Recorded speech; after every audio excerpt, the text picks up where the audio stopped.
Against a backdrop of lightning, a voice declares that his name is Su Ping.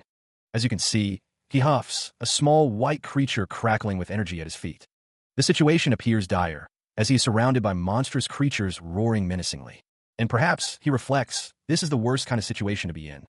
The monstrous hand reaches down, as he realizes he's in the worst kind of situation.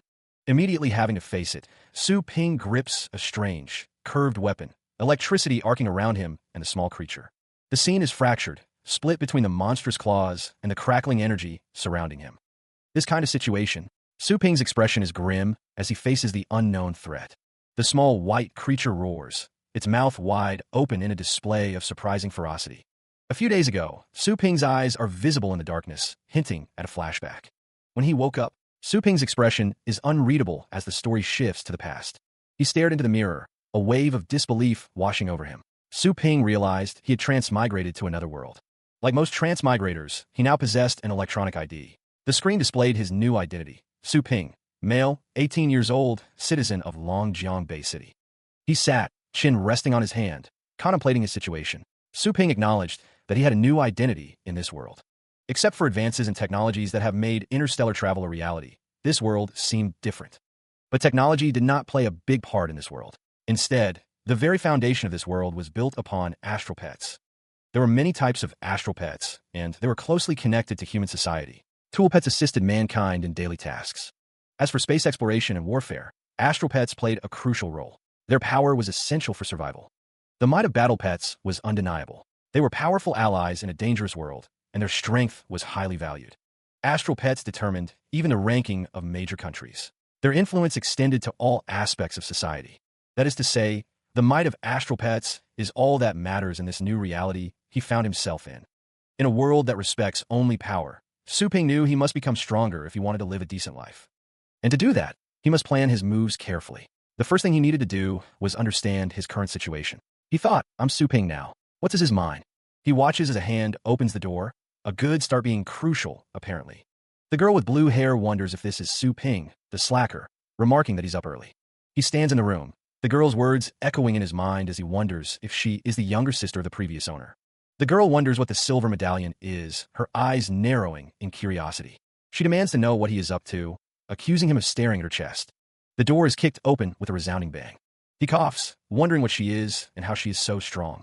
Su Lingwa declares that she is a pet warrior now, warning him not to even think about pranking her. He insists that he is her brother, questioning why he would do anything bad to her. Su Lingwa scoffs, listing all the nasty things he did to her, calling him a good-for-nothing.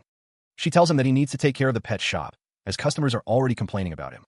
The door slams shut. He realizes that the previous owner was not just a useless loser, but also owned a shop. He thought to himself that he was finally going to catch a break. Following the navigation, he and a small dragon-like creature headed straight at the next crossroad.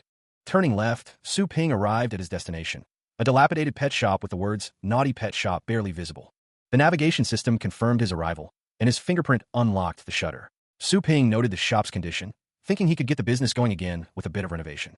The Naughty Pet Shop sign hung above a heavily graffitied and damaged shutter, with a sign reading stuck attached to it. He struggled to lift the heavy shutter, grunting with effort and pleading for a break. With the shutter finally raised, Su Ping's eyes widened in shock at what he saw inside. The interior was a mess, with cages stacked haphazardly and a dog brazenly urinating on the floor. "Stupid dog," he shouted, furious at the state of the shop. Inside one of the cages, a blue wolf-like creature spat in defiance. His anger flared, and Su Ping threatened the creature, promising to make it his dinner. Suddenly, something slammed into Su Ping, sending him flying backwards with a resounding thump. He crashed heavily to the ground, the impact echoing through the dilapidated shop. He is met with a hostile question. A man with green hair, adorned with a spiked collar, stands with a large black panther, demanding to know who he is. The man with green hair expresses his displeasure, revealing he has been waiting for the protagonist to return for an entire week. Su Ping wonders if this is the previous owner's enemy. The man with green hair says, with emphasis, that it has been 3 days. The panther sadly repeats the sentiment. The man with green hair elaborates, explaining that Su Ping locked the panther up with 10 lionesses for 3 days. He asks if he has any idea how cruel that is or the hell the panther endured. Su Ping apologizes, promising to take responsibility and nurse the pet back to health, with no extra charge. He internally criticizes the previous owner of the body. The man with green hair glares, questioning if Su Ping thinks he's here for some stupid money. The man with green hair orders the panther, Black Wind, to attack. The panther roars, preparing to strike. Black Wind unleashes a devastating attack, steel claws tearing through the floor as the man with green hair demands he make him pay. Red energy crackles around Black Wind as the panther lunges forward, its eyes glowing with murderous intent. The panther's attack is swift. Su Ping is caught off guard, exclaiming in surprise as Black Wind moves with incredible speed. He realizes the situation is dire, commenting on the panther's speed. The man with green hair questions if violence is the only solution in this world. Su Ping curses the previous owner for angering such a dangerous individual. He attempts to reason with the man with green hair, offering compensation, but the man is fixated on the damage done to his battle pet. He seems to have an idea, while Black Wind is being urged to try out his new ultimate move. The command is given to blow everything up and become an alpha again, fueled by white dragon blood. Su Ping curses, wondering why such a seemingly weak opponent is so powerful, and why a black dog would have white dragon blood. Black Wind unleashes a burst stream of destruction, howling as Su Ping realizes he might die soon after transmigrating. Here, Su Ping wonders if he is the only transmigrator who is so weak, lamenting that he doesn't even have his first battle pet yet. The energy attack crackles with power. The energy surges. Su Ping is caught in the blast, a look of confusion on his face. The destructive energy continues to pour forth from Black Wind's maw. A stone figure watches with a sinister grin. He looks up to see a screen indicating a suitable target has been detected and a binding protocol is commencing. Su Ping realizes his cheat system is finally here, declaring that this is what he calls transmigration. He stares up at the screen, which reads, "Binding to the Naughty Pet Shop." Su Ping's eyes widen in disbelief as he shouts in frustration. A holographic display outlines Su Ping, identifying him as the bound user of the Super Pet system. Surrounded by a blue aura, a whoosh sound effect emphasizes the sudden change. He wonders what is happening, as the system declares him immune to damage while inside the shop. The realization dawns on Su Ping. He is invincible here. He questions why he was bound to the Naughty Pet Shop, noting that the system is also bound to the shop owner. He seems annoyed by this revelation. Time flows again, and Su Ping finds himself face to face with Black Wind. A man shouts an order to Black Wind, commanding him to tear the place apart. Black Wind, now revealed as a monstrous dog-like creature, lets out a fearsome roar. Su Ping swiftly grabs the creature's mouth, silencing its roar. The beast whines in response. He demands to know what the creature intends to do to his shop. Muzzled and subdued, Black Wind is told to swallow it back. The poor puppy whimpers and gulps, seemingly regretting its earlier aggression. He stood over the subdued beast, a slight frown creasing his brow. Su Ping inquired, his tone laced with a hint of amusement, if Black Wind was complaining about the service. From the perspective of the man with the mohawk, sheer terror reigned. He stammered, recalling how Su Ping had stopped Black Wind's ultimate attack with his bare hand.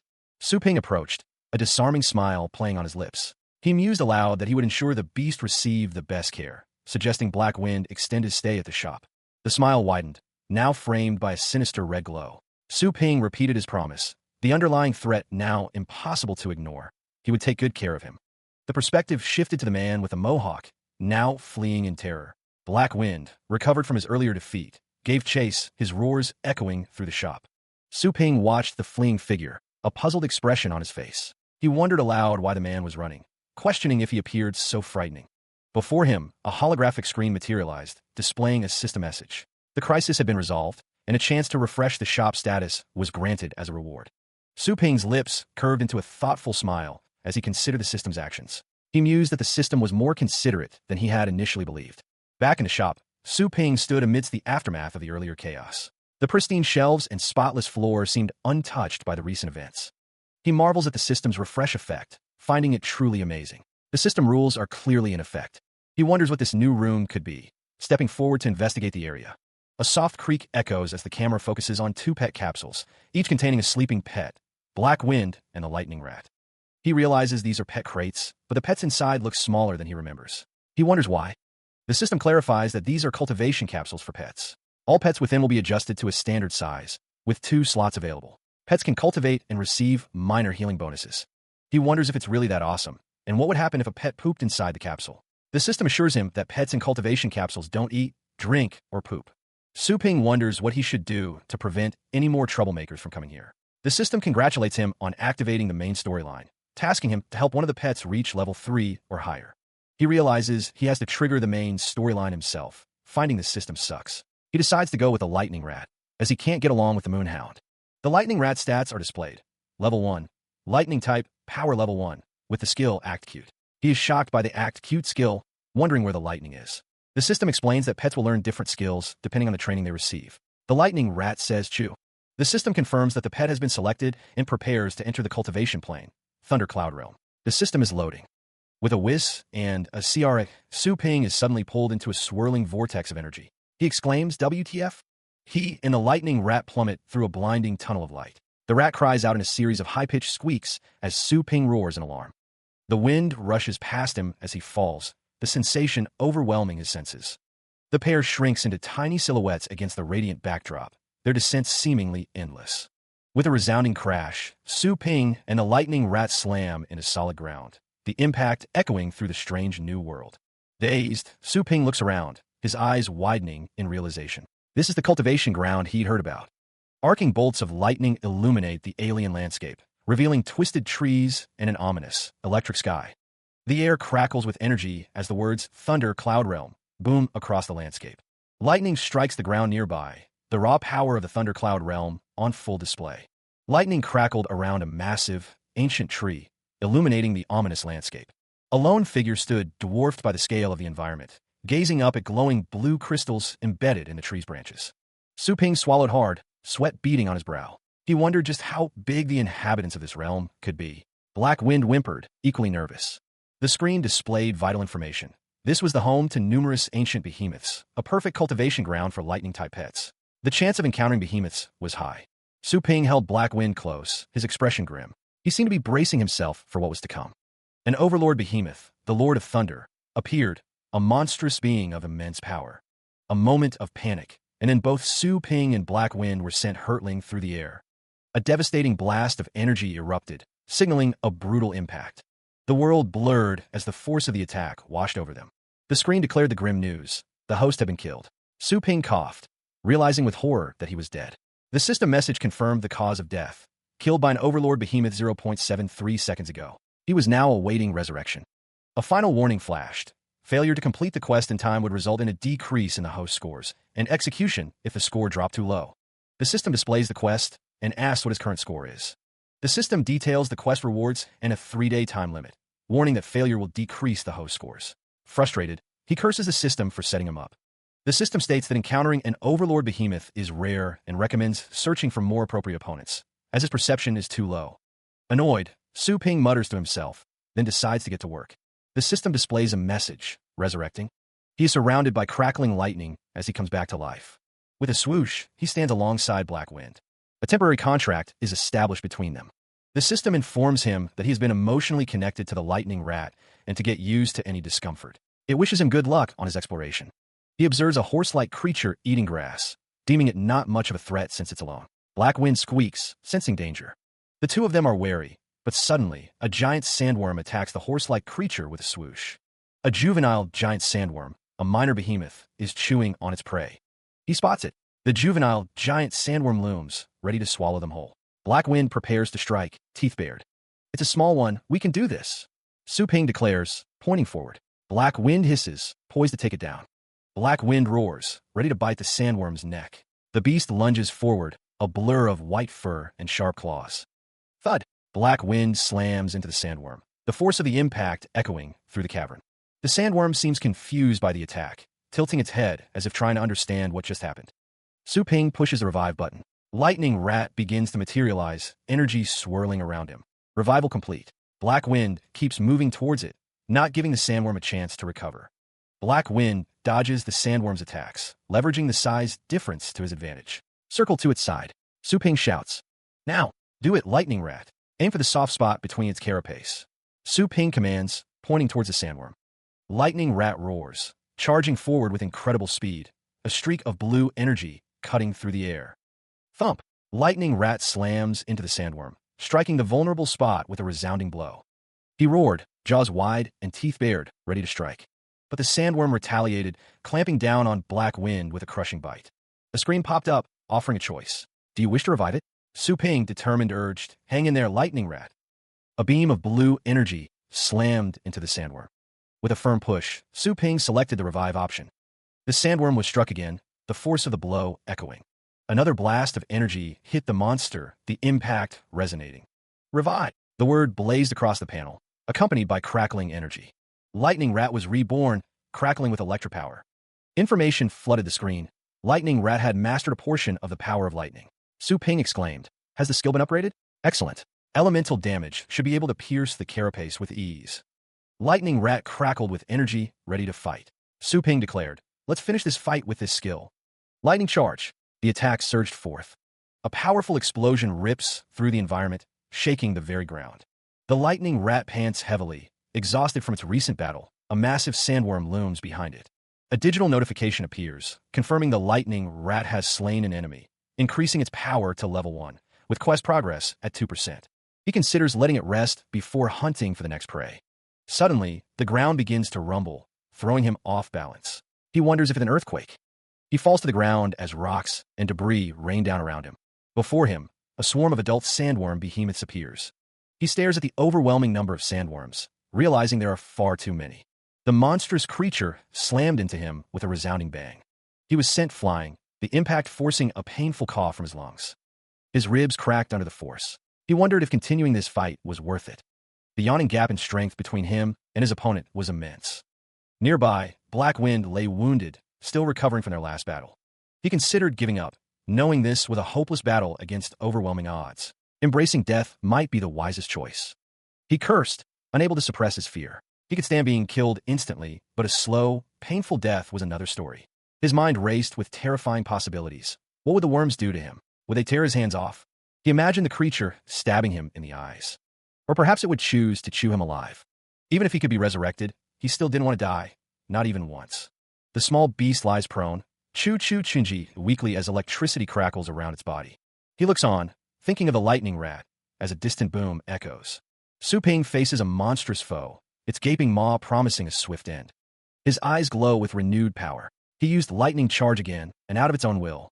Black Wind claws at the ground, desperate to aid its master, Chu Chinji. Su Ping's gaze hardens. He feels Black Wind's desire to fight, and knows he can improve himself. How can he give up? His hand reaches for the broken blade. Su Ping grasps the hilt, determination etched on his face as Black Wind crackles with energy below. He moves with blinding speed, a swirling vortex of power. If he must die, Su Ping roars, his face a mask of defiance.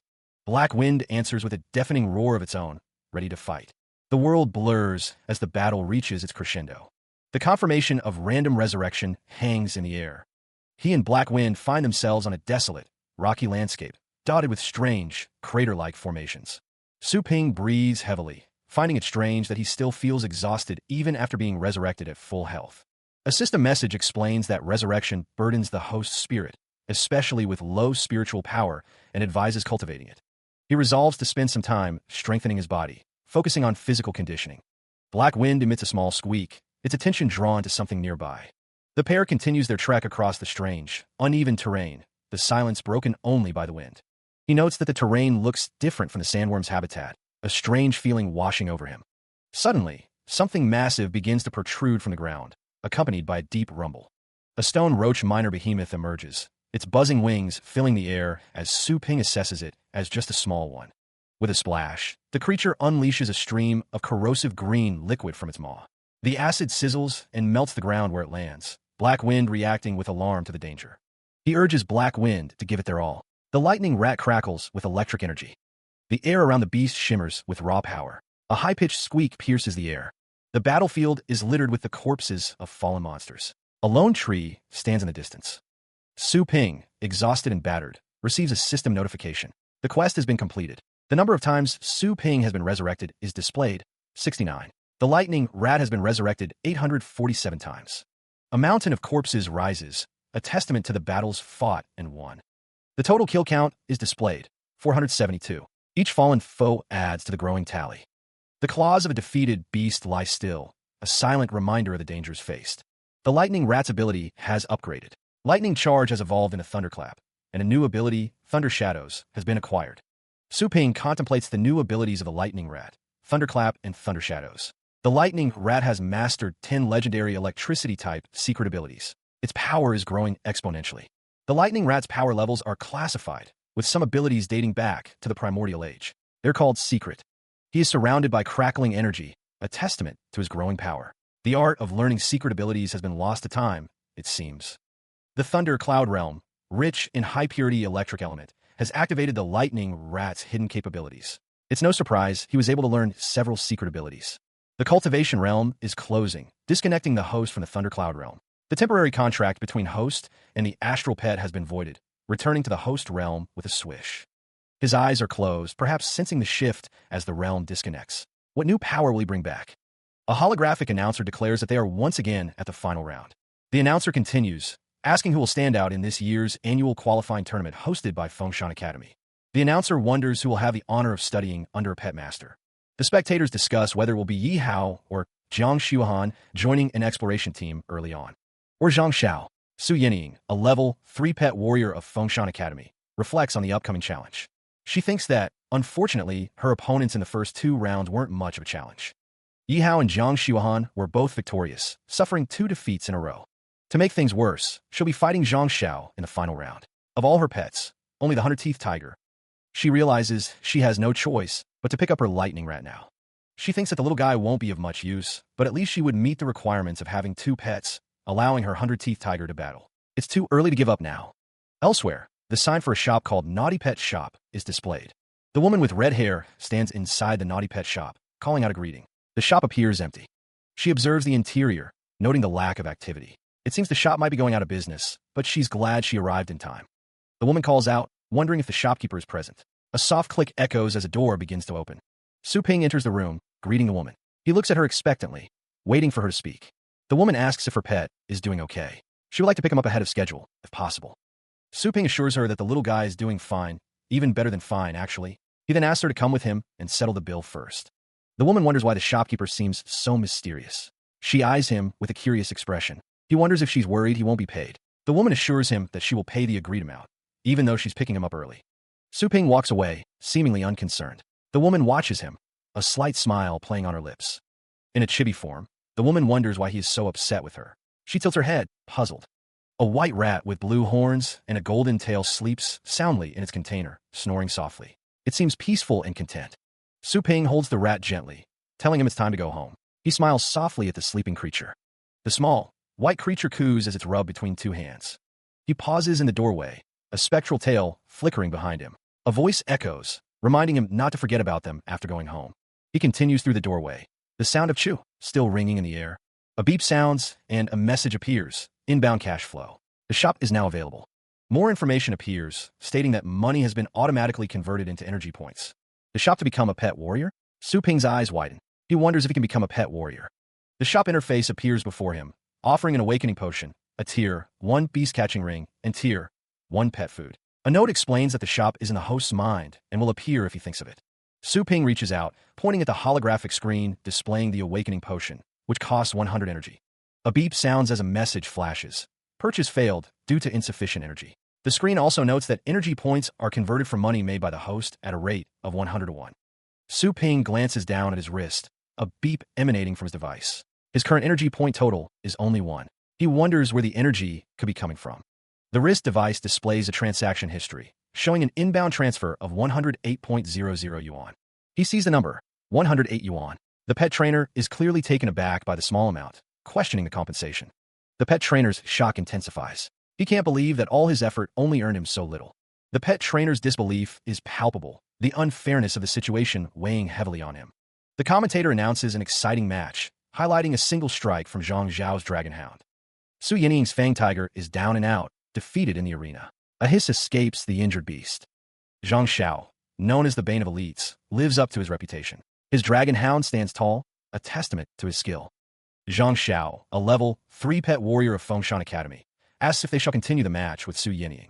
Spectators note that Su Yinying was one of the potential contestants at first. However, luck was not on her side, as her opponents in the last 2 rounds were the best students of the academy. The spectators observe that most of her astral pets have been seriously wounded, and her chance of winning is slim. One comments that she's too young, and let her desire for victory cloud her judgment. One spectator argues that the other says that because they are not in her situation. They believe that this competition will determine whether she can secure a place in the expedition team, and she'll fight even if her chances of winning are slim. Someone wonders how Su Yinying will handle this situation, as a swooshing sound indicates movement in the arena. The question hangs in the air. Will she give up or fight till the end? Her defeated Fang Tiger lies nearby. Su Ping wonders how she could lose this fast, despite having spent 3 years in the academy, only to end up like this. The chance of her winning this match is almost zero now. She looks distraught. Zhang Xiao remarks that Su Ping was not much for a seated player. He commands his dragon hound to send her on her way as the beast roars. He intended to end the fight right then and there, unleashing the full force of his dragon flame.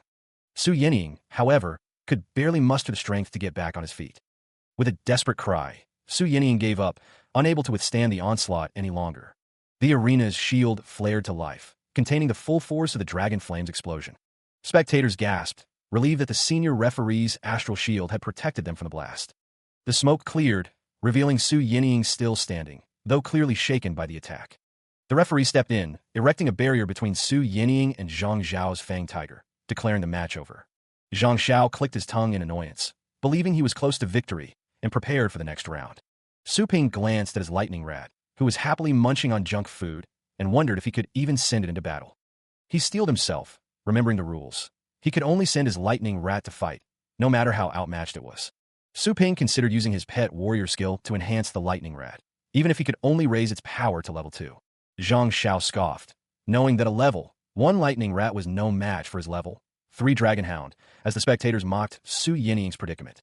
He and his lightning rat stood on the stage, facing the crowd's disapproval. The shouts to get off the stage echoed around them, but they remained firm. Su Ping knew the lightning rat was no match for the dragon hound. He thought to himself that he couldn't send his pet to its doom, and that he would have to give. With a determined cry, Su Ping and the lightning rat charged forward, ready to face whatever challenge awaited them. The crowd watched with bated breath. The massive dragon hound stood ready, its imposing figure dominating the stage. A voice called out, signaling the start of the battle. "Start the timer." Su Ping's eyes widened as he realized the gravity of the situation. The lightning rat, seemingly unfazed, let out a confident chew. Zhang Xiao counted down, a smirk playing on his lips. He was glad the little guy wanted to fight, thinking things would be boring otherwise. The dragon hound unleashed a barrage of fireballs, filling the arena with intense heat and light. Zhang Xiao commanded to reduce that little thing to ashes. The timer had begun, marking the start of the intense battle. The fate of Su Ping and his lightning rat hung in the balance. The lightning rat crackled with energy, unleashing a powerful lightning attack against the incoming fireballs. The air vibrated with the force of the collision. Zhang Zhao's eyes widened, surprised by the lightning rat's sudden move. Su Ping shouted to use lightning dash to dodge the attack. The lightning rat seemed confused, its casting interrupted. It let out a questioning chew as the fireballs continued their advance. The fireballs hurtled through the air, closing in on the lightning rat. The situation grew increasingly dire as the attack intensified. The lightning rat finds itself amidst a barrage of explosions, struggling to evade the relentless assault. With a burst of speed, it narrowly dodges another fiery blast, barely escaping the dragon hound's relentless pursuit. Zhang Zhao's expression shifts to disappointment, her hopes momentarily dashed as the lightning rat continues to evade her attacks. Though the dragon hound's initial assault landed a heavy blow, the narrator muses on the usefulness of running as a tactic.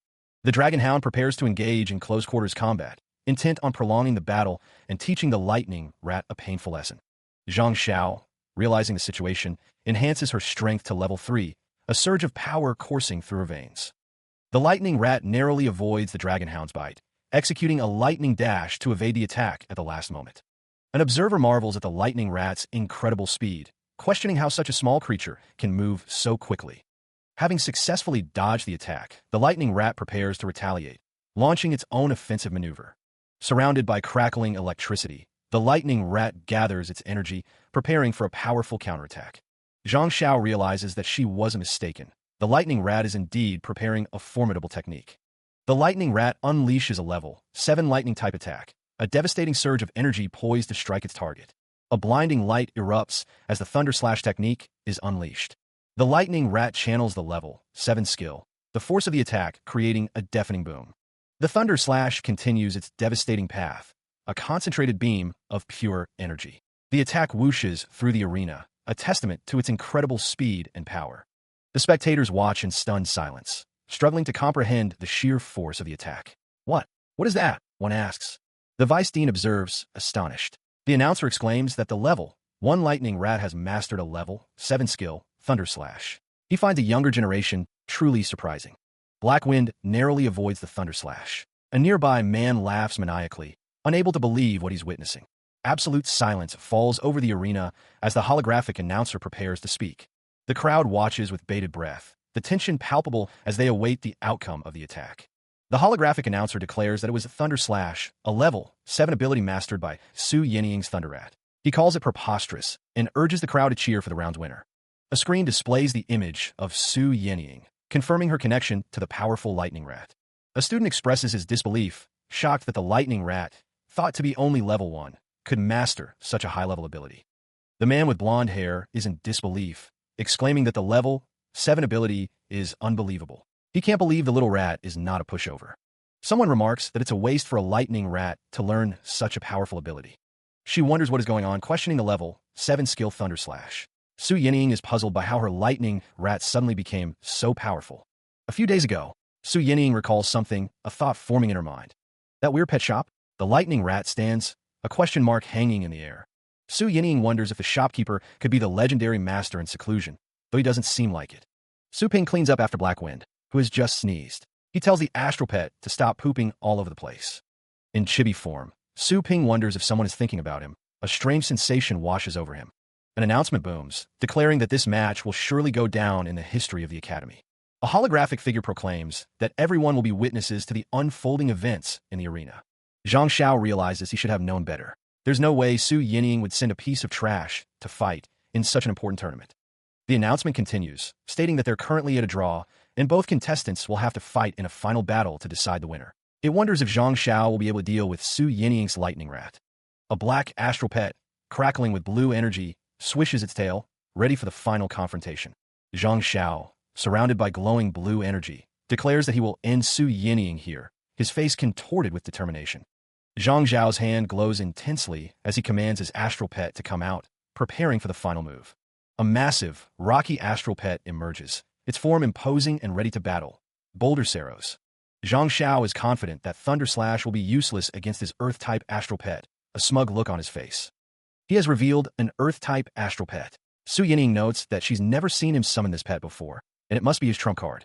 An onlooker observes that this big guy, the Boulder Saros, is 3 levels higher than Su Yinying's Lightning Rat. They believe the Lightning Rat will lose this round. The Boulder Saros moves with a swish, crackling with energy. The level 4 Earth-type pet is ready to battle. Su Yinying's Lightning Rat wants to fight, not afraid of the gigantic opponent. The match will soon begin. Zhang Xiao smirks, confident in his astral pet's power. He doesn't think Su Yinying can win. Su Yinying states not to assume the Boulder Saros will win just because an Earth-type is strong against an Electric-type astral pet. After using a level 7 ability, an observer notes how determined the little guy is to fight. They think the Lightning Rat has not used its full power yet. The arena glows with power as the match begins. The Lightning Rat and Boulder Saros face each other, ready to battle. The Boulder Saros receives a level 2 strength enhancement, increasing its power. The Boulder Saros receives a level 2 swiftness enhancement, increasing its speed. The Boulder Saros receives a level 3 harden enhancement, increasing its defense, and lets out a mighty roar. Zhang Xiao gave his Boulder Saros multiple enhancements. The Boulder Saros is now at least as powerful as a level 5 astral pet. The red-haired trainer realizes that the Boulder Saros is quite powerful. She needs to give her Lightning Rat enhancements as well.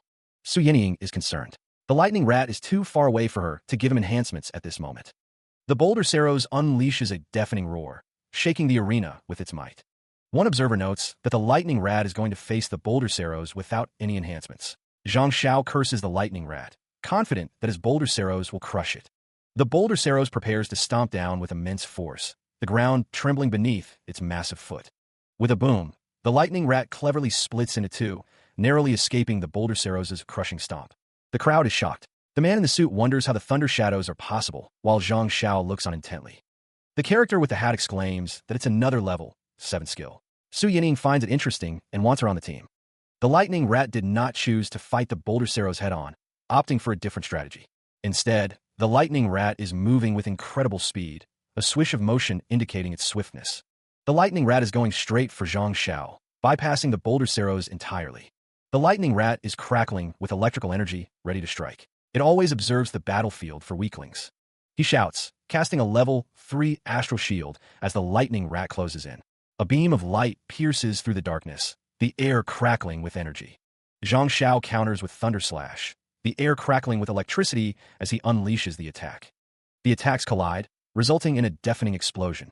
Both the Lightning Rat and its clone unleashed Thunder Slash, overwhelming Zhang Xiao's defenses. The astral shield shattered instantly after he cast it. Can Zhang Xiao survive this onslaught? Feathers begin to fall as Judge Agerwind intervenes. It seems Zhang Xiao has been knocked unconscious by the strike. Round 3 goes to Su Ping's sister. Zhang Xiao is lost. A disembodied voice congratulates Su Yining on moving to the next round. Su Yining wonders if she is dreaming, realizing she not only mastered Thunder Slash, but also Thunder Shadows.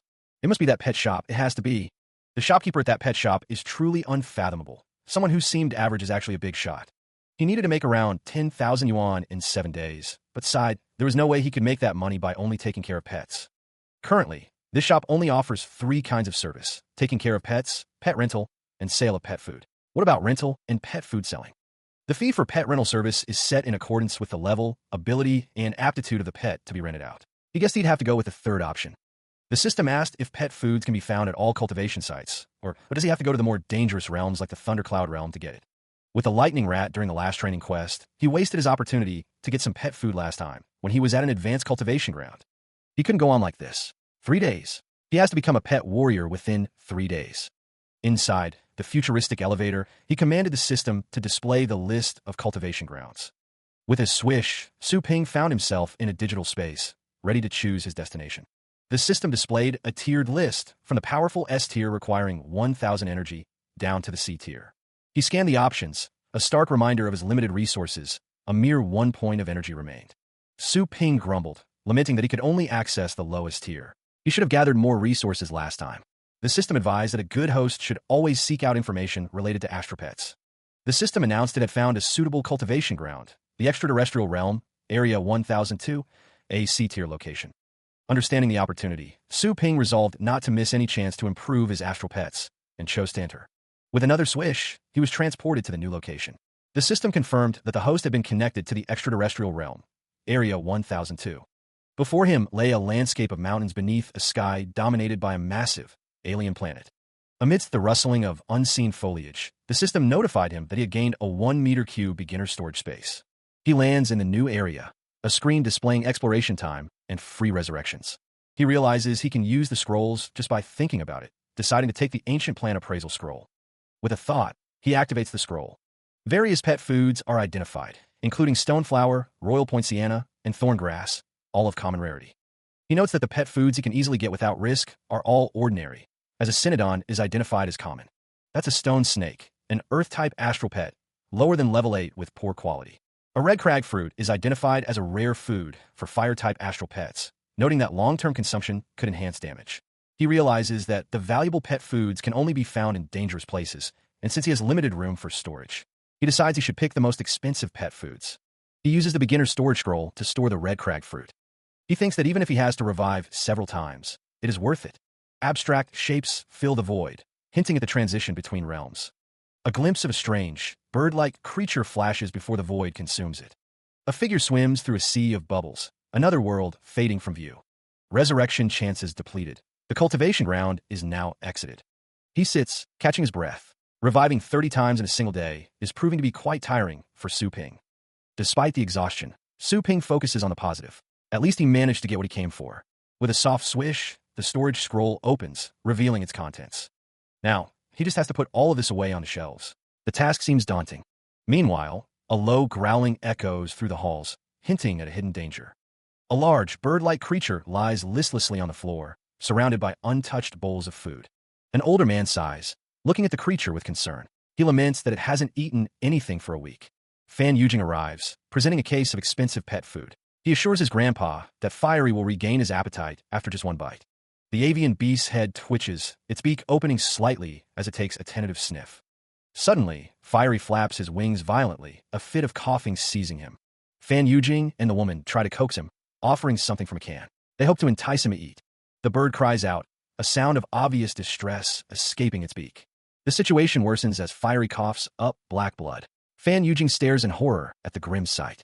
The woman suggests contacting a top-tier astral pet hospital, suspecting a parasitic infection. Fan Yujing agrees, knowing they must act quickly. Grandpa cradles Fiery gently, urging that they see a specialist immediately. Fan Yujing expresses hope that Fiery will be saved, as the woman holds up a small red object. The woman holds out the fragrant item, but the other woman seems confused by the sudden change in approach. With a launch, Fiery is sent flying towards the offered food, his cries echoing. A close-up reveals Fiery finally gulping down the food. Grandpa and the woman look on in surprise, noting that Fiery is actually eating. What the shopkeeper had warned them about now seemed to be true. The vermilion rooster was indeed a pure, fire-type astral pet. A warning echoed in their minds. Consuming impure pet foods could lead to sickness, loss of appetite, and even death. A shadowy figure seemed to be aware of this danger. Su Ping, visibly upset, exclaimed that they had been feeding Fiery the wrong things. Fan Yujing countered, dismissing the shopkeeper's advice and questioning the existence of element-specific pet foods. Su Ping, his expression hardening, demanded to know how much Fan Yujing had paid for the questionable food. He was clearly concerned about the cost and the potential harm to Fiery. Fan Yujing held out a container of red fruit as Fiery eagerly consumed one. The sound of the fruit being eaten echoed in the room, a stark contrast to the tense atmosphere. Su Ping was shocked to learn that one fruit cost 130. His eyes widened as he processed the exorbitant price, a clear indication of his disbelief. Fan Yujing defended her purchase, explaining that she had heard rumors of unscrupulous shops adding chemicals to pet foods to addict astral pets, ensuring repeat customers. Grandpa, overhearing the conversation, reacted with surprise. Meanwhile, Fiery continued to gulp down the expensive fruit, seemingly oblivious to the concerns being raised. Su Ping, his voice laced with urgency, pressed Fan Yujing to reveal the location and name of the shop. He clearly intended to investigate the matter further. Fan Yujing paused, tried to recall the name of the shop. She remembered that she would pay that shop a visit. The name of the shop was revealed, Naughty Pet Shop. Outside the Naughty Pet Shop, the man in the red jacket points, accusing someone of cheating and demanding the truth. Su Ping is confronted, the man with silver hair demanding to know what he put in the pet foods, slamming his hand on the counter. Su Ping denies selling pet foods, claiming he only sold one bottle, his expression unreadable. The man with silver hair insists that if there's nothing wrong with the fruit, how could a pet suffering from inappetence keep eating it nonstop? The crowd discusses the shop, noting the feces on the floor and the sudden appearance of high-end pet foods. A close-up reveals Su Ping's intense gaze, hinting at a hidden determination. Su Yining tells the man with silver hair to stop wasting time on Su Ping, suggesting he call his friends from the Pet Foods Association. Su Ping's expression hardens, his eyes glowing with an inner power. The man with silver hair explodes, questioning how anyone dares call his shop unscrupulous. Su Yining cries out, intimidated by Su Ping's sudden intensity, as he demands evidence for the accusations. The man with silver hair yells, questioning how Su Ping dares yell at his sister. The man with silver hair grabs Su Ping by the neck, asking if he is looking for death. His hand crackled with energy, a surge of power coursing through him. An angry customer roared, his face contorted in rage. A temporary quest appeared. The shop was being unjustly maligned. The quest demanded that Su Ping prove his innocence and the safety of his pet foods. He tilted his head, considering the task. Customers streamed out of the shop, declaring they would never return. They felt the shop owner would rather hurt them physically than admit fault. Su Ping knew that if he failed to prove his innocence, he would lose not only points but also his customers. He breathed heavily, trying to maintain his composure amidst the chaos. Su Ping raised a hand, attempting to placate the crowd. He promised them that there was nothing wrong with the pet foods in his shop. Since they had doubts about his shop, Su Ping declared that he would have to show them something to prove his point. An angry woman with blue hair demanded that he show them something, accusing him of already revealing his true colors as a cheater. Another customer agreed, saying he should shut down for rectification. The customers continued their tirade, demanding that he shut it down and calling him a cheater. The cries to shut down his shop grew louder, fueled by suspicion and anger. Su Ping finally snapped, his body radiating power as he yelled for everyone to be quiet. He examines the blue element fruit, a low-rank aquatic pet food, priced at 8,700 yen. Su Yining arrives, stating that she brought one. A voice calls out to summon it. A fountain beast is summoned, described as an aquatic pet with poor quality, able to spit water jets and create purified bubbles. The man with the ponytail asks what he is going to do. Su Ping squats down, holding the blue element fruit, noting that one can tell right away if it's of poor quality. The fountain beast slurps up the blue element fruit. Customers in the Naughty Pet shop discuss the blue element fruit, noting it looks like constipation medicine for pets. The fountain beast laughs. The fountain beast begins to grow. The fountain beast flashes with light. He is hit by the flash of light. He is struck by a flash of light, as Su Yining wonders what's happening to the fountain beast. The fountain beast has advanced to level 2, now able to spit water jets and create purified bubbles. Su Ping notes that the blue element fruit can help a low-rank aquatic pet advance to the next level. When an astral pet levels up, its combat power will improve, but the fountain beast's potential is still poor. To advance higher, the pet needs to be nurtured, but is it really that easy to make a pet advance? Judging by the size of the fountain beast, a man with blue hair acknowledges that it has advanced. Su Ping remarks that it's really advanced and asks if Su Yinying replaced it with another one. Two people apologize to Su Ping, saying brother, and expressing their regret if they offended him. Su Ping looks upset as the others beg for forgiveness for being stupid and ignorant. Su Yinying is shocked to learn that the blue element fruit costs 8,700 for each piece. The man urges Xiaoyu to hurry and pay Su Ping, calling it a treasure that can make a pet advance. Su Ping thinks that the price is as low as always, even though he works hard to get the pet foods. He questions the system's pricing, finding the high-end pet foods too cheap. The system responds that the prices are reasonable and cannot be changed, warning against cursing. A shopkeeper suggests that Xiaoyu pay him. He also recommends items to improve the potential of Su Ping's sister's found beast. Customers clamor to buy some pet food, hoping it will help their pets advance. The crowd continues to ask for the pet food. The system displays that there's 31,560 yuan in his account. The system indicates that a temporary quest has been completed, granting a chance to enter any cultivation ground for 5 days. He has enough points to buy Awakening. Realizing he can finally open the shop, Su Ping tells the system to open it. The system opens the shop, displaying options for an Awakening potion, a tier, 1 beast catching ring, and tier, 1 pet food. He looks at his available points, showing 100 points each for 2 categories and 10 points for another, with a total of 315. He selects the purchase option. The system deducts 100 points. He wonders if such a small bottle will really work. He swallows the Awakening potion. He gulped down the green potion, figuring that now that he had bought it, he might as well drink it. The potion went down. Energy swirled around him. A blinding golden light engulfed his form. The golden energy surged upwards. He crouched low as the power coursed through him. His eyes snapped open, now glowing with golden power. He stood, the golden energy still swirling around him. Su Ping realized he had become a pet warrior master. A small insect flew by, and his hand moved with incredible speed. He pinched the insect between his fingers, wondering if this was the reflex of a pet warrior. The system notified him that he had 215 points of energy left and asked if he wanted to upgrade the Chaos Breeding Spiritual Pool. The screen details the energy costs: 10 points for level 1 breeding, 100 for a level 2 upgrade. He considers his options. Breeding now would only yield a medium-rank astral pet at best, but upgrading first might lead to a high-rank pet. He spends the energy. The level 2 Chaos Breeding Spiritual Pool begins to generate. With the upgrade complete, the remaining energy points are displayed, 115. Never one to back down. Su Ping's eyes glow with determination as he declares, breed. A shimmering light fills the area, accompanied by a distinct ding-ding sound. A surge of energy erupts, accompanied by a whoosh sound as Su Ping is seen amidst the light. A system message appears. Level 2 Chaos Spiritual Pool, breeding successful. A swirling energy coalesces, and the system wonders aloud, what pet will it be? Su Ping's eyes widen slightly as he observes the scene, thinking to himself, this is... With a clang, Baby Skeleton appears, and a voice exclaims, Baby Skeleton? A screen displays the Baby Skeleton stats. Level 1, Demonic Pet, Poor Quality, with Limb Regeneration. Su Ping is shocked, exclaiming, 100 energy for this? Followed by a suppressed giggle. The system announces that the mission of breeding an astral pet has been completed, rewarding Su Ping with a random skill book for pet warriors. Su Ping acknowledges that there are many experts in the advanced breeding place, and his pet could still be easily defeated. The system notes that the killing intent skill is suitable for fighting against more advanced astral pets, leading Su Ping to conclude it's a good deal. The system informs Su Ping that he is qualified for a new main task: improve the quality of one of his pets to the upper middle level within 7 days, with the reward being a Chaos Star Map. He examined the data on the screen, noting the upper middle level designation with a furrowed brow. The screen displayed the pet stats: a level 2 Thunderous pet with a lower middle quality rating. Su Ping sighed, acknowledging the baby skeleton's quality was still poor, and this task was proving difficult. An unseen observer offered a sarcastic remark, stating that he was so optimistic. A voice called out, wondering if anyone was there. Su Ping recognized the voice, realizing he had a customer. 2 women stood outside the store, one with red hair and the other with blue hair, calling out to see if anyone was there. The woman with blue hair thought aloud that she didn't expect a pet store in such a remote place, as a small dog squeaked nearby.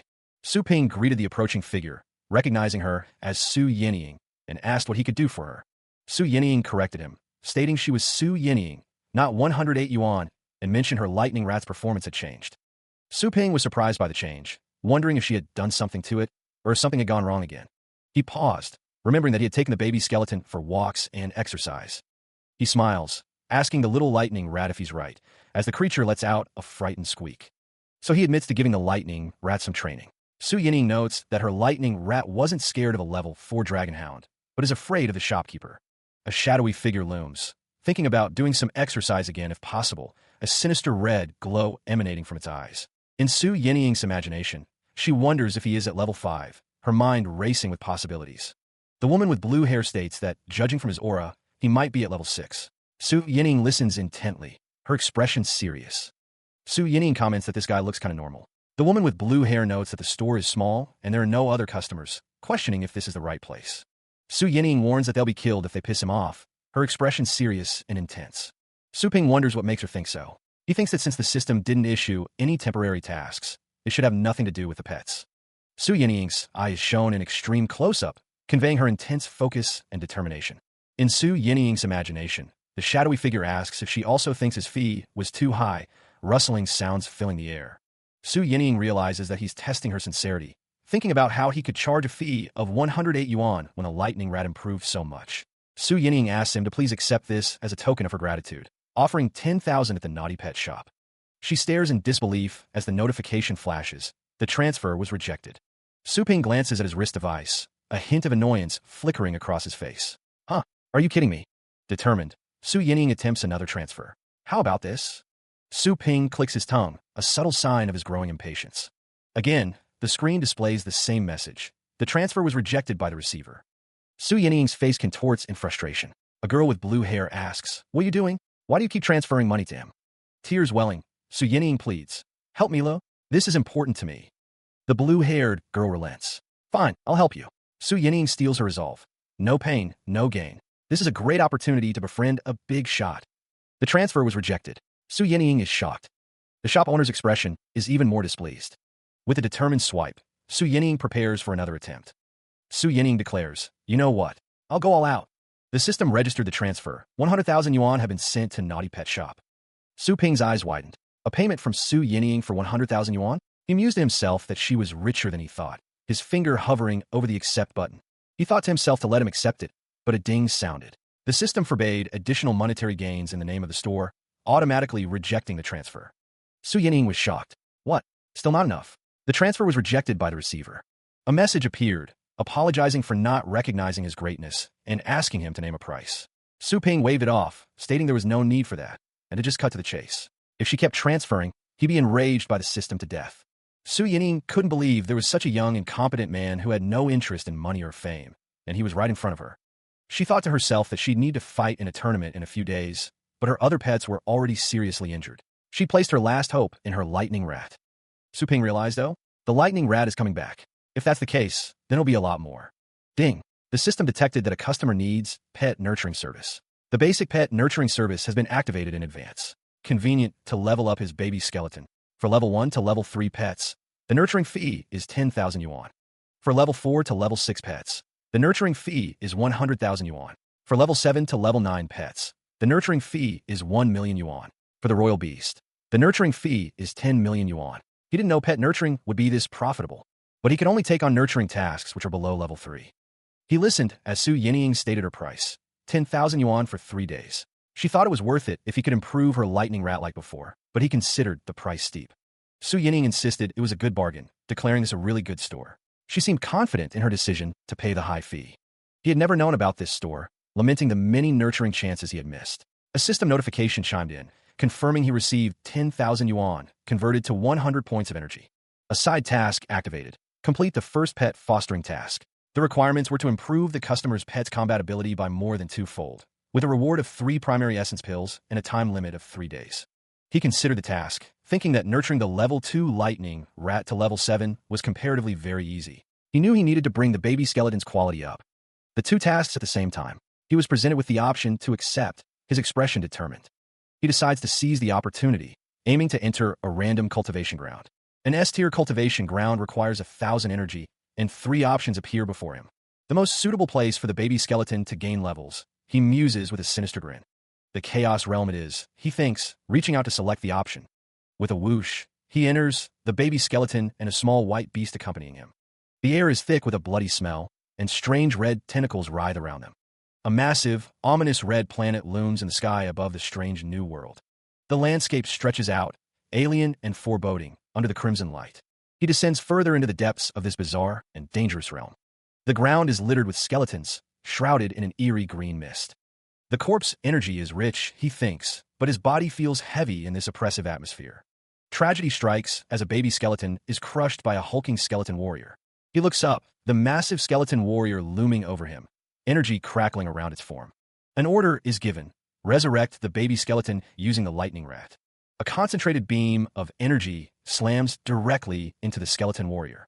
The impact creates a powerful explosion. The baby skeleton is surrounded by a swirling green aura, emitting a strange hissing sound. The situation demands immediate attention. The baby skeleton crackles with electrical energy, lightning arcing around its small frame. Su Ping smirks, realizing that not all the monsters in this place are enemies.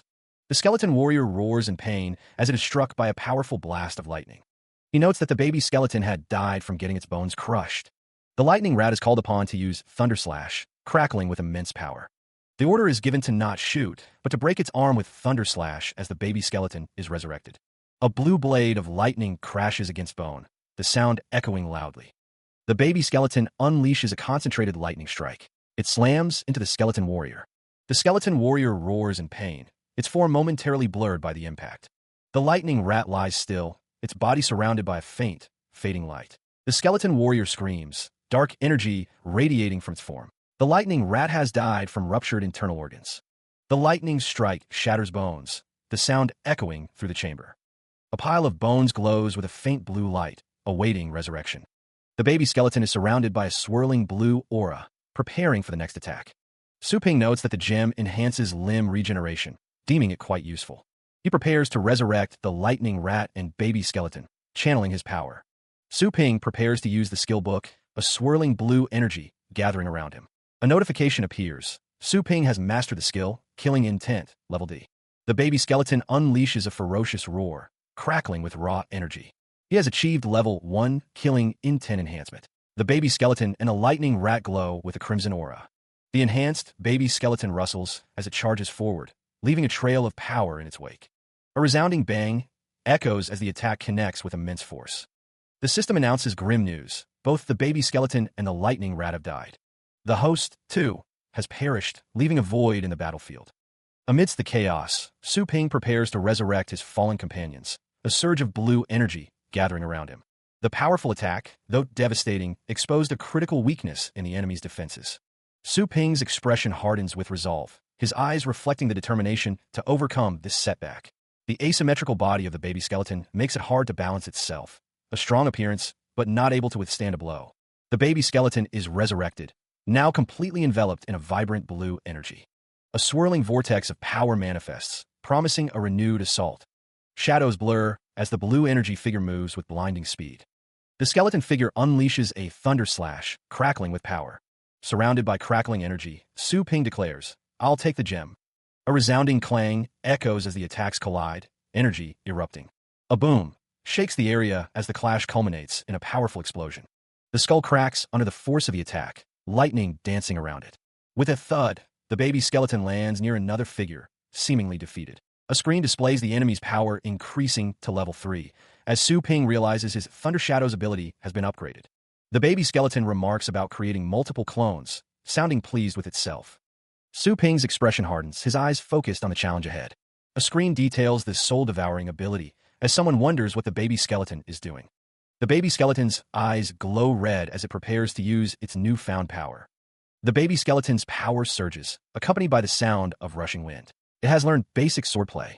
He pats the baby skeleton's skull, a pleased expression on his face. Su Ping admits he intended to focus on the lightning rat. An unknown voice echoes, impressed by the baby skeleton's rapid growth. The speaker praises the skeleton as a good boy. The baby skeleton stands beside Su Ping, a red planet looming in the background. The skeleton's power continues to grow. The baby skeleton suddenly hisses, its small form radiating an ominous aura. Something has caught its attention. A winged figure with a skeletal chest appears, their eyes glowing with an eerie light. They seem surprised, questioning what they see. A crimson energy pulses, emanating from a dark, clawed form. The air crackles with unseen power. Blue energy swirls around a cloaked figure, its movements swift and silent. The cloaked figure stands before Su Ping, surrounded by an eerie blue glow. He wonders if she is a high-level monster, hoping he can get something from her. A skeletal hand crackles with blue energy. The display is amazing. Blue energy erupts from Su Ping's mouth, a silent scream of power. The cloaked figure continues to move, surrounded by swirling blue energy. A system message appears. The host has died, along with lightning rat and baby skeleton. Su Ping watches the display with a hand to his chin. He realizes how powerful she is, thinking one move, and he's dead. The cloaked figure turns to Su Ping, asking if he is intelligent. The cloaked figure hisses, its face partially visible. The cloaked figure pleads, asking Su Ping to hear her. The system message reappears, stating the host has died and that remaining resurrections are infinite. It asks if he wishes to. He stood, arms crossed, as the system prompted him to resurrect himself. The protagonist considered his options, thinking that he was being treated as free lunch. He decided to go elsewhere, selecting to resurrect randomly. A swirling blue light filled the space. He found himself crouching on a large, white surface, surrounded by spikes. It was so quiet. This is... The protagonist stood, taking in his surroundings. He looked down at a large group of people, wondering where he was. The silence was deafening. Meanwhile, a hooded figure with red markings recognized him as the one who had killed them. The figure pointed, tears streaming down their face. The hooded figure hissed as Su Ping fell through the air. He was surrounded by purple energy, realizing something was wrong. A sword hangs suspended above a throne, where a skeletal figure sits in ominous silence. Below, a massive armored figure demands to know who dares trespass, giving only 3 seconds for response. Rumbling echoes through the vast chamber, where 3 distant figures stand silhouetted against the light. He feels an immense pressure bearing down on him, a suffocating weight that threatens to crush him. Su Ping wonders why he wasn't killed outright, questioning the nature of this strange test. He reasons that death is not a true threat, as he can simply be resurrected, leaving the decision of whether to stay or leave entirely up to him. Yet, Su Ping realizes he cannot rely on the system's resurrection if he remains confined, knowing failure would be catastrophic. The skeletal figure observes that Su Ping is far from ordinary, possessing the audacity to approach without being detected. Su Ping realizes that this being believes him to be more powerful than he actually is, and he tries to calm down and figure out a way out. He resolves to exploit their ignorance of humans and the system, relying on the fact that he is a clone of the strongest man in a mortal world. A disembodied voice declares its purpose, to test his threat value, implying dire consequences if it proves too high. The armored figure declares its intent to destroy him, as the sound of metal echoes through the chamber. The figure's eyes glow with an intense, crimson light, a silent stare piercing the darkness. A burst of energy erupts, a violent explosion that sends debris flying in all directions. Trapped in tendrils of purple energy, the figure taunts, questioning the other's guilt over killing a loyal subordinate. A disembodied voice echoes, posing a question. Does one fear the strong, yet bully the weak? The announcement rings out, stark and final. The host has died. From the shadows, a figure declares their self-reliance, claiming nothing can threaten them. Su Ping strides forward, a smirk playing on his lips. He thinks to himself that the bait was taken, relieved to not be confined. A scene unfolds, prompting the question, is this a time-space reversal? A figure stands amidst swirling red energy, the sound of rushing wind filling the air. Skeletal figures are illuminated by a crimson glow, their forms distorted and menacing. A fist clenches, surrounded by fiery energy, as a monstrous roar echoes through the scene. Again, the message resounds. The host has died, the sound of rushing wind accompanying the pronouncement. A burst of energy erupts as a figure stands amidst the chaos. The host has died, the text declares. Swirling energy continues to emanate, as the words, the host has been resurrected, repeat. A foot descends, making a distinct tap sound as it lands on the surface. He is surrounded by crackling energy. Su Ping remarks that he's getting used to the skill. Red energy swirls around another figure, as text describes the ability to reverse time-space. The figure's eyes glow menacingly. He declares that the gem must be super valuable. A disembodied voice announces that the host has resurrected. Swishes of red energy fill the air as Su Ping declares that he must get it. A hand reaches out, fingers outstretched, towards the glowing red gem. The hand moves closer, intent on claiming its prize. With a sound, the hand firmly grasps the red gem, claiming it as its own. Take, the text exclaims. The gem disappears in a ripple of energy, taken by the hand wearing a golden ring. A monstrous skull looms, its single red eye burning with malevolent energy. Time-space transfer is initiated. The armored figure stands firm, declaring the use of 2 supreme laws simultaneously. The transfer distance exceeds all expectations. The ground rumbles as the armored figure extends its search. A voice cries out, demanding to know who they are. Su Ping is informed that he has been chosen to resurrect randomly. He scoffs at the idea of dying like a fool again, deeming it too naive. A voice expresses thrill at the arrival of a baby skeleton. With a swish and a roll, Su Ping declares he'll show them something nice. Panting, Su Ping wonders why his astral pet only gets the scraps. He commands it to absorb the energy so it can fight in the next battle. A monstrous figure, teeth bared and eyes glowing red, lets out a deafening roar. Red energy streaks through the air as the monster unleashes a basic saber play. With a resounding whoosh, the attack intensifies, blurring the scene with crimson energy. A status screen flashes. You've slain an enemy.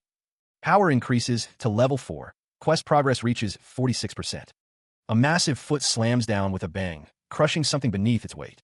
Bats flutter around a horned silhouette against a backdrop of red planets, as a rustling sound fills the air. Demonic laughter echoes around a hulking figure surrounded by smaller, menacing creatures. Su Ping remarks that so many monsters want to die, and says he'll leave them to Baby Skeleton. The Baby Skeleton slashes with a red energy blade, its eerie laughter filling the scene. Red energy blades cross each other with a swish as Baby Skeleton slays another enemy. Another status screen appears. Power increased to level 6. Lightning Rat has slain an enemy. Quest progress, 94%. Su Ping sits atop a pile of bones, accompanied by Baby Skeleton, observing a holographic quest progress screen. The monstrous creature towers over the battlefield, dismissing the foes before it. These roaches are too weak, it thinks, and there is still far to go.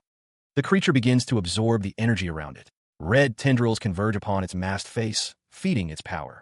The monster regenerates, its body reforming with a surge of power. A deafening roar echoes across the desolate landscape. Amidst the chaos, Su Ping is sent flying backwards. He realizes that the creature is not dead, despite the previous assault.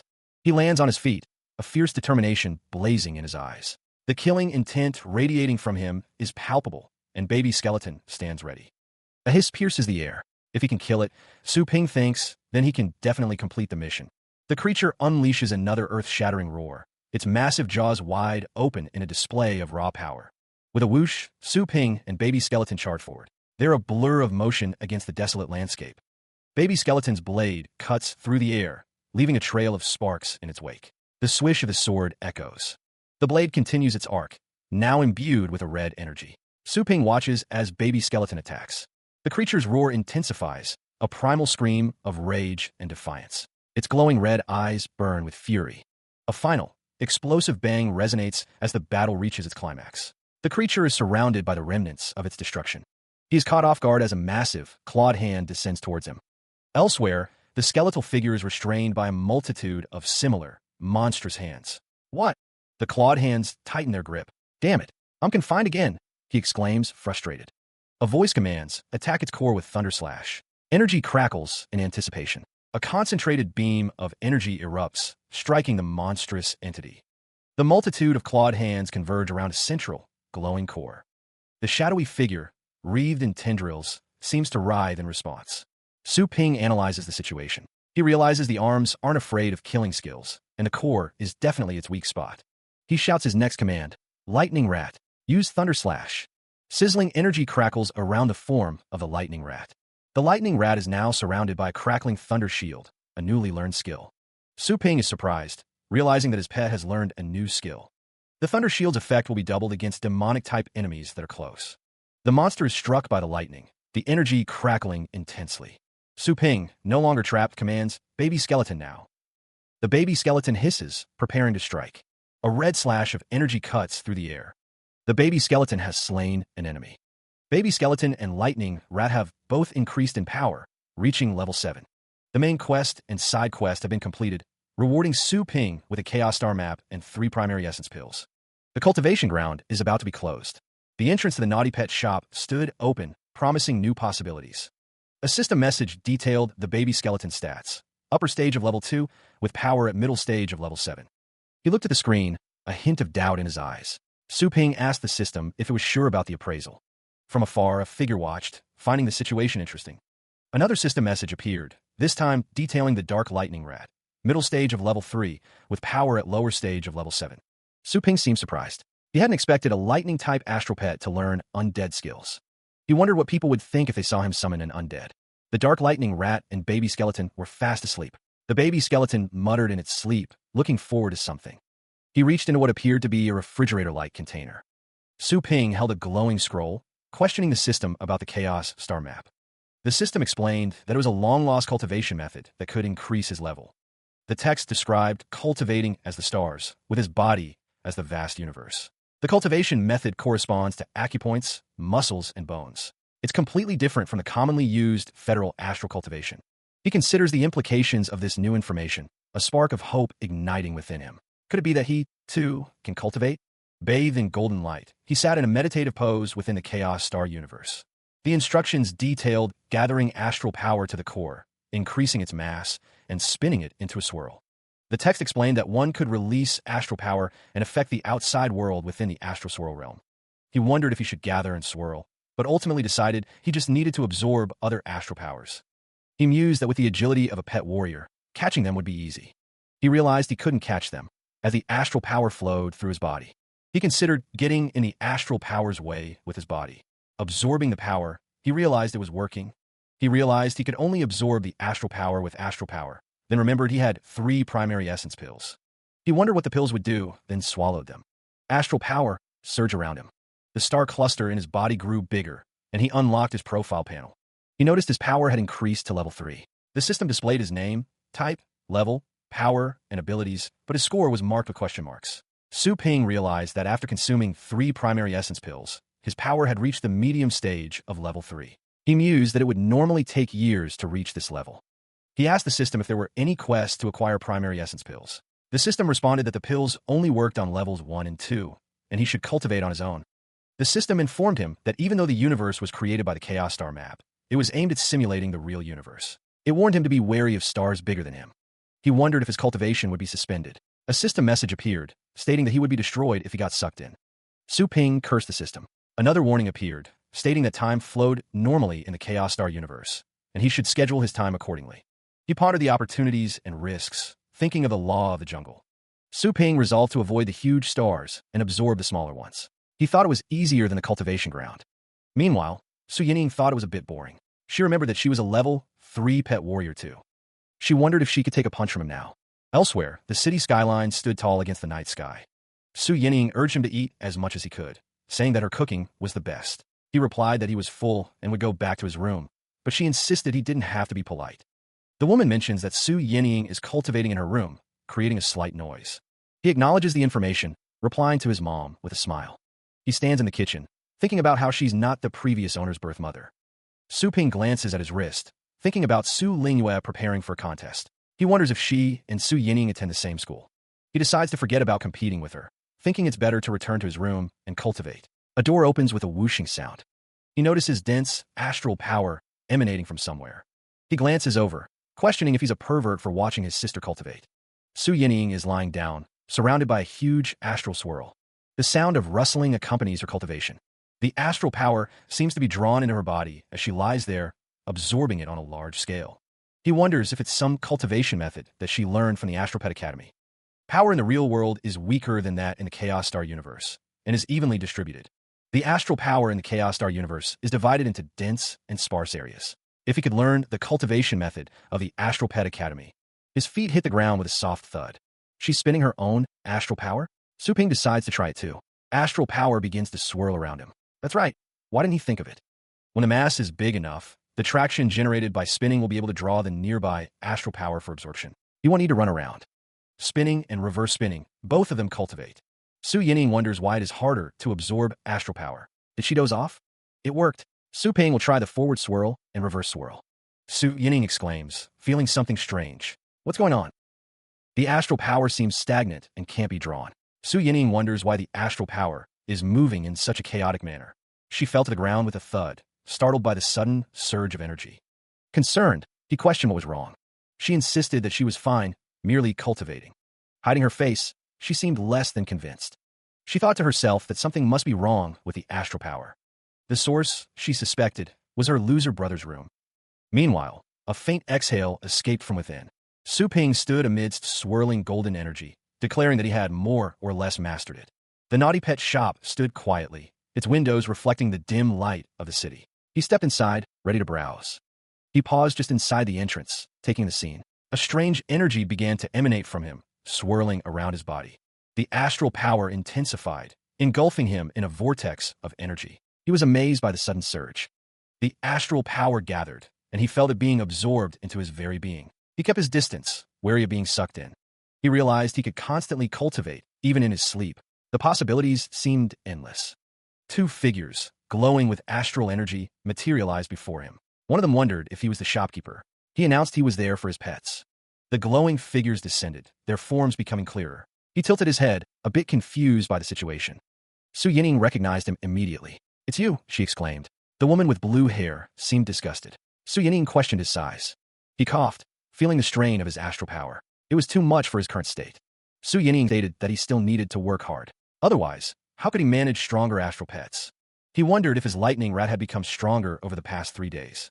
He questioned if it was okay to take a pet with level 7 power to a school where the average pet power was level 3 or 4. The small, blue astral pet, Chu, is carefully transferred between 2 sets of hands. The transaction complete, the shop has already received payment for their services. Su Yining takes Chu into her arms, expressing her gratitude to the shopkeeper. A strange feeling permeates the air, as if something is missing or changed. Su Yining wonders why the other astral pets don't seem excited to see her. Su Ping, on the phone, seems eager for them to leave the shop. Su Yining holds Chu, pondering the nature of the astral power contract and the bond between master and pet. Elsewhere, a woman with blue hair gently pets a large, golden astral pet. Another woman observes that the astral pet's injuries seem to have healed, and their fur has become lusher. Su Yining expresses her gratitude for the good care the shop provided to her astral pets. Su Ping decides not to charge her too much this time, perhaps out of gratitude or change of heart. Su Yining is shocked by the price of the fire spirit herb, which is suggested for her fallen phoenix. She muses on the lightning rat's transformation, wondering how much stronger it has become as the contest nears. Su Yining decides to warm up a little. Su Yining instructs Lan Lele to summon her strongest pet, warning her not to go easy. The challenge has been issued. Lan Lele, with her distinctive blue pigtails, stands ready to accept the challenge. A shadowy figure crackles with electric energy, hinting at the power about to be unleashed. Someone is confident. With a whoosh of power, Lan Lele begins the summoning ritual. Energy gathers around her feet. The earth monk materializes, a towering figure of stone and ancient power. The air crackles with anticipation. Lan Lele warns her opponent not to cry if she gets injured. Su Yining recognizes the earth monk as a hybrid humanoid astral pet of the rock type, noting its power is at level 5. Lan Lele declares her intention to test the power of Thunder Slash and Thunder Shadows. The challenge is set. A bestial creature with glowing red eyes hisses, ready to unleash its power. The air vibrates with tension. With a swish, the earth monk and the shadowy figure face off, preparing for battle. The arena awaits their clash. Lan Lele commands the earth monk to play with it, setting the stage for the impending battle. The crowd watches with anticipation. The earth monk, Su Ping, initiates his earth movement skill. The ground shifts and rises beneath him, forming a colossal, rocky construct. The construct becomes the target of a barrage of lightning strikes. The energy crackles and sizzles around the rocky form. The armored figure of Su Ping is struck. A visible crack appears on his stony exterior as the attack lands with a resounding impact. Su Yining calls out the name of the attack, Thunder Shadows. Rocks and debris rain down around her. Su Ping is now surrounded by crackling lightning and several smaller, wolf-like creatures wreathed in electrical energy. He seems surprised by the sudden shift in tactics. Lan Lele is shocked, wondering if the attack can create 3 clones. Su Yining clarifies that it's multiple Thunder Shadows. The Earth Monk remains encircled by the Thunder Shadows. The creatures move with a swift, fluid motion, their forms blurring with speed. Lan Lele is protected by a glowing, triangular astral shield. Su Yining urges her to command the Earth Monk to fight, confident in her shield's protection. Su Yining assures Lan Lele that she instructed her lightning rat not to attack her. She notes that the Earth Monk is a hybrid astral pet with extraordinary insight, seeing this as a good opportunity to test Thunder Shadows. A figure burrows underground, leaving a trail of displaced earth and a low rumble in its wake. Lan Lele stands firm, her astral shield taking the form of a spearhead. The Thunder Shadows continue to circle, their movements creating gusts of wind. A massive explosion erupts, engulfing the area in a blinding flash of light and scattering debris in all directions. The Earth Monk's stone body begins to fracture under immense pressure, cracks spiderweb across his form, glowing with blue energy. With a whooshing sound, the Earth Monk's eyes glow intensely. He seems to sense the impending danger. The Earth Monk stands, a question mark appearing above him. He is surrounded by crackling blue lightning, a thud echoing. The lightning rat's face fills the panel, his red eyes gleaming with malice. He thinks triumphantly, Earth Monk has been tricked. The lightning rat's mouth opens wide, revealing rows of sharp teeth. A menacing hiss escapes his jaws. Lan Lele stares in disbelief, her expression a mix of shock and concern. She exclaims, "What?" Earth Monk is frightened. A voice wonders if the Earth Monk failed to catch the real lightning rat. The Earth Monk plummets downwards. The Earth Monk falls further into the hole, the sound of impact echoing loudly. Bang! Bang! Elsewhere, Su Yenying stands before a large, dome-shaped structure. She says, "Earth Monk, I'm safe. Let me out." Su Yenying ponders the situation. She thinks, well, a high-bred Earth Monk that is strong against electricity type is scared of a low-bred lightning rat. Su Yenying smiles, a hint of pride in her eyes. She thinks, my little guy is so strong. The annual tryouts of Fengshan Academy are over, and the knockout rounds are about to begin. On the left side of the arena, Su Yenying is welcomed to the stage. Su Yenying is the new dark horse of Grade 2. On the right side, Li Ji, the perceptive cultivator, is welcomed. Li Ji was one of the top 10 cultivators last year. The contestants will fight with 3 pets each, and whoever defeats all of their opponent's pets will be the winner. Li Ji summons his pet, calling for it to come out. Li Ji's aquatic pet appears, swirling with blue energy. Spectators are surprised that he summoned his astral pet first. They wonder if he is not worried about his opponent summoning a pet with an advantage. Su Yenying seems unconcerned, despite Li Ji summoning an aquatic hidden beast, a middle-breed aquatic-type pet that is good at lurking and assassinating. Su Yenying summons his fallen phoenix, and it lets out a mighty roar. The commentator notes that the middle-bred aquatic hidden beast is at a disadvantage. How will Li Ji overcome this? A hand is raised, rustling as it moves. Li Ji admits defeat, but seems to have something else in mind. He says, "Okay, let's..." Li Ji adjusts his glasses, stating exactly. The announcement rings out. Li Ji has admitted defeat. Su Yenying has won the round. Su Yenying wonders what Li Ji is up to, noticing that he's laughing. Li Ji's eyes glow ominously as he declares that a bait is a must in order to catch a prey. Lan Lele is surprised by something, exclaiming, "What's this with high-power pets?" Su Yenying's fallen phoenix is caught in a net. An earth hunter beast appears, rumbling and hissing. Li Ji explains that the fallen phoenix isn't his strongest pet, but it's the hardest to deal with. He notes that lightning rat, ugly rock, and fang tiger are all ground-type astral pets, and he could defeat them easily. The fallen phoenix faces off against another astral pet, but only the fallen phoenix, a flying-type astral pet, is problematic for level 5 astral pets. Li Ji's pets might even die of exhaustion from fighting. He apologizes to Su Yenying, admitting he has researched her capabilities. Li Ji declares he must eliminate her first. Su Yenying, surrounded by a fiery aura, confidently responds, certain of her victory. The fiery aura intensifies around Li Ji as he scoffs, dismissing her power as weak. His expression shifts to shock, realizing something has gone wrong with his plan.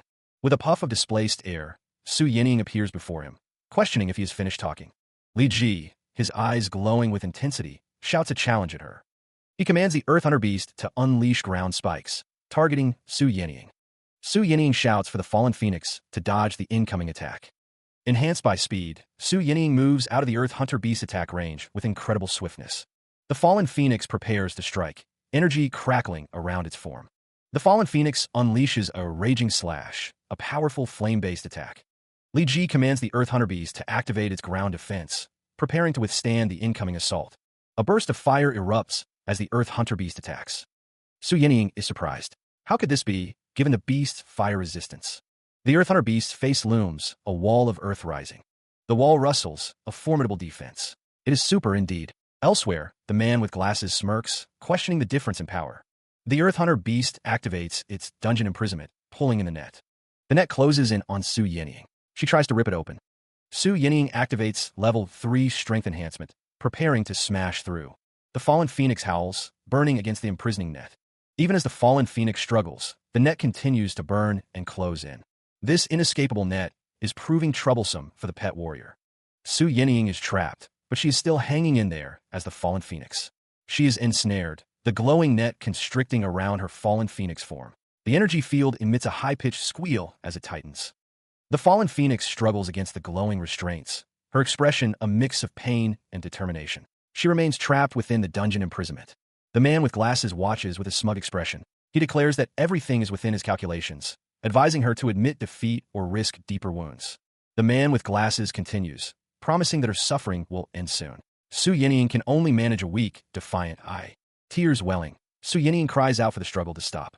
With a final, desperate plea, she admits defeat, the net glowing intensely around her. Energy crackles around the fallen phoenix as the net constricts further. The dungeon imprisonment is taking its toll. The net dissipates, leaving Su Yenying standing on the cracked earth. Scars from the energy field mark the ground around her. The air sizzles with residual energy. The man with glasses looks down, a flicker of surprise in his eyes as he mutters to himself. Su Yenying stands with another man, her expression a mix of shock and realization. She exclaims that this is... The fallen phoenix unleashes a ray of fire, a level 8 skill. The Earth Hunter beast is immobilized after taking the blow. Li Ji scoffs, noting that even though the fallen phoenix is a hybrid astral pet, it ranks low in quality and talent. Su Yenying retorts that her fallen phoenix was the one who performed the feat. The man with the mustache remarks that the fallen phoenix has a promising future, also noting that her lightning rat used Thunderslash. Li Ji chuckles. A hand reaches out, grabbing something unseen. Li Ji declares that he has dibs on Su Yenying, his expression smug. The man with the mustache laughs, claiming he was just asking. He didn't expect such a genius this year. Two students point out Su Yenying, identifying her as the girl who trained the Rat King. One laments that his astral pet hasn't learned any high-level skills. Su Yenying's fallen phoenix emits a sing. It's noted that she has leveled up, learning the level 8 ray of fire and increasing its power to the lower stage of level 4. Su Yenying wonders if such a powerful fallen phoenix is really hers. It is announced that Su Yenying has won the second round, and the contestants are asked to get ready for the third round. The man in the blue suit gestures, a look of frustration on his face. He mutters about bad luck and a near victory. His expression twists into a snarl, revealing his growing anger. He acknowledges Su Yenying's strength and vows to retaliate. With a resounding bang, a wind demon materializes amidst shattered earth, radiating an aura of pure terror. The air crackles with energy as the wind demon makes its presence known with a powerful gust. Su Yenying exclaims in surprise, recognizing the creature as a mature wind demon of considerable power. She wonders if students are allowed to use such beasts. The red-haired hunter and another man observe the arena. He remarks that rookies often die in deserted areas because monsters don't follow rules. A voice assures them not to worry, though the speaker remains unseen. A man with a neatly trimmed mustache adjusts his tie, a confident smirk playing on his lips as he states that everything will be fine. Someone muses about the wind demon, suspecting it was rented. They vow to teach the summoner a lesson after the contest. The man in the blue suit collapses to his knees, gasping for breath, the summoning having clearly taken a toll. The wind demon's eyes glow menacingly as it prepares to unleash a wind slash, a sinister head escaping its lips. The man in the blue suit glares up at the wind demon, cursing the beast. He wonders if their level difference is the reason it isn't obeying him. She calls upon her enhancements, strength and wind flowing through her. Perception and firmness join the fray, bolstering her resolve. A blinding ray of fire erupts, a searing attack unleashed with a sharp bird-like cry. A dark shape moves with impossible speed, a single red eye piercing the gloom as it rushes forward. A glimpse of a wing, blurred by motion, hints at the creature's true form and terrifying velocity. With a swish, the dark figure descends, its attack aimed directly at Su Yenying, who is caught completely off guard. The speed of the assault leaves Su Yenying reeling. She can only utter one thing: it was too fast. The onlookers are stunned. Su Yenying's fallen phoenix, a formidable technique, was defeated with a single, swift move. Surrounded by swirling winds, Su Yenying struggles to comprehend the power she just faced. What is this? The wind whips around her limbs, a desperate attempt to regain control and understand the situation. Another person wonders why the wind demon isn't stopping, now that Su Yenying has lost. What is going on? Meanwhile, Li Ji, witnessing the events unfold, is overcome with frustration and despair. He is passed out. Su Yenying desperately tries to stop the unfolding events, unleashing a wind slash in a final act of defiance. An official declares that the wind demon has completely lost control, demanding the contest be ended. Below, a cloaked figure stands amidst swirling blue winds. The cloaked figure remains enveloped in the wind, as a voice commands the wind divine bird to advance. Suddenly, a red energy clashes against the blue wind, creating a chaotic whirlwind. The sounds of energy clashing fill the air. Witnessing the escalating power, one of the onlookers exclaims in disbelief at the sheer speed of the attacks. With a heavy thud, Su Yenying's lightning rat appears, ready to intercept the incoming assault. It's explained that Su Yenying summoned the lightning rat to block the wind slash, as a direct hit would surely kill a pet warrior. Su Yenying cries out, realizing she didn't make the summoning gesture. The lightning rat has been present from the start, concealing its aura. The lightning rat looms larger now, a menacing presence before Su Yenying, hissing with barely contained power. The wind slash connects with a lightning rat, the impact echoing as the wind attacks increase in number. The lightning rat, now surrounded by a glowing green circle, wonders how to evade the relentless attacks. A dead soul summoning manifests. A skeleton swordsman appears, ready for battle. The onlookers react with shock, realizing the lightning rat possesses demonic skills. and one expresses a desire to train one as well. She is sent reeling backwards, a look of utter disbelief etched across her face. Clang after clang echoes as the skeleton swordsman valiantly defends against the unseen onslaught. It's a rare sight indeed. A lightning rat capable of wielding demonic skills, and a skeleton swordsman able to withstand wind slashes. The lightning rat hisses, its power crackling around it. A surge of blue energy pulses through the area. The wind demon roars, its crimson eyes burning with malevolent intent. The skeleton swordsman unleashes a devastating red energy slash. The energy connects with a resounding bang. Inside the protective barrier, Su Yinying watches with concern. The lightning rat charges forward, crackling with immense power. What will her decision lead to? The lightning rat has slain the wind demon, which has lost control. The wind demon is assaulted by crackling energy, suffering a grievous wound from the attack. The lightning rat prepares to strike again, crackling with power as it unleashes a thunder slash. The cloaked figure watches intently. The lightning rat is insanely powerful, radiating a strong, killing intent. The figure wonders if the lightning rat intends to kill the wind demon. Su Yinying is surprised by the lightning rat's strength, wondering if it is out of control. The rookies this year are unbelievable. Someone shouts for the wind divine bird to attack. The cloaked figure worries that if the pet is killed in the contest, the promising student will be disqualified. The lightning rat stares intently at its opponent. The lightning rat's power crackles intensely. The lightning rat unleashes a thunder prison, trapping the wind divine bird. The thunder prison attack connects with a resounding bang. The wind divine bird roars in pain, declaring that its wind divine has been injured. Li Ji wonders how such power is possible. He notes that few level 7 astral pets can move as fast as his wind divine bird, let alone a lightning rat. The crowd watches in stunned silence. They realize it's thunder prison, a technique said to strike even earth-type astral pets with devastating lightning. A silver-haired man observes the battle with a smirk. He acknowledges the amazing skill, but is surprised it comes from a lightning rat. Su Yinying is impressed. She thinks that a middle-bred pet that's strong could be sold at a high price, and that the little guy is fearless. The wind divine bird is surrounded by crackling energy. The air rushes around it as the thunder prison takes hold. The wind divine bird struggles against the thunder prison. The stadium looms in the background as the vortex of lightning intensifies. The wind divine bird howls in defiance, while the lightning rat hisses back, the two locked in a fierce battle of wills. Li Ji, watching with concern, urges his wind divine bird to calm down as the situation spirals out of control. The wind divine bird's wing is caught in the swirling energy. Li Ji cries out, fearing what will happen if his pet goes all out against the lightning rat. The whole stadium is at risk. The thunder prison threatens to destroy everything in its path, the power of the lightning rat unleashed.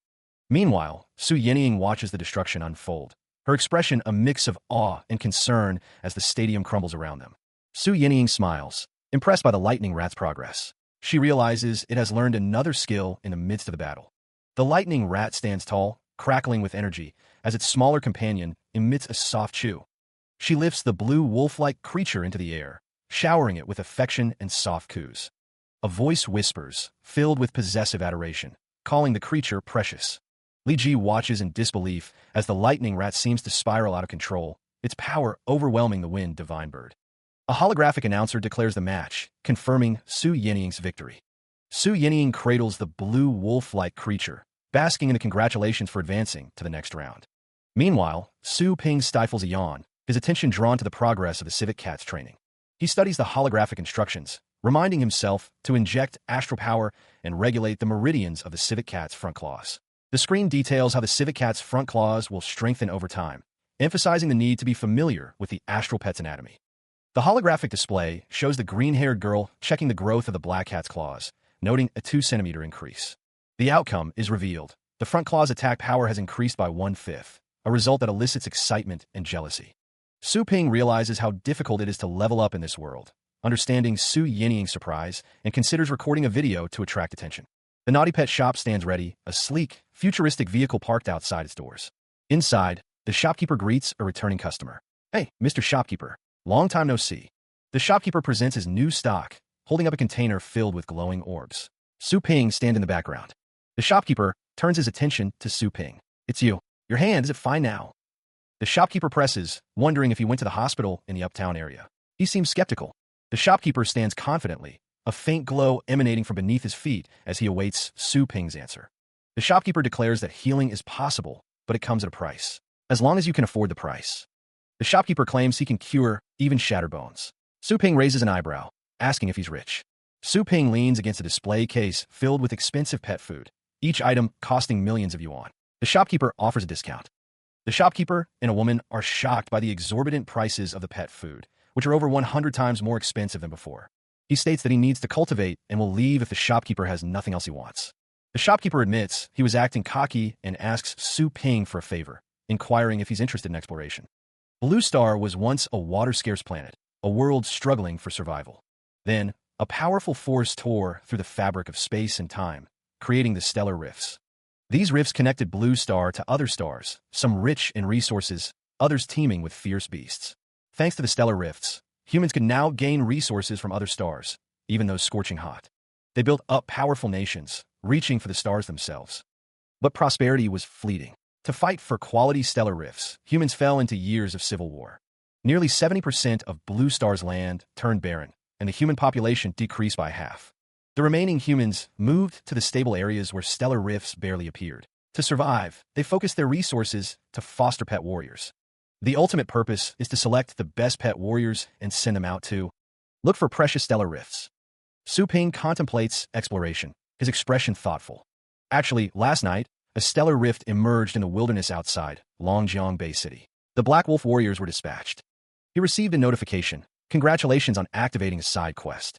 Find a lost pet, and the reward will be a magic body forging scripture. Magic body forging scripture? The Chaos Star map given by the system has greatly enhanced his abilities, and this scripture must be good too. The young man considered his current state. He needed some combat experience as well to truly test his limits.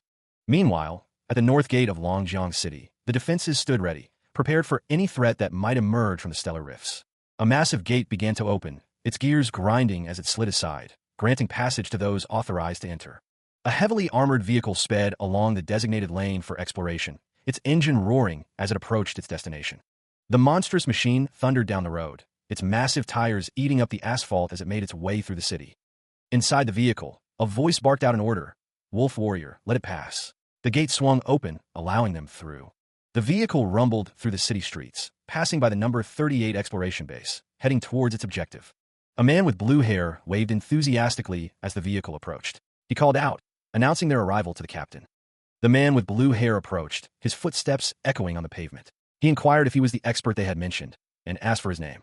Fan Ganglai, captain of the Black Wolf Warrior, stood alongside Li Ying, his vice-captain, ready to meet the expert they had come to find. Su Ping's name, it seems, means ordinary, but nothing about him suggests that to be true. Fan Ganglai mentions that Fan Yujing talks about Su Ping a lot, stating it's a pleasure to meet someone so impressive and young. The compliment seems to catch Su Ping off guard, his expression shifting to one of surprise. Li Ji wonders if Su Ping is even 18, suggesting they register his identity first before proceeding further. Fan Ganglai remarks that Su Ping is too young to graduate as a pet warrior, questioning which academy he is from. Su Ping, standing before the two men, simply states that he taught himself, leaving them in stunned silence. Li Ji warns that the stellar rift is very dangerous, while Fan Ganglai reiterates that to join their team, one needs to register their identity. Su Ping dismisses their concerns, stating he has no intention of joining the exploration team, and is only there to look for the blood flame-tailed fox. Fan Ganglai retorts that Su Ping is talking big for someone his age, clearly unimpressed by his declaration. The text reminds that Su Ping was invited by Fan Yujing and questions whether their group accepts random people. Li Ji tells Su Ping to mind his manners, the tension in the air growing thicker with each exchange. A pair of glowing red eyes appear, accompanied by a sizzling sound, as a voice commands something to come out. The baby skeleton strikes the ground with its chained weapon, the impact echoing. Fan Ganglai is surprised by the display. Behind him, Su Ping stands silently, observing the scene. The baby skeleton rolls away, its small form a blur of motion against the dark ground. Su Ping examines the skull and stone in his hands, wondering why the stone remains so large, even after absorbing energy. Fan Ganglai remarks that the little guy should be powerful enough for the wilderness, looking off to the side. Fan Ganglai asks Su Ping if this is the only pet he has. Su Ping confirms that it is for now. Fan Ganglai says that if he made a mistake, he'll be done for. Su Ping reassures the baby skeleton, promising not to let it down. The command rings out in Su Ping's mind. The baby skeleton must unsheath its saber. A medium saber play unfolds, the sounds of clashing metal echoing in the training area. The baby skeleton moves with incredible speed, its movements a blur to the onlookers. Fan Ganglai and a man with blonde hair are shocked, as one of them exclaims that he only saw it sheath its saber. The baby skeleton fully unsheathes its saber, revealing a blade of immense power. Su Ping stands before a high-tech interface, ready to input his personal data. The system initiates an eye scan, a crucial step in the identification process. The screen displays Su Ping's profile, confirming his registration as a temporary explorer. The man with silver hair expresses his surprise. He wonders how Su Ping became a pet warrior on his own at such a young age. A temporary explorer can accumulate merits during exploration, the man with blonde hair explains. The man with blonde hair leads Su Ping and the silver-haired man down a sterile corridor, indicating the way. The man with silver hair assures Su Ping that he will bail him out if he gets arrested, boasting of his special privileges as an explorer. Su Ping thinks to himself that these people are hopeless, always talking about their privileges. Meanwhile, the trio approaches the Federal Pioneer Warehouse, a massive structure looming in the distance. Su Ping finds himself in a vast, echoing chamber, the air thick with anticipation. Rows of encased suits and weapons stand ready, hinting at the dangers that lie ahead. The warehouse looms, a stark reminder that, for Su Ping, the wilderness is full of dangers. He stood in the warehouse, surrounded by strange and powerful artifacts. Fan Ganglai gestured expansively, telling him to pick a few treasures for self-defense. The explorer was told not to pick anything too expensive. The request came from Fan Ganglai, who watched him carefully. Su Ping's eyes were drawn to a dragon fruit encased in glass. Fan Ganglai mentioned that some of the items were as good as those found in cultivation grounds, perhaps even from other stellar regions. Fan Ganglai crossed his arms, his expression expectant. He asked Su Ping if he had made his decision, while a blonde-haired man looked on. The question hung in the air. Su Ping's response was simple and direct. What? A holographic display shimmered, revealing a level 1 to 6 basic training method for pet warriors. It was listed as a level 1 treasure worth 10 merit points. The blonde-haired man, Fan Yujing, laughed, questioning what kind of person Fan Ganglai had invited. The situation seemed absurd to him. Fan Ganglai puffed out his chest, trying to explain. He told Su Ping they were going to the wilderness and that he should take some defensive tools and weapons, questioning why he would choose cultivation methods. Fan Ganglai continued, assuring them that he knew what he was doing. He explained that the training method was for long-term cultivation. Fan Ganglai wondered if Su Ping was brainless or confident about his abilities. He hoped it was the latter. Su Ping held a box containing a sleek, black suit. It looked advanced and protective. Fan Ganglai explained that the captain gave this to him. It could resist the attacks from most of the level 5 astral pets. He stares ahead, a grim determination etched on his face. If they fail again, they'll become the biggest joke in town. Far in the distance, 2 figures ascend a towering rock formation, their movements causing small avalanches of stone. Su Ping gazes up at the night sky, the stars like distant pinpricks in the inky blackness. He wonders aloud what they know about the stellar rift. A figure with silver hair and glowing blue rings floats serenely. The area is a B-rank danger zone, teeming with demonic, fierce beasts. Su Ping continues to look up, his expression thoughtful. Minerals are not found, but he muses that if it's demonic, he's come to the right place. The 2 distant figures stand before a massive, rocky creature. One asks who the other substitute is, hearing that the 2 were seriously injured. The other substitute was brought by the vice captain. The rocky creature's foot slams down with a resounding thump. Someone remarks that they heard he's pretty badass. A close-up reveals a bird-like clawed foot. The warning is clear, don't piss him off. The rocky creature stomps down, the force of the impact sending tremors through the ground. Su Ping's eyes widen in surprise, his body tensing as he senses the approaching threat. A figure with glowing eyes challenges the unseen intruder, declaring that they are too slow. Perched atop the rocky creature is Lin Ma Kong, the silver metal explorer. He remarks that he waited so long, he almost fell asleep. The wind howled around the rocky peak under the watchful gaze of the moon. The blue-haired figure paused, boasting about his core strength as he carried his companion. He claimed he'd die if he fell, despite being level 6. The blonde-haired figure with the pink visor mentioned hearing about the loss of someone's lover's blood flame-tailed fox. He stated that he told them to only take elites to the deserted area. The blonde-haired figure chuckled, indicating he was willing to listen to what was being said. Su Ping, looking intently at someone, questioned who they were. The blue-haired figure explained that this is Su Ping, a helper invited by Fan Yujing. He then asked if this was Su Ping's first time in the wilderness. Someone demanded an explanation for what had just happened. The blonde-haired figure with the pink visor questioned who was asking for an explanation. He remarked that fighting is brutal and wondered how someone could go to the wilderness if they couldn't handle it.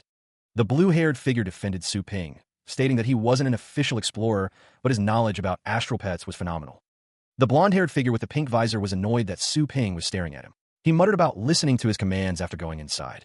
The rustling sound filled the air as Su Ping continued to stare. The blonde-haired figure with the pink visor said he'd take care of his guy, wondering what look was in Su Ping's eyes. The skeleton's glare is chilling, as if staring at a corpse. for figures stand in the distance, observing. Is this truly his first venture into the wilderness? The question hangs in the air, unanswered. A colossal structure of light pierces the alien sky, dominating the horizon.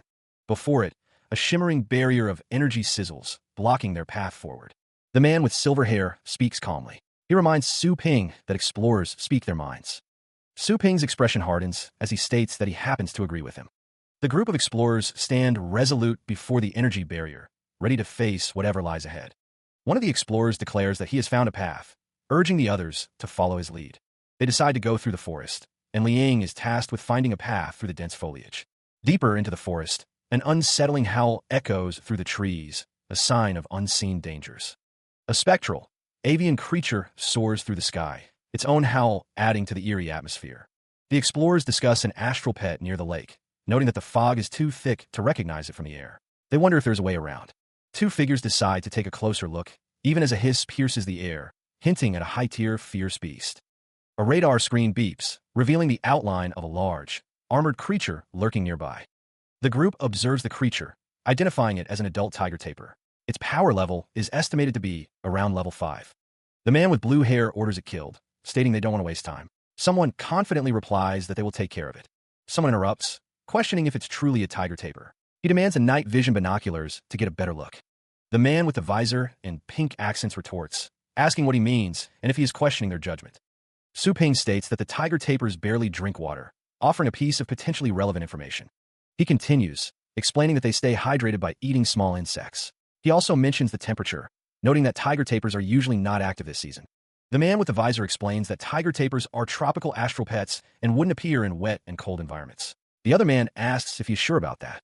The man with the visor and red accents insists that it is definitely a tiger tapir, questioning why they should trust the other's judgment. Someone calls the other a novice and a waste of time, ordering them to kill it and using the phrase Cardoso Boa. The figure moves with great speed, lines of motion blurring the background.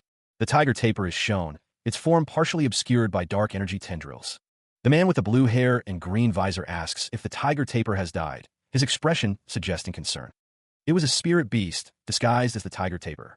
A strange energy emanated from the creature as it shifted forms. Lin Makong demanded that the astral pet return the beast at once. He warned of dire consequences if they refused to comply. The figure with the cybernetic helmet challenged Lin Makong, questioning who he thought he was to make such demands. The eye of a massive creature suddenly appeared, accompanied by a deafening boom that shook the surroundings. The spirit beast hissed, its form radiating a menacing aura as it prepared for a confrontation. Su Ping brought up the topic of the spirit beast, prompting a discussion about its nature and origins. The others noted that an adult spirit beast's power was at level 7, and they often pretended to be weak to lure their prey. It was explained that once they get into their prey's body, they'll dissolve their prey from within, a horrifying prospect.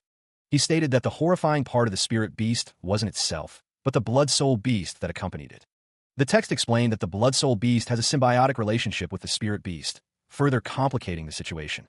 The character with the fur collar was shocked, exclaiming about the blood-soul beast and demanding clarification from Su Ping. He ominously stated that where there is a spirit beast, there's always a blood-soul beast lurking around, hinting at a hidden danger. If he is correct, this is no ordinary water. Something falls into the lake with a heavy plop. The others watch as something is swallowed by the lake. It's in there, one of them realizes with growing dread. Deep within the murky depths, a monstrous snake-like creature rumbles, its presence radiating a palpable sense of menace. A blood-soul beast lies in wait beneath the surface, its form a shadowy terror lurking in the depths of the lake. Something rustles nearby. The man with dark circles under his eyes realizes the Cardoso Boa's consciousness is gone. A red-haired character shouts a warning, urging everyone to flee from the approaching monster.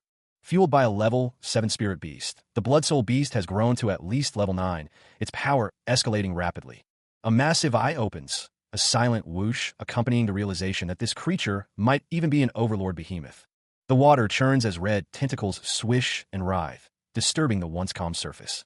With a whoosh, a bloodthirsty wolf, Quetzalcoatlus, appears, its presence adding to the growing chaos. Lin Makong calls out, urging everyone to come out, his voice filled with urgency and determination. The massive eye looms in the sky, an ominous sign of the immense power that has awakened. The sound of impacts echoed as they plummeted through the dense forest. Someone urgently called out, Liang, plan a route. A man with a high-tech visor studied a holographic map. The screen flashed warnings. 2 paths. Several unknown fierce beasts on the eastern one. The map showed a dangerous forest riddled with red markers. Lin Makong, frustrated, asked, "Damn it, are there no other options? Where should we go?" A voice urged, "Retreat to the west. I've lost a pet." Another voice countered, warning, "We'll be in deep trouble if we go deeper into the forest." Lin Makong's expression was grim, sweat beading on his brow as he considered their options. The man with blonde hair asked, "What do you think?" The man with black hair responded with conviction, "My suggestion is go east." The figure atop the red beast questions the sanity of their companion. A blood soul beast is already a formidable challenge. Li Ji urges retreat, his expression strained. He calls out, asking if it is Su Ping. The purple-haired man insists on the seriousness of their situation. He demands trust, promising the return of the blood flame-tailed fox. He hopes this won't be the end, his eyes narrowed with determination and a hint of fear. The order is given. Liang, go east.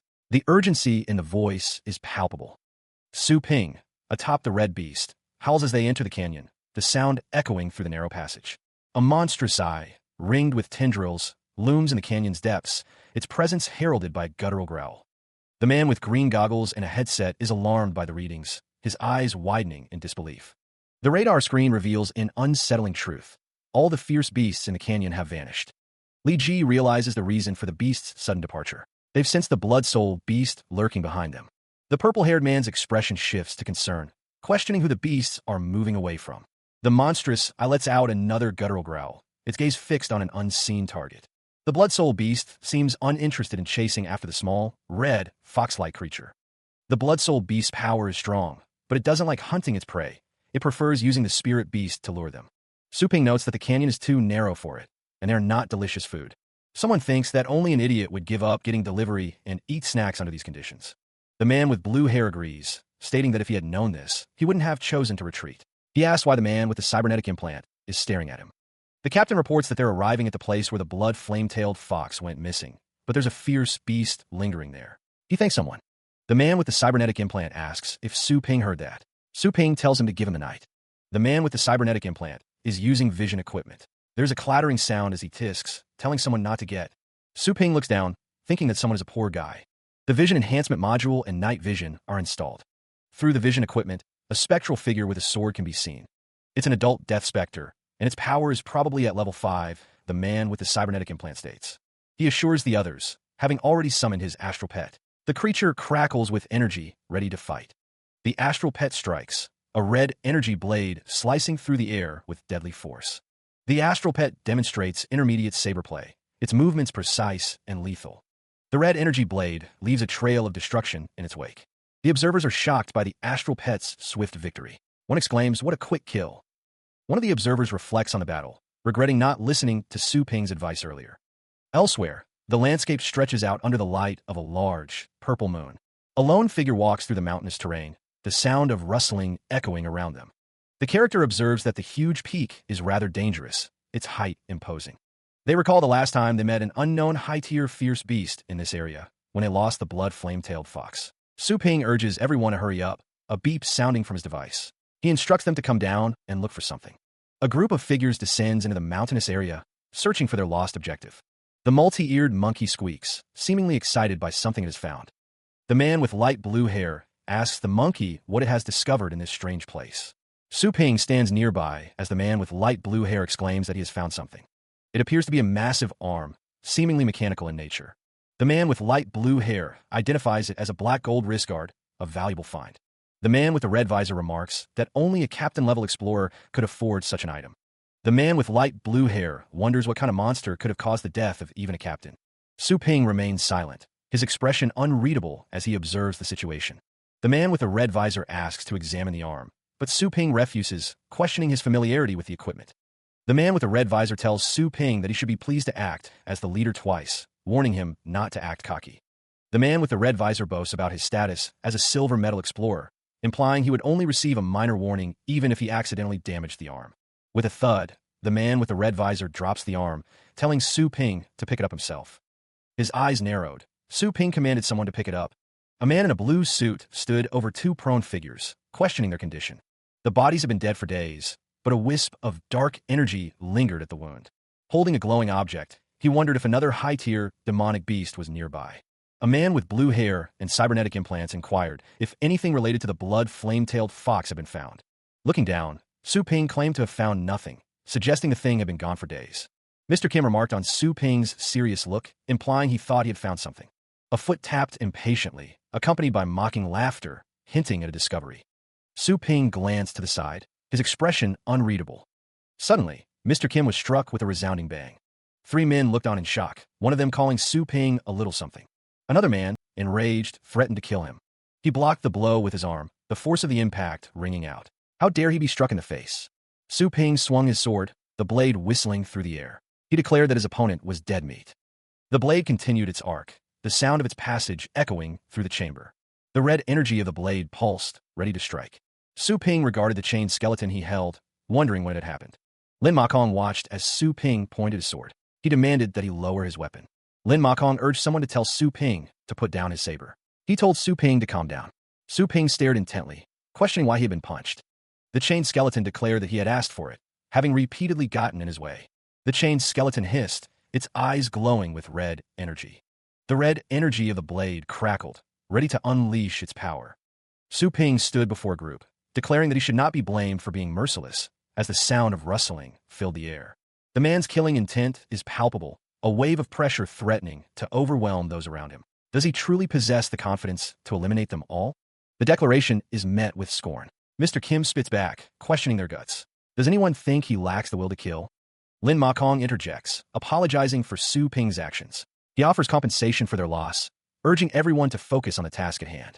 Mr. Kim's face contorts in anger as he spits out Su Ping's name. His frustration is evident. It's taboo to go against your peers in the wilderness. All of them might end up dying here. Su Ping's expression hardens, his eyes narrowing as he prepares for what's to come. He seems unfazed by the threats. The man believes a stubborn, dumb ass would only bring him down. It's better to just get rid of this person. The man's face is twisted in a snarl, teeth bared as he prepares to strike. A blade flashes. A hand clenches tightly, ready to unleash its power. The tension is thick in the air. Mr. Kim scoffs, vowing to get back to Su Ping. His anger simmers beneath the surface. The sword is drawn with a whoosh, ready for battle. He declares he'll listen for now, but will deal with the problem later. The man states he'll be in charge of the following operation when they get back to base. He asks the vice captain for his thoughts. He only accepts the captain's orders. No questions asked, his expression unreadable. Mr. Kim relays the captain's orders, unwilling to discuss it further. Su Ping is reminded of his drive, but warned against causing more problems. Mr. Kim assures Su Ping of his capabilities, giving him the go-ahead. But he doubts Lin Makong would let things go so easily. The figure with the backpack is warned to be careful, as the opponent might play dirty along the way. Su Ping closes his eyes, a slight smile playing on his lips. He's got it. A sudden energy blast erupts, the force of it sending shockwaves through the area. The man with the headset looks up, his face etched with shock and disbelief. Something is happening ahead, they shout, urging each other to take a look. One pleads to be left behind, urging the other to save themselves. A deep rumble echoes, the air thick with an ominous purple energy. A massive creature appears, wings spread wide, a sword held ready as it whooshes through the air. Pure energy explodes outward, a blinding flash of white light. The pair reels from the mental shock, the roar of something immense filling their minds. A massive, skeletal figure rushes forward, its form blurring with incredible speed. The air itself seems to crackle as whatever it is hurtles through the space. A creature cries out as it struck, blood spraying from the unseen impact. The force of the attack sends a shockwave, causing intense pain to someone nearby. Paralyzed by the unseen force, he finds himself completely unable to move. Metallic objects collide with a resounding clang, signaling a fierce struggle. A colossal foot descends, threatening to crush everything beneath its immense weight. Riding atop a massive red wolf, the Black Wolf warriors announce their arrival, stating they received an SOS. The man with dark hair grits his teeth, a worried expression etched on his face. Another man, his hair blue, clenches his fist, realizing someone is trying to kill us. Rage fills the air as someone identifies the attacker, the asshole who attacked us before. The skeletal figure looms, its glowing eyes promising destruction. It roared, a monstrous sound that shook the very ground. 3 Black Wolf warriors rode atop the beast, their expressions grim. From below, Su Ping watched the scene unfold. A colossal, shadowy figure looms, crackling with ominous purple energy. The ground rumbles as the heroes cling to a massive, crimson beast, dwarfed by the looming threat. The shadowy figure's hand descends as it commands, "Come quick!" The group tumbles through the air, desperately grabbing for purchase as one shouts, "Everybody grab on! Be careful!" A crushing blow lands with a sickening thud, sending one of the figures flying. The shocked man's eyes widen in disbelief at the brutal assault. With a whoosh, the shadowy figure's hand sweeps through the air, closing in on its prey. The shadowy figure towers over them, its presence a suffocating wave of dread as it commands, "Run." The massive foot descends, threatening to crush them all as someone yells, "Su Ping, grab on!" They desperately cling to the crimson beast, the sound of rustling leaves and branches a frantic soundtrack to their escape. The displeased man clicks his tongue, a subtle sign of his frustration. Having reached somewhere flat, one of the group observes that the terrain doesn't affect the skeleton, while another notes that he almost got killed but isn't flustered at all. He argued that any additional burden would only impede their progress. Su Ping's expression hardened, his resolve unwavering in the face of adversity. Lin Ma Kong confirmed that they were the only two remaining members of their team. The woman declared that her sacred flame bird was still capable of fighting, as the creature howled. Su Ping wondered how the sacred flame bird could be so severely injured, considering its strength. The battle raged on, a chaotic clash of monsters and astral pets filling the landscape. Lin Ma Kong explained that the skeleton devil's vital parts were protected by bones, rendering their attacks ineffective. He needed assistance and would retrieve Lin Ma Kong after this. One of the group members suggested leaving their astral pets behind to buy them some time, fearing they would all die otherwise. Lin Ma Kong expressed his reluctance, lamenting that he had only recently lost his astral pet and didn't want to sacrifice another one. Then, a man offered compensation for their loss, stating, "I, Yi Chen Shan, will compensate for your loss." He promised to give them extra, standing by his word. Su Ping questioned, "Yi Chen Shan?" He asked if he was the famous gold medal explorer. Yi Chen Shan confirmed his identity, reiterating that he would compensate them threefold over, despite the effort he had spent cultivating his astral pets. Amidst the chaos of battle, Li Ying and others are urged to leave their astral pets behind. Explosions rock the scene. A blonde-haired man asks if someone heard something, as the air crackles with energy. He insists everyone must contribute to survive. Su Ping stands among a group, the tension palpable. The stakes are high, and survival is far from guaranteed. Lin Ma Kong sighs, the weight of the situation heavy on his shoulders. The battle ahead promises to be arduous. A man with a bandaged eye mutters about a sacred flame bird, perhaps preparing for a desperate maneuver. Lin Ma Kong sighs again, the sound echoing the grim reality of their predicament. Hope dwindles with each passing moment. Su Ping stands tall, a dragon looming behind him. He prepares to face whatever challenges lie ahead. A swish sound fills the air, hinting at swift movement or a sudden attack. Danger is imminent. A figure in a black suit lands heavily, the thud emphasizing the force of their arrival. The battle intensifies. A skeletal dragon roars, the sound echoing like thunder. The ground shakes with each booming step. Lin Ma Kong shouts Su Ping's name, his expression a mix of concern and desperation. The situation is dire. A figure in black grins, declaring that Su Ping will die alone and that no one will come to his aid. The threat is clear. The massive, crimson beast howls into the night, its riders clinging to its back. The sound of rustling fills the air as skeletal feet march forward. Panic sets in as the group realizes they are surrounded. Skeletons close in from all sides. The skeletal army stands tall, their bodies marked with glowing red symbols. Su Ping observes the motionless skeletons, a hint of suspicion in his voice. A voice calls out, addressing someone as captain, against the backdrop of a massive structure. Under the banner of dead soul enslavement, a figure wielding a red sword stands amidst the skeletal horde. The dog-like creature stands atop a mountain of skulls, as a voice taunts about its companionship. A red sword gleams ominously amidst the skeletons, as a voice declares, "Isn't it a pity?" The figure holds aloft the skeleton, head impaled on a pole, a symbol of grim authority. Skeletons swarm, their killing intent palpable as they charge forward with a swish. A monstrous creature unleashes a deafening roar, shaking the very ground beneath their feet. The ground trembles as the skeleton's assault intensifies, each step a thunderous boom. A baby skeleton joins the fray, flanking the enemy with a resounding bang. A strategic command echoes, "Conceal your aura and strike at their weak point." The skeletons advance, their clattering bones a chilling symphony of impending doom. The armored figures observe the level 8 skeleton devil, shocked that one of their own is injured by a baby skeleton. One of the armored figures cries out, offering help as another announces their arrival, landing with a smack. One of the armored figures wonders if they should join the fight, a question hanging in the air. Another armored figure scoffs, declaring that running away would be a joke, their merits enough to exchange for something valuable. The injured armored figure slams their fist down, exclaiming that the situation is outrageous. Su Ping observes the battle, noting that this new guy is taking the lead. The battlefield roils with chaotic energy as a six-armed ape roars. A dragon looms nearby, while a figure burns with blue, sacred flames. With a powerful swish of its wings, the dragon soars through the night sky, joining the fray. The call to action rings out. It's time to take down the skeleton devil, as the skeletal figure stands tall amidst the chaos. The ground trembles as a fiery eruption explodes, shaking the very foundations of the battlefield. Golden energy crackles, a concentrated blast of power ready to be unleashed upon their foes. The six-armed ape prepares an intermediate spear play, his expression fierce as he lunges forward. A figure is struck by a devastating blast, the force of the impact sending shockwaves through the air. The dragon prepares a ray of fire, its eyes glowing with intense heat as it aims at its target. Another figure prepares a frosty breath attack, ready to freeze their enemies in their tracks. The destructive smash connects, as multiple blasts strike their target with explosive force. The skeleton-like figure is engulfed in crackling energy, enduring the onslaught of attacks.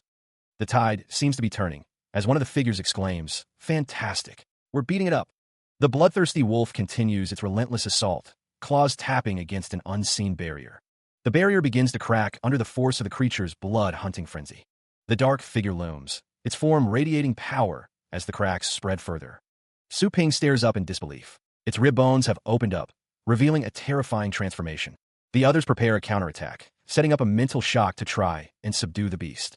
Explosions erupt as the team unleashes their combined assault, hoping to break through its defenses. A hexagonal barrier shimmers, deflecting the brunt of the attack with a resounding whoosh. The man with blue hair recognizes the creature. It's Quetzalcoatlus, the bloodthirsty wolf. The team desperately tries to respond, but their attacks seem to have little effect.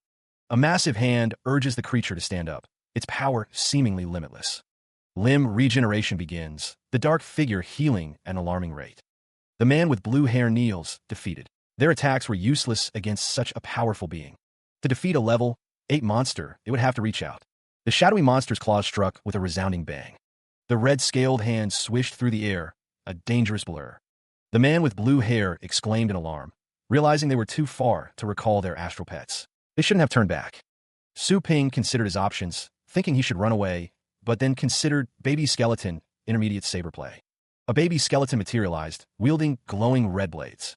The skeleton's blades clashed, the sound of metal on metal echoing. The man with blue hair noted that it was a level 8 mental shock and wondered how it was possible. The group discussed the situation, realizing that taking it head-on was a bad idea. They wondered what if the baby skeleton uses. The man with blue hair recalled that corpse roar would trigger a brief and small sonic boom, and wondered if it could counteract mental shock. It was noted that a normal person would never risk trying out such an unprecedented way of fighting. Also, he wouldn't have succeeded if he didn't practice this move 100 times. The figure's back was shown, glowing with green lines. What on earth has he experienced? The void pulsed with dark energy, a sinister hiss echoing through the air. The onlookers watched in horror, their faces etched with disbelief and mounting dread. One of them questioned if it was a level 9 threat as the energy surged around them. Two figures desperately tried to escape the death annihilation, vowing not to die there. His face contorted in determination. Su Ping commanded, "Baby skeleton now." Everything within a kilometer. Raw power manifested, a chaotic storm of red and black energy tearing through the space. The force of the impact exploded outwards, a deafening boom shaking the very foundations of the area. The red energy surged, a wave of destructive force hurtling through the environment. The dark void continued to pulse, a source of immense and terrifying power. Baby skeleton clashed against the unseen enemy, the sound echoing like the tolling of a death knell. The onlookers exclaimed in disbelief, Su Ping, as they witnessed the unfolding chaos. A final explosion erupted, a blinding flash of light and a desperate cry of pain. The ground cracks underfoot as a surge of energy explodes outward. The air itself seems to swish with the force of the unseen power. A monstrous form rustles, then explodes into existence with a boom. The massive monster looms over a smaller figure, surrounded by skeletal remains. A system notification appears. The baby skeleton has slain an enemy, increasing its power to level 8 and upgrading its skill to advanced saber play. The onlookers are shocked. The skeleton devil has been killed, and they can't believe the baby skeleton was responsible. Su Ping is asked how he knew the monster's weakness was inside. Su Ping explains that he's encountered similar monsters in the past. Only demonic astral pets masters have the limb regeneration ability. There's only one answer. The body is merely the branches and leaves. The spirit core is the root of a demonic astral pet. As long as the core isn't destroyed, it can regenerate. The demonic pet can continuously use the limb regeneration ability. Su Ping plans to take advantage of this. Any demonic pet will be easily taken down. A cracking sound echoes. Su Ping's hypothesis has been further confirmed by the battle. The baby skeleton emits a buzzing sound. From the depths, dark tendrils rise, disturbing the still waters. A monstrous skeleton, etched with glowing runes, emerges amidst the shattered earth. A deep rumble echoes. The skeletal feet crush the ground, each step a thunderous declaration of its power.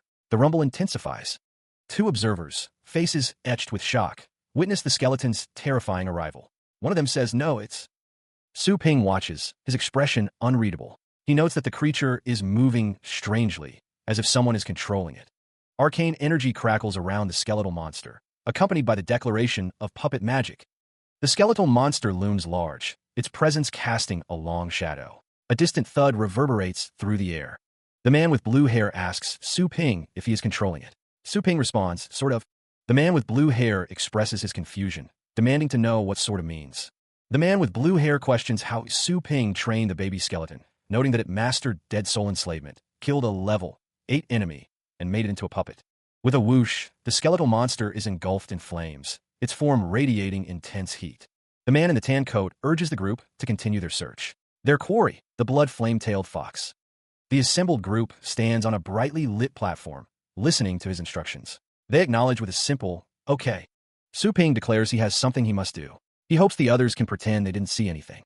The group remains on the platform, their mission momentarily paused by Su Ping's sudden departure.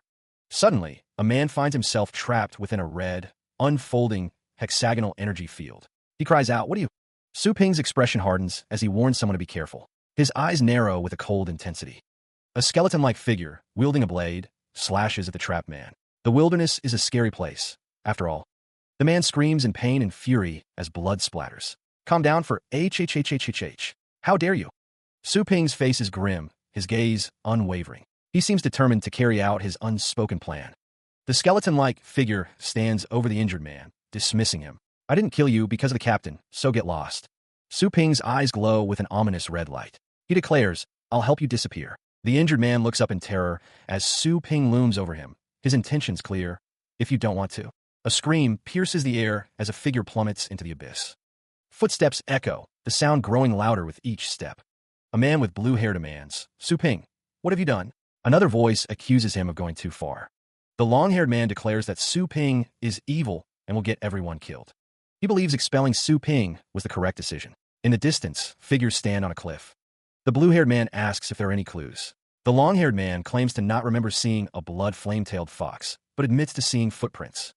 Su Ping, his expression unreadable, wonders where it is. A strange wind howls across the alien landscape, under the gaze of a massive, purple-tinged moon. The figure continues to fall deeper into the darkness below. Su Ping stands beside a small skeleton figure, a red gem glowing nearby. A cave glows with eerie, purple flames, illuminating strange symbols. The large skeleton figure fires its weapon. It says something in the cave is attracting its baby skeleton and demands a flare gun. The woman gestures towards a runestone, a red pistol held by the man behind her. She believes she has found something of importance. A surge of energy emanates from an unseen source, its power palpable. A deafening bang echoes through the cavern, shaking the very foundations of the place. The fiery creature is startled by the sudden noise, its head snapping up in alarm. "What's that?" The man with blue hair, wearing a headset, shouts with excitement. "Found it." The protagonist stands beside him, observing. Massive, intricate machinery dominates the scene, hinting at a technology beyond comprehension. Rustling sounds fill the air as the protagonist crouches, his movements precise and cautious. Other figures remain in the background. The man with blue hair declares, "I searched everywhere for you." His companions stand behind him, their expressions unreadable. Coughing, the man with blue hair states, "The task is completed. Let's go back." The man with blue hair calls out to him, "Su Ping." Kneeling, Su Ping reaches out towards the glowing purple crystals, a small skeleton figure doing the same. "Something." Lin Ma Kong scanned the crystalline structure, his device emitting a series of beeps as he analyzed its composition. The screen displayed the mineral's elemental breakdown, revealing a high percentage of unknown elements. The other figures gathered around, marveling at the find. One of them admitted to never having seen such a mineral before. Su Ping watched the group from a distance, a thoughtful expression on his face as he observed their excitement. Lin Ma Kong grinned, confident in their potential discovery. He stated that they could definitely make a fortune if they found anything usable. The text emphasized the rarity of the minerals and the potential of the stellar rift to lead to all the stellar regions of the universe. Another man expressed that the chances of finding valuable minerals were very slim, but he acknowledged the potential. Lin Ma Kong explained that they basically report their findings to the federal government. Su Ping wondered why no one wastes their time on minerals while exploring. Su Ping observed the mineral, noting that the federal government would send specialists to obtain samples. He thought the baby skeleton looked very interested in the mineral, suggesting it wasn't ordinary. A voice declared that the mineral was theirs before the government could take over, hinting at a desire to keep it for themselves. A ding sound effect indicated a quest completion. The screen displayed that they had gained a golden crow divine demon scripture. Su Ping spoke with a woman in a lab, likely discussing the implications of their discovery and the completed quest. Luo Guxiue, senior instructor at Fengshan Academy, extends an invitation. She suggests that if he's interested, he can come to their academy and offers to introduce him to their school principal. He appreciates her kindness, but wonders if he can avoid school even after transmigrating. Su Ping holds the card she gave him. Compared with this invitation, he is more curious about the new item the system gave him. Su Ping tells Luo Guxiue that he has other plans and will talk about it next time as she walks away. She just left. Luo Guxiue thinks to herself that she should have cut to the chase and invited him to the Fengshan Academy as an instructor. The next morning, Su Ping yawns widely, looking exhausted. A pair of eyes stare intently. His sister asks why he's up so early. She doesn't suppose he didn't sleep at all and asks if he stayed up all night again. Su Ping's sister stands with her arms crossed, looking at him. He thinks to himself, what a... Su Yining declares that she's not like him, calling him a loser brother.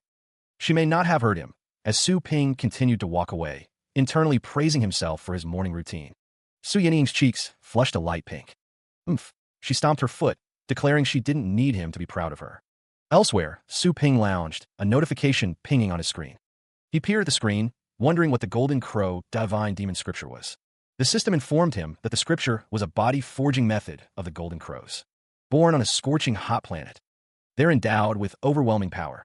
They can crush stars and destroy any stronghold. In ancient times, they used to go on punitive expeditions in most of the chaotic universe. Wherever the Golden Crows went, things turned to dust. People call them divine demons. He sits up, his eyes fixed on a holographic display before him. Warnings flash across the screen, demanding his attention. The screen details the Golden Crow divine demon scripture, cautioning that its practice will reshape his body constantly. The process will be long and painful, requiring great astral power and extensive materials to complete. A vision of a Golden Crow descends, wings spread wide, as a voice echoes, promising that he'll become a Golden Crow. Su Ping stares at his hand, a bead of sweat trickling down his temple. Will he become a monster? Wouldn't that make him too much like a villain? The screen assures him not to worry. After successfully cultivating his body with this method, his body will become pure energy. He can keep his original appearance as per his preference, so his normal life won't be affected. Normal life? The thought hangs in the air, a distant and almost forgotten concept. His eyes reflect a deep contemplation. He wonders, since when did he have a normal life? The question is laced with a hint of irony and a touch of resignation. A brutal fight unfolds, a stark reminder of his reality. In this world, the weak have no dignity at all, a voice declares. Maybe only by abandoning his humanity can he live more like a human. He thinks, a flicker of determination in his eyes. Su Ping's gaze hardens, a smirk playing on his lips. He'll play by their rules, he decides, a dangerous glint in his eyes. Two men unload boxes from a truck into the naughty pet shop. Su Ping instructs the men to leave the boxes and return. He confirms the order with a simple okay. The warehouse offers home delivery service, which is convenient for Su Ping. The identification scan is successful. On the way to obtain the minerals, he killed a few fierce beasts in exchange for merit points. The aquatic armor has been activated. The armor can resist level 1 to 7 attacks based on the wearer's astral power level. He reflects on having all the materials to cultivate the first level of the Golden Crow divine demon scripture. This way of gathering materials is more efficient than gathering them from the cultivation ground. The massive materials and astral power can be refilled from the Pioneer warehouse. He has to deal with these minerals. Su Ping asks the system if he can pay to upgrade the cultivation capsule. He wonders what if. The upgrade and maintenance of the cultivation capsule require the host's energy.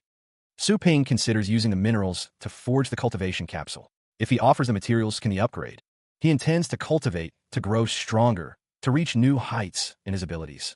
The goal is to obtain stronger astral pets, companions that will aid him in his journey. A system notification appears, announcing a new access unlocked, the ability to remold the cultivation capsule. The interface details the materials needed and the effects of upgrading the cultivation capsule, promising enhanced astral pet quality and power. Su Ping realizes that his pets can be enhanced, surprised by the flexibility of this world, despite the negative effects. The materials, including obscure stone, gravel, and bones of behemoth, are said to be easily obtainable in the exploration base.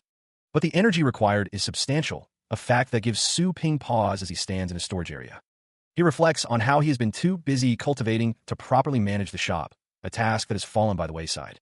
Meanwhile, a woman stands before a shop named Naughty Pet Shop, the very capable shop owner, according to the sign. Su Ping is asked if he is satisfied with the lightning rat's performance, his gaze fixed on the screen. The shop owner replies that she is very satisfied, a wide smile gracing her features. She admits she doesn't know how to thank him, but needs him to do her a favor, hinting at a future request. She believes this is a good opportunity to get closer to him, now that he needs a favor. The supporting character thinks to herself that she will do whatever he wants. The protagonist tells Su Yinying to tell him what she wants, and she will do it. Su Ping says that he wants to shoot a video with her. Su Yinying is surprised that Su Ping wants to shoot a video. She wonders what it is for as people watch in the background. Someone asks Su Yinying if she will come or not to become famous. They tell her to keep her voice down, or they will ask someone else if she doesn't want to. Su Yinying is blushing, seemingly flustered by the request. The supporting character says fine, agreeing to the request. Su Yinying, wearing a dress with an open back, says she is here. Su Ping is in the background. The supporting character looks down, a slight blush on her face as she clears her throat. Su Ping tells Su Yinying that she looks gorgeous today, and that she wanted this. As long as she can cast her spells, Su Ping summons his lightning. Su Yinying looks surprised and asks if it is a lightning rat. Su Yinying covers her mouth with her hand, seemingly shocked by the lightning rat in front of her. A prohibition symbol is over the image. A mysterious, glowing creature floats, its words echoing with an otherworldly quality. It asks if she will join it. Su Ping tilts his head, a question forming in his mind. He sees an opportunity, proposing to Su Yinying that they make a video together. Su Yinying's eyes widen in surprise as she hears about the lightning rat. The creature is said to unleash devastating attacks. Su Ping explains that only her lightning rat can prove his ability to cultivate astral pets. He then asks what else she wants to shoot for the video. With a flourish, she enters the room, demanding to know if he brought him. Su Yinying then proudly declares that she did. Su Yinying points upwards, a realization dawning on her face. She seems to have remembered something important. The announcement declares the competition over, revealing that there will be an exhibition game between the champion and runner-up. Su Yinying states that Yi Hao, the champion, will fight her. Su Ping considers the idea of an exhibition game. Su Yinying suggests it would be a great chance for him to market himself if he came on stage with her. Su Ping simply says okay, but his mind is racing. He wonders who Yi Hao, the champion, is. Su Yinying reflects on their school's annual competition, noting that although the Brontosaurus is too strong, she didn't think she would make it this far. Su Ping's eyes narrow, intrigued by the mention of a level 9 bloodline. He finds it interesting that someone in her school would be able to defeat the lightning rat. The city stretched skyward, a testament to human ambition and architectural prowess. A golden statue gleamed in the sunlight, a symbol of hope and prosperity. The Fengshan Academy was bustling with activity. Su Ping and Su Yinying navigated the crowded pathways, surrounded by students and their pets. Su Yinying remarked that lightning rats were quite popular in their school. She noted that everyone witnessed their potential in the annual competition, making them the stars now.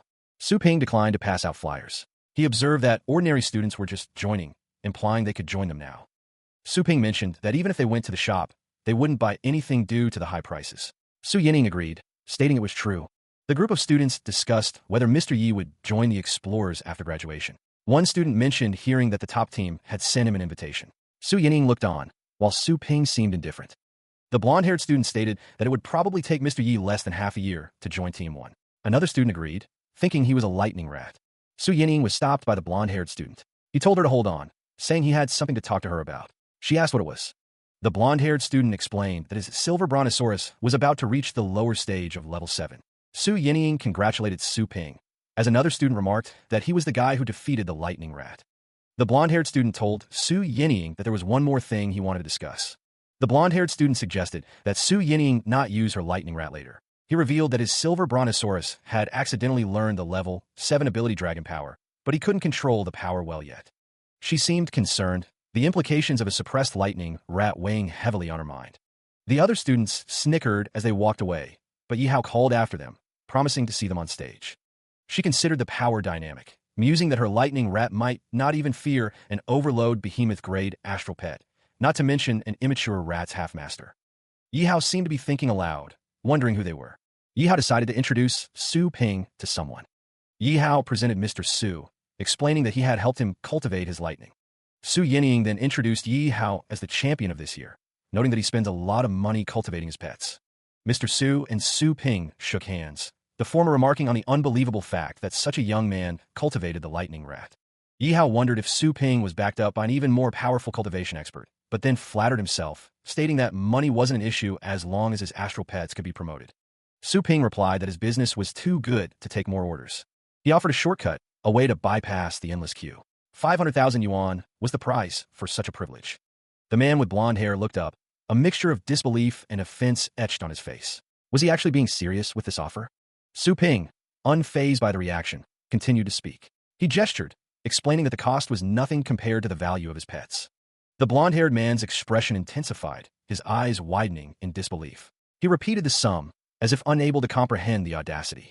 Dismissing the price, the blonde-haired man declared that money was no object. He could ask for any amount, it simply didn't matter to him.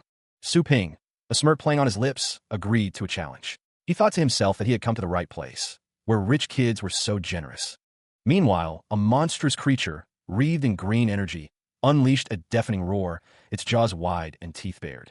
Another beast, this one blue and crackling with purple energy, stood in a stadium. Someone exclaimed about a fabulous counterattack during the Grade 1 exhibition game. A girl and her small, dog-like companion faced a looming, shadowy figure. The air vibrated with a powerful roar. The girl and her companion were now surrounded by a vibrant green aura. A surge of power coursed through them, enhancing their speed. The dog-like creature, now glowing with green energy, let out a piercing howl, ready to fight. The blue beast lunged forward, striking the smaller creature with a resounding smack. The battle had begun in earnest. A nightmare projection manifests, a terrifying beast with glowing eyes and razor-sharp teeth. Dark flame erupts, a competitive display of raw power and destructive energy. Su Yinying claps, acknowledging the stronger opponent. Su Ping observes, noting that she has good skills, but the observers discuss the competition, noting some shortcomings. In the past, she might have joined their team, but there are too many free candidates this year. It's nothing outstanding, one man remarks. This year, the champion has a rare Brontosaurus of level 9 bloodline, while the runner-up made it into the final with a lightning rat of level 1 bloodline. If Su Yinying is instructed by an expert, she'll definitely become a rising star, another man thinks, but when she can encounter an expert depends on her luck, the unseen narrator muses. Su Yinying and Su Ping stand together, ready for tonight's big show. Su Yinying is surrounded by crackling energy, her power manifesting alongside a spectral beast. The runner-up, Yi Hao, will fight. A colossal blue dragon looms, dwarfing Su Yinying and Su Ping in its presence. The champion roars, a fearsome display of power. Su Yinying watches with concern, wondering why her loser brother is up to something. Su Ping pets the small, horned creature, asking if it missed him, stating that they haven't fought yet. Su Yinying looks up, exclaiming about a lightning rat, as the creature makes a chew sound. Su Yinying stands atop the small, horned creature, which seems to be moving quickly. The group discusses what's wrong with the Rat King and why it's hiding, wondering if the dragon power is making it fearful. One of them notes that it's not even a pet warrior and will only cause trouble. The blonde-haired man smirks, a hint of amusement in his eyes. Su Yinying is surrounded by a swirling, fiery aura, as if preparing for a powerful attack. She is told that she wouldn't make a fool of herself. A fiery phoenix appears, accompanied by the words Flaming Ray. Su Yinying suddenly sent Fallen Phoenix and is using its special skill. The blonde-haired man summons a blue, spectral dinosaur, remarking, "Humph, Silver Brontosaurus. Go play with it." The blue, spectral dinosaur roars, its power evident in the display. The Silver Brontosaurus dealt with a level 8 skill with a roar. The blue dinosaur and fiery phoenix collide in a burst of energy. The fiery phoenix is shown again, as someone declares that bloodline is indeed powerful. The fiery phoenix unleashes a piercing cry, its form radiating intense heat as it prepares to strike. The blonde-haired man remains unfazed. He declares that he will show them the true difference in power. With a surge of energy, the blonde-haired man commands his creature, Silver Brontosaurus, defense. The spectral dinosaur prepares to meet the flaming ray head-on, its form shimmering with a protective aura. A wave of healing energy emanates from the Silver Brontosaurus, reinforcing its defenses with a resounding hiss. Su Yinying's eyes widen in disbelief. The Silver Brontosaurus was completely unaffected by the Fallen Phoenix's full power attack. The Silver Brontosaurus towers over the battlefield, its massive wings spread wide, dwarfing Su Yinying and Su Ping in its shadow. Two onlookers marvel at the creature's resilience. They note that the Flaming Ray, a level 8 skill, had no effect due to the overwhelming power of a level 9 bloodline. Lin Makong observes with a knowing expression. He notes that the attack is still nowhere near the silver brontosaurus. The blonde-haired man's eyes gleam with confidence as he prepares to unleash the silver brontosaurus's next attack. Despite the overwhelming power of the silver brontosaurus, Su Yinying steels her resolve, preparing for what comes next. The silver brontosaurus gathers energy, preparing to unleash a devastating dragonfire attack, a silver wing storm. She finds herself surrounded by ice as the silver brontosaurus unleashes a combination of fire, wind, and ice attacks simultaneously. The fallen phoenix is engulfed in flames, but someone shouts for it not to be afraid. Threatened by the aftershock, Su Yinying grunts as she is hit by the attack. A spirit figure warns that Su Yinying can only choose to protect herself first as another explosion erupts. The fallen phoenix is hit, and someone declares that it has made a mistake. The fallen phoenix is taken out by the fury of skills, crashing to the ground with a thud. The silver brontosaurus has become stronger compared to last time, and Su Yinying thinks there is no way she can win. Lin Makong finds the situation boring and is afraid that his lightning rat is also in danger. Elsewhere, Lin Makong stands before the dragon, thinking that cultivating such a weak astral pet comes at a high price. Su Yinying kneels, panting, as the lightning rat hisses beside her. Su Ping notices that the lightning rat's aura has changed and commands it to take the enemy down. With a thunder flash, the lightning rat attacks with deadly claws. The lightning rat's claws clang against the silver brontosaurus's armor as it relentlessly attacks. In the background, a man with orange hair watches the battle unfold. The lightning rat's deadly claws tear through the silver brontosaurus's chest armor, preventing the beast from healing. The brontosaurus roars in pain and fury. A blonde-haired man watches the battle with amusement. He gathers glowing blue energy in his hands, declaring the lightning rat a worthy opponent. The silver brontosaurus enhances its strength and attempts to crush the lightning rat under its claw. Ice begins to freeze the ground around them. The lightning rat narrowly avoids being crushed as it races across the rapidly freezing ground. Yihao intends to freeze the entire ground, which will be fatal for an astral pet that can't fly. Su Ping commands the lightning rat to use the three. Su Yinying looks on, concerned for the lightning rat's safety, as there is nowhere for it to go. A thunder prison forms, crackling with energy. The lightning rat prepares its next move, as the brontosaurus's weakness is its jaw. The lightning rat creates multiple thunder shadows, confusing the silver brontosaurus. The lightning rat didn't get frozen. The silver brontosaurus is trapped within the thunder prison. The lightning rat is carving out a path with thunder strikes. The blonde-haired man wonders which of the thunder shadows the lightning rat will use. The blonde-haired man realizes that one of the thunder shadows has a thunder shield. He notes that it's not obvious. The lightning rat attacks the silver brontosaurus, who declares that it cannot escape its eyes. The brontosaurus commands to attack it. He watches as the lightning rat and the silver brontosaurus clash amidst a storm of energy. Su Yinying, observing the scene, questions the authenticity of what she's seeing. The silver brontosaurus looms large, its form crackling with power. Su Yinying wonders if this massive creature is the real deal. Su Ping, his expression grim, realizes the truth. He mutters that this one, too, is merely a clone, a distraction. A disembodied voice explains the strategy. All these creatures are simply meant to divert attention from the real threat. Su Yinying is shocked by the revelation. She exclaims that there's a fourth one, adding to the confusion and chaos. The silver brontosaurus's massive jaws are agape, ready to strike. Energy crackles around its teeth, a sign of its immense power. An analysis reveals the lightning rat is targeting the corner of the brontosaurus's jaw, the only spot without scaly armor, its weak point. Spectators watch with bated breath. One comments on the Rat King's explosive power, while another notes something strange about Yihao's silver. A concerned observer wonders why the level 7 brontosaurus can't defeat the lightning rat. He also questions the rat's altered fighting style. Su Yinying stares intently, a question forming on her lips. She wonders if this man is responsible for the changes. A character, his face etched with worry, expresses his desperation. He cannot afford to lose at this critical moment. Yihao clenches his fist, his bracelet gleaming. He thinks about how people would assume his victory was due to luck if he wins now. She's frozen in place as the silver brontosaurus roars, unleashing a fiery attack. The silver brontosaurus's attack burns intensely, engulfing everything in its path. The silver brontosaurus is about to attack the pet warriors directly, but Su Yinying's lower body is frozen, preventing her escape. Su Ping watches the unfolding events with a serious expression. The attack continues, deemed how disgraceful by an unseen observer. The lightning rat strikes back with a powerful thunder slash, a surge of electric energy. The spectators note that the lightning rat has struck the silver brontosaurus at the same place again. With a final, devastating blow, the lightning rat defeats the silver brontosaurus, causing it to collapse. The spectators watched in disbelief, lamenting the unexpected loss. The defeat of silver brontosaurus was met with shock and dismay.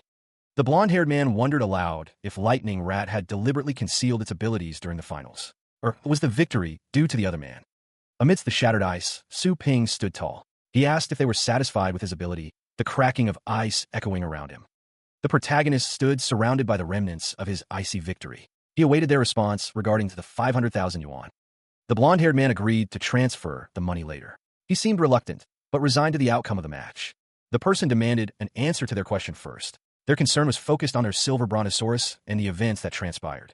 The girl melted the ice around her, confirming that it was her lightning rat. The man in the background said, "Of course," as she waited for her turn. The purple-haired man was asked if he had noticed that guy. The question hung in the air, hinting at the man's unusual abilities. The red-haired woman observed that the guy who got on the stage with that girl was not ordinary. Even ice freezing couldn't trap him, she noted with a hint of regret. The purple-haired man was asked which class he was in. The man with the mustache listened intently, curious about the student's identity. The man with the mustache remarked that he didn't recall having a student like him. He keeps a very low profile, and someone suggested asking him after the game. The man with the white hair wondered how such a brilliant student could go unnoticed by his instructor. He resolved to reprimand the instructor later for their dereliction of duty. The sign on the door indicates they are outside the vice principal's office. He sits, as Su Yining remarks that the seats are reserved for distinguished guests, adding that her instructor said some big shots wanted to meet them. Pouring tea, Su Ping hears Su Yining's excitement at the prospect of meeting distinguished guests, but he clarifies that he intends to discuss business with her principal. Meanwhile, a woman with purple hair leads a man with a white beard and another man in a suit. The man with the beard expresses surprise that he would visit someone from their school, while the man in the suit mentions he prepared tea, his blood racing after watching the amazing battle. Su Yining tugs at his cheek, warning him to behave, lest they be seen by the vice principal. A voice notes that he is rather promising, but Su Ping seems unconcerned. Su Yining is impressed by the imposing demeanor of the figures, identified as captain of the White Crane, captain of the Iron Hand, and captain of Shadow. A man with a mustache questions if, given his age, he should be in grade 2. The woman with purple hair asks who his instructor is, and the man with a mustache offers to arrange the best dorm room for him. The man in the suit clarifies that he is not a student here, addressing the woman as Ms. Luo. The man with the mustache asks if he is interested in studying at their academy. The man with the mustache sweetens the deal, offering free tuition and a high-tier bloodline astral pet after graduation. Su Yining is shocked, exclaiming she's never heard of such a decent offer, as the crafty man pretends to listen. He drinks his tea, stating plainly that he is not interested. The man with the mustache is surprised that he is still not interested, despite the generous offer, and prepares to make another. The man with long purple hair introduces the man with the mustache to someone. He recalls a time when the man with the mustache got into a sticky situation. The man with the mustache's eyes widen in surprise, as if he's just realized something important. He seems to recognize who they're talking about. He sits on a couch, pouring tea, seemingly unfazed by the attention he's receiving. The man with the mustache stares intently, as if trying to discern something about him. Whispers circulate among the onlookers, speculating about his identity. Some believe he's incredibly powerful, perhaps even the young master of a prominent family, though others disagree.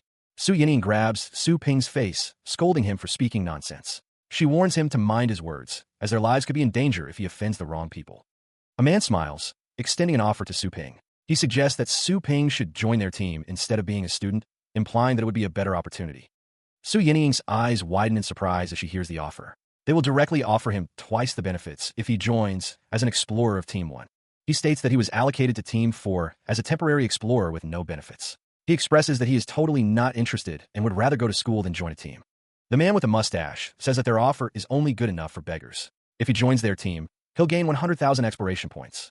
The man says that he'll teach him a martial art method and give him tailor-made armor. Su Yining and Su Ping are excited by the offer. He accepts the offer, stating that he's in. Su Yining is excited. The man with long purple hair says, "Mr. Su," seemingly surprised by his decision.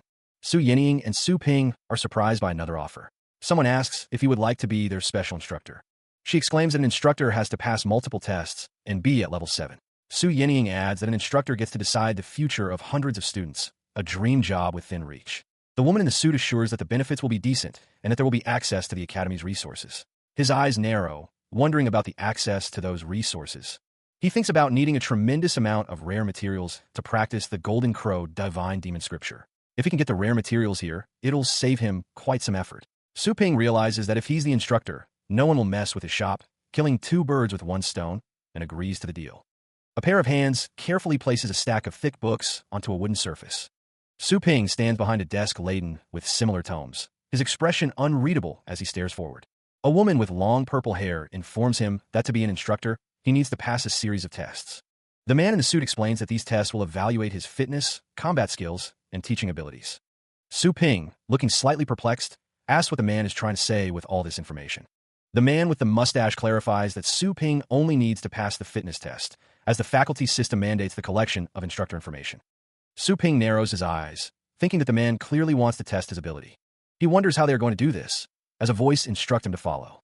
A large, robotic creature stands in what is labeled as an advanced test field. The robotic face activates, declaring it can confront white luster and hang on for 1 minute. Back with the instructors, Su Ping thinks to himself that he is not allowed to use his astral pet for this test. Now, in the test field, Su Ping decides he can take this opportunity to test his new cultivation results. Electrical blasts sizzle through the air as the mechanical enemy opens fire. Explosions ring out across the testing grounds. He quickly conjures an astral shield, the energy crackling as it forms. The shield is meant to defend against the onslaught. The astral shield glows with a vibrant, protective energy, a temporary barrier against the mechanical foe. The shield begins to crack under the immense pressure. He reacts with a look of surprise and concern.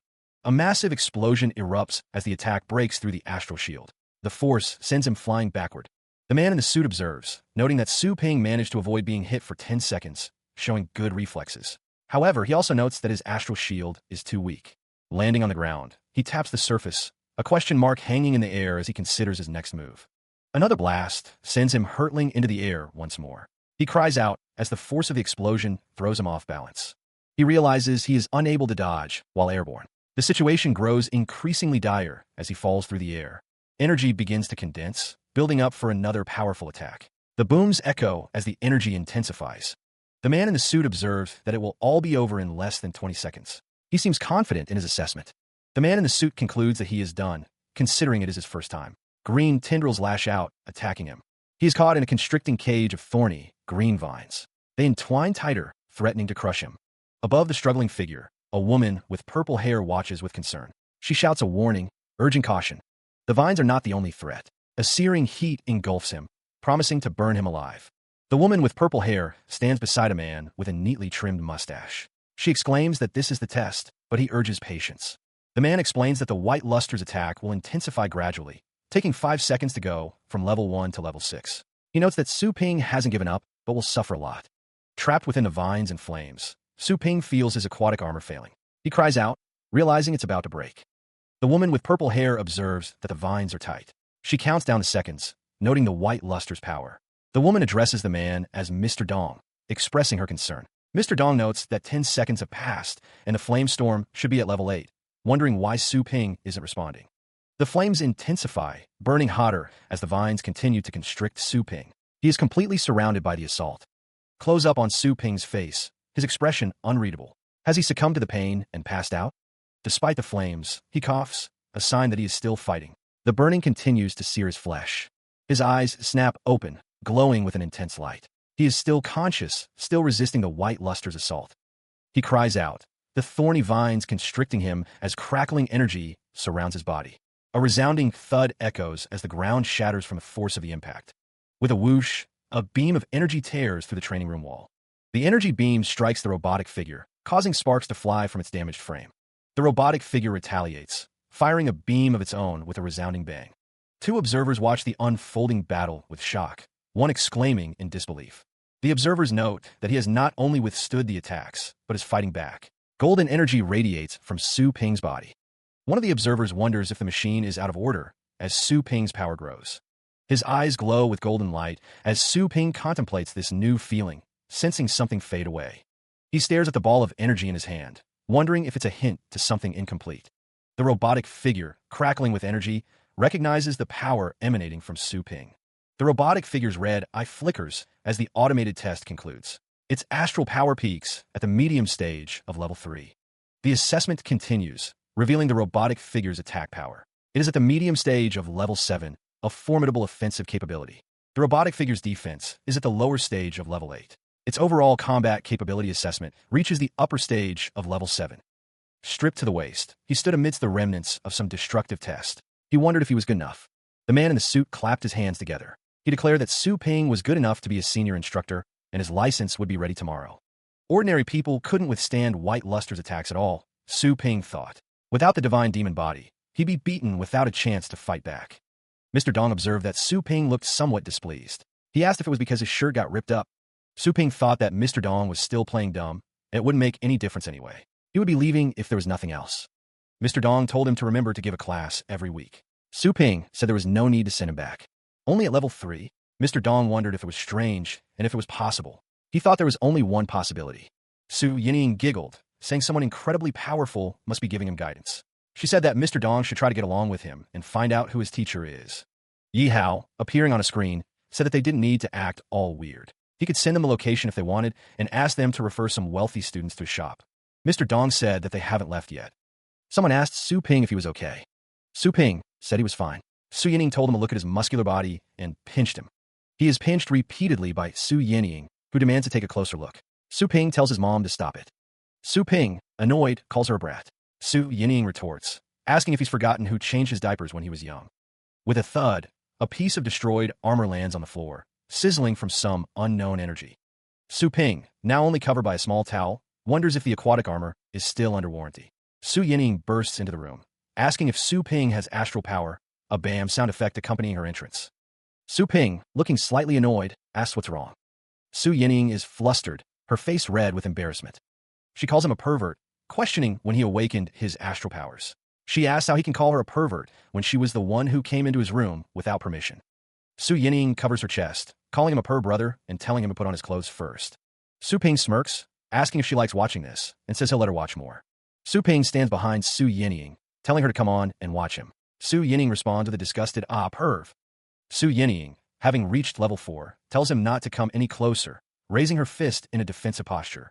He steels himself, a new resolve hardening his gaze. He is no longer who he once was. His fist connects with explosive force, shattering the eggs in a burst of yolk and shell. A sudden pain grips him. He collapses, questioning why his defense isn't at the lower stage of level 8. The data screen reveals that his body strength is only at the upper stage of level 3, given his incomplete Golden Crow status. He curses not knowing this sooner. Meanwhile, Su Yinying glares, demanding to know when Su Ping became a pet warrior and what his pet is like. He replies that he currently has a baby, and not long ago at that. She scoffs at the lower, middle-level quality of the skeleton. Su Ping promises to buy her a middle-level pet. A voice interjects, explaining that he only recently awakened his astral power and can't use a good astral pet yet. Su Yinying crosses her arms, adding that the more expensive the astral pet, the more its pet food costs, given his. She questions his income and how he can afford it. She then asks if he can afford the utility bill of the shop, warning him not to get any loans if he can't. Su Ping thinks to himself about the original owner of this body. He states that he hasn't earned much recently, showing the amount he has earned. A screen pops out, displaying Su Ping's assets, 500,352.00 astral dollars. Su Yinying is shocked, questioning how he made so much money and if he got this money. Su Ping looks on.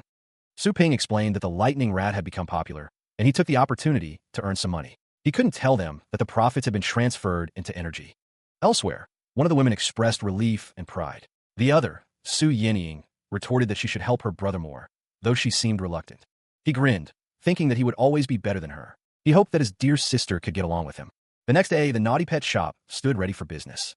A woman in a suit approached Su Ping, inquiring if he was the one who cultivated the lightning rat.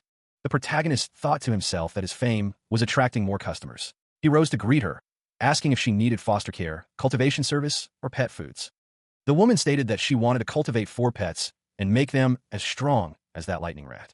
Su Ping thought that was a big request. He explained that the service for cultivating that lightning rat was limited, and he now only offered ordinary cultivation services on a pay-per-use basis. The woman wondered how the effect of ordinary cultivation was.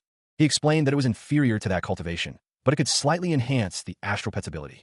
He quoted 10,000 yuan for a lower-level astral pet per time, and 100,000 yuan for a medium-level astral pet per time. The woman looked shocked. The woman thought that slightly enhanced was too unprofessional. She knew Su Yinying had taken all the benefits. She wondered if he only cultivated that lightning rat to trick other people. She decided it wasn't worth continuing the conversation and would go elsewhere. As she walked away, Su Ping called after her to wait. A notification appeared, stating that because the customer had canceled her order out of suspicion, causing a loss to the shop, he was granted a one-time professional cultivation. The fee for professional cultivation is listed as 100 times that of ordinary cultivation. Su Ping clicks his tongue, acknowledging that the medium essence pill and divine demon method are both very good. He wonders if anyone will buy it, given that it costs 100 times the price of ordinary cultivation. The woman in the business suit asks what else he wants to say. The woman understands his eagerness to improve astral pets, but the way the lightning rat is cultivated costs quite a lot. Ordinary customers can't shop? The woman asks how much it costs, adding that she has some savings. The woman is told the price, 1 million. The woman is shocked by the price. She wonders if he is a con man.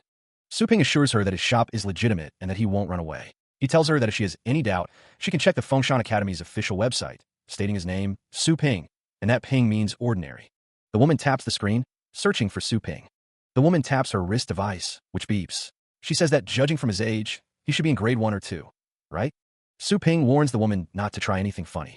The woman's wrist device displays Su Ping's information, War Department, Senior Instructor. He was an instructor at the War Department of Fengshan Academy. The digital display highlighted his credentials. How could he be a senior instructor at such a young age? Su Ping smirked, a glint in his eye. Would his life in Fengshan be difficult as a senior instructor? He wondered. The woman bowed, her expression contrite. She apologized, identifying him as Instructor Su. Her words echoed her remorse, begging forgiveness for her ignorance. Su Ping stated that being an instructor saved him some trouble. He instructed her to call him Mr. Su while in his shop, and to prepare if she wanted her pets cultivated. The woman acknowledged his words with a simple okay, punctuated by a beep sound. She confessed she didn't have much money, offering to leave her fragrant pig for the time being. A faint sizzle filled the air. The screen displayed a transaction of 1 million astral dollars, converted into energy. It noted she paid without hesitation. Su Ping thought to himself that she didn't have much money this time.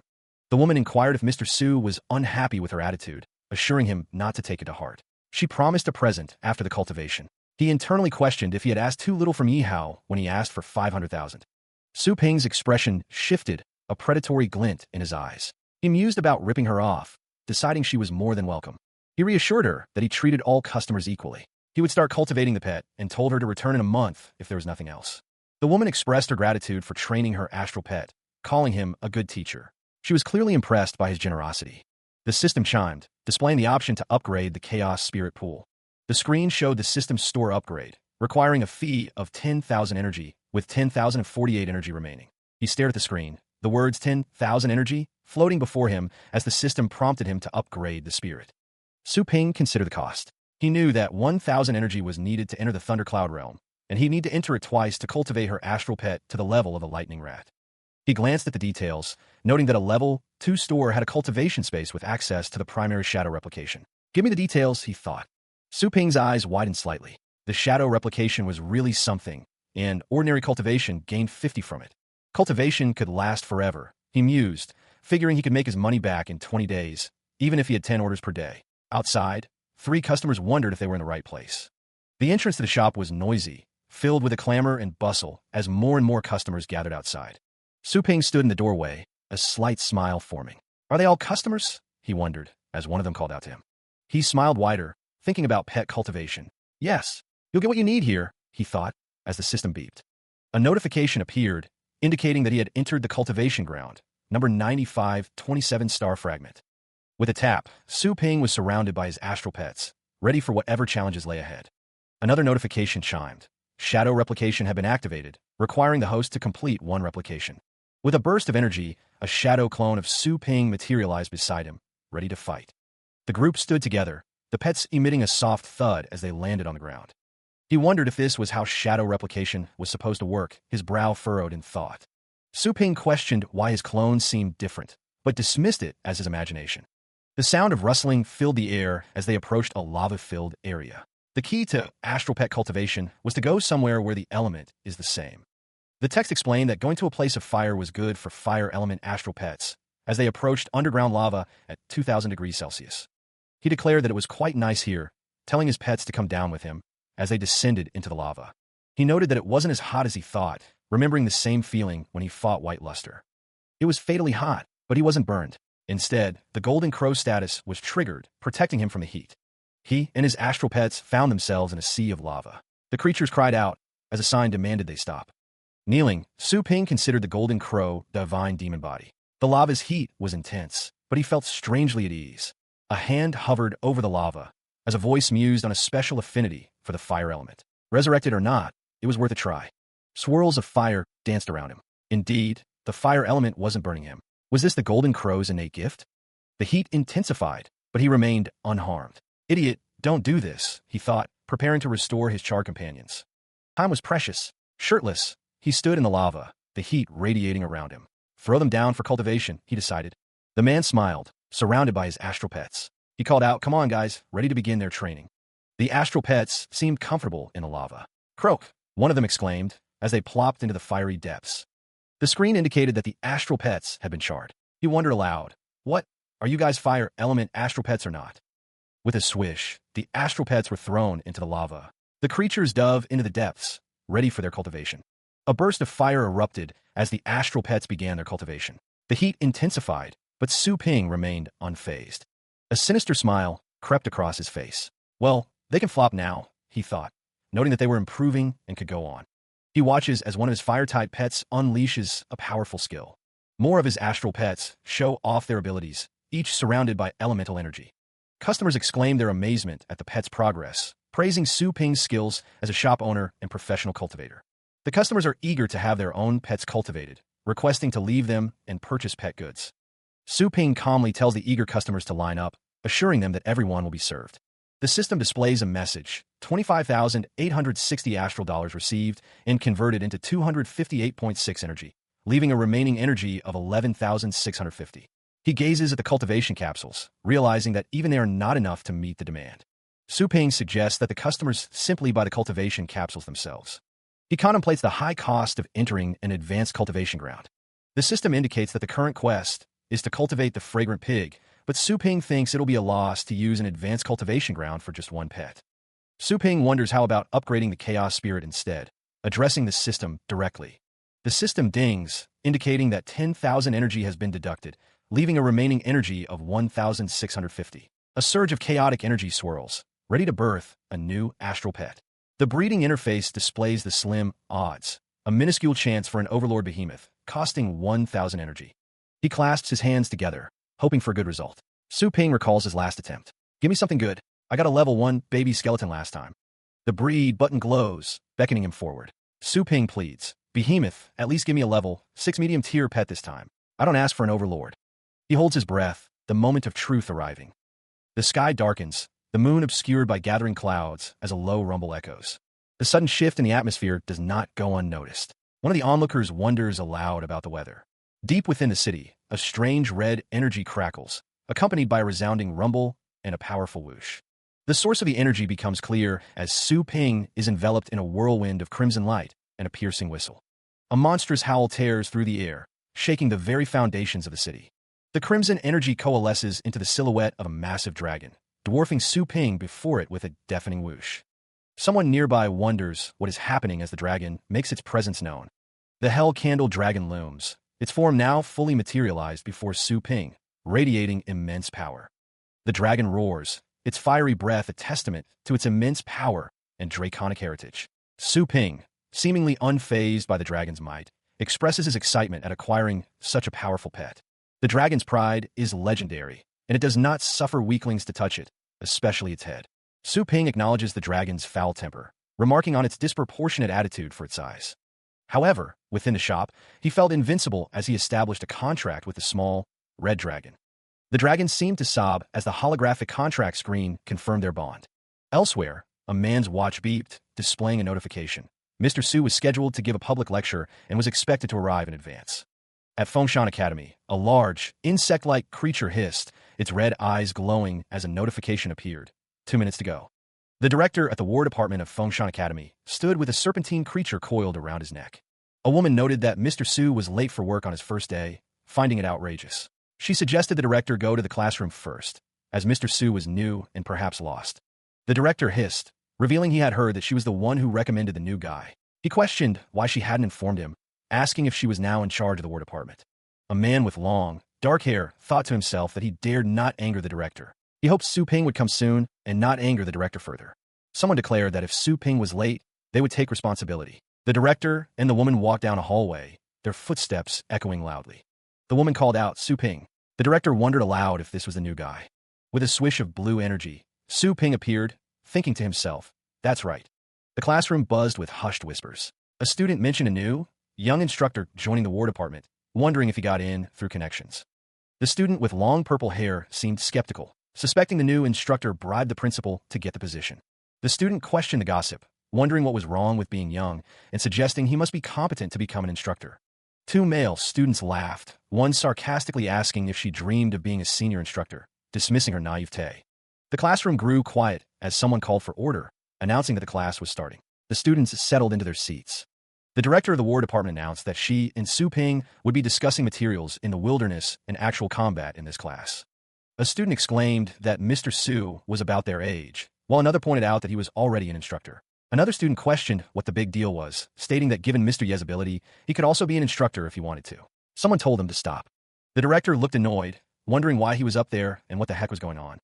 The student with long purple hair told another student to focus on cultivating rather than gossiping, laughing at their behavior. A student raised his hand, calling out to Mr. Su amidst the noisy classroom. Two students asked if it was true that he had killed a skeleton devil, wanting him to tell them the details. Whispers spread through the classroom as students discussed the rumored skeleton devil. Su Ping dismisses the chatter. It's not the key point of this class, he says, promising to tell them about it later. Mr. Luo interrupts, unimpressed. He accuses Su Ping of acting arrogant on his first day as an instructor. The students chime in, demanding that he show them what he's got, or how can they know he's competent enough to teach them? One student admits he couldn't tell how good he was last time and is wondering how strong he is. Another student worries that he's going to make a fool of himself. Mr. Luo insists it's class time and not to kick up a fuss. Ms. Luo interrupts, stating that an oral guarantee can't backdoor to become an instructor. The students laugh at the exchange. Ms. Luo apologizes for interrupting. Mr. Luo tells Su Ping he'd better show his abilities, as it'd be bad if the students say that he used the backdoor to become an instructor. He sighs, lamenting that everywhere he goes, people question his abilities. His price of action is high. A small skeleton figure taps its foot impatiently. The students watched with amusement. One remarked on the small skeleton, calling it a cute thing. The man with the dragon on his shoulder chuckled, stating he had one too when he was 10 years old. He assured Mr. Su that everything was under control. Su Ping stood silently, the small skeleton resting against his leg with a metallic clank. A girl covered her face with her hands, wondering what the low-level demonic pet could do. Suddenly, the skeleton pet swung its blade, the sound echoing through the room. The skeleton pet unleashed its advanced saber play, striking at the crowd of students with a resounding boom. Smoke and fire filled the air, the sound of hissing filling the room. The man with the dragon and the girl who had been hiding her face looked on in shock at the display. With a hiss and a crack, the baby skeleton shatters the chains binding it. The students watch in shock. They wonder aloud if the baby skeleton was responsible. One student thinks to himself, awestruck by the display of power, his silver brontosaurus is probably no match. Another student reflects, believing Su Ping only awakened his astral powers, not this. Long ago, Su Ping stands with the baby skeleton, asking if he needs another demonstration. A man with a mustache is shocked. He explains that the classroom is made of special materials worth at least 10 million, able to withstand a level 8 strike, yet it's crushed by the baby skeleton. Su Ping walks away with the baby skeleton. He tells the students to raise their hands if they are not convinced. The students remain quiet, observing the pair. They are more than convinced. Su Ping asks why they are all silent and tells them to begin class if they have no questions. The students look shocked and scared. The classroom floor is cracked. The material is found in Grade A Stellar Rift in 20XX. After class, a student sighs, remarking that this is the quietest class he's ever had in his life. The students sat in class, their minds elsewhere. One remarked that he could hear the sound of hair dropping, but no one was listening to the lecture. The reason for their distraction became clear. Everyone's attention was drawn to something else entirely. A massive crack had appeared, bisecting the classroom floor and drawing the eyes of every student present. Their attention was completely consumed by the massive crack. Elsewhere, a sleek, modern car sat parked outside a building. Meanwhile, Su Ping was driving an instructor home, but he thought it was too kind of gesture. The man with the mustache told Su Ping not to mention it, as he had heard that Su Ping impressed the students of 3 grades in the first class. He added that no student made a noise during the class. The man with the mustache called Su Ping a top talent, wondering what he was up to and if he was there to make him Yi Shan. Fingerprint verification was underway. Someone mentioned compensating for the stairs. Su Ping walked with a man with gray hair and another person, the sound of their footsteps echoing. The man with gray hair remarked that it had been a long time since they had seen each other. The camera focused on a close-up of someone's legs. Liquid splashed as it was poured into glasses. A man commented on how quiet it was that afternoon, noting that there were no customers at all. The man with spiky hair wanted to discuss something secret, so he had his men clear the streets. Mr. Dong offered compensation for the loss. He added that a friend had something confidential to discuss with him. The man with the mustache stated that he also had something to tell Su Ping. The Global Elite League would be held soon, promising benefits and a bonus after the game. The champion could gain a legend-class pet warrior's instruction apart from a decent bonus. Almost all past champions had become title class. Legend-class pet warriors stood ready to protect the mainland. The man with the mustache stated that if he participated in the game, he would give him a year of holiday with pay. He stated that he didn't intend to participate in the game. The man with the mustache was surprised that as a pet warrior, he would refuse. Su Ping thought that he was famous enough to make money, and if he became more famous, people with ill intentions might target him. It was safer to level up with the system. Mr. Dong sighed, saying that he had wanted to ask him to explore the secret realm together. It was a pity since he didn't want to join the elite league. The man with the mustache asked if he meant the 3 secret realms that were exclusive to the whole Asian land. The secret realm was kept secret from explorers below the silver medal tier. The man with the mustache revealed he was a semi-gold medal explorer before retirement. In suspense, someone is being asked to elaborate. Ordinary stellar rifts lead to ordinary stellar regions, it seems. The best treasures are minerals or primitive creatures. This is Dragon Mountain, a place of great interest. Beneath the surface lies Whale River and the Demon Deity Grave. These places hold untold secrets. These stellar regions lead to advanced civilizations. Though those cultures have been wiped out, the artifacts buried there are priceless. Su Ping's eyes widened slightly, a subtle hint of surprise crossing his face. That powerful, he wonders? The secret realm is on another level. There are too many unknown fierce beasts and mechanisms within. Many have tried to explore it, but none survived. Someone was fortunate enough to qualify for exploring the external area of the Dragon Mountain secret realm. The top explorers are chosen before the Global Elite League. Looking for teammates, someone states they are not interested in the Elite League, but something else has caught their attention. 2 figures look on, one with a mustache, both appearing surprised by the statement.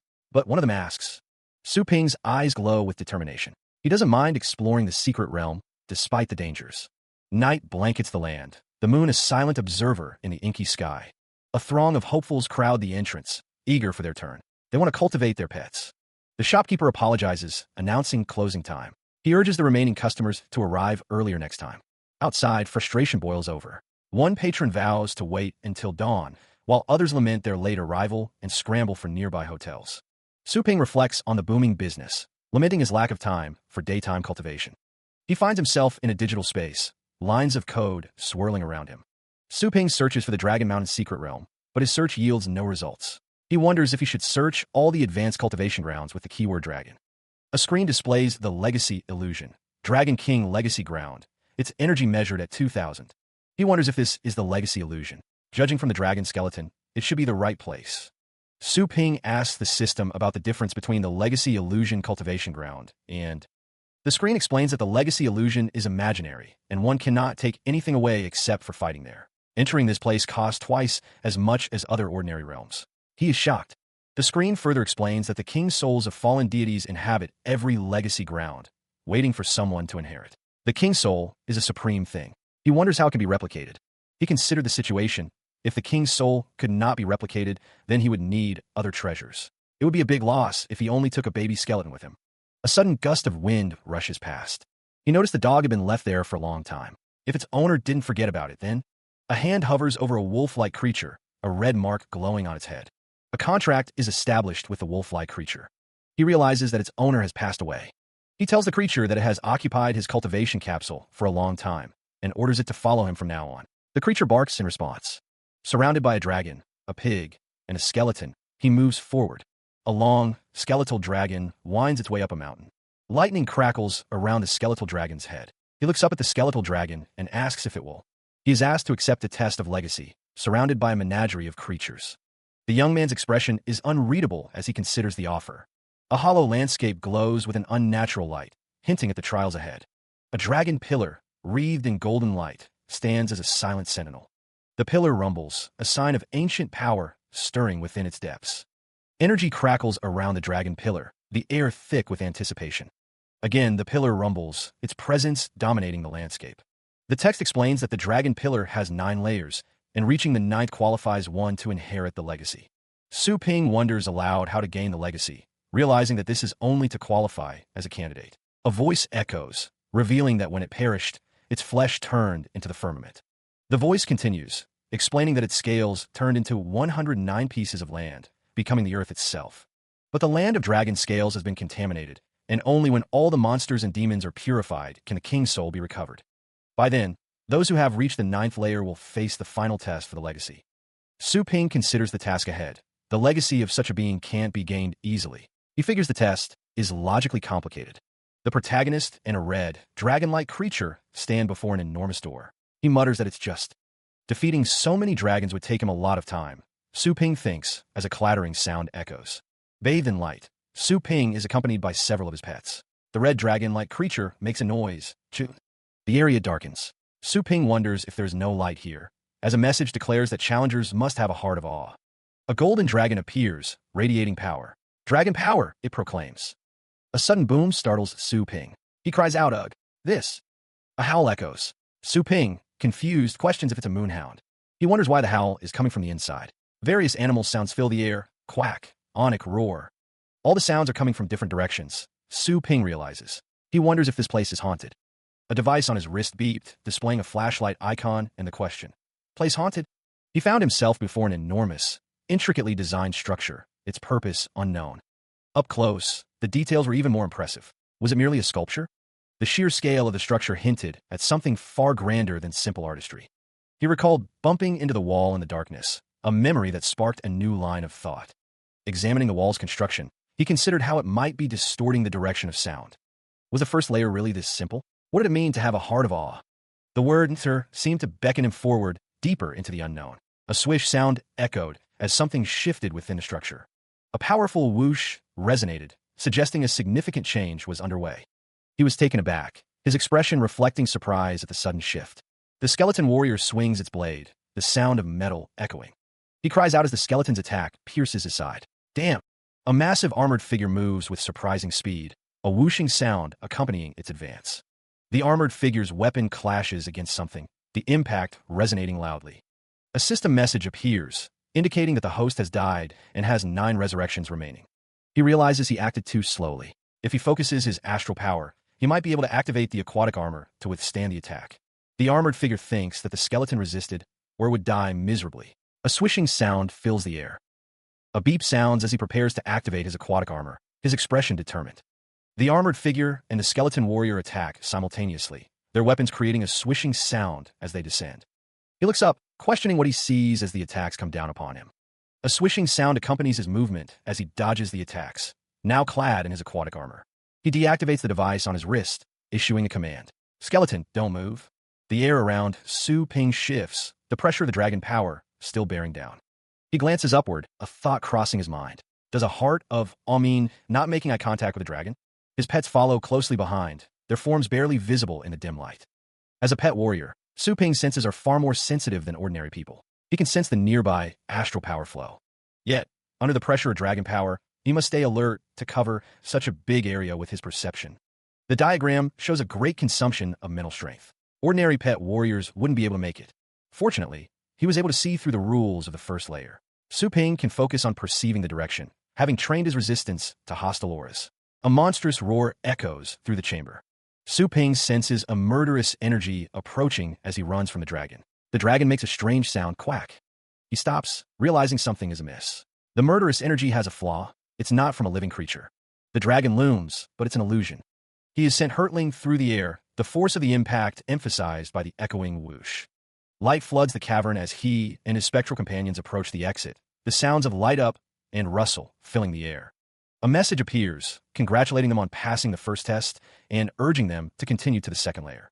A metal door labeled Naughty crackles with electrical energy, the sound of sizzle echoing ominously. The vortex of power intensifies around Su Ping and his pets, the swish of energy a palpable force. His pets grow stronger, the Hell Candle Dragon gaining power and learning Dragon Roar, the Moonhound learning Fury and Hunt, and the baby skeleton learning Dragon Slash. Su Ping reflects on his progress, thinking that he's done pretty well for his first time in the Dragon Tower, and that the Fragrant Pig's cultivation will be complete soon.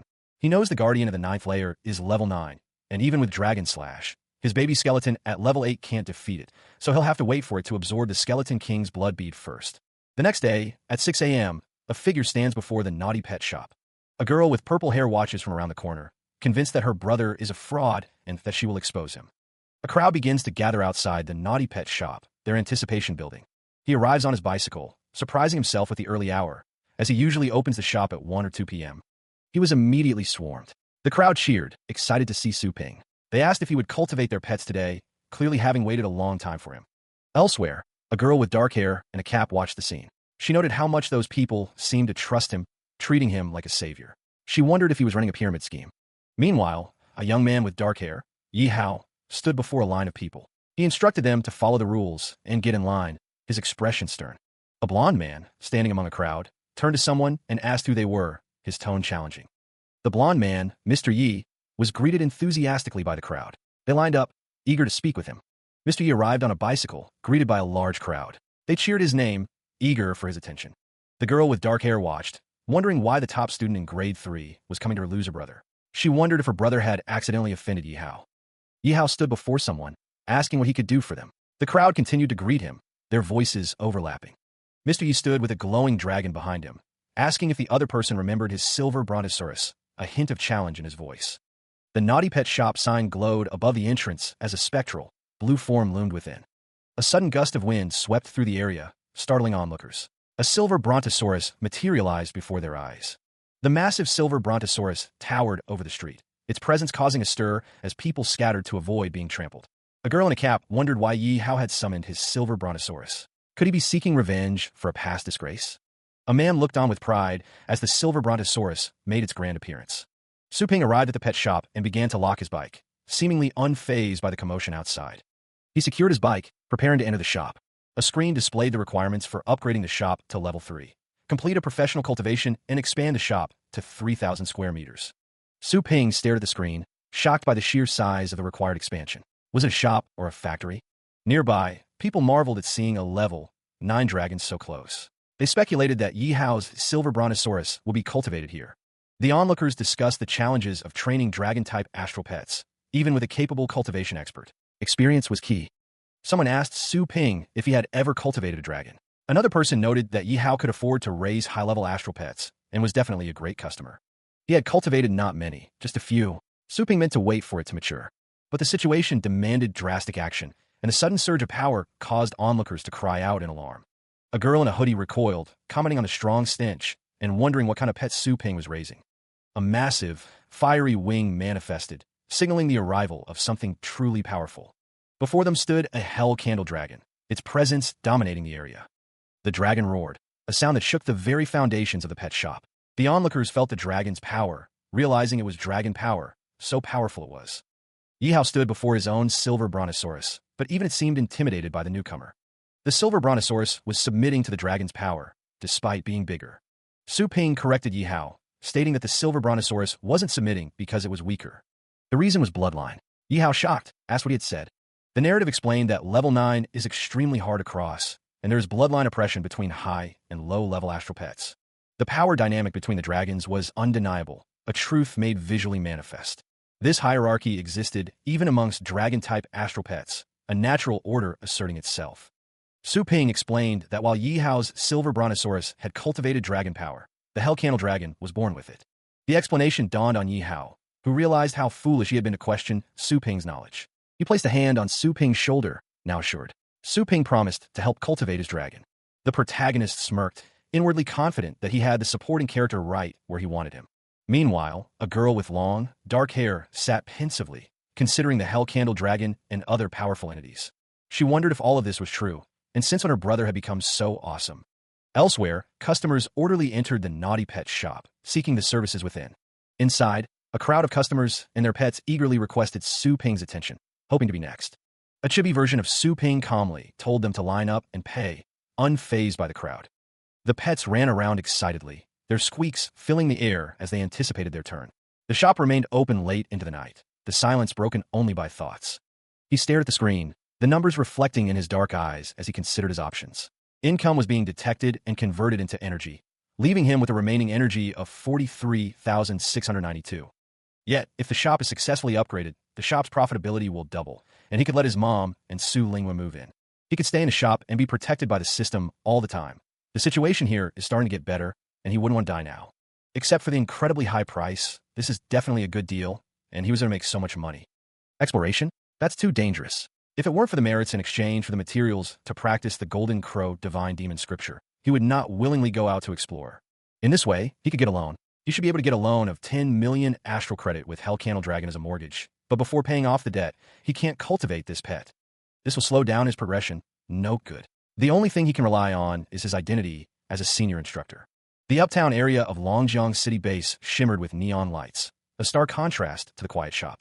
Meanwhile, someone else thought seriously, the website is full of ads and fraud, Sai. Why is it so difficult for him to train astral pets that are unpopular? A ding announces a new message. Su Kwang, a level 5 pet warrior in grade 3 at Warlord Academy, has received correspondence from a title class instructor, the most handsome man in Longjiang. A vehicle speeds through the futuristic city, neon lights reflecting off its sleek surface. Su Ping stands before a payment terminal, a soft beep emanating from the device as he prepares to pay. He glances at his watch, thinking that this must be how things are in the uptown area, where even the prices are high. Suddenly, he is forced to block an incoming attack, his arms forming an X to defend himself. A security guard, holding batons, confronts Su Ping. The guard questions if he is from around here, stating that only residents are allowed to enter. Su Ping checks his watch again, thinking about how rude the security guard is being, considering he is a responsible teacher working late into the night. A message from Su Kwang appears, instructing someone to tell the security guard his name and that he will be waiting in the combat hall. Su Ping finds the emojis gross. Su Ping informs the security guard that he came to visit Su Kwang and asks to be shown the way. The guard replies that he is Mr. Su's. Meanwhile, a robot adjusts its defense level to the upper stage of level 3, preparing for combat. Someone is training intensely, but it is still not enough for them. The robot increases its defense level to the upper stage of level 4 and executes the martial arts module, Wolf.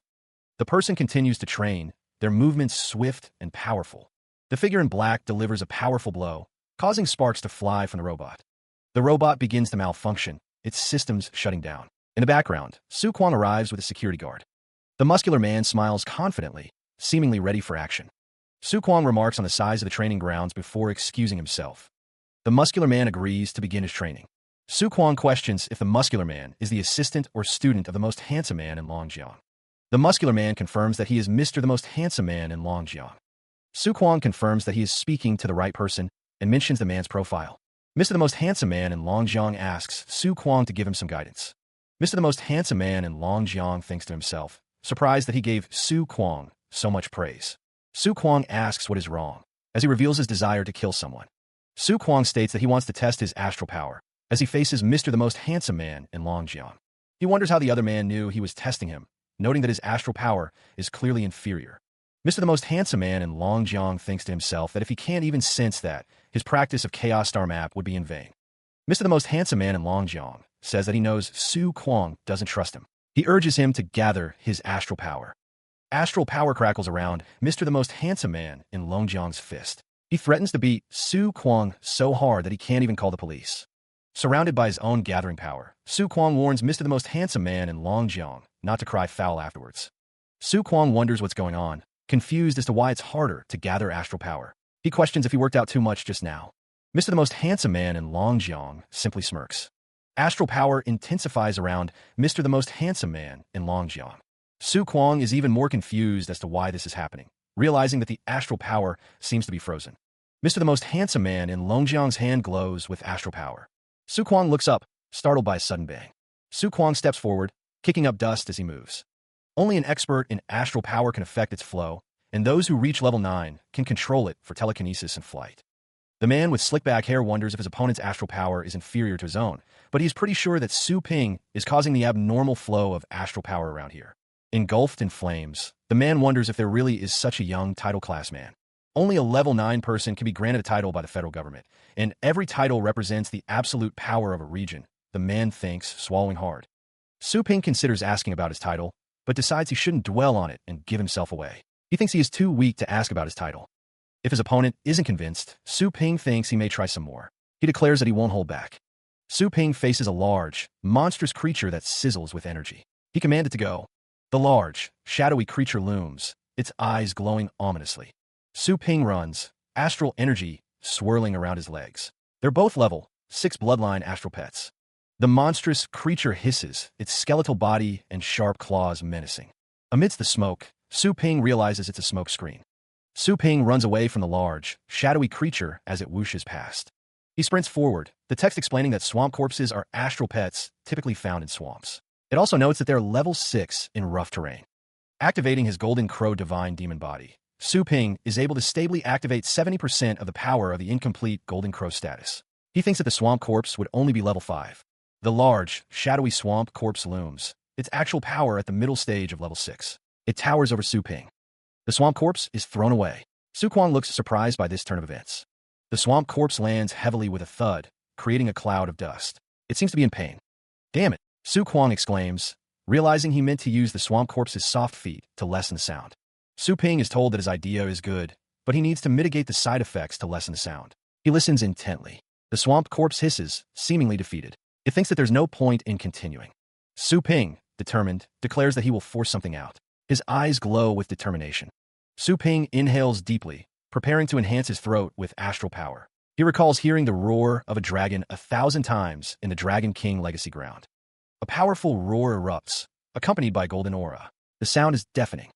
The swamp corpse is struck by the force of the roar, creating a booming sound. It creaks under the pressure. He winces, hands clamped over his ears as a high-pitched sound assaults him. It's a dragon roar, echoing in his mind. 2 astral pets lie defeated, their forms limp and unresponsive. They're clearly unconscious. Su Ping stands, hands clasped, acknowledging that his dragon roar is only a fraction of the Dragon King's. Still, it's enough to terrify the students who think they are good. Su Kuang tells him to step back, questioning how a human could make such a deep voice. He claims he merely strengthened his vocal cords. Su Ping dismisses it as astral power, nothing special. He then comments that Su Kuang's 2 pets are horrible in terms of combat skills, but well cultivated in terms of physique. Su Kuang, taken aback, questions if Su Ping is calling his pets cuties. Su Kuang declares that dead soul pets are really cool and awesome. He adds that typical pet warriors usually have limited combat abilities. Su Kuang laments that cultivating a dead soul astral pet is too damn hard. He feels isolated and despised by his peers. Even his instructors are judging him. Su Ping remarks that knowledge of dead soul pets is rather difficult to get, wishing he had met Su Kuang earlier. He tells him to stop, knowing how he won his previous battles by leveraging his astral pet's high level and uniqueness. Su Ping observes that Su Kuang's tactic might work on astral pets at the same level or lower. He continues, stating that Su Kuang's inability to change his tactics becomes very obvious when he faces someone that knows what they are doing. Su Ping holds out his hand, revealing a glowing, gloomy green object. It is the legendary Hades Bone Lotus, something that can greatly improve a dead soul pet's intelligence. He is told that he will be helped with his ability to command his astral pets. Su Kuang mentions the precious food for dead soul pets, which cannot be acquired for even 5 million astral coins, asking if he is being given it as a gift. Su Kuang smiles, his hands clasped together. He expresses his gratitude, saying, "Thank you, sir." Su Ping retorts that it's all in his dreams, stating the price for level 9 tuition is 1 million. The pet food costs 1.2 million, and the taxi fare is 3,604. He adds that considering he knows what this is, he will continue to sell him other things. Su Kuang thinks to himself, considering the fact that he wants to sell the Hades Bone Lotus for 1.2 million astral dollars. He realizes that even with the other additional costs, the fee is still far below the Hades Bone Lotus's market price, and that he even plans to supply him with these materials in the long run, deeming it a superb deal. Su Kuang smiles, agreeing with Su Ping, saying, "Yes, sir." Su Kuang stands next to a car, reminding someone that if their turbid bone beast encounters a flying pet again, they can tell it to use a few layers of bone imprisonment first. The car drives away. Bone imprisonment can be used to counterattack while resisting attacks. Then, enhance the enemy searching range transferred by Blood Spirit with turbid fog, exhausting the opponent slowly. Su Ping is on the phone, acknowledging the instructions, saying, "Got it, sir." Su Ping is leaving. Su Kuang says goodbye to him. Su Kuang yells for the car to wait. Meanwhile, Su Ping is back home, announcing, "I'm back." A woman asks Su Ping why he came back so late. She says he must be hungry and offers to heat up the dishes for him. He stares at the table, piled high with food. A woman places another bowl down. What's the occasion? There's still so much food.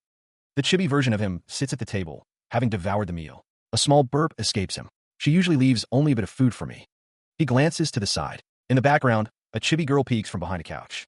He eats a drumstick with chopsticks, a look of pure satisfaction on his face. The chibi girl wipes her eyes with a blanket, looking emotional. The woman pats the chibi version of Su Ping on the head as he eats. "Of course I cook well.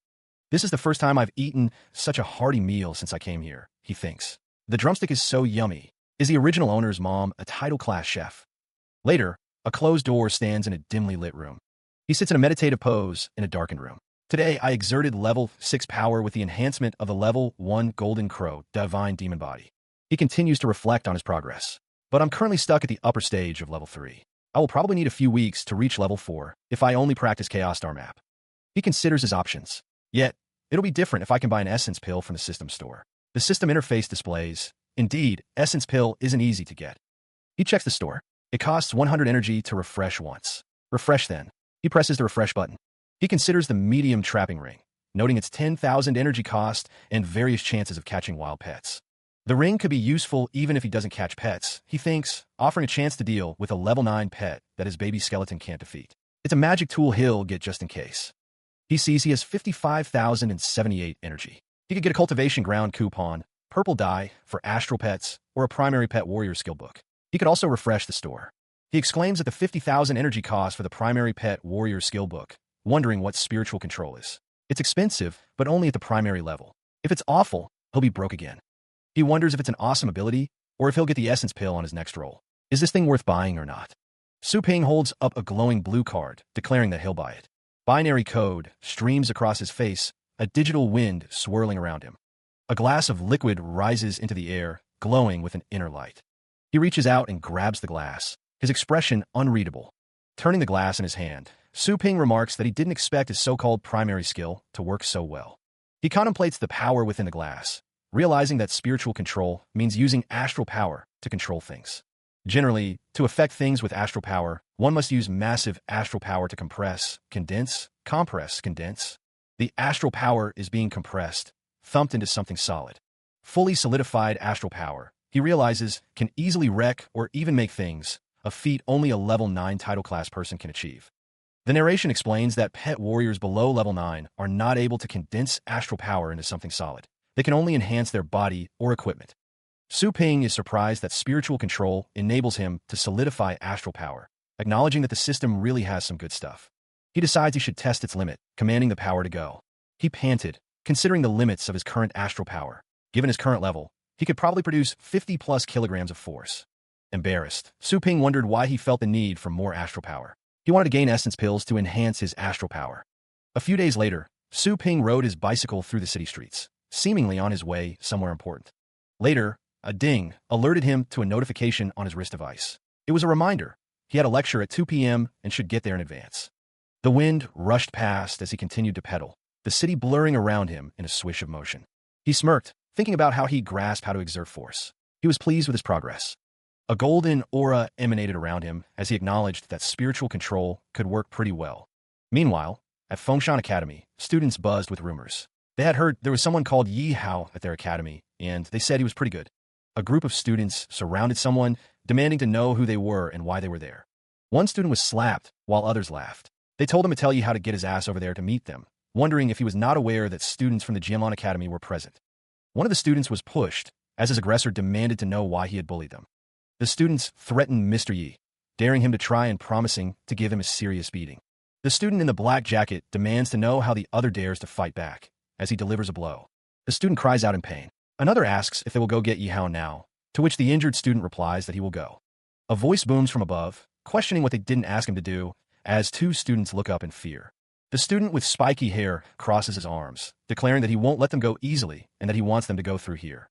Dai Yin laughs, pushing a student to go under his legs. Another student questions why Dai Yin is bullying the juniors again, and someone else asks if they are from Fengshan Academy. Pinned underfoot, the student insists that they can beat him, but they can't insult Fengshan. The student with long black hair smiles, stating that he will grant their wish then. The student with long black hair is questioned about who they are, as another voice demands that they be let go. Dai Yin repeats his demand. Let them go, he says. Su Ping stands his ground, gripping the handlebars of his bicycle. One of the surrounding students demands he release his hold. Another student steps forward, questioning Su Ping's audacity to harm the people of Jianlan Academy. One of the onlookers finds the situation interesting. The student raises a finger to his lips, silencing Su Ping with a dismissive shrug. The student tells the others to leave, confidently stating that he can handle the situation. Another student questions his confidence. The remaining students mock Su Ping, pointing out his antique bike and calling him a wussy face for trying to play hero. Su Ping exhales, seemingly unfazed by the taunts. The student in the blue suit tells him to be a good boy and go home. The student, deciding to escalate, stomps forcefully on the front wheel of Su Ping's bicycle. Su Ping's eyes narrow, a flicker of defiance in his gaze as he responds with a calm, "Oh yeah." The sound of rustling fabric fills the air as Su Ping shifts his weight, his expression hardening. He begins, "I think you should." The student in the blue suit looks up at Su Ping, a flicker of confusion crossing his face. A resounding bang echoes as the student is sent sprawling to the ground. He looks up, dazed, wondering what just happened. The other students burst into laughter at the sight of Dai Yin on the ground. One of them tells the others to stop laughing. Something felt off to Su Ping. He hadn't even seen Dai Yin move. He couldn't believe what had just happened. Dai Yin demanded to know what Su Ping had just done. He insisted that he had touched Su Ping with his own hands. Dai Yin taunted him, saying he had guts, and invited him to come and play. He seemed eager for a fight. Su Ping, holding his bicycle, told Dai Yin to piss off.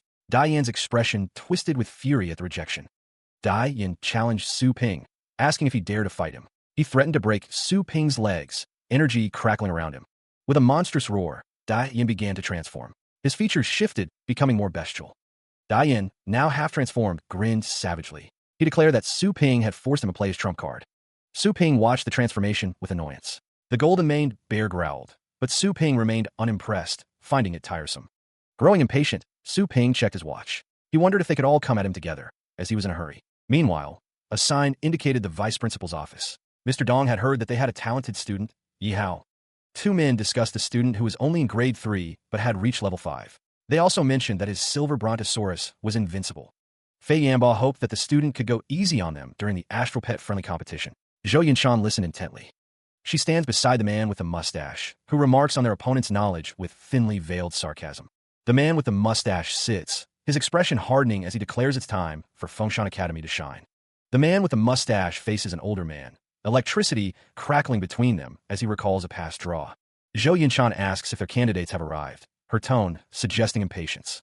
The man with the mustache smiles, stating it's no problem to register their information as he checks his watch.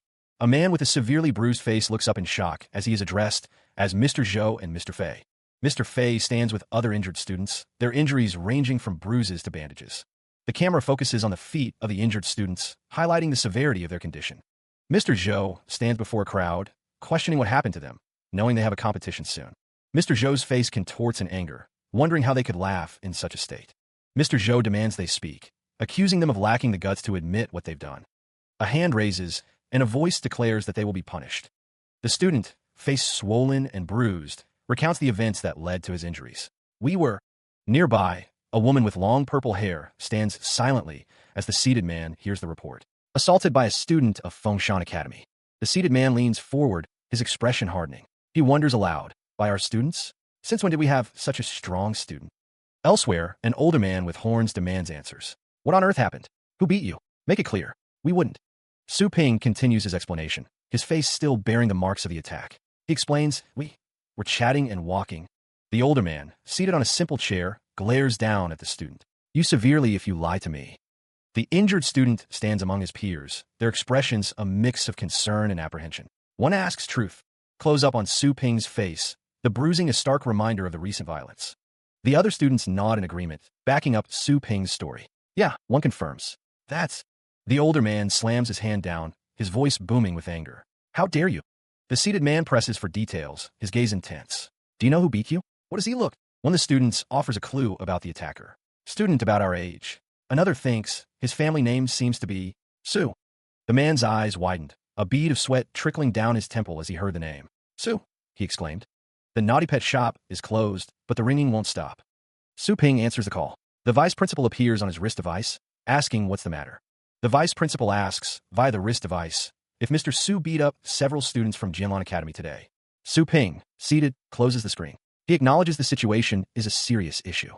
The vice principal states that the students sent by Jianlan Academy were meant to join the friendly competition. He adds that people from Jianlan Academy are looking for him.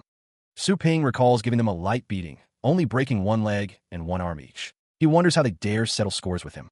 The vice principal explains that they were in the wrong, and 2 students from Fengshan Academy were involved. He assumes Su Ping knows this. The vice principal says that they wouldn't have any problems finding out who they are, and that he's already found them. The vice principal walks down a hospital hallway. He wonders why they can't testify for him. The vice principal looks at 2 patients in hospital beds. He thinks it's because someone wants to hide something and has silenced them. Su Ping asks if he needs him to give an explanation. The vice principal says he believes he won't hurt others for no reason, but he will find a way to handle the people from Jianlan Academy.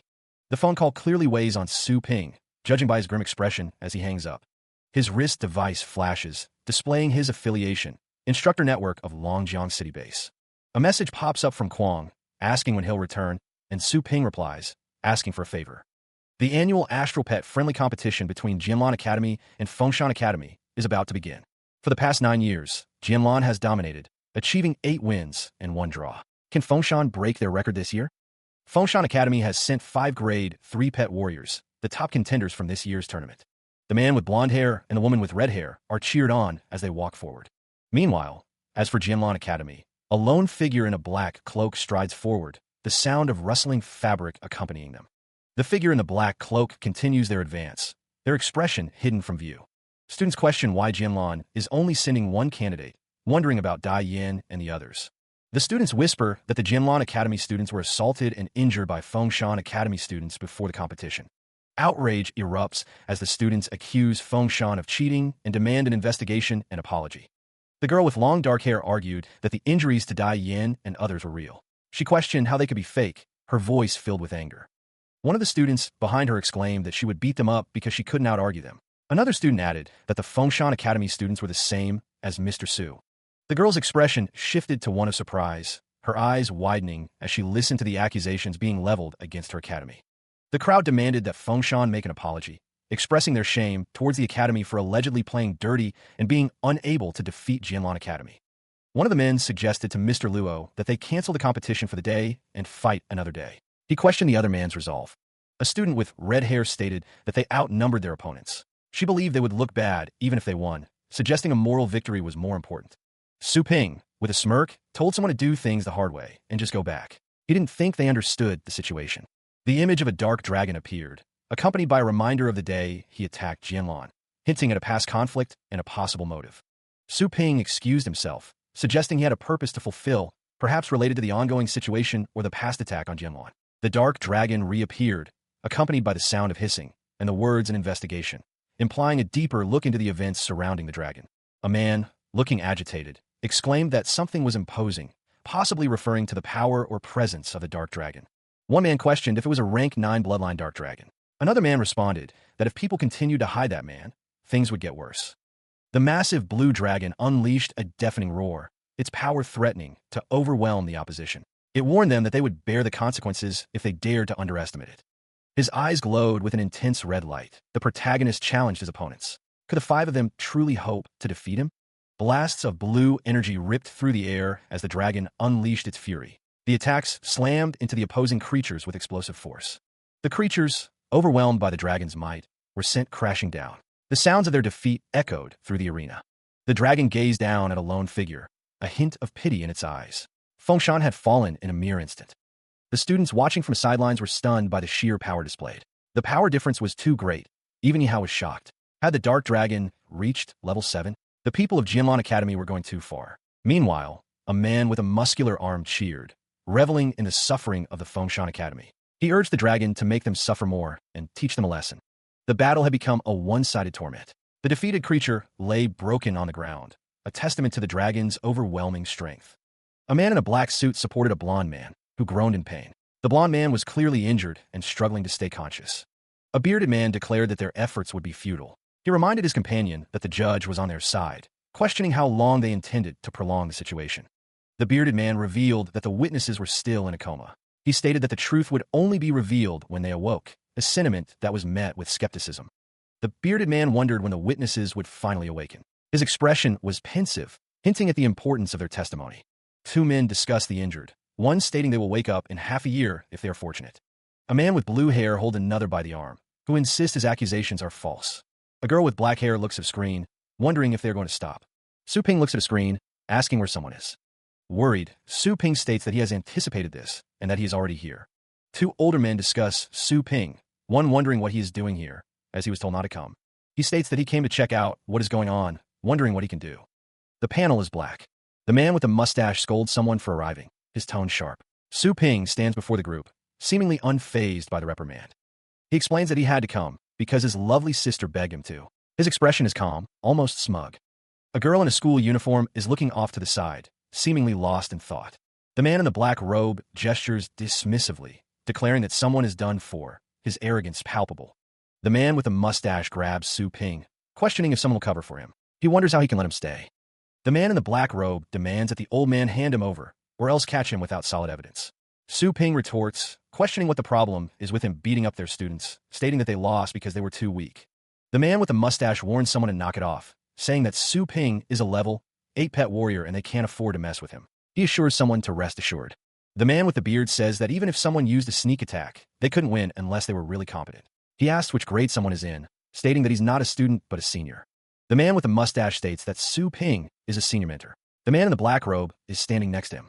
The man with the beard finds it interesting that such a young man is eligible to be a senior mentor. He is looking at Su Ping. Su Ping thinks that someone gets to be a senior mentor with his level 4 astral power, either because Fengshan is literally hopeless or they have special skills. He says that someone doesn't need to know his position. The man with slick back hair declares that he is here to resolve the issue. The man proposes a bet, his expression serious as he confronts Su Ping. The man's anger flares, purple energy radiating from him as he demands Su Ping beg for forgiveness. Someone urges Su Ping not to accept the challenge, but the man seems confident.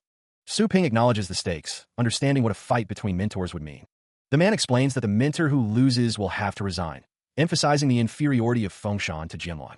He warns that Su Ping alone will bear the responsibility for the whole academy's honor if he loses. Su Ping simply responds with a defiant, "So what?" to the man's taunts. The man laughs, believing Su Ping is merely trying to play a trick and will ultimately back down. The man offers Su Ping one last chance to fight him elsewhere, so he won't lose so miserably. He refuses, the challenge accepted with unwavering resolve. A system notification announces that the contest has been upgraded to a competition between mentors. He held the injured man by the neck, a dark look in his eyes. He would soon learn the difference from Jianlan. The spiky-haired man sneered, declaring that daring to fight Mr. Fei was a death sentence. He seemed confident in the upcoming fight. The students discussed the upcoming match. They wondered how old the young mentor was, and wished they could record the game for those who were absent. The dark-haired girl looked on in shock, wondering how Su Ping would fight the mentor. She seemed worried about the upcoming battle. The contestants from the previous game were being carried away on stretchers. The arena was being cleared for the next fight. The announcement declared the upcoming fight, Fei Yanba, a senior mentor from Jianlan Academy, versus Su Ping, a senior mentor from Fengshan Academy. Su Ping stepped onto the field, ready to fight. He was determined to show his strength. A powerful swing of a sword created a shockwave. The force of the blow was immense. Su Ping stood on the cracked ground, energy radiating from his feet. His strength was indeed rich and powerful. Someone wondered where Mr. Su was. A figure looked up, surrounded by a golden light. He was in the sky, floating above the stadium. The crowd looked on in amazement. Su Ping was floating in midair. The scene was surreal and unexpected. He floats in the air, an orange glow emanating from below. The display is, to some, unbelievable. The wind howls as he remains suspended, defying gravity with an unknown power. Witnesses look on in shock, unable to comprehend the scene unfolding before them. With a soft tap, his feet return to the arena floor, the display of power now complete. Fei Yanba's eyes widen, struggling to reconcile what he's seeing with his understanding of astral power. The explanation comes, Su Ping didn't need to move to attack Dai Yan, such is the extent of his control. One spectator pinches herself, confirming the unbelievable truth with a sharp sting. Whispers of impossibility spread through the crowd, struggling to comprehend such a feat from someone so young. Su Ping, unfazed by the reactions, simply states his readiness. Bring it on. Now a holographic figure requests Mr. Su and Mr. Fei to present their astral pets. The man with the mustache muses that the young man has cultivated for a maximum of a dozen years. Surrounded by dark energy, the man with the mustache declares that Su Ping must be weak at fighting skills. A purple shadow fox roars, confident in its decades of fighting experience. The students observe that it's a rank 8 bloodline purple shadow fox, noting its power. The students discuss the power difference between levels, noting that the purple shadow fox is the toughest among them. The man with the mustache smirks, asking if they're afraid now, confident that the people of Jianlan are not those they can trifle with. Su Ping's expression hardens as he registers the level 8 power. He stands amidst swirling red energy, remarking on the coincidence. A red, horned creature appears with a whooshing sound. The man with the mustache looks up at the creature as Su Ping stands in the background, a small figure against the massive beast. "Great," he says. The red creature's wings spread wide, letting out a deafening roar. He faces down the imposing figure of the Hell Candle Dragon. A man with a mustache declares he also has a level 8 pet. The Hell Candle Dragon unleashes a deafening roar, its power palpable. Another dragon and the purple shadow fox stand ready. The force of a dragon's power is so immense that it can be felt even from a distance. The audience gasps, overwhelmed. The man with the mustache realizes that Su Ping's major pet is the Hell Candle Dragon.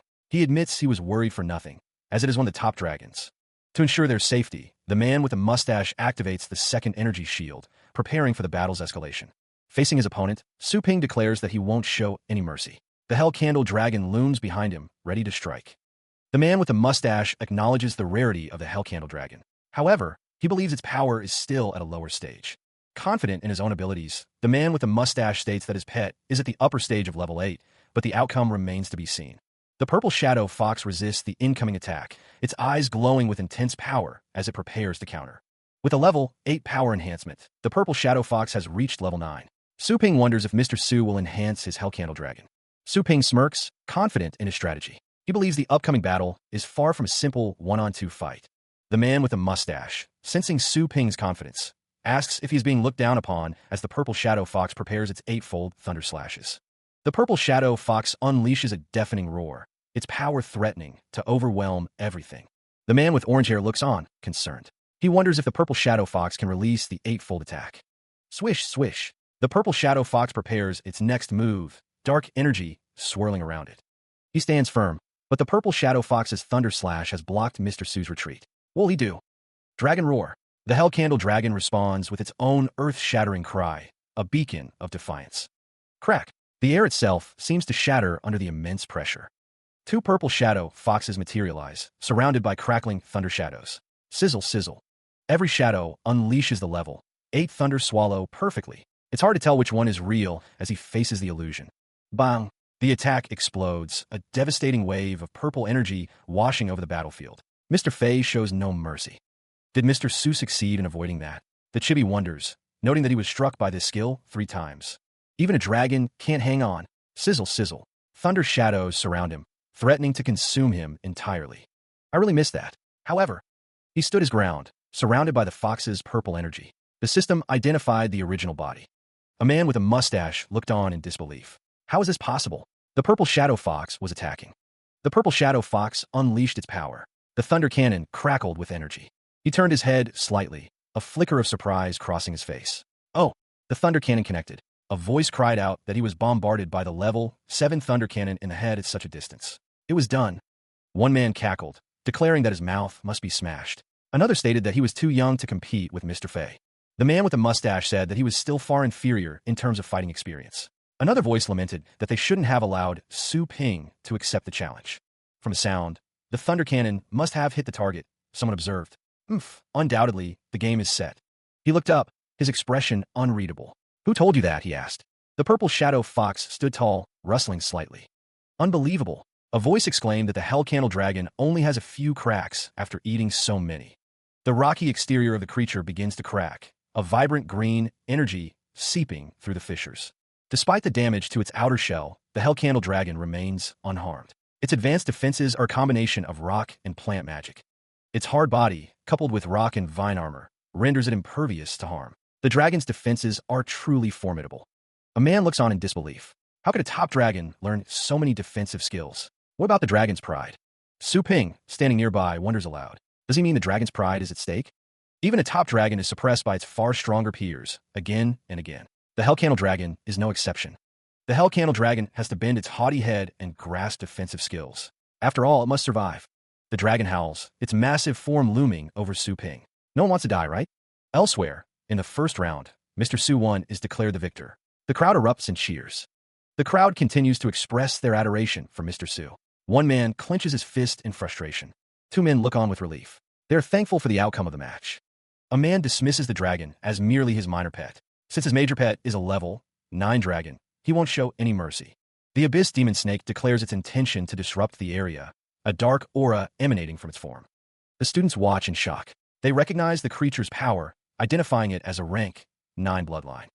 The men discuss the Abyss Demon Snake, noting that Mr. Fei's pet's power is at level 9.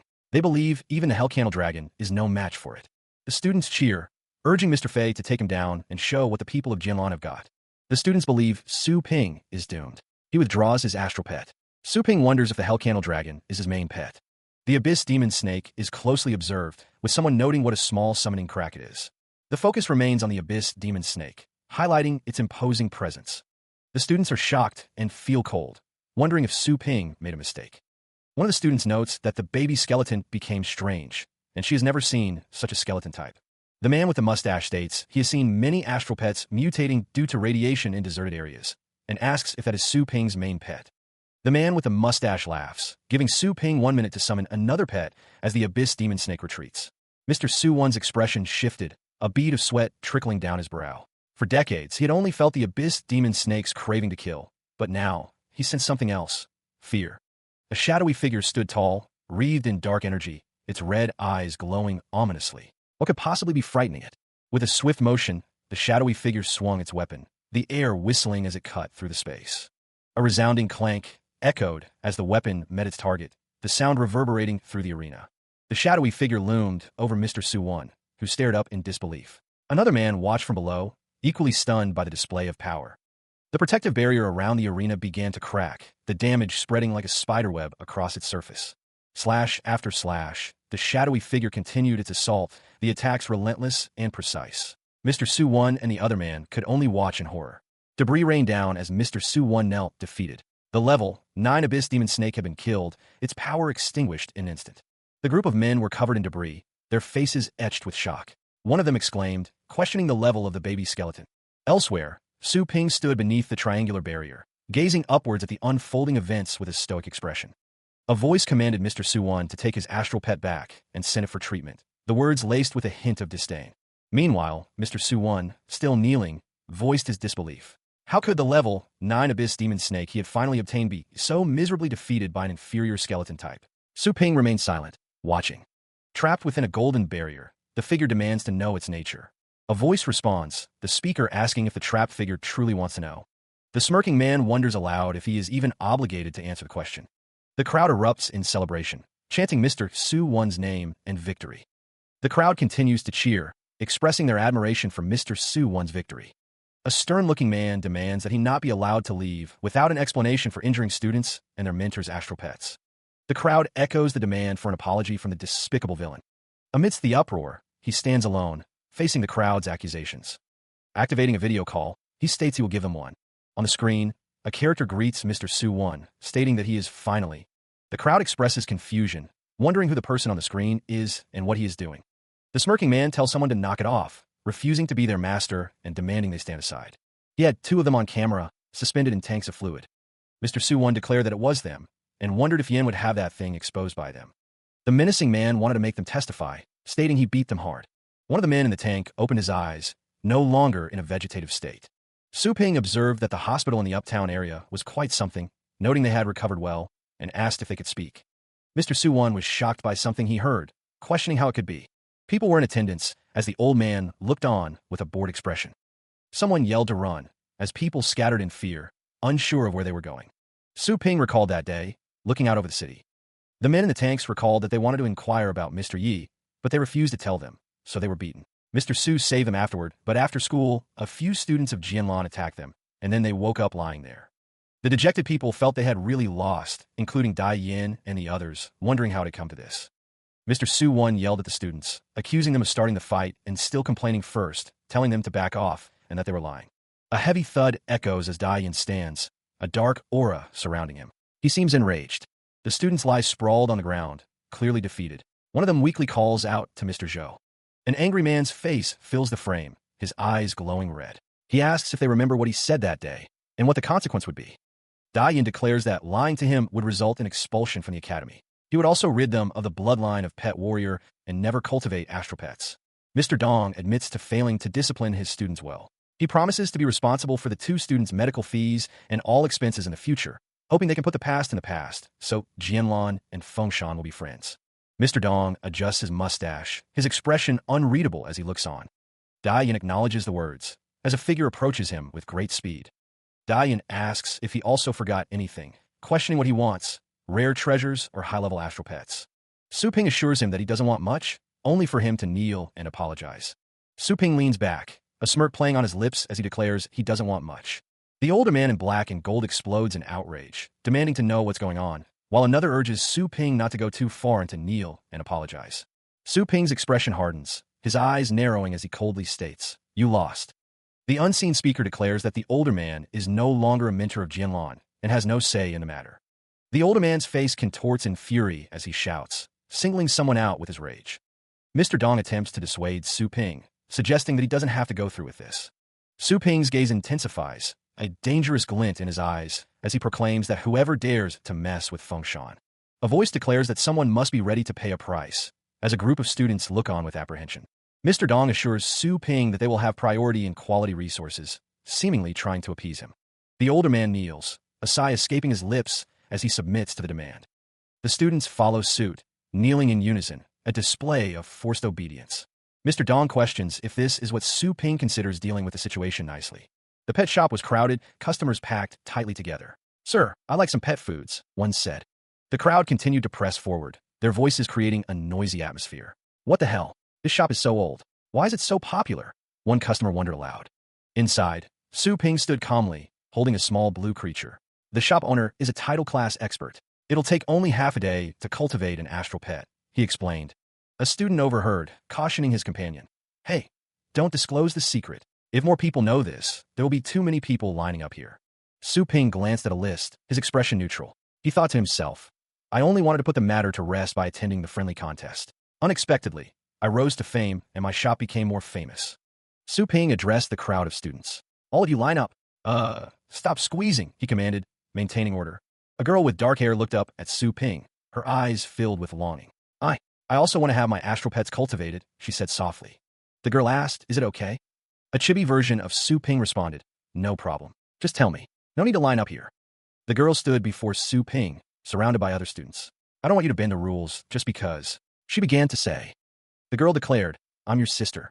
I want to seize the opportunity to become stronger on my own." Su Ping looked at his sister. "Okay, which level of astral pet do you want to cultivate?" he asked, his expression softening. Su Ping examined a tablet. Snowball has just reached level 4. The lower stage of level 4 happens to meet the range of medium astral pet. 100,000 for one cultivation. The girl exclaimed, "What? 100,000? He watches as his sister pets the dark-furred cat. Noting that she looks so dark, he'll call her Briquette. She only makes over 30,000 yuan a year working part-time. She states that she doesn't have enough money with her. Su Ping inserts money into the machine, assuring her that it's okay and that she can come by later. A warning sign indicates that the shop's prices can't be changed and discounts can't be given randomly. Su Ping declares he'll pay the price difference. Not a cent will be missing. His eyes glow with power as he hopes someone will turn a blind eye to this, allowing him to cultivate better astral pets as he wishes. A blue screen displays "Not this once." Su Ping states that he learned something, implying he's gained new knowledge or skills. Su Ping speaks with a man holding a turtle, mentioning cultivation skills from the other day. He says he's doing this to return the favor. Su Yining asks how he learned it and about the other day. She wonders if he hasn't already reached level 9 and why he just learned to cultivate the astral power the other day. Clang clang. The sound of metal echoes, hinting at some kind of training or forging process occurring. Challenger shall learn to roll with the punches, hanging on for 10 minutes under the attack of the golden-scaled beard dragon. A golden-scaled beard dragon roars. Its level is medium stage of level 9, power is upper stage of level 9, and skills mastered are unknown. After his power reaches level 6, Su Ping declares that he can finally acquire a little something, suggesting a new ability or item. A baby skeleton wields a sword, hinting at a new pet or summon that Su Ping has acquired. A monstrous roar echoes as the fiery dragon unleashes its power. Energy explodes as the red blast collides with a protective green shield. He commands his companions, urging the baby skeleton to attack from the blind spot with killing intent. The red dragon roars, leading the charge with its smaller allies. Swirls of orange energy fill the air, a testament to the battle's intensity.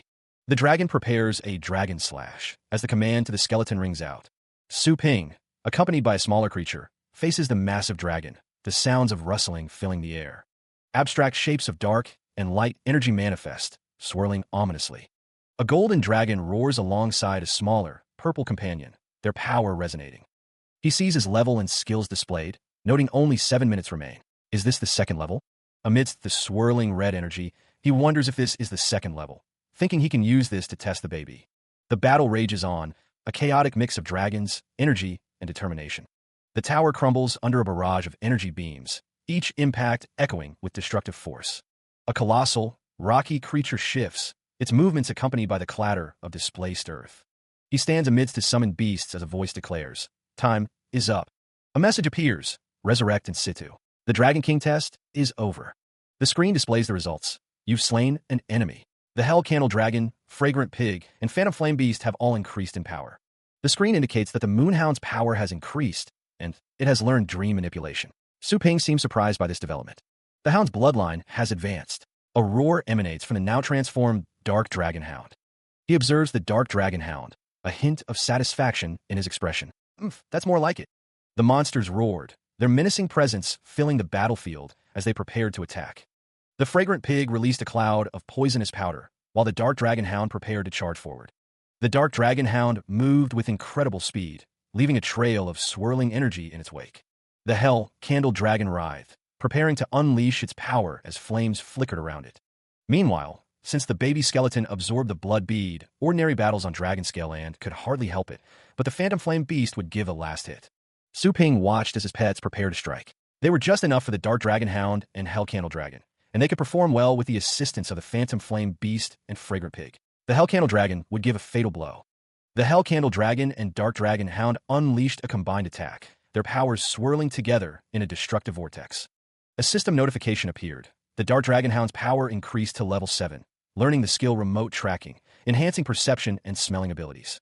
Su Ping realized that when he picked pet foods, he could know if there was something good as long as the hound had a smell. Another system notification appeared. Su Ping wondered about a defensive skill, while the hell candle dragon seemed to question its own dignity after dying so many times. The fragrant pig's power increased to level 6, learning nightmare imprisonment, which puts the target into a slumber and makes it haunted by nightmares until it breaks down. Su Ping observed that one was the strongest level, 8 fire class attack, while the other one was the most annoying level, 8 mind class attack. The pets seemed to be doing just fine. The blue screen announced the end of exploration time. The Dragon King Legacy Ground had closed. The next morning, a crowd gathered outside the pet shop. Eager customers waited for their turn. Inside, 2 girls expressed their surprise. The exploration had ended so quickly. One of the girls, holding a pink pig, remarked on the expected duration. It was supposed to take a month. Among the crowd, Su Ping considered the Dragon King Legacy Ground. With the secret realm soon to open, he knew he must improve himself. Su Ping stood before a customer, tablet in hand. He offered a trial, challenging their disbelief. A chorus of voices protested from the line. They insisted it was their turn, adding that Mr. Su's style was to omit the demonstration. The thought of skipping the demonstration was frightening. Even the typical demonstration part could be omitted. A ding sound echoed through the shop. A notification appeared, announcing the completion of the professional cultivation mission. A medium essence pill and a random divine demon fighting skill book were the rewards. Swirling energy surrounded Su Ping. A question mark floated before him, promising a new power. Su Ping smiled, ready to accept. What kind of fighting skill would it be? He gazed down at the crimson book, a swirling vortex of energy surrounding the promised skill. A hand reached out, drawn to the power emanating from the demon's subduing punch. The book pulsed with golden light as Su Ping wondered aloud if this was the demon subduing punch. Golden energy crackled as legs descended into an unknown abyss, the air filled with a rustling sound. A massive, shadowy beast hissed, its glowing eyes piercing the darkness as someone exclaimed in disbelief. Surrounded by monstrous figures, Su Ping plummeted through the air, questioning where he had landed. The ground below revealed a landscape of colossal reptilian feet and the faint silhouettes of other beings. A massive, horned beast faced off against a smaller, armored figure, its presence inspiring awe and trepidation. From below, a glowing sphere of energy pulsed, dwarfing the monstrous figures and proclaiming the power of the overlord behemoth. The landscape teemed with monstrous figures, their forms vaguely visible in the dim light of this strange world. A golden fist, crackling with energy, descended with immense force, promising destruction. Swirling golden energy filled the space, a testament to the power unleashed. The force of impact reverberates, a series of concussive blasts echoing outward. The energy explodes outward, a blinding flash of golden light consuming everything. Debris rains down as the aftershock continues to ripple through the environment. The cascade of destruction continues, the world around it collapsing. He stands amidst the devastation, a faint glow emanating from his body. The text explains that the demon's subduing punch consists of 5 moves, and reaching perfection of the first move allows one to fight a level 9 enemy. Striking the punch is extremely potent, but has a strong backfire. The text continues, stating that an ordinary cultivator can only reach the perfection stage of the first move, and learning the second move risks a broken arm or collapse due to the punch's backfire. The text warns that only the purest Golden Crow bloodline can resist the backfire of the demon's subduing punch, questioning whether he will practice it. Su Ping smirks, declaring that nothing suits his fighting skills better than the demon's subduing technique, especially with his Golden Crow divine demon body. He prepares to practice the punch, a voice praising his decisiveness. Golden energy crackles around his form as he prepares to strike. He stands in the darkness, the golden energy swirling around him as he begins his practice. He observes the floating orbs, each representing a stage. The 4th and 5th moves require perfection of the previous stage. He realizes that unlike ordinary deserted areas, the secret realm is likely teeming with experts. Su Ping claps his hands together, resolving to close the shop for a few days. He intends to dedicate all his energy to the Dragon King legacy ground. A disembodied voice urges him to practice the punching skill as the sky glows with potential. Panting, Su Ping trains in the Dragon King legacy ground, pushing himself to the limit. The Dragon King legacy ground looms, guarded by monstrous figures, as he seeks to improve his skills. A system message declares that he has reached the major attainment stage of the demon subduing punch. However, a notice abruptly informs him that his remaining energy isn't enough, and he'll be sent back. He's surprised by how fast it happened. He clenches his fist, sweat glistening on his skin. Su Ping hopes everything goes well, satisfied that he has done his best. Exploration Base Number 7 stands tall, a beacon amidst the rugged landscape. Mr. Emo states that, the North Star is strong, and Su Ping wonders why they were asked to help. Luo Gushiwa wonders if they will get a share of his secret treasures, and Mr. Emo laughs, finding the question amusing. Nie Changkong, captain of the North Star, states that he has targeted a place of treasures, while Luo Gushiwa is a senior mentor of Fengshan Academy. Su Ping explains that, based on his investigation, the place is guarded by fierce beasts, and only Yi Qinshan, Gushiwa, and he are experienced enough. Given his experience, Mr. Mo states that they need at least 6 experts to enter the secret realm. It turns out they target a big fish, and yet are too weak to get it, but Mr. Mo believes he can negotiate. Mr. Mo says that since they think highly of him, he will do his best to help, but the secret realm is not only dangerous, but they also have to be wary of others killing them and seizing the treasures, and they will be risking their lives. Su Ping says that if they obtain the treasures, Mr. Mo will be the second one to choose, and he will be the third one, and the others will be based on their contribution. Mr. Mo is told that he is a captain, and he nods in agreement. Mr. Mo clarifies that he is not the first one to choose, and he can negotiate. Su Ping asks who else besides Nie Changkong can choose before them. Word arrives that Captain Mr. Su has arrived. Su Ping walks alongside another man, the sound of their footsteps echoing. 2 figures size him up, one commenting on his weak astral power reaction, wondering if Su Ping joined them by pulling strings. Nie Changkong greets Su Ping, saying he's heard a lot about him, and offers to introduce 2 helpers. He asks about the treasures they mentioned. One of the men confirms that Su Ping saved Qinshan and Gushiwa before, adding that he killed a skeleton devil at the upper stage of level 8. He is then asked if he has any problem being the first one to choose treasures, to which he replies, of course not. The others express their astonishment that a skeleton devil at the upper stage of level 8 was killed by such a young man, asking if there are any questions. One of the men states that such an accomplished young man is good enough to be equal to them, and another agrees since he also saved Qinshan and the others. Meanwhile, the Dragon Ascending platform, the entrance of Dragon Mountain's secret realm, looms in the distance. The wind howls as they ascend the mountain. The group makes their way up the long staircase. Su Ping is told that the Dragon Ascending platform is at a high altitude where the air is thin. He is reassured that they can slow down if he's not feeling well, but he insists that climbing stairs is just a waste of time. He and his companions continued their ascent, unaware of the trouble brewing ahead. One of the men warned against messing around, not wanting to be implicated. The man with brown hair explained that the Dragon Ascending platform is hard to access and accidents happen often. He added that there's an unwritten rule against fighting or summoning astral pets. The man with brown hair continued, stating that offenders will be isolated or retaliated against. Nie Changkong suggested they better be low-key, as the official authority sends experts to keep the peace. Energy blasts filled the air as a fight erupted further up the platform. The pink-haired woman clashed with another combatant, the force of their blows shaking the platform. The man with brown hair exclaimed that they're the 2 young masters from the Qin and Tang families. He added that the rules are set for ordinary people. The battle intensified, energy blasts splintering against the platform. It looked like the Qin family was trying to replace the Tang family as number 1 on the Dragon Bone talent list. The fighting caused a landslide, endangering those still climbing the platform. Nie Changkong wondered if they had been hit by the landslide. Su Ping's name was called out as the landslide threatened to engulf them. The man in armor realized that the stairs couldn't withstand the assault. Nie Changkong decided to join the fray, stating he was in. More energy blasts rocked the platform as the battle raged on. The force of the impact sends debris flying as the battle continues to escalate. 2 men observe the scene, their expressions a mix of concern and anticipation for what's to come. One comments that the young man has acute judgment and guidance, boosting the team's cohesion and execution instantly. The Dragon Ascending platform is crowded with spectators, all eager to witness the unfolding events.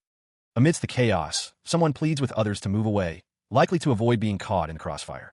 Nearby, 2 individuals discuss the situation, noting that Our Lady is going to challenge the 6th. The crowd murmurs as the identity of the group is revealed. It's the Tang family. Someone points out 2 experts in the crowd, their presence adding to the tension. The focus shifts to Tang Ruyan, the young lady of the Tang family, who is described as terrifyingly strong. He is asked how he can be so sure of something, hinting at an underlying plan or prediction. Someone casually mentions that, coincidentally, they've just passed the 5th Dragon Bone too. Qin Xiaodian, the young master of the Qin family, declares that he will challenge the 6th Dragon Bone. The woman with long white hair mentions the Tang family, questioning if the fight should continue.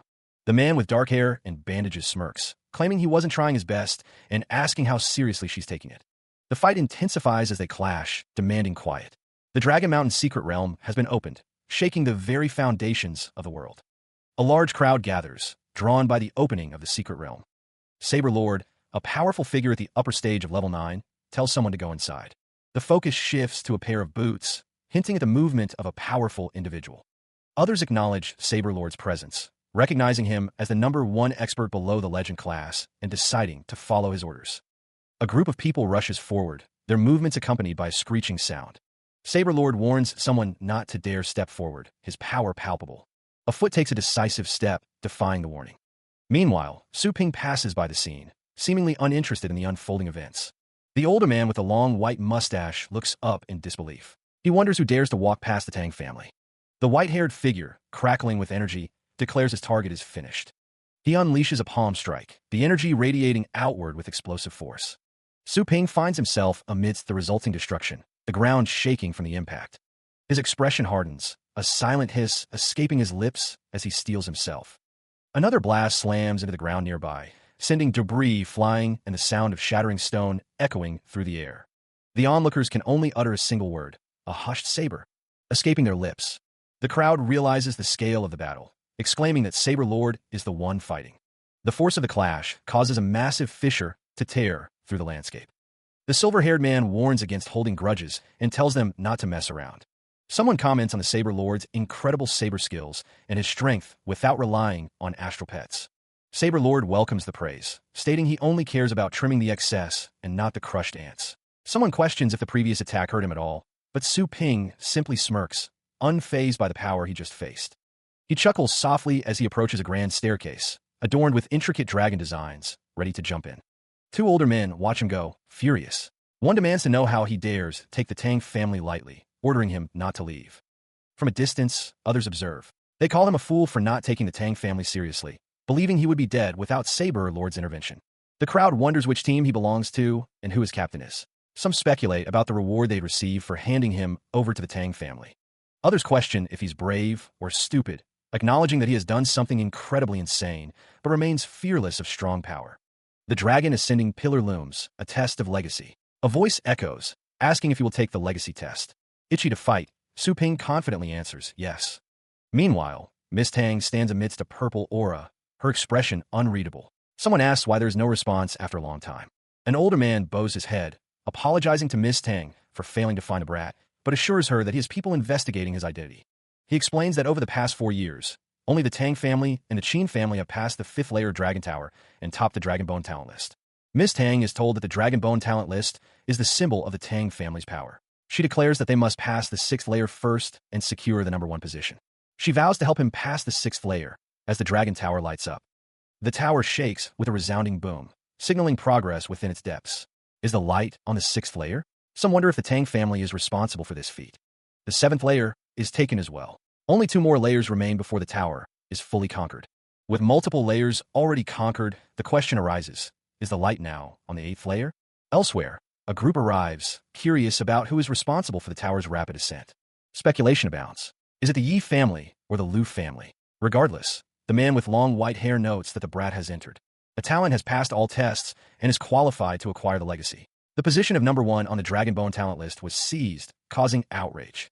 The remaining challengers are now allowed to enter the Dragon Tower and take their own tests. He made it. The tower is shattered by the punch force.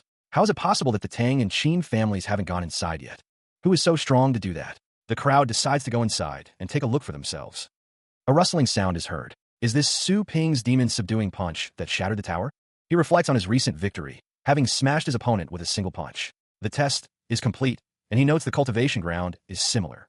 The group intends to seize treasures, not enter the Dragon Tower, but they're surprised to see someone pass the 9th layer so easily, causing one to sigh.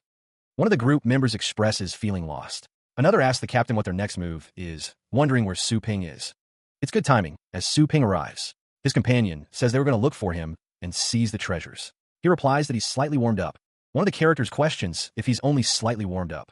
The other speculates that there must be a reason why Su Ping entered the secret realm first, wondering if he ascended the peak of Dragon Tower. One man thinks Su Ping is a loose cannon just because the captain thinks highly of him. The other finds him annoying, but says they'll have a go at him. Elsewhere, the landscape of the number 92 dragon scale continent rumbles ominously, hinting at the dangers within. Lava flows within the dragon scale continent, a fiery testament to the power and heat contained within this secret realm. The leader gives orders, telling Mr. Mo to take charge of the ground. He instructs Gu Shue to be responsible for scouting the airspace. Su Ping stands with a massive, dark wolf-like creature. He commands it to show itself, ready to test his new skills.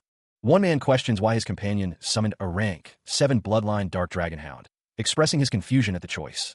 The summoner defends his choice, saying he's reassured with his rank 9 bloodline earth fire beast scouting the ground. The other complains that the dark dragon hound is too huge and can't hide easily. He stood with his level 6 pet, the creature's howl echoing through the area. Mr. Mo and another figure stood their ground as the earth fire beast stomped, sensing enemies nearby. The earth fire beast buzzed with energy. The figure wondered how it was possible and who it could be. The captain listened as the woman reported that her sacred flame bird couldn't find anything. The man with spiky hair asked if anyone else could sense the presence, his expression skeptical. The winged creatures hissed, their forms outlined with an eerie blue glow. The earth fire beast mooed, while the sacred flame bird howled, both seemingly reacting to the approaching threat. The swarm of winged creatures rustled, their numbers vast and menacing. The question hung in the air, were they winged pythons? They were so close, the winged pythons descending toward the group. Mr. Mo and the others realized the winged pythons were a severe threat, as dangerous as a level 9 pet. They had no time to hide. The order rang out, everybody be ready to fight. The Buddha beast crackles with energy, its power at the lower stage of level 9. Shun Long commands, ordering the pet warriors to protect themselves with the earth giant dragon. He declares that his pets will face the enemies head-on with his Buddha beast. The panel displays information about Shun Long's earth giant dragon, Mr. Mo's sickle guard, Gu Shue's flame bird, and Yi Qinshan's gray lizard. The earth giant dragon unleashes a roar, activating the fourfold ground defense. The earth giant dragon and the Buddha beast attack, their blows echoing with a resounding clang. The dark dragon hound stands ready as the battle rages on around them. Winged creatures hiss, poised to detect any sign of danger. A woman with purple hair assures the others that 2 pets with level 9 power are out there. Shenlong notes that there are too many winged pythons outside, leaving nowhere to hide.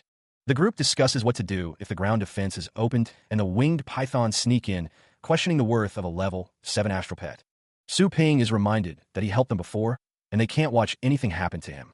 The group strategized, one member confident his astral pet could handle the situation. Another suggested activating the ground defense, but a voice dismissed the need. Su Ping reassured them, stating that his hound wasn't just a scout pet. It was capable of fighting, perhaps even more than they anticipated. Su Ping stood alongside a man in full armor. He declared that as long as the leader of the pythons was eliminated, the winged pythons wouldn't pose a significant problem. The older man with the beard watched on, remarking that it was just as well, as the others could learn a valuable lesson from this encounter. The man in the trench coat activated his skill, calling upon the earth fire beast to grant them invisibility, hoping to conceal their position from the approaching threat. The woman in armor observed the blue, dog-like creature, wondering if this was the skill that could render them invisible. The creature responded with a soft moo. The ground defense shimmered, becoming invisible to the naked eye. This way, they could observe the battle without being detected, gaining a tactical advantage. Inside the invisible barrier, the group watched as the winged pythons approached. The blue, dog-like creature stood ready, prepared to defend them from the aerial assault. The winged pythons unleashed a barrage of energy beams against the invisible barrier. The barrier strained, emitting a high-pitched squeak under the intense pressure. Each impact against the barrier resonated with a deafening boom, showcasing the immense power of the winged pythons and the strain on their defenses.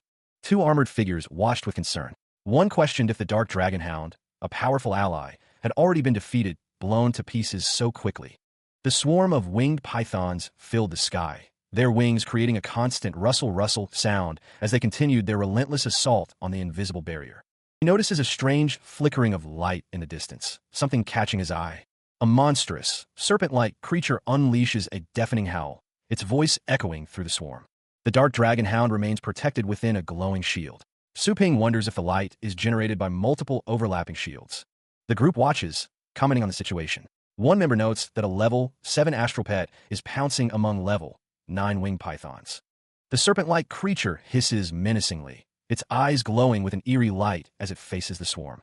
The creature is revealed to be the Lord of Winged Python's cat, at the upper stage of level 8, as more of the winged pythons appear.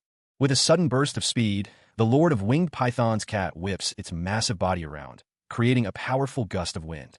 A massive explosion erupts, scattering the winged pythons and sending shockwaves through the battlefield. A beam of intense energy pierces through the chaos, cutting through the darkness and illuminating the scene. The group is shocked, exclaiming about the Dark Dragon Hound as they witness the unfolding events. The Dark Dragon Hound remains intact, its protective shield holding strong against the onslaught. One of the observers comments that its defense is too strong, wondering why it feels harder to watch. The Dark Dragon Hound, panting heavily, stands firm against an unseen threat, its power accumulating. With a resounding clang, the Lord of Winged Python strikes, its wing a blur of motion against the Dark Dragon Hound. The Dark Dragon Hound's claws, sharp and formidable, are poised to defend against the onslaught. The Lord of Winged Pythons hisses, its breath hot and menacing as it continues its assault. Su Ping observes, noting that the Dark Dragon Hound's abilities are primarily defensive, making the battle a difficult one. He thinks his Earth Giant Dragon has a few attack skills at least. The Lord of Winged Pythons opens its maw, ready to unleash another attack on the resilient hound. The Lord of Winged Pythons slams into the ground with a resounding thud, shaking the very earth around it. Hissing, the Lord of Winged Pythons seems to be foaming at the mouth, perhaps injured by the Dark Dragon Hound's defenses. Two observers realize the danger. The Lord of Winged Pythons is poisoned, and its claws are also venomous. Someone exclaims that the Dark Dragon Hound is unbelievable, marveling at its resilience. The Dark Dragon Hound surges forward, ready to turn the tide of battle with its own attack. Finally, the Dark Dragon Hound strikes, its attack connecting with the Lord of Winged Pythons, drawing blood. He reflects on his recent trials, acknowledging the benefits of the Dragon King cultivation ground. The Dark Dragon Hound has long been able to deal with those weak pets. Enough playing, make it quick. The Dark Dragon Hound unleashes a deafening roar, a golden dragon head shimmering behind him, amplifying the display of power. The force of the dragon's roar echoes through the surroundings, shaking the very air with its intensity. The winged python, overwhelmed by the display, desperately attempts to flee the scene. The crowd erupts in cheers, their voices united in praise. The Dark Dragon Hound is so strong. A man approaches Su Ping, remarking that his Dark Dragon Hound is quite something. Su Ping simply hums in response. Su Ping remains unimpressed, thinking that its quality is merely at the middle level. An old man chides Su Ping for being too humble, adding that their pets will be at the lower level. An appraisal of the Earth Fire Beast is displayed. Su Ping thinks to himself that they've thought too much. He believes their qualities are all at a poor level. The eggs of winged pythons are presented, gleaming with a golden hue, as the crowd looks on. The Dark Dragon Hound begins to chow down on the eggs, devouring them with gusto. Another man observes that the snakelets haven't taken shape, meaning the nutrients offered by the mother haven't been absorbed. They can be great supplements for astral pets, like Su Ping's Dark Dragon. He is told that the hound is the first to notice enemies. The python scale is often used to make invisible paint, and its market price is not low. One of the men wonders if he doesn't make trouble and even shares the spoils. The other man thinks he's unfathomably strong and that it's better not to oppose him, deciding to make peace. Su Ping says he can give them all the scales if they want. One of the men thanks him and says they'll take them, telling him to let them know if he needs anything. Su Ping simply replies, "Good." A gloved hand traces a path on an aged map, directing the group to go northeast. The team huddles together, confirming that a cave in this location marks their destination. They agree to proceed. The map highlights a specific destination within the Dragon King legacy ground. It is said that treasures await them there. Su Ping studies the map, a question forming in his mind. Why is only one place marked for treasure on the entire continent? Su Ping, holding a bottle, turns to someone and asks if they drew the map. He is told that the map was acquired at a great price. Su Ping is then asked if he has any questions. Su Ping expresses his curiosity about why there is only one place marked for treasures in such a vast area. He is told that in the secret realm, it's always first come, first served, so there's nothing to be curious about. Perhaps the other treasures were already taken when the map was made. The next day, the landscape reveals a mountainous region, the destination now in sight. The group approaches the entrance to a dark cave, their destination looming before them. With a cry of "inside first," the group ventures into the cave, surrounded by an ominous purple energy. Su Ping is warned that a level 9 fierce beast resides within the cave, a dangerous guardian of the treasures. He smirked, confident in his prior knowledge. Su Ping stated that he knew what was inside because he'd been there before. Despite not knowing as much as he did about the Dragon Tower, one of the characters acknowledged being aware of the beasts in the cave. He questioned the assurance about the Dark Dragon Hound's sense of smell. One of the characters expressed gratitude to the Dark Dragon Hound for finding the winged pythons. He then remarked about another level, 9 beast. The woman with purple hair explained that the winged python's comprehensive power was at level 9, but each individual python would be at level 7 or 8. She added that the situation in the cave was unknown and there was a level 9 fierce beast. The group discussed the difficulty of dealing with the local tyrant, even with Su Ping's help. They acknowledged that it was a lot harder to handle. One of the characters questioned the mention of a local tyrant, seeking clarification on the matter. One of the characters confidently declared it easy peasy and commanded an earth giant dragon to go. A large, shadowy figure began to materialize behind them, accompanied by sizzling sounds. With a roar and a rumble, an earth movement skill was activated, and a massive earth dragon emerged from the ground, towering over Su Ping and the others. The earth dragon's immense, rocky body filled the space, a testament to its raw power and size. The sound of rustling earth grew louder as the colossal earth dragon continued its ascent from the depths. A woman with long black hair summoned a sacred flame bird, its fiery garb radiating intense heat and power. The earth dragon was engulfed in flames as the sacred flame bird unleashed its fiery attack, the word burn echoing the intensity of the assault. A group of figures made their way toward the dark opening of a cave, their destination unknown. Several figures activated their invisibility skills, shimmering into nothingness, while a lion-like creature with glowing fur remained visible. One of the figures, impatient with the wait, declared that he was done and would draw the enemy out himself. Another figure, with short gray hair, looked surprised and questioned the captain's sanity, deeming the plan too risky. A figure with long purple hair dismissed the concerns, stating that she had a rank 9 bloodline Buddha beast and had no worries. One of the figures expressed concern that waiting longer would allow other pioneers to leave the Dragon Tower and enter the Dragon Scale continent, causing unnecessary trouble. Another figure in the group of 3 reassured them not to trouble themselves, offering to go along for safety. Su Ping's name was called out. A figure with short brown hair smirked, agreeing that with the other figure choosing the treasures first, there was no need to take risks. One of the figures expressed relief at having the other around. 2 figures continued their trek into the depths of the cave. One of the figures warned Su Ping that the miasma in the cave was getting richer and that his astral power might not be enough to resist the poison, suggesting he wait outside. Su Ping, with glowing yellow eyes, reassured the other that he was wearing aquatic armor and the poison below level 8 couldn't hurt him, but questioned the other's decision to give away the top 3 places to choose treasures. The most dangerous thing, it was said, are the pioneers who are selfless. While there was no one else around, the figure ventured deeper into the cave. The figure with blue hair emitted a strange hiss. He demanded that Su Ping tell him his purpose for being there. The blue-haired figure stated that he couldn't hide anything from him, his expression unreadable. There was a star spiritual tree in this cave. The star spiritual fruit grown on this tree could activate all the potentials of any pet warriors below level 8 and give them a complete makeover, even allowing them to reach the next level. Su Ping thought to himself that he had to get the spiritual tree, his eyes narrowed with determination. The blue-haired figure told Su Ping that there were some secrets he'd better not ask about. Su Ping thought that he must obtain the spiritual tree. The blue-haired figure stated that even though he'd helped Shanshan and Guxue, he wouldn't show mercy to him, his expression stern. It turned out he only wanted the star spiritual fruit. Su Ping mused that this thing was just like the essence pill offered by the system, pretty ordinary. Given that Nye Changkong was a nice man and meant no harm to him, he'd do him a favor. The blue-haired figure explained that the guardian beast was a sub-dragon, whose power was at the upper stage of level 9. It was a flame flood dragon, very crafty, and its specialty was mental attacks. The blue-haired figure asked what the upper stage of level 9 was and about the tricky mental attacks. He then asked how he knew that so well and who on earth he was. He thought that he must get the spiritual tree, but the blue-haired figure said he'd probably get himself killed. A rumble echoed through the cave as Su Ping and the blue-haired figure continued deeper, the air growing heavy with anticipation. A suppressing lamp, triggered with astral power, could resist most mental attacks. The blue-haired figure asked how he knew the soul-suppressing lamp was there, his tone suspicious. He states that, of course, it's because he's been here. Such a great treasure could only be used in Dragon King Legacy ground, and he's long wanted to get it.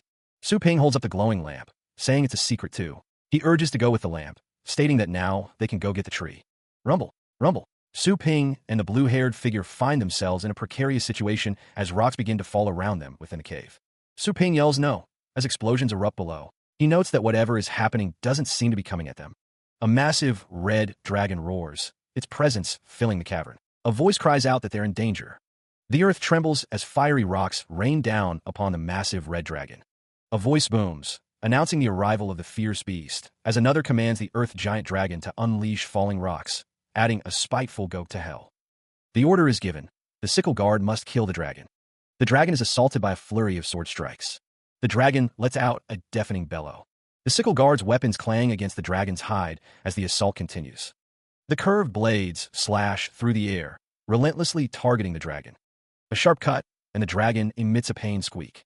Meanwhile, two figures arrive within a cavern, a protective barrier shimmering before them. The captain is congratulated as the group celebrates their arrival. One of the figures exclaims that they killed it, but Su Ping, his expression grim, wonders if it's still too late. A character utters a simple what as the dragon is slashed once more. The assembled group question their captain's orders. They thought they had already dealt with the threat before them, a massive winged beast. The level 9 fierce beast, a serpentine dragon, hissed menacingly. Purple energy crackled around its massive form, a sign of its power. The dragon's crimson eyes glowed with malevolence. Its fangs were bared in a terrifying display of aggression. The cloaked figure raised a massive, curved blade. The group behind him braced themselves, ready for another attack. Inside the glowing green barrier, one of the figures warned the other not to leave the soul-suppressing lamp's coverage. They needed to stay protected. The cloaked figure moved with incredible speed. The blade cut through the air with a swishing sound. The group of figures looked up in alarm as the massive blade descended towards them. They were caught in the path of the attack. A red, demonic beast stood tall, wielding a staff. The smaller figures below seemed insignificant in comparison to its size and power. A figure raised a glowing chalice, preparing to inject astral power into the soul-suppressing lamp. The fate of the others may depend on it. The chalice pulsed with energy, emitting a buzzing sound. The power was building, ready to be unleashed. The group of figures were disoriented and in pain. They wondered what had happened and where their pets were. Something was wrong. He crouched low, warning his companion to stay within the coverage of the soul-suppressing lamp. They couldn't afford to move carelessly. They channeled their astral power, focusing on the soul-suppressing lamp. The group hopes to expand its coverage and shatter the illusion. Okay, a mechanical scorpion-like creature lurks nearby, its movements causing a rustling sound. Someone shouts a warning, but the group remains focused on the glowing lamp. They continue to trigger their astral powers. Sharp objects fall from above with a swish as an armored figure notices the sound around them. The group defends themselves with astral shields as the sharp objects continue to fall. Su Ping, be careful, someone shouts. A piercing object breaks through, striking Chunlong. Someone cries out as he is impaled. Another man grunts in pain, defending himself with a golden shield. He is told to watch the soul order. A man yells out in surprise, seemingly noticing something unexpected. He is being embraced by another person. The large dragon laughs menacingly, looming over the scene. Several figures stand in the foreground, seemingly helpless. The figures stand in formation, observing the dragon. They acknowledge the shield-piercing effect of Shattering Thorn. The masked figure, vice captain of the Fangs, declares that he won't let them deal with the thorny scorpion. A man with blood on his face exclaims about the fangs and demands to see the flame flood dragon quickly. The masked figure questioned their opponent's motives, wondering why they were betrayed. He mused about how they acquired the treasure. The concerned figure stared at the map, realizing something. He wondered if they were being used to draw out the flame flood dragon. The laughing figure revealed that they knew the plan all along. He taunted them for figuring it out too late. Su Ping held a small skeleton. He stated that the realm was too precious to buy with money, and they were just bait to stalk the flame flood dragon. A clattering sound echoed as the figures stood their ground, ready for what was to come. The masked figure demanded to know what they were doing. He threatened to fight if they came any closer. Su Ping stated that their teammates would be eaten by the flame flood dragon. A medium trapping ring was being prepared. Su Ping yelled, "Go!" A burst of light emanated from his hand, signaling the start of the attack. With a swish and a smack, the red dragon was struck by a beam of energy. Someone yelled to catch it. The red dragon was surrounded by glowing orange energy, seemingly trapped. It let out a squeak. The masked figure was surprised, realizing that the flame flood dragon at the upper stage of level 9 was stuck. Chains rattle as the massive, reptilian beast thrashes, its jaws agape. With a mighty roar, the flame flood dragon vanishes from the cavern. The masked figures stare in disbelief. The flame flood dragon is gone. Su Ping floats serenely above the cavern floor, seemingly unfazed by the chaos around him. He simply states that they should bring it on. Golden light emanates from the young man, hinting at the power he wields. The masked figures exclaim that he's flying and that there is a level 9 expert in the North Star. They are shocked that such a young title class expert exists and realize they've messed with someone they shouldn't have. One of the masked figures urges the others not to panic, The figure states that even if he is title classed, he only had a baby skeleton and orders the thorny scorpions to aim at him. The masked figures don't believe it, as the thorny scorpions advance on Su Ping. Another masked figure declares that he alone can. Amidst the crackling energy, a figure clad in dark armor stands defiant, a mechanical scorpion looming nearby. A blade cuts through the air with a swish, a silent promise of deadly intent. Coughing, one of the injured asks how the others are doing, concern etched on their face. The figure somberly reports that Mr. Mo and Chun Long didn't make it, the weight of the loss heavy in the air. A strained cough echoes, a testament to the brutal battle that has just transpired. With a thud, a figure leaps down, calling out Su Ping.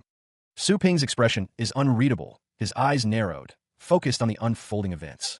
A desperate plea hangs in the air, a silent prayer for salvation. He runs, a companion at his side, a sense of foreboding weighing heavily on his mind. Honestly, he has a bad feeling. The companion asks if the star's spiritual fruit can make one stronger, questioning why Su Ping still wants it if he dies. The pleading figure thinks of his daughter, believing the star's spiritual fruit can activate all the potentials of a pet warrior. He reflects on his life spent struggling in deserted areas, hoping the fruit can cure her terminal disease. The wounded man, blood staining his chest, declares this is the only way. From below, a desperate plea echoes, Su Ping, please. A member of the group calls out to their captain. The determined man's gaze is intense, his jaw set. A rustling sound fills the air as someone announces their departure, promising to return soon. A treasure chest overflows with glittering gems and sacks of coins. The group observes a massive tree. One of them pointing out its size makes it impossible to move. Another calls him an idiot. The masked man declares that if they cannot take the fruit, they will ruin the tree, so no one else can have it. The captain of the Fangs, a powerful figure at the upper stage of level 8, steps onto a treasure chest. One of the crew enthusiastically agrees with the captain's plan. A glowing yellow object streaks through the air with a swish. The masked man is struck by the projectile, the impact creating a piercing sound. The figure collapses heavily to the ground near the base of the glowing tree. The impact resonates with a dull thump. A group of 5 armored figures stands over the fallen form. One of them calls out, demanding to know who is there. Another wonders if it could be someone from the north. The muscular, masked figure approaches. He muses on the power of the flame flood dragon, placing it at level 9, and considers the vice captain's presence. He wonders if there is an immortal in the North Star. Examining the fallen figure, the masked man notes the neatness of the wound, attributing it to a level 9 expert. He then wonders which expert desires these treasures. One of the masked figures calls out to their unseen assailant. He suggests they talk instead of resorting to violence, offering to share half of their loot. One of the armored figures cries out in alarm. Another demands that their attacker reveal themselves, questioning who or what they are. The group stands defensively near a chest filled with glowing crystals. One of them accuses their attacker of stabbing them in the back, expressing their shame. He focuses, using spiritual control to transform astral power into needles. The air crackles as he prepares to strike. The group of 5 is sent flying backwards by an unseen force. They cry out in pain and surprise as they are thrown through the air. The muscular, masked figure is surrounded by crackling purple energy. He declares that his opponent is dead meat and orders them to go. Another masked figure is shown, surrounded by a red energy. The air rushes around them as they prepare to attack. With a swift cut, the figure slices through a monstrous creature. The monster lets out a squeak as it is struck. The masked figure stands firm, declaring that his pets, whose powers were at the lower stage of level 9, were just killed instantly. His expression shifts, a bead of sweat trickling down his face as he demands that the treasures be brought to him. He stands before Su Ping, who calmly states that he is not here for the treasures. The masked figure, visibly agitated, demands to know his opponent's name, wanting at least to know who will kill him. A beam of light flashes past the masked figure's face, the sound of rushing wind filling the air. Su Ping stands with a cut on his cheek, telling his opponent to just die with fear and doubts. The bodies of his enemies lay scattered around him, defeated. He stood amidst the carnage, surveying the scene.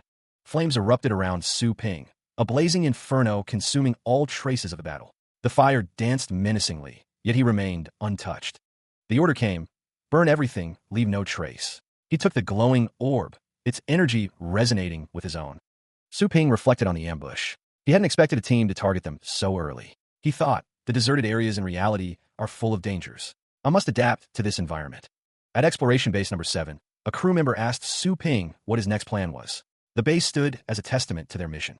The crew member stated that they must go back and bury the captain's body, and also clean up Mr. Mo's and Shenlong's matters. Su Ping stood silently, contemplating their next move. Another crew member expressed their surprise at the severe loss they had suffered. He asked if Su Ping was going back with them to continue exploring the secret realm. Su Ping declared that they would part ways there, as he still had other things to do. He stood before the spiritual tree, its golden leaves shimmering. A crew member urged Su Ping to keep the tree and feed its fruits to their captain's daughter regularly. He reminded him that it was the star's spiritual tree in legend. The crew member questioned how Su Ping knew their captain had a daughter. Suspicion clouded his face. Another crew member told him to leave that alone, stating that this was their captain's last will. He asked Su Ping if he could do it. Su Ping affirmed that he would. He noted that the treasures found in the cave were worth a lot. He seemed determined to fulfill the captain's last wish. He stands near the counter, the treasures acquired from the secret realm ready to be divided. Mr. Su looks at him, a hint of disbelief in her eyes. She wonders if he truly doesn't want any of the treasures. Su Ping states that he has what is most important to him. He'll go elsewhere for the treasures he may need. Meanwhile, pioneers are seen leaving the base. A warning is issued. Whoever takes unchecked treasures will be seriously punished. The sacrifice of Captain Qianlong is appreciated. The injured man staggers, supported by Su Ping. Mr. Su asks if he is all right, and Su Ping says he will take him there. The destination is revealed, the Federal Security Check Room. Inside, treasures are being checked. The Heavenly Punch Method, Fired Demon Stone, Dark Saber, and Winged Python Scale are among the items being processed. 3 figures sit, waiting. Poisonous Blood Rock, Dark Night Beast's Tooth, and Rainbow Stone are listed as checked treasures. The injured man yawns, looking at the 3 figures. He asks Su Ping who they are. Su Ping explains that they're security inspectors sent by the official authority, local tyrants of sorts. The one in the middle is a level 9 expert. The inspectors are excited about the star's spiritual tree. They hope not to cause too much of a stir. One of the security inspectors looks up, a sly grin on his face, and tells them to name a price. He offers an apology, but it falls on deaf ears. The situation is quickly escalating beyond mere words. The man with blue hair proposes a deal, offering to talk if Su Ping has more treasures. The man with long hair tells him to back off, kicking out. The man with long hair demands 5 million. As long as they can eat one, they can directly advance to the title class. Suddenly, a hand shoots out, seizing Su Ping by the wrist with surprising force. The man with long hair wonders how Su Ping can stop him, given that he's at the upper stage of level 9. He demands to know what Su Ping is doing. Su Ping realizes that he cannot take the authority lightly, and that the security check is merely a means to exploit the pioneers. The man with long hair tells the other to put the treasures into his storage space and take them out quietly. The man with blue hair asks if Su Ping wants to leave. The man with blue hair asks Su Ping what he thinks he's doing. The man with long hair declares that whether to end the checking is up to them. A figure crashes heavily to the ground, the impact echoing through the room. The 2 men are taken by surprise. Mr. Su calls out to Su Ping, concern etched on his face. Brushing himself off, he assures everyone that he's fine, despite the preceding events. According to the 72-second item of the Federal Management Code, they can suppress whoever obstructs the checking by force. The severe offender can be executed on the spot. 2 men observe Su Ping, plotting to capture him and deliver him to the Tang family for a reward. They consider him an incapable fool. The crowd, including Su Ping, looks upward, sensing a presence. A voice echoes, stating that concealing one's abilities only invites trouble. A figure plummets from above. The crowd recognizes him. It's Saber Lord, they exclaim, as the falling man is told to show his claws. Saber Lord's expression hardens as he falls. He believes the road will be open to the strong. Su Ping's eyes narrow, a wider world opening before him. He acknowledges a reminder. The 2 men from before confront Su Ping, posturing aggressively. They announce their presence. Saber Lord's eyes widen in surprise as he plummets, the sound of rushing wind filling the air. Saber Lord gathers astral power, preparing to unleash it. A beam of astral power strikes the 2 men, the impact resounding with a heavy thud. They question the cohesion of the power. The 2 men are sent crashing into the ground with a resounding boom. The crowd gathers around the scene of the impact, observing the aftermath of the attack. The man in the red jacket, lying on the ground, realizes the truth. Su Ping is a title class expert. He has reached level 9 at such a young age? How can it be? Even the young master of the Qin family, one of the 4 big families, is only at the upper stage of level 8. Russell, how'd he make it? Su Ping focuses, a surge of astral energy gathering in his outstretched hand. With a mighty whoosh, the golden spiritual tree begins to rise, glowing with power. The tree is moved with astral power, leaving cracks in the ground where it once stood. The astral power rustles as the tree disappears, leaving the onlookers astonished. Mr. Su observes, realizing he has a space-type treasure. He wonders how Su Ping could afford such a thing. The men apologize, admitting they messed with an expert. Mr. Su thinks it served them right. Su Ping's eyes glow red as he demands compensation. How about giving me 20 million astral coins? Mr. Su and the other man discuss the cost, worrying about their reputation if this leaks out. Saber Lord, observing the damage, says, I asked you not to cause too much of a stir. Now even the wall is torn down. Su Ping refuses to be bought off with money, but thinks 60 million astral coins to upgrade his pet shop is acceptable. Su Ping agrees to the payment, a beep confirming the transaction. The girl with white hair thanks Su Ping for helping them, while Mr. Su vows to watch the spiritual tree. Going back, he considers how this will satisfy the captain's daughter's needs. It will also vary his shop's pet foods. Su Ping states that when they reach the bottleneck of level 8, he'll offer a star spiritual fruit to reach level 9. One of the figures questions if the offer is for them. Mr. Su is apparently training them as pets. The word pets hangs in the air, a stark summary of their current situation. Elsewhere, Su Ping rides his wolf-like mount across the number 98 dragon scale continent, a vast landscape stretching before them. He tells the Dark Dragon Hound to take cover nearby. He will go into the water and contact it through consciousness if anything comes up. With a splash, Su Ping dives into the water, leaving the Dark Dragon Hound standing guard on the shore. Head first, he plunges into the depths, bubbles trailing behind him as he descends into the unknown. Sunlight filters through the water, illuminating a massive underwater structure, hinting at the secrets hidden below. Swimming deeper, Su Ping recalls that there is an unparalleled treasure kept in this place, spurring him onward. He approaches the structure, a massive edifice that seems to defy the ocean itself. It can move mountains and fill the sea. The structure is well hidden. Su Ping wonders how he could have found this place if he hadn't been to the Dragon King legacy ground by resurrecting randomly. He discovered it, a skeleton seated before a treasure chest, deep within the underwater structure. It was the Universe Scroll. This scroll could generate a small universe via astral power, something like the system's storage space. The scroll could hold living things and expand as his astral power improved. With his astral power at level 5, he could generate a space 4 times larger than a basketball field, where he would plant the star spiritual tree. Meanwhile, a roar echoed through the forest. Something had happened up there, drawing the attention of a distant observer. The protagonist noticed the bird flying overhead. It was sharing its view with the pet warrior. He wondered if other pioneers had also reached this place. Elsewhere, he recalled the dead spirit fruit, an amazing treasure on this continent. It could make dead soul pets and demonic pets immune to fatal attacks, perfect for his baby skeleton. The Dark Dragon Hound was tasked to find the location of the bird's owner. It wanted to know if the dead spirit fruit had been taken away by them and howled into the distance. Meanwhile, 2 figures traversed the dead woods, unaware of the danger that stalked them from above. One of the figures, a level 8 pet warrior, cursed as the bird hunted them. They realized they may have been targeted. They continued to move through the dead woods, trying to evade their pursuer. "Oh no," one of them exclaimed. They heard a thump, and one of them called out, wondering who was there. An older man appeared before them, accompanied by the bird. He remarked that they were in such a hurry. Energy crackled around his hand, a silent question hanging in the air. The armored figure demanded to know what they wanted, recognizing them as the Tang family. The woman with long hair continued deeper into the forest, her group following close behind. Her voice echoed, commanding someone to put down the thing they carried. The woman warned against letting greed ruin them, mentioning the dead spirit fruit in their possession and the dragon bone talent list. The armored figures leaped from above, declaring they had gotten it first. Swirling energy gathered, a sign of power about to be unleashed.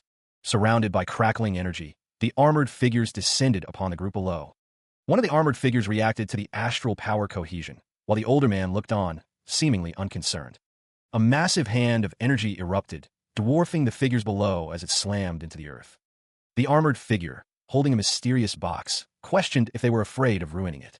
The older man confidently stated that there wouldn't be any problems, his expression calm.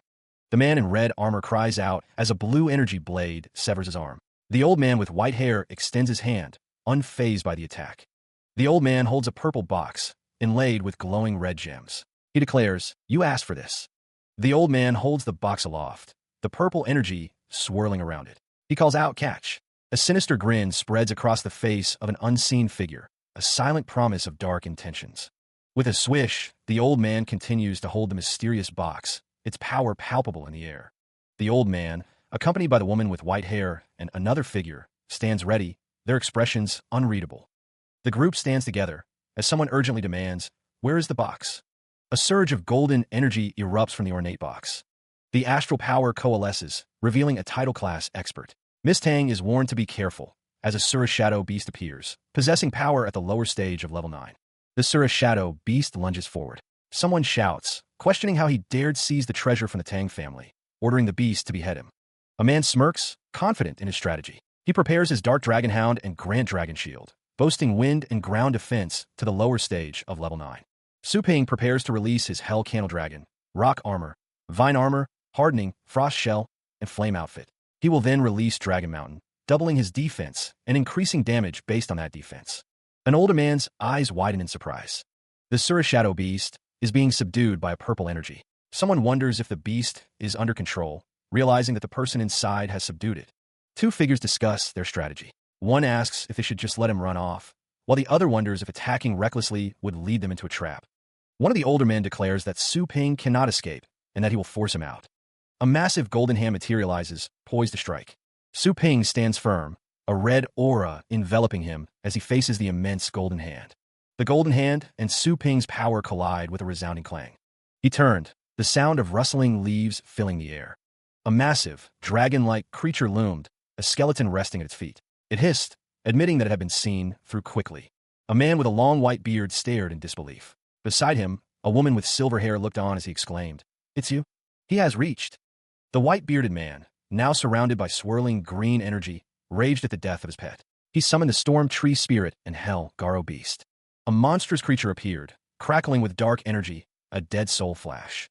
An ominous red skull materialized, signifying an advanced saber play. The white-bearded man's face contorted in anger as someone shouted a warning. "Miss Tang, be careful." With a pounce, a horde of creatures surged forward, their claws clanking against the stone. The trees crashed and splintered under the force of the attack. The landscape shifted, floating platforms rising into the air with a whoosh. Someone wondered how this could be. Miss Tang surveyed the destruction, musing on whether it was caused by a baby skeleton. The white-bearded man, surrounded by astral swords, declared his intent to punish whoever dared hurt Miss Tang. Swords converge with a resounding clang, as all swords regress. The old man watches with a knowing gaze. Su Ping finds himself surrounded. A dark, wolf-like creature and a hulking figure close in with a swish. The air crackles with energy, the sound of swish echoing as power gathers. He declares that he couldn't take the palm on the dragon ascending platform. This time, Su Ping will use the ninefold astral shield. A golden punch materializes, radiating intense energy. The old man wonders what kind of weird punch that is, remarking that it looks like he's a god. Su Ping unleashes the first move of Demon's Subduing Punch, marching against demons with unwavering resolve. The golden punch connects with devastating force, creating a thunderous boom as it lands. A ninefold astral shield activates, layers of energy whooshing into existence as a protective barrier. The impact reverberates, a deafening bang echoing through the surroundings.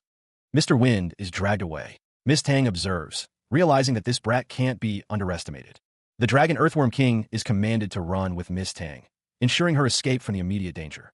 The Dragon Earthworm King takes her in, burrowing rapidly into the ground to escape. The Hell Candle Dragon roars, as Su Ping urges the dragon and the Dark Dragon Hound to dig her out. Elsewhere, a white-haired figure is surrounded by swirling purple energy, questioning if they can be handled absent-mindedly. The purple energy swirls around Su Ping, identified as the Tang family's secret skill. The energy coalesces into a shadowy figure, accompanied by the words soul usurping. He turns and walks away, seemingly unaffected by the encroaching darkness. A white-haired woman explains that soul usurping is a mental skill used to possess another person's body at the cost of one's own body, wondering if that man can drive Mr. Wind to this corner. Su Ping, the Hell Candle Dragon, the Dark Dragon Hound, and a cloaked figure stand before the shadowy figure, who declares that he will kill them. The Hell Candle Dragon roars, its massive jaws open wide. The shadowy figure attacks, the purple energy surging forward with a command to go through. The shadowy figure laughs, questioning if physical attacks can stop him, calling his opponent a brat and saying he will regret opposing him. The shadowy figure declares that even if he is crushed and turned into worms, he must eat him up. Su Ping is struck by the attack, staggering back as he exclaims, The shadowy entity's form flickers, its glowing eyes burning with frustration. Why can't it seize control? He stares at the glowing object in his hand. A mental defense treasure, perhaps? Could this be the key?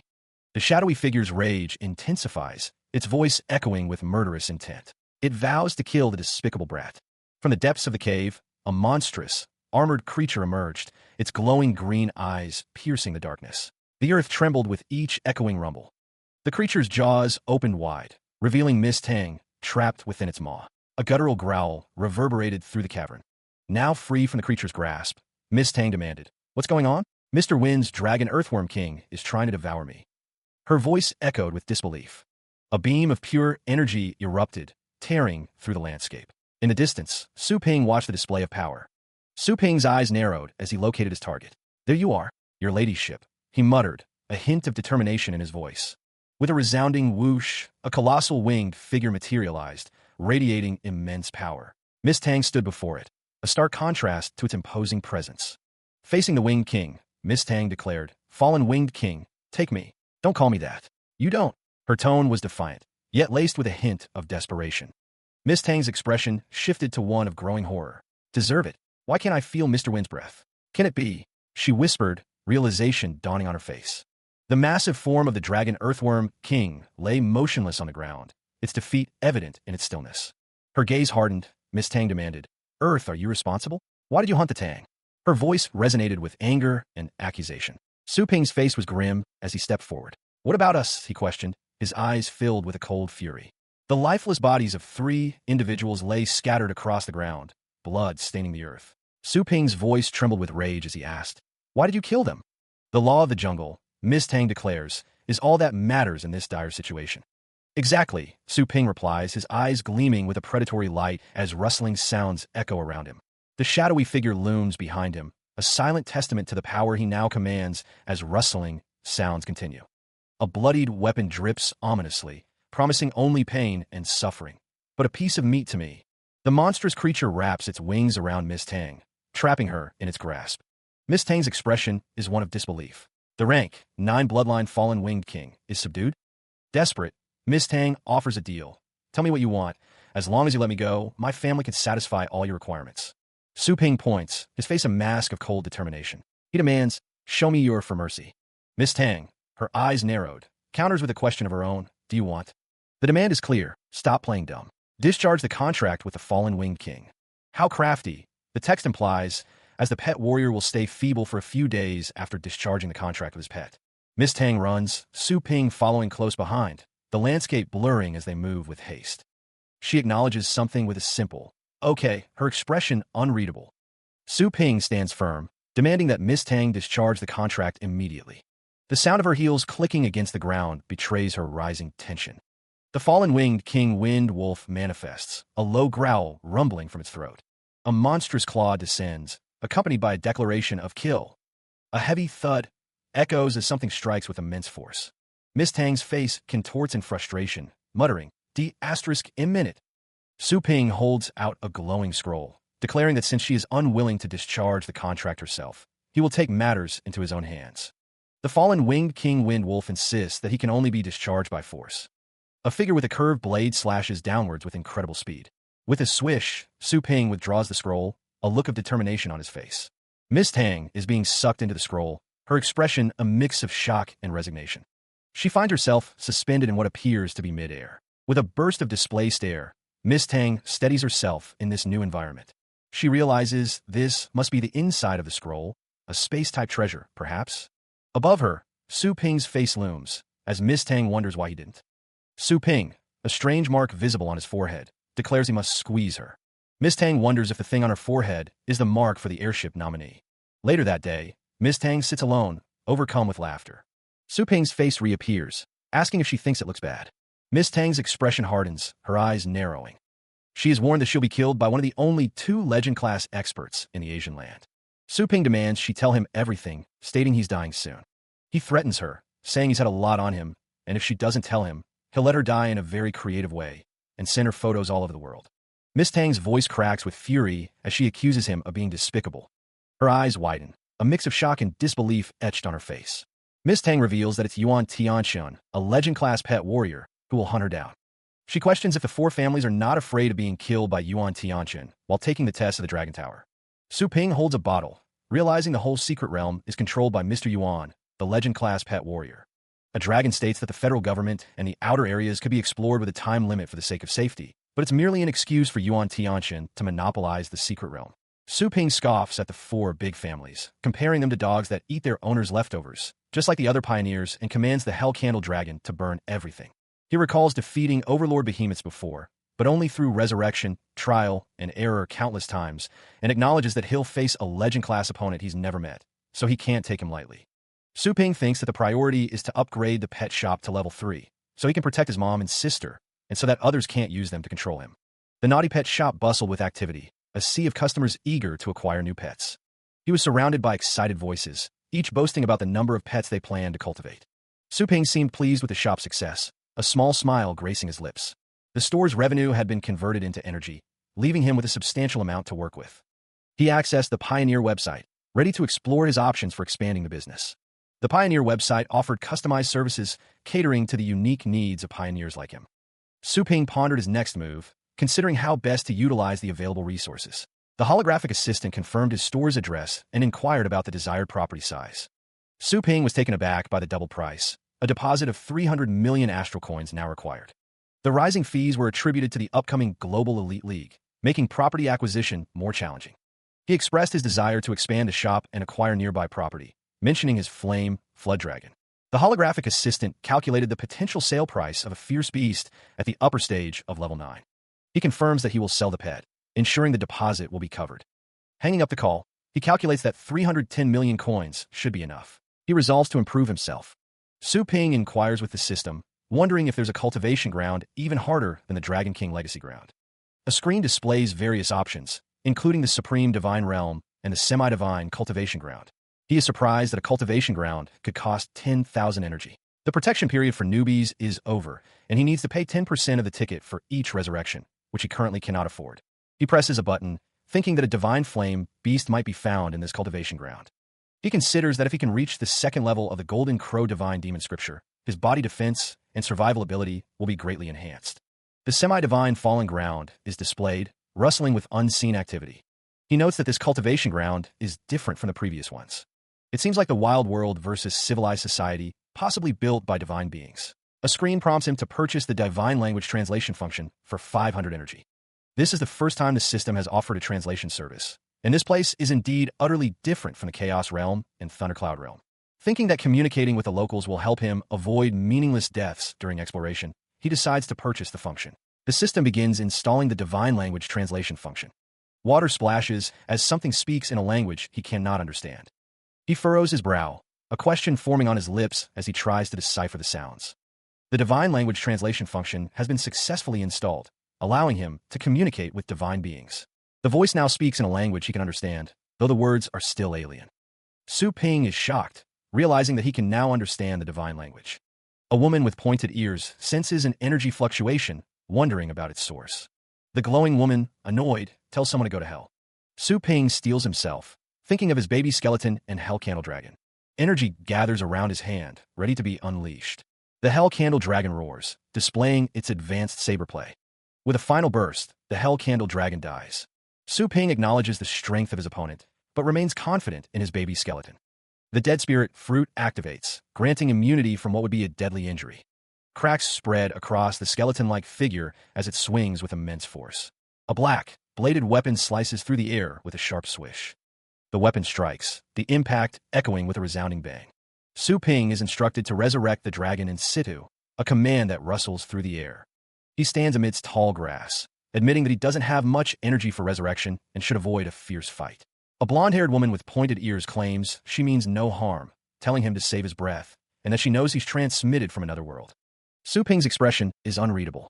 Su Ping is asked how he knew, and he reveals he was transmitted from another world. The divine being remarks on Su Ping's short height and facial features, concluding he is a lowly human in the divine being's territory. Su Ping asks how they could get in here without help, surprised that they aren't surprised that he is human. The divine being states that humans are not surprising at all, and questions which uncultured colony star Su Ping is from. Su Ping chuckles, remarking that they didn't expect humans to have reached out so far in the universe. The divine being explains that the universe is connected with divine beings, but wonders why they have never heard of this on Blue Star. The divine being observes that Su Ping is only apprentice class, but can enslave a sea vastness pet, and wonders if he is not human. The divine being demands enough chit-chat, and prepares to ask a question. The divine being descends, asking who is behind Su Ping. The divine being demands Su Ping answer honestly, as Su Ping repeats the words Central Divine Land.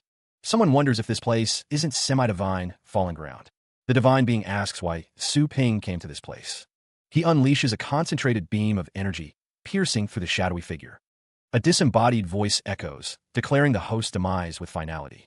Su Ping observes a holographic display, muttering about the term semi-divine fallen ground striking a nerve. With a beep, he taps the screen, selecting Resurrect in situ as his next course of action. Elsewhere, 500 energy is deducted as he materializes in a desolate, sandy expanse. He finds himself sinking into the sand, realizing this environment doesn't feel right. Suddenly, the ground rustles, and he finds himself staring up at rows of massive teeth. The sheer scale of the creature's maw is terrifying, a cavern of death. A monstrous roar erupts as the creature asks if he wants to be eaten. He prepares to strike, his fist charged with power. The punch connects with explosive force, a resounding boom echoing through the landscape. The massive creature is sent flying backward, a rumble shaking the very ground. The purple dragon-like creature, its maw filled with teeth, wonders if he lost a few teeth. An appraisal screen pops up, identifying the creature as a scout Zerg, upper stage of level 9.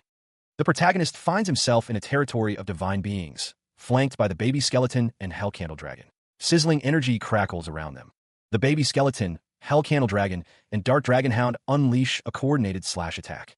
The Hell Candle Dragon unleashes a torrent of wind and fire around the baby skeleton saber. A surge of energy explodes outward as the command is given. Baby skeleton now. With a resounding clank, the Hell Dragon fire slash erupts from the Hell Candle Dragon's maw. The command rings out. Baby skeleton, Dark Dragon Hound, go at it. Is it enough? The Dark Dragon Hound unleashes its petrifying gaze, a visible crack forming in its wake. With a final crackle, the Dark Dragon Hound is defeated. The Dead Spirit Fruit activates, granting the baby skeleton immunity from a deadly injury. He realizes that in the cultivation ground, the Dead Spirit Fruit will be set as unused after baby skeleton is resurrected, and he can use it for free every time. The Dark Dragon Hound is resurrected, lunging forward with a fearsome swish. Someone shouts amidst the chaos, urging an immediate attack on the weakened beast. He calls upon the power of the Hell Candle Dragon, Wind Hell Dragon, and fire to surround him. The command rings out, burn, march against demons with hell. A deep rumble echoes as something massive collides with immense force. The sounds of impact reverberate, each bang signifying a powerful hit. In the aftermath of the battle, a bone lies discarded amidst the debris. The Dark Dragon Hound now holds something precious within its jaws. Su Ping examines the divine crystal, reading about its ability to transform an astral pet into a mythical beast. The text emphasizes the immense power of divine skills, stating they are many times stronger than ordinary skills. He holds the divine crystal, thinking that this is another way to improve himself. The divine crystal is offered to the Dark Dragon Hound, perhaps as a reward for its service. A voice booms, addressing a baby skeleton as noble blood of the Skeleton King, and instructing it to pay attention to its image, learning from the Hell Candle Dragon. Another voice declares that the dragon doesn't care about the divine crystal at all, seemingly unimpressed by its potential. He stands before his Dark Dragon Hound, a status window displaying its attributes, a creature on the verge of becoming a mythical beast. The readouts have barely changed, except for the divine value. He thinks that the value needs to be full if the pet wants to become a mythical beast and decides to find more. A desperate cry rings out. Worms to kill. Is anybody there? Help! The plea echoes with urgency. Two dragons face each other, their expressions unreadable as the desperate cries continue to echo in the distance. Standing on a cliff, Su Ping hears a voice coming from below. He wonders what could be causing such distress. The source of the cries is revealed. A figure is being attacked by monstrous creatures, their roars filling the air as they close in. He observes the scene, a question forming in his mind. Are the two of them divine people? The thought lingers as he assesses the situation. The intern of Divine Pioneer 5-4 Squad looks up, his face contorted in fear. A monstrous beast, with multiple eyes and gaping maws, lets out a deafening roar. Su Ping cries out, begging for his life as a fiery explosion erupts before him. The monster looms over him, its multiple jaws snapping shut with terrifying speed. With a mighty whoosh, the monster takes flight, Su Ping clinging on for dear life. The monster hisses as it flies past two figures, one yelling to grab on. With a resounding thud, the monster lands heavily, shaking the ground. The monster roars again, its fury echoing through the desolate landscape. Su Ping finds himself on the monster's back with another figure, who says thanks for helping. The figure explains that stellar Zergs keep invading their territory via the time-space nests, and they are responsible for cleaning them. The figure asks if it was Su Ping who cleaned the wrecked Zerg holes.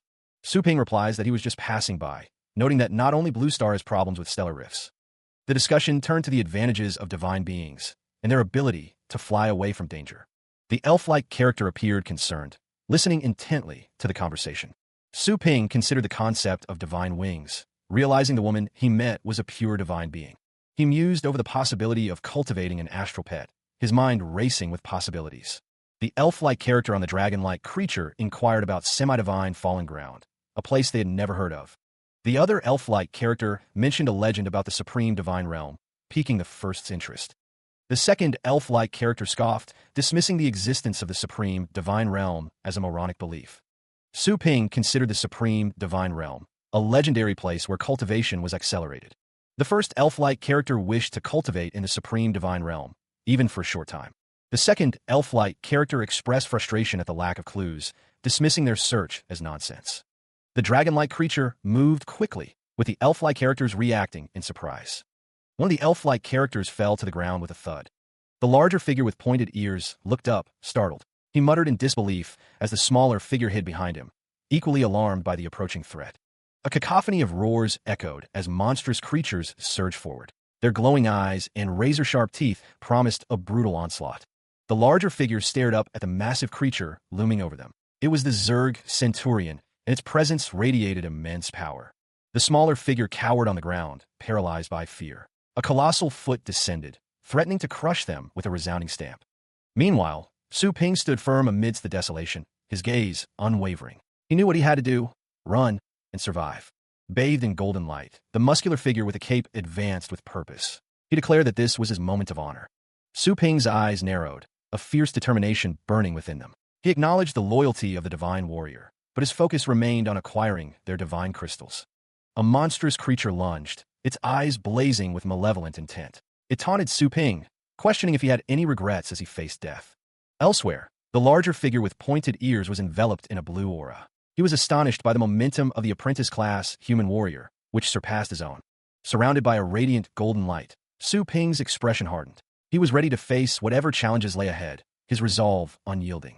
The figure with pointed ears covered his mouth, surprised. He admitted he hadn't expected such a heroic human and declared he would leave. The battle raged on, a chaotic symphony of roars and destruction. Amidst the rumble, a voice called out, offering a sardonic farewell. He smirks, a strange longing in his eyes. He admits that he really misses swarms of Zergs. The feeling of blood boiling rises within the swarm. The Zergs are ready for a fight. A lone figure sits amidst a desolate landscape. The text says that all potentials being triggered by death are just what he wants. Su Ping crouches low, preparing to launch himself into the fray. He is coiled like a spring. With a mighty leap, he goes. He propels himself forward, diving headlong into the swarm of Zergs. Mid-air, Su Ping brandishes his sword. A small figure accompanies him as they face a massive Zerg. The Zerg's menacing face comes into view, its claws sharp and ready to tear. It is a terrifying sight. The Zerg's mouth opens wide, revealing rows upon rows of razor-sharp teeth. It is a deadly maw. A sinister chuckle echoes in the darkness. The sound is unsettling and full of malice. Su Ping floats in a dark void, two glowing red rectangles beside him. His remaining energy is 535. He smiles, realizing the remaining energy is only enough for the last resurrection. He didn't expect the Zerg Centurion to. The Zerg Centurion roars, frustrated that it is so hard to deal with. It laments that it can't be killed, even with 9 chances of resurrection. The massive creature mused that the higher his level, the harder it was to kill beings above him.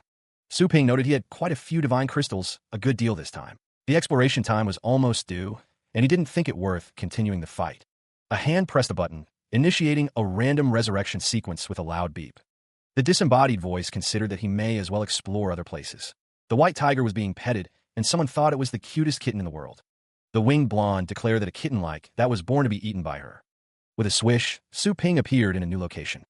The winged blonde and the white tiger were present as Su Ping appeared. What were the odds?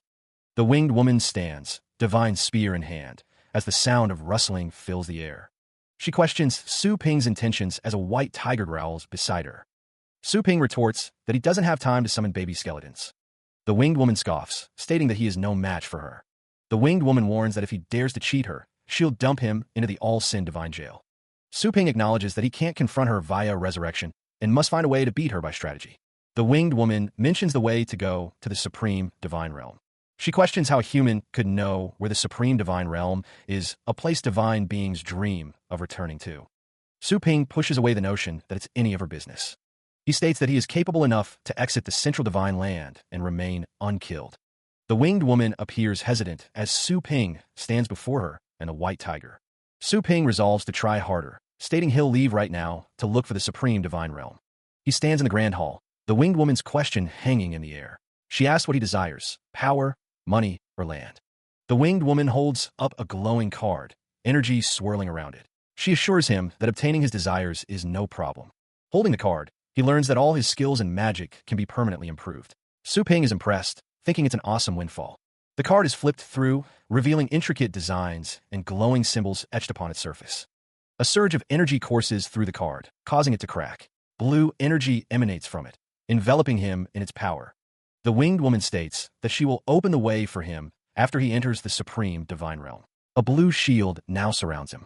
He must withdraw and draw a locator spell on the winged woman. This is to prevent him from disappearing in the time-space turbulence. The winged woman stands tall beside him, remarking that she doesn't have a ladder with her, seemingly oblivious to the task at hand. The winged woman, now seated, asks if he can bend a bit. He stands beside her, ready to proceed. He declares that he's got it, his hand now glowing with a crimson light as he prepares to cast the locator spell. A system message appears, stating that everything can be a pet in her eyes, even the divine woman. The winged woman's face is visible in the background. The winged woman wonders if this is a contract the human uses to enslave a pet. She thinks to herself that she is indeed belittled. Heeding the winged woman's warning, she declares that she will reverse the spell. With a swish of her hand, she prepares to use her own tactics against him. Su Ping announces that the contract is completed, while the winged woman states that the contract is reversed. Golden chains begin to crack and splinter around the winged woman. Su Ping wonders if the contract can be reversed, as the winged woman ominously states, "When you become my pet." The chains continue to clang loudly as they bind her. Time seems to have stopped as a figure rushes toward the winged woman, who stares with a determined gaze. The chains finally break apart, clanking as they fall. The winged woman looks up, questioning what is happening as the chains fall around her and the figure approaches. Her eyes widen in shock and disbelief. Time has thud. The winged woman plummets downwards, questioning what is happening. A large, ominous eye opens. The winged woman is overwhelmed by an unseen force, the massive eye looming behind her. She feels suppressed by an unseen gaze. Someone wonders if this power is hidden in his blood. Dark energy emanates from Su Ping as he stands in the ornate room, seemingly unaffected by the chaos. Time seems to flow again. The winged woman lies prone on the floor, and he wonders what's going on. He considers contracting her instead. He wonders why she is suppressed, and the system seems to be active. A system message explains that he didn't do anything. Her power violated his defensive barrier, which backfired on her. He finds it impressive. The system indicates the pet contract doesn't seem to work on her. He wonders if there's any way to subdue her, thinking it interesting that he can make her work for him. He presents the winged woman with a formal contract, urging her to read it. It is an employment contract. The employment contract of the Chaotic Pet Shop outlines the employee's rules and benefits, including a 7-day tour in any world, with a contract duration of 1 year. He states that he didn't lie about the 7-day tour. The contract reveals a sense of the universal law, binding both parties once signed. The winged woman questions having to work for a contemptible man like him for 1 year. He replies that if she doesn't want to sign it, he'll leave. The winged woman says never. She thinks that he is crafty and none of his words can be trusted, but the power behind him can realize the promise indeed. She would like to give it a try for the future of the divine race. A finger points to the signature line, where the name Joanna is written. A voice promises a big price. The employee's information has been entered. Joanna, a winged woman, stands proudly, her details displayed on a screen. He can now see other people's ratings. Su Ping wonders if Joanna is the shop owner, questioning her order deity status. The screen reveals that on Blue Star, Sea Vastness, Void Cave, and Destiny are ranked legend class. He is shocked by Joanna's power.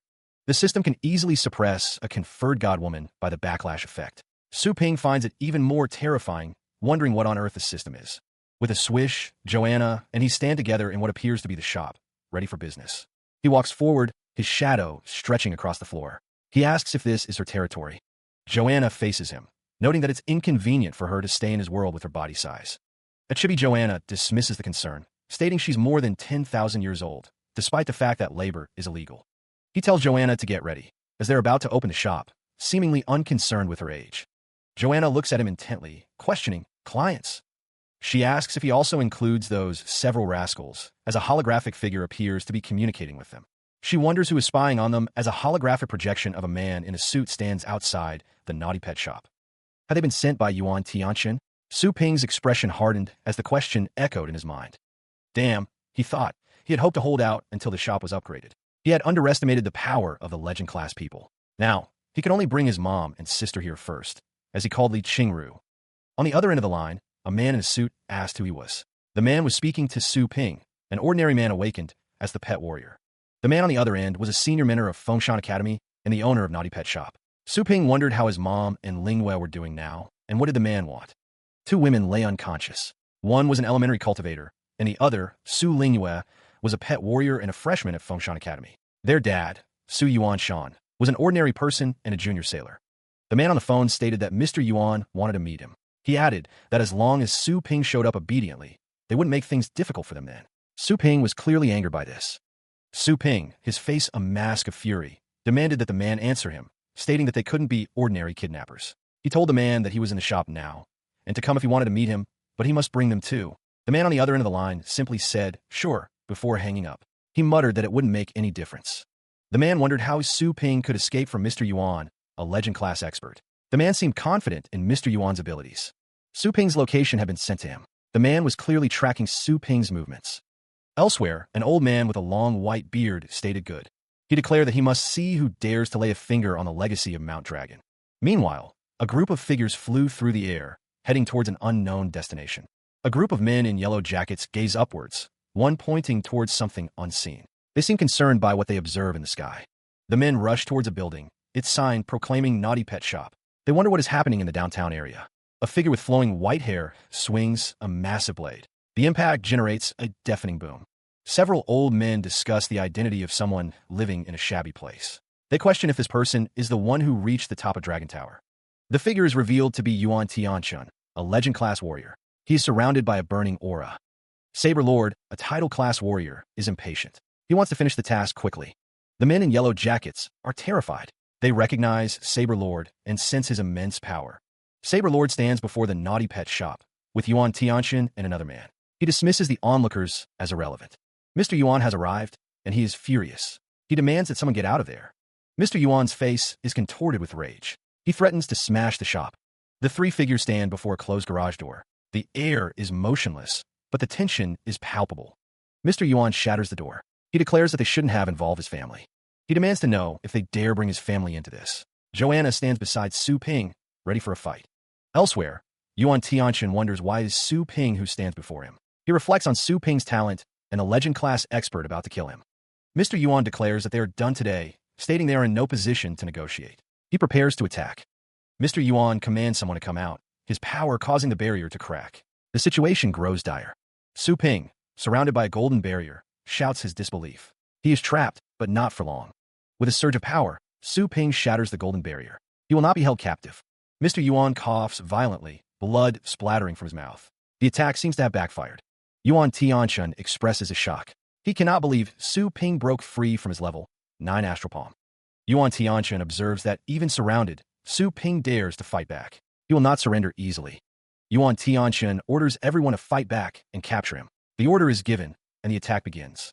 The group launches their assault. A powerful bang echoes as they unleash their attacks. The group is taken aback by Su Ping's power. Someone calls out in surprise, questioning Mr. Yuan. Yuan Tianchun, his expression cold, questioned if they truly wished to meet their end. The old man declared that Su Ping was no match for them, as the protagonist and the girl were escorted away. Remaining calm, Yuan Tianchun admitted he was impressed by the protagonist's earlier display of power. He focused his energy, stopping the elevator and demanding that they release the captured individuals. The girl and another figure were being dragged away, energy binding their limbs as they were moved. With a burst of speed, he moved to intercept, rescuing the girl from her captors. The girl, confused, asked what was wrong with the others, while Yuan Tianchun calmly stated that they were merely sedated and would awaken within half a day. He ignored the explanation, asking if Yuan Tianchun had put a tag on the legacy of Mount Dragon. An underling, enraged, demanded how anyone dared speak to Mr. Yuan with such disrespect.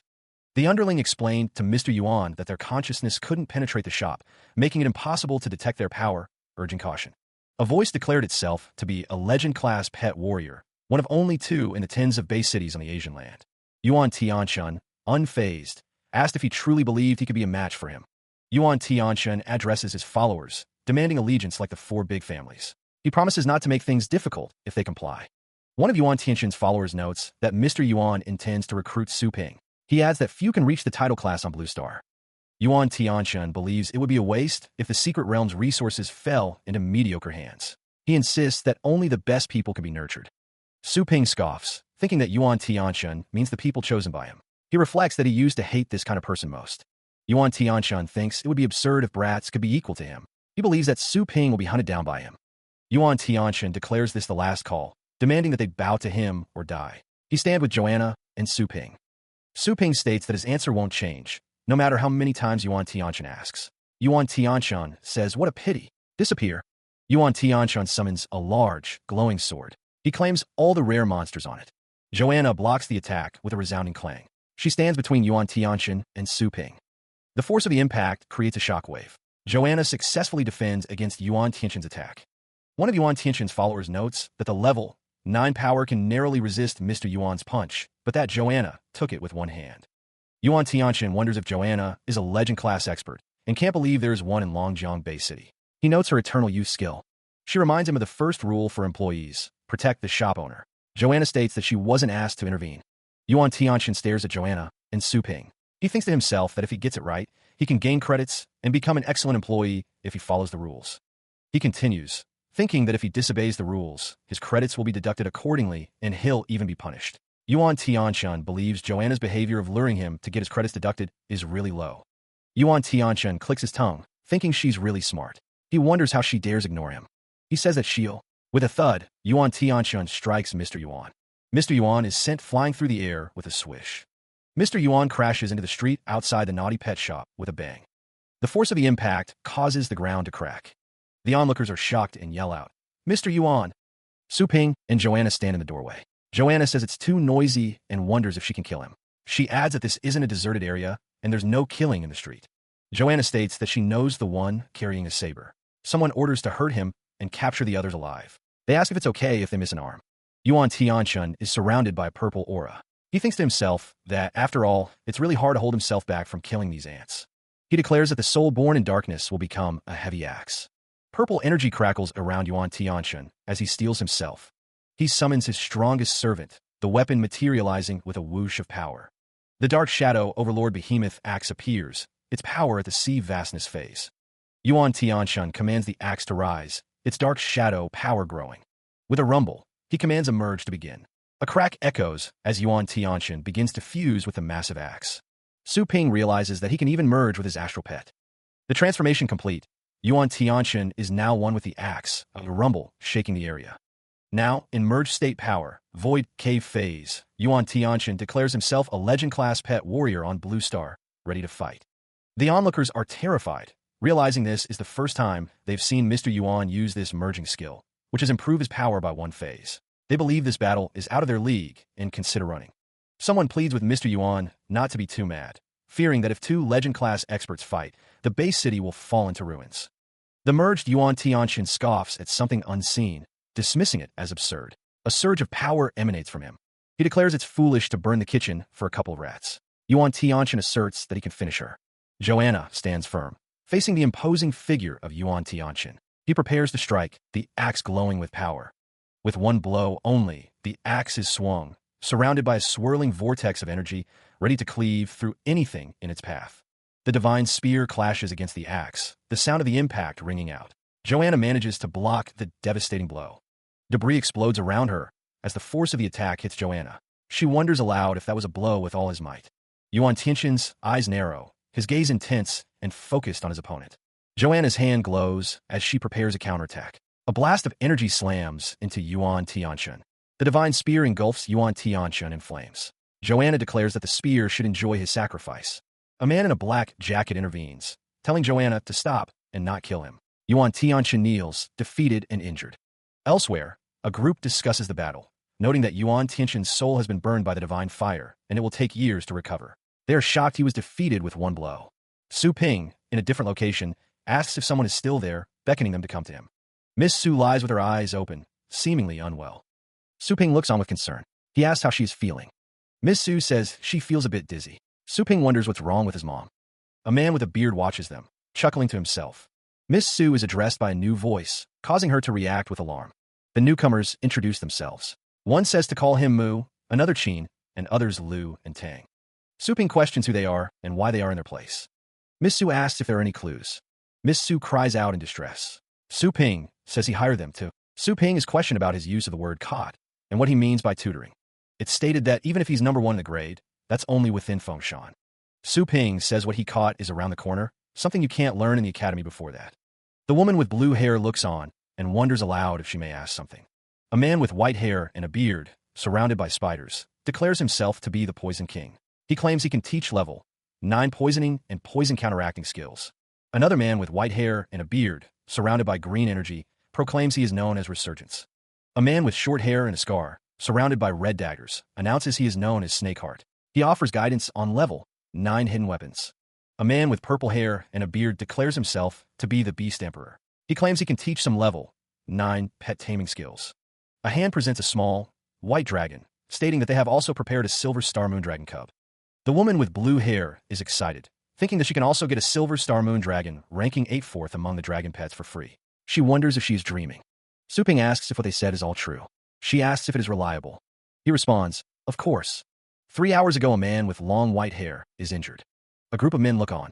He watched as the group before him bowed deeply, begging for forgiveness for their ignorance. The group pleaded to be spared. Joanna, standing beside Su Ping, suggested a more direct approach. She asked if he wanted her to curse them or implant a worm. Su Ping, taken aback, questioned if she was serious. Joanna retorted that as a noble and elegant divine being, she shouldn't know such low means, but offered 2 credits. Joanna, with narrowed eyes, wondered if Su Ping suspected an ulterior motive. She asked if he wanted to get the goods on them. The blonde-haired employee scoffed, stating she was only doing it for the sake of credits. Joanna declared that she would condescend to use the miraculous sign on these ants. Someone exclaimed that she was a goddess. The bowing figures looked up in awe, seemingly worried about what they still held. One of them claimed to have seen it. One of the bowing figures exclaimed that she was a goddess. Another observer noted that the title class experts were manipulated like dolls, and that he had never seen such a terrifying skill on Blue Star. An observer wondered if she was from another star, and if so, the hidden expert in this demonic shop couldn't be as simple as a legend class expert. Su Ping asked what she did to them.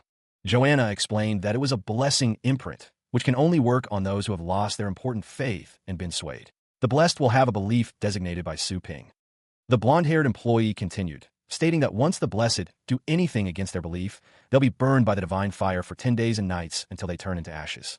An observer was impressed. Su Ping stated that their belief will be. The group affirmed their commitment to holding the Su family sacred and inviolable. By the way, Saber Lord, Su Ping asked, since you're here, will you teach me some saber skills? The Saber Lord was flattered by the request. Although he meant to do it, he wasn't sure if Su Ping really had to learn from him. Su Ping insisted that the Saber Lord teach him. Since he insisted, the Saber Lord wouldn't decline, but he had 2 questions. The Saber Lord explained that his saber method was quite destructive. Su Ping would need to get a suitable place first. The Saber Lord asked if he really used a saber. As far as he observed, Su Ping preferred to practice punch skills, right? Su Ping replied that he would prepare a place for that in a few days. Then, he would contact the Saber Lord. Anyway, the Saber Lord said, just learn from them. Cherish the opportunity. Su Ping stood up. It's about time he should go back to the shop, Su Ping thought. A message appeared. Hello, Mr. Su. The handover procedures for the property you ordered before and the flame flood dragon you want to sell are ready. We're a professional team. So efficient, Su Ping mused. Sure, let's deal with that. 10 days later, the Naughty Pet shop's door began to open with a clang. The store's revenue has been converted into energy, a screen displayed. Remaining energy, 125,348. Open the upgrade panel. The shop interface glowed, displaying the upgrade options. The cost to upgrade the Chaos Spirit Pool was a staggering 1 million energy. He considered the benefits of the upgrade. A level-3 shop would unlock the ability to cultivate level 7 to 9 astral pets and allow him to accept huge orders. The upgrade would also add a test space and pet selling functions. It was finally starting to feel like a real pet shop. He focused on the upgrade button. Joanna sits patiently as the system deducts 100,000 energy. The designated property is transferred to Su Ping's shop, totaling 3,078 square meters. The street between the shops will also be protected. The system prompts him to divide up the areas, noting that equipment will be generated automatically. Su Ping realizes this will save him the trouble of renovation. Firstly, Su Ping thinks he must ensure his mom's and sister's life. He sets the space of 300 square meters as the living area. With a whoosh, the living area is completed, fully furnished with a bed, table, chairs, and other amenities. The system emphasizes that this creation is different from ordinary creation, as it doesn't need an energy supply. All the things created are real and permanent. As to the remaining area, Su Ping decides that 10% of it will be set as the reception area and office area. With another whoosh, the reception and office area is completed, featuring a desk, chairs, and a plant. 20% of the remaining area will be the pet food area. The pet food area is completed with a whoosh. The rest will be the foster care area and test area, completed with a whoosh. The area division has been completed. The system notes that the upper limit of cultivation capsules has increased from 25 to 50. Su Ping decides to buy 25 level 2 cultivation capsules, deducting 25,000 energy, leaving him with 348. He asked the system what rights his employee has. The system explains Joanna's rights to access cultivation capsules, cultivation space, and shadow replication cultivation, and to go out with the shop owner or enter the cultivation ground for 1 hour per week. Su Ping confirms granting these rights, as they are enough to maintain the shop's operation. The sky stretches wide, a serene blue canvas overhead. The girl with blue hair wonders if they've arrived at the correct location. Her mother seems unsure. Another shop with the same name exists, advertising space for rent. A truck is parked outside the Naughty Pet shop, where people are moving things inside. He stands before the shop, asking if everything has been brought inside. A man near the truck informs Mr. Su that all the luggage has been packed and loaded as per his order. Su Ping waves, telling them they may leave and to move all things inside. The girl with blue hair notes that her teachers moved all their things away with a moving company early in the morning. She wonders why the shop is completely different. Su Ping mentions asking for some time off school for her, inviting her to come with him. Joanna stands among a group of people. As one of them states, he wants to leave 3 astral pets here for foster care. Joanna, now adult-sized as per Su Ping's request, holds a red bird-like creature, surrounded by many clients. Su Ping tells the girl with blue hair that he has things to do and instructs her to tend the shop for now. He was told not to rejoice so fast. The new bedroom was quite comfortable, much softer than their old home. The girl with purple hair seemed satisfied. The girl with purple hair wondered if the house cost a lot. The woman with short black hair assured her that a few customers from the uptown area paid for the house. Su Ping explained that the last time he helped cultivate their pets, they were quite satisfied with the result. So, they offered him an investment. The woman with short black hair stated that the house was too big, so she would hire a few servants to do some cleaning and cooking. She added that she was retired and still expected to kill time by doing chores, otherwise, she'd be too idle. The girl with purple hair asked who the gentle and lovely girl was. A vision of a winged figure appeared before Su Ping. He thought to himself that she was a newly hired employee. The woman with short black hair told Su Ping that she got him and to invite her over for lunch today. The blonde-haired employee smiled gently. The woman with short black hair asked, "What's your name?" Joanna replied that she was Joanna. The girl with purple hair commented that her blonde hair looked so soft. Su Ping listened as the girl with purple hair spoke. Joanna simply said, "Sure." The woman with short black hair asked Joanna where she was from and how old she was, also inquiring if she had a boyfriend. Joanna held a bowl of rice. The woman with short black hair thought, "What a pity." Su Ping wiped his face. The girl with purple hair thought it was impressive how he could act so normal in front of them, wondering if she would get credits if not. He wipes his mouth, contemplating how much weirder he can act. He thinks to himself that the way he is acting is nice. At a nearby table, a group eats. Someone asks if only 2 people are tending the shop now, wondering if they can manage. Joanna stands next to the girl with purple hair. Joanna tells her that they are enough given the current traffic in the shop, but it will be difficult if one person is off, adding that she is so competent. He thinks that he won't need to tend the shop in the daytime. Su Ping notes that there were almost 100 people in the shop just now. He considers that Tang Ruyan seems to be able to assist Joanna, given Joanna's ability. He thinks that he can't plant the star spiritual tree unless he releases her, adding that she can come in handy now. He notes that she's locked in there. A digital notification appears. The host's need for more employees has been detected, releasing a temporary employment agreement. Su Ping sits on the edge of the bed, a glowing scroll floating in front of him. A plastic bag of what appears to be bun sits next to him. With a burst of speed, Tang Ruyan lunges forward, ready to strike. "Ah," she cries out. Tang Ruyan demands to know what he wants, while Su Ping calmly floats a withdraw option in front of him. He tells her to take off her shoes or be responsible for cleaning from now on. Tang Ruyan surveys the room, thinking that this place seems like an ordinary bedroom. She wonders if she is in this man's home, and notes that he's alone without any pets. Tang Ruyan doesn't sense any experts around, concluding that he's totally defenseless. Tang Ruyan prepares to make her escape. Here goes nothing, she thinks as she rushes towards the window. She vows to gather all the elites of the Tang family after going back, thinking that she'll let him know what the Tang family will do for imprisoning her. With a loud thud, Tang Ruyan slams headfirst into the window. Tang Ruyan cries out in pain, wondering what kind of window this is, noting that it's so. She continues to try and break the window, but it only rumbles in response. Tang Ruyan thinks that it must be because she's been locked up for too long and eaten nothing that she's so weak, calling Su Ping a sleazy guy as he watches with glowing eyes. She remained on the floor, but Su Ping stood up suddenly, a white bag in his hand. Tang Ruyan, still kneeling, glared up at him, defiant even in her captivity. Su Ping's expression was unreadable as he asked her what she wanted.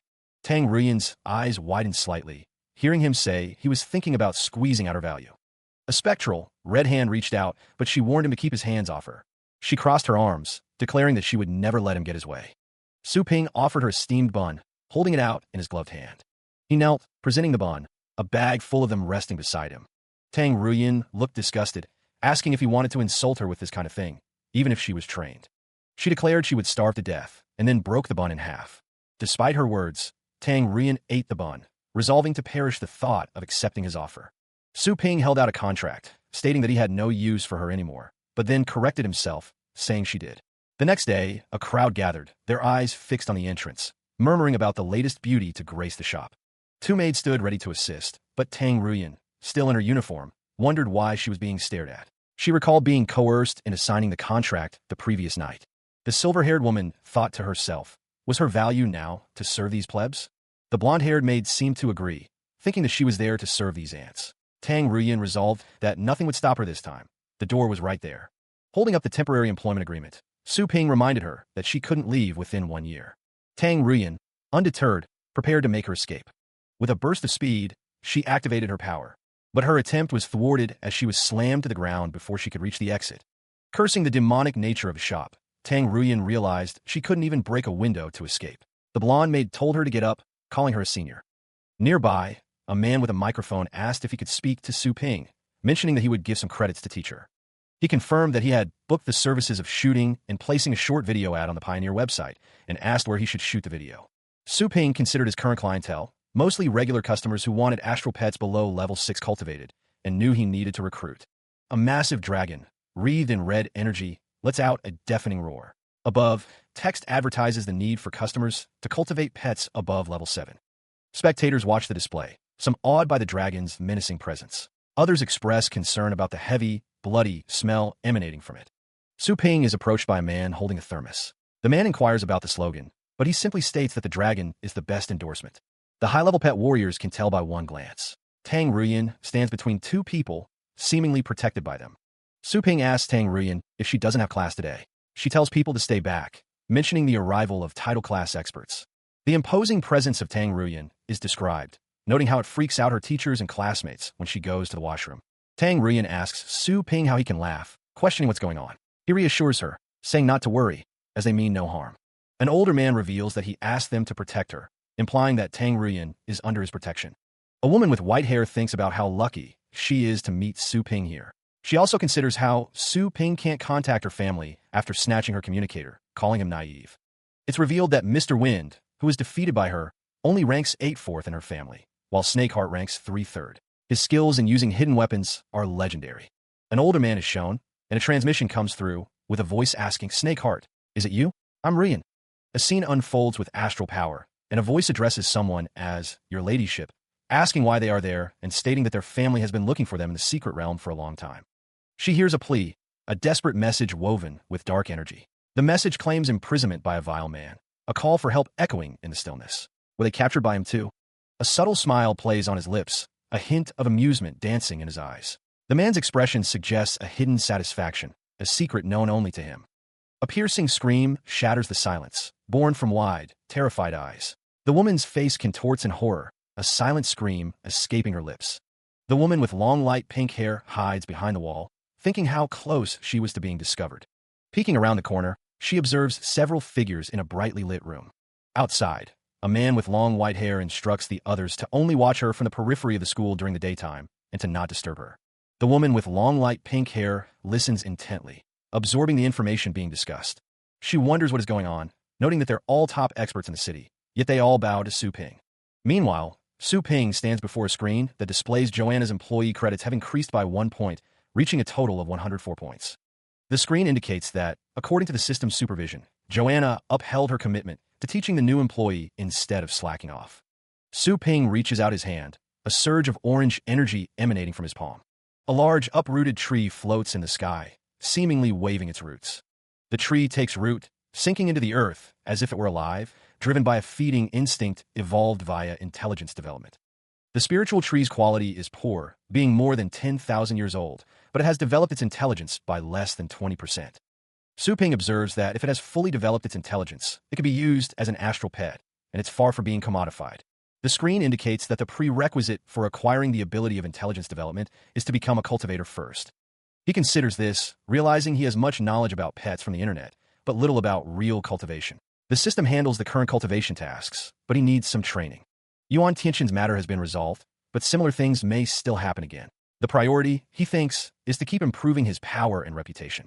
He doesn't want to make a name for himself, preferring to improve himself with the help of the system. Yet, his mom and sister need to live a normal life, free from bodyguards. He resolves to get strong enough that no one in the city dares to mess with him. The blonde-haired woman with elf ears looks up, a small exclamation mark floating above her head. The power is moving again. Joanna thinks the familiar breath is... He lies on his bed, thinking he's fought to the fullest and finally killed that D*Ned. A small monster, a centurion after resurrecting over 100 times, floats above him. Since the free resurrection period was over, he sits up in bed. He reflects that he's never had such a fighting spree like this. The new shop's revenue is really delightful, and the first move of Demon Subduing Punch has reached major perfection. He'll continue after taking a shower. A clattering sound echoes as he stands in the kitchen with Joanna. The soup looks appetizing. Joanna says that his mom asked her to bring this to him. He thinks she also helped serve soup to him, wondering since when did she become so sweet. He takes a sniff of the soup, thinking it doesn't matter if Joanna poisons him or implants a worm in him, as he's invincible in the shop. Joanna stands nearby as Su Ping wipes his mouth. She wonders if he went to the edge of the divine land with the power of the... Su Ping thinks she can even know where he's been. Joanna says he already knows the answer and to just say it if he wants to say anything. She asks him to bring her with him next time, so she can use some power of Central Divine Land to help him improve himself. Su Ping remains silent, thinking he asks for no credit this time, as long as he can deal with some private affairs alone. Joanna thinks she's exploring her boundaries in the shop, trying to find out what she can do and what she can't do. She believes even if she has an ulterior motive, she can't make any waves. Su Ping thinks instead the deal can bring him quite some benefits. Joanna asks what if he goes with her, and then she messes around in the shop. Su Ping thinks no worries, he's arranged everything. Elsewhere, a woman with pink hair is shown. She has worked for the whole day, and she's very tired. Joanna thinks, Snakeheart, help me. I don't want to work late. It says she's cast a sleeping spell on her. Su Ping puts on a black shirt. Joanna is looking through a window, thinking she'll sleep until dawn unless any natural disaster happens. Joanna's hand reaches out. She says, okay, come with me. Su Ping jumps through a portal, asking now. It says better hit the iron while it's hot. Sunlight streams down, illuminating the lush greenery below. The world tree stands tall in this semi-divine, fallen ground, its leaves rustling. Joanna explains that it is a world tree, and she wanted to see if there was any clue. She notes Su Ping's ability to travel to various worlds. Joanna giggles, and Su Ping tells her to stop, reminding her that she is far from being an excellent employee. He admits he is not familiar with this place, assuming she would know the way. Joanna is surprised that he doesn't know what his power means to her clan.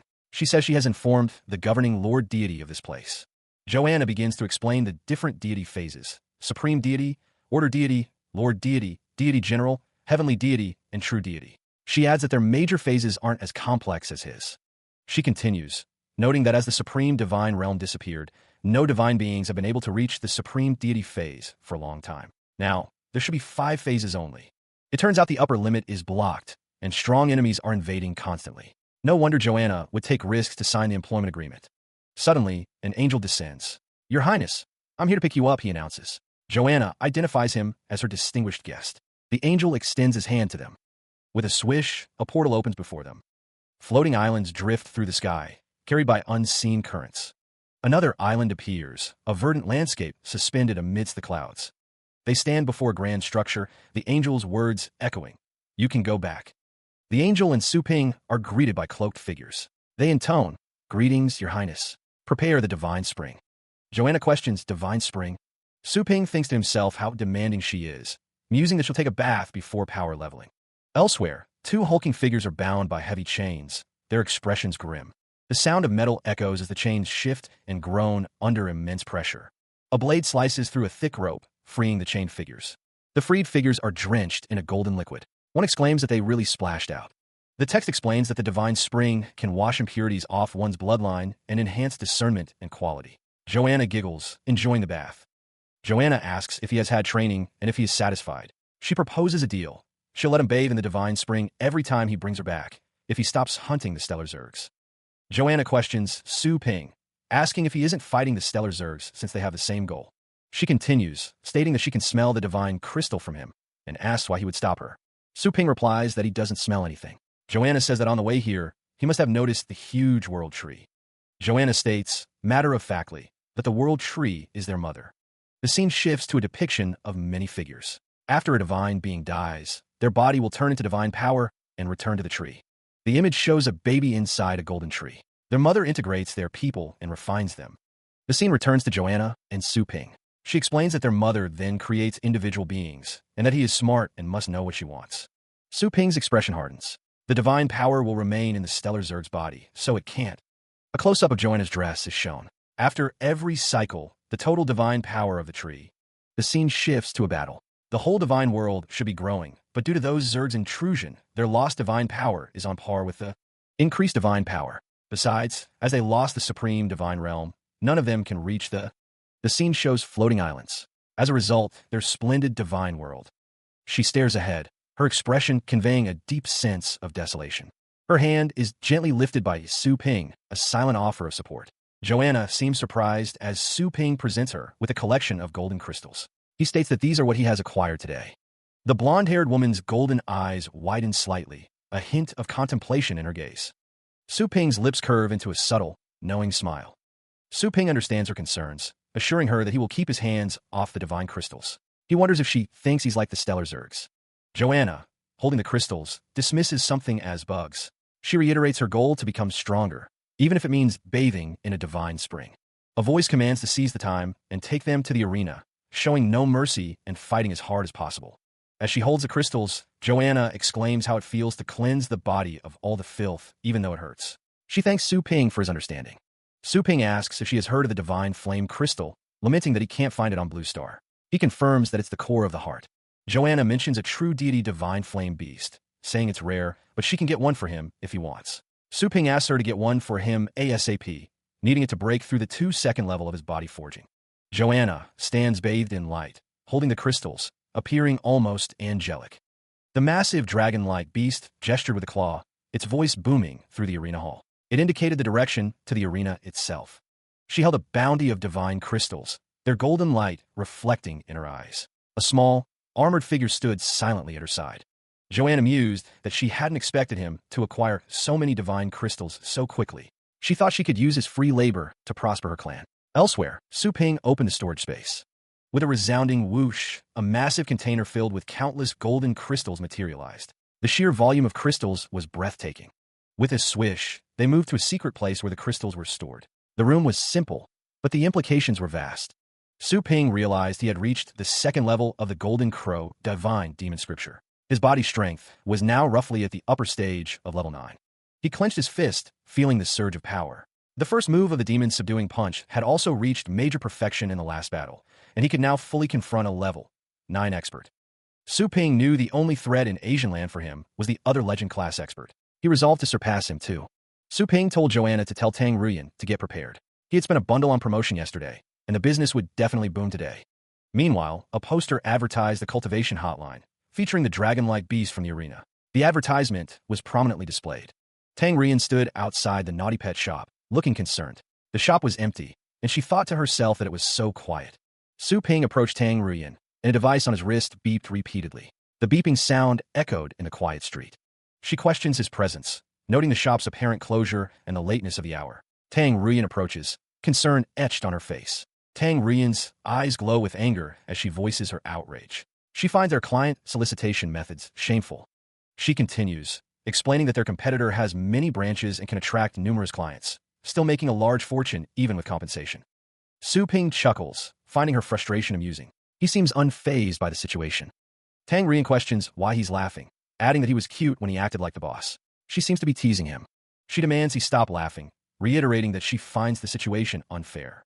Her frustration is palpable.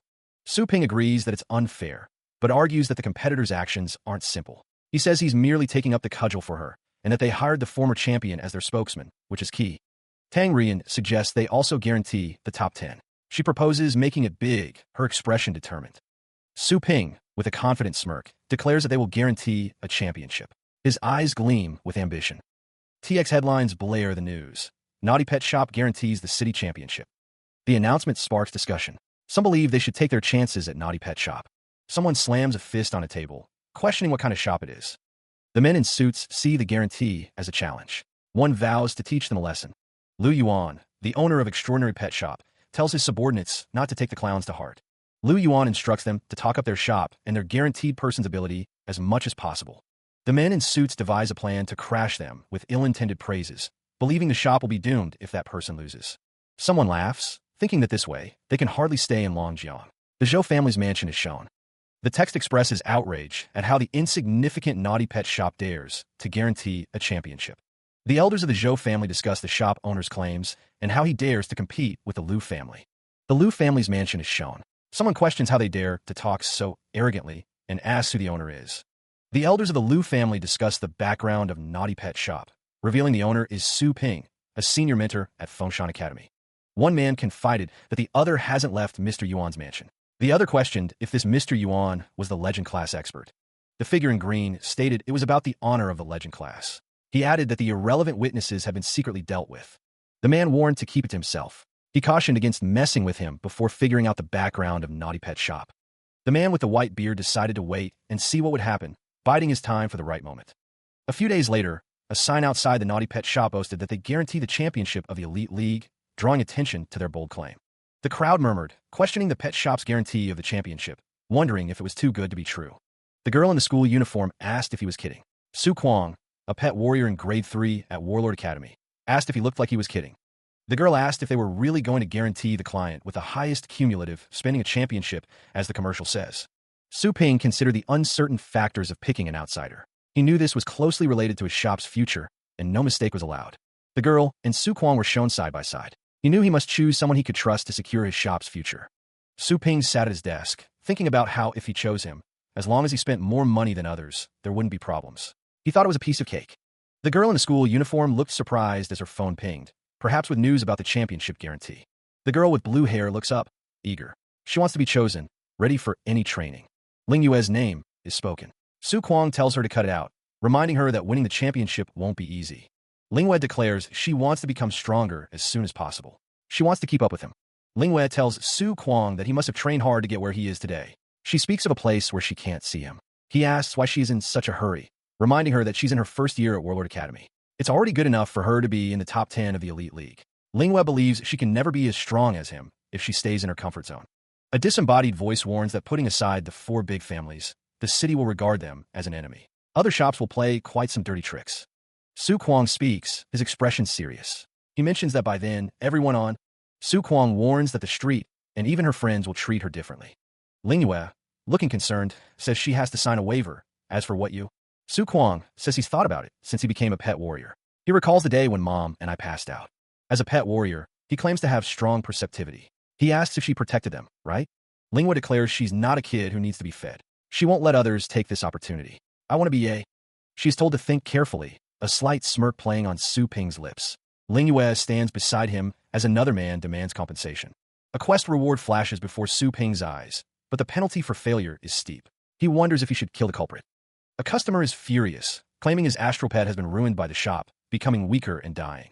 Someone insists they've signed a contract, daring anyone to deny it. The crowd discusses the situation, questioning how the pet could be ruined and speculating about Mr. Su's cultivation speed and potential drug use. The disgruntled customer wonders if the shop owner has run off, emphasizing the money he spent on championship stuff and demanding compensation. Quiet. A woman unleashes a burst of energy, sending a man flying. The man on the ground threatens to call the police, declaring the shop will be closed. Ling Yue stands before the shop owner, who confirms her identity and questions what was just said. He gestures towards the shimmering, crackling energy, a look of frustration on his face. The shop owner seems to want someone to witness this.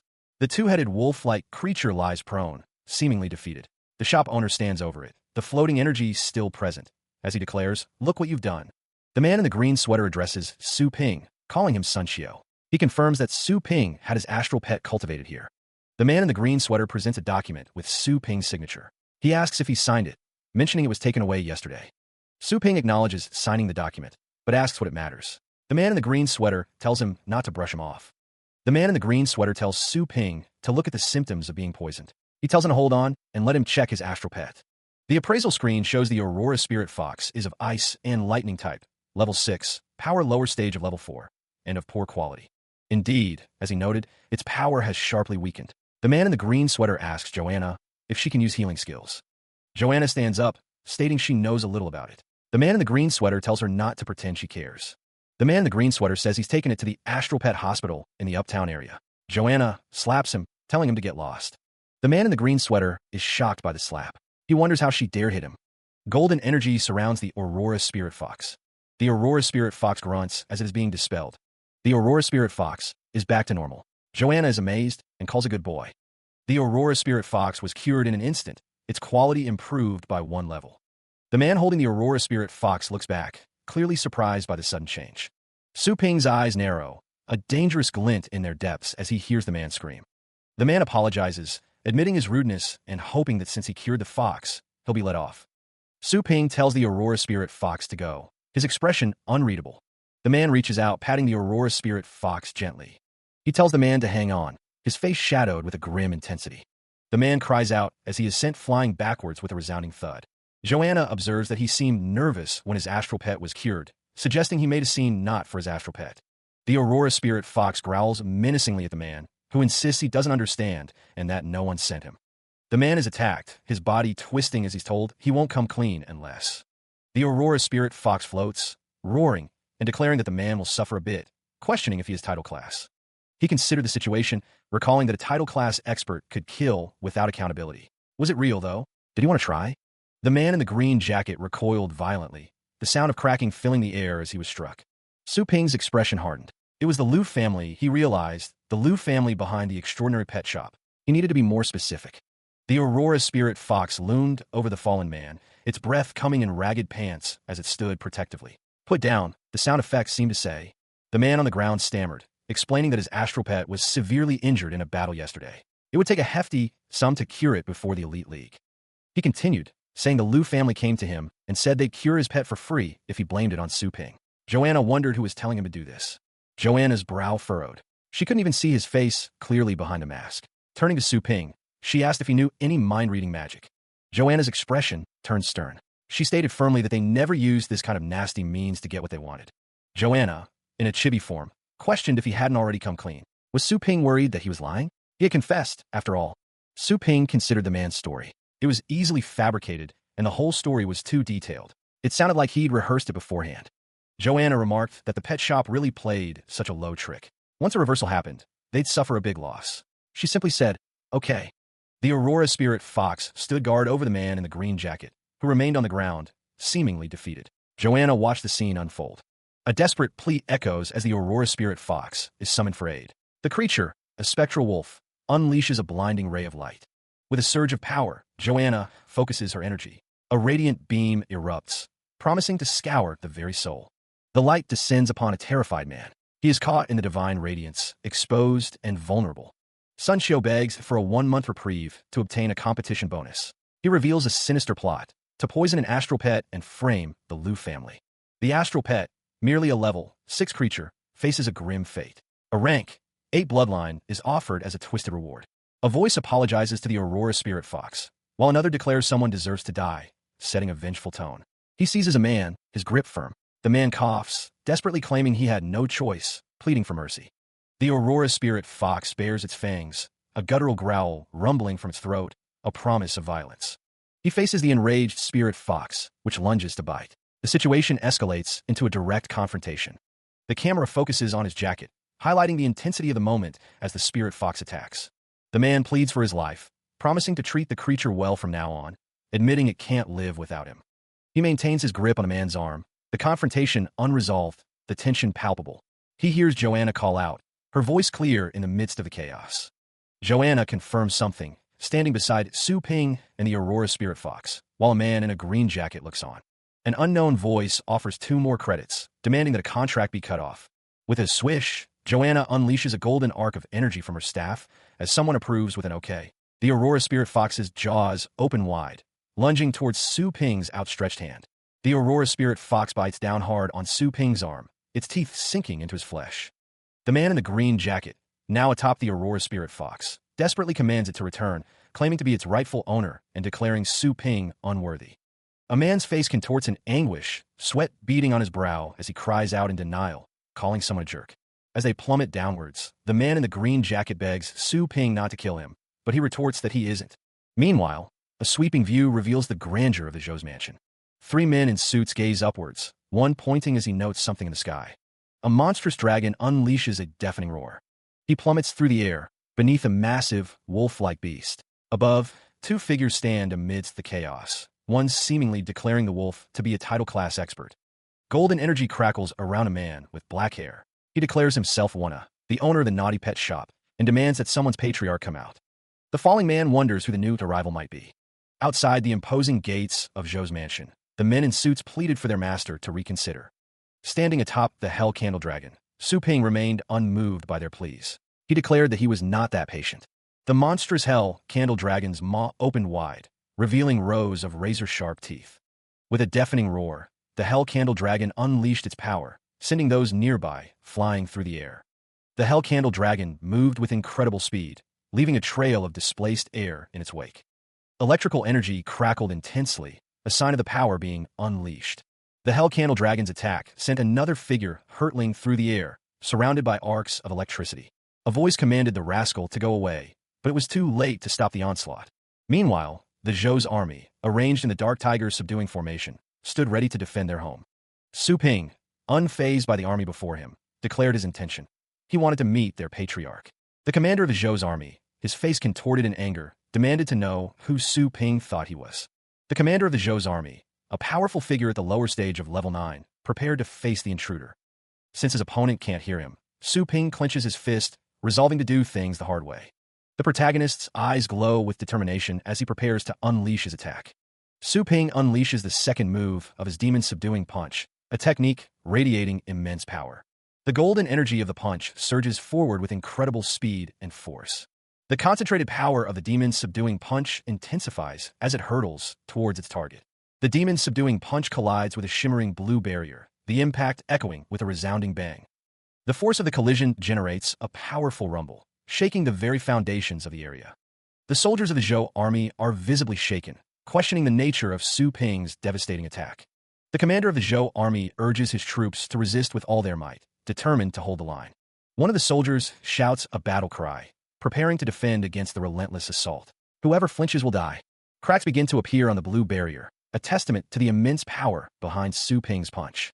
The Zhou army soldiers stand in formation, realizing that their foe is merely a title-class expert, but one strong enough to break their formation. The Zhou soldiers cough and bleed, overwhelmed. One wonders how it is possible that his strength doesn't appear to weaken at all. Another wonders if he is going to level the Zhou's mansion.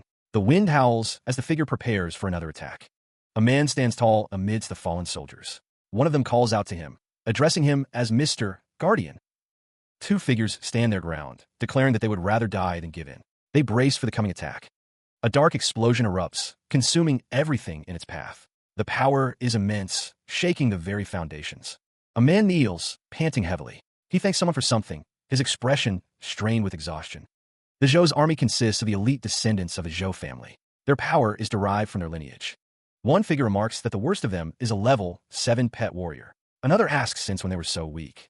Zhou Tianlin, patriarch of the Zhou family, is revealed. He is at the upper stage of level 9, and someone comments that he can't even resist a young title-class guy. A man kneels before Zhou Tianlin, stating that it's incompetent of him. He asks to be allowed to repel the rascal and make amends. The question is posed. Patriarch of the Zhou family? A dragon and a wolf-like creature stand ready. Zhou Tianlin stands with his hands behind his back, observing the scene. The kneeling figure awaits his command. The protagonist demands the Zhou family hand over those who plotted against his shop. Zhou Tianguang, the left guardian, and Zhou Ji, the right aide, stand ready to defend their family's honor. Zhou Ji scoffs, questioning how Su Ping dares to break in alone and demand their people. A nightmare chaos beast appears, ready to fight. The Zhou soldiers advance, determined to eliminate the threat. They're out in full force. More Zhou soldiers descend upon the scene, ready to destroy the protagonist. Su Ping observes the approaching forces, wondering why they continue to send more of these roaches. The nightmare chaos beast growls menacingly, declaring they will show the ignorant brat what they've got. A formation is activated, glowing with power. The nightmare chaos beast lunges forward, ready to attack. The Zhou family's secret formation is revealed, its power surging. The nightmare chaos beast is now contained within the Zhou family's formation. The dragon-shattering immortal formation takes shape, ready to unleash its power. He observes the unfolding power, a slight smirk playing on his lips. It seems their true form is emerging. The elder, radiating golden light, accuses someone of shielding the guilty. His arrogance remains even at death's door, he claims. The elder sneers, assuming his opponent is merely at the upper stage of level 9. He believes they will soon beg for mercy. The dragon-shattering immortal formation's power is unleashed, crackling with extreme energy. It's at the extreme stage of level 9, a half-step legend class. The formation manifests as a colossal green dragon, its power so immense it could rival even the Saber Lord. A surge of energy fills the area. Su Ping's expression hardens, his eyes focused on the approaching threat. A rustling sound fills the air as the dragon prepares to strike. The spectral dragon roars, its power bearing down on Su Ping. He must bring his A-game to fight it, the dragon demands. The dragon's attack intensifies, the air crackling with energy. A sizzling sound accompanies the immense power being unleashed. The attack slams into Su Ping, but he stands firm, seemingly unaffected. Behind him, someone cries out for help, overwhelmed by the force. The elder and his companion are stunned. They can't believe the attack from the green dragon's image is being resisted. What kind of crazy defense is this? He is splattered with blood, but Su Ping remains unfazed. He dismisses the situation, stating he's not here to reason with them. A figure is struck by a powerful red energy attack, the force of the blow echoing through the area. The impact is devastating. The sound of rustling energy fills the air as the man with the white beard wonders what the skeleton wants with a rotten tooth. A massive skeleton looms, its form outlined in crimson energy, its eyes burning with malevolent intent. A spectral figure of vibrant green unleashes a devastating dragon slash, its power crackling through the air. The elderly man in purple robes is caught off guard. He recognizes the attack, questioning the dragon slash. Realizing the danger, the patriarch activates his flame rose finch armor. Golden energy erupts around him. A massive, glowing green dragon materializes, crackling with power. Su Ping smirks, confident in his strategy. He declares, "Now you want to switch the type?" Too late. A red figure, shrouded in a crimson aura, slashes forward with incredible speed. The dragon and the red figure's attack collide in a burst of energy, the sound of the clash echoing. The impact is immense, the force of the collision shaking the very air. The dragon's attack crashes into a nearby building, the structure groaning under the strain. The patriarch is struck by the force of the attack. Blood splatters as he cries out, "It was crashed." Zhou Tianlin stands beside the injured patriarch. He reflects on his miscalculation, realizing his plan to target the naughty pet shop owner backfired. He wonders how Su Ping figured things out. Su Ping confronts the patriarch directly. He demands, "Are you going to continue covering for the culprits, patriarch?" The patriarch coughs, weakened but defiant. He orders his guards to seize Su Ping and his companions. He is no mere knife, the patriarch thinks, but a killing machine. The Zhou's army has suffered heavy casualties, and their ancestral house is ruined. By far, he has no other choice but to make concessions. Before the guard, the people the patriarch once begged for their lives. They plead for one more chance, hoping to avoid a fatal end. The patriarch's expression hardens as he demands that they be punished. His patience has clearly run out, and he wants to make an example of them. From a rooftop vantage point, Su Ping surveys the scene below. He watches as the kneeling figures face their grim fate, a silent observer of the unfolding events. One of the kneeling men looks up, admitting that he has never met Su Ping. Another man agrees, wondering who he is, unaware of the danger he represents. Su Ping's eyes narrow as he realizes that they all don't know each other. He deduces that they're the three people in Sun Qiu's memory, and their memories have been altered. The patriarch recalls assigning tasks level by level and erasing the memories of those who assigned them. It seems the key memories haven't been restored, complicating matters. The patriarch believes Su Ping could figure out the truth and come here. He suspects that Su Ping used some secret treasure to rummage through Sun Qiu's mind and find some residual images. With a swish and a pierce, an unseen force attacks the group. Their cries of pain echo as they're struck down, unable to defend themselves. Su Ping declares that these people are merely the tip of the iceberg. He warns someone not to try to fool him, implying a deeper conspiracy at play. The patriarch vows that whoever sullies the name of his shop must pay with his life. He wonders how Su Ping can be so sure of his information, growing nervous. A guard informs the patriarch that there is still a batch of people on the way. The guard asks the patriarch not to be mad, hinting at potential complications. The group of people on the ground beg for their lives, pleading to be spared. High above, the protagonist floated in the air, facing a man in a blue robe. Su Ping knew that apart from completing the system's task, he was here for a more important goal. He steeled himself, knowing he couldn't relent. The sounds of stabbing filled the air, accompanied by splatters of blood. The man with gray hair hoped that Su Ping would finally leave, now that he had killed so many people. A system notification appeared, stating that all the executors had been killed, but the ringleader was still alive, with 20 hours remaining. Su Ping thought about Baby Skeleton. A skeleton figure with a red cape leaped towards a group of people. A red streak flashed across the panel, indicating a swift attack. The sounds of explosions echoed as blood splattered. All the people involved had been handed over. The old man was furious, lamenting the destruction of their ancestral house and calling it unreasonable. He wonders aloud if he ever gave the impression that he was here to reason with them. Besides, they didn't hand over the ringleader of this matter at all. So, Su Ping can only figure it out using the way of elimination. He declares that he'll start with Patriarch Zhou, standing before a massive dragon. The Patriarch cries out, hands raised in desperation.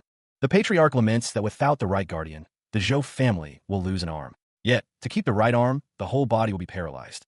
The Patriarch shouts the name Zhou Ji, a question mark hanging in the air. A close-up shows the Patriarch's robes. Su Ping asks what else the Patriarch wants to say. The Patriarch wonders how anyone could get his whole clan to be eradicated for sullying a shop's name. The Patriarch exclaims that he has fought for the Zhou family and acted carefully throughout his life. He continues that if it weren't for someone, his perfect plan wouldn't fail. The Patriarch reaches out, a swish sound effect accompanying his movement. With a strike, Patriarch Zhou hits Zhou Ji, who cries out in pain. Patriarch Zhou stands over Zhou Ji, questioning him, a menacing aura surrounding him. He stared up at the massive dragon, its scales shimmering in the light. A monstrous silhouette of red and fire unleashed a deafening roar. The man with the goatee breathed a sigh of relief. Thankfully, he hadn't been involved in this matter. A system notification chimed, declaring that the ringleader had been successfully killed. The aftermath of the battle is clear, with debris scattered across the floor. The Patriarch bows deeply, expressing his remorse. By far, all the people engaged in. The Patriarch continues, explaining that the slander against Su Ping's shop has been addressed. He pleads, please don't be angry. Su Ping acknowledges the action, but points out the lingering negative effects. He demands, the Zhou family must issue a notice. The Patriarch assures him that he will handle the notice of apology personally.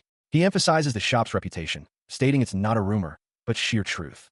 The Patriarch's expression darkens as he vows to punish anyone spreading rumors. If I find out who spreads the word, I must skin him. Su Ping presses the issue of compensation, inquiring about astral coins, properties, or treasures. He declares, I want nothing but a set of heaven and earth treasures to. Su Ping's eyes narrow, thinking of the resources needed to nurture his foster pet warriors. The Patriarch recalls the family's sacrifices. They've spent the whole family's best resources to nurture the young master to the level of the former Patriarch. The Patriarch is clearly resistant, asking if Su Ping wants them to hand over the resources. He exclaims, then our family will never prosper. Are you going to domesticate us as pigs? But he may have. Su Ping smirks, confident in his ability to get what he wants. That is, even if one is a pig, I can be sure of making it a Patriarch. He faced the Patriarch and his men, who declared they would rather die than be humiliated. They were ready to fight if he wanted to.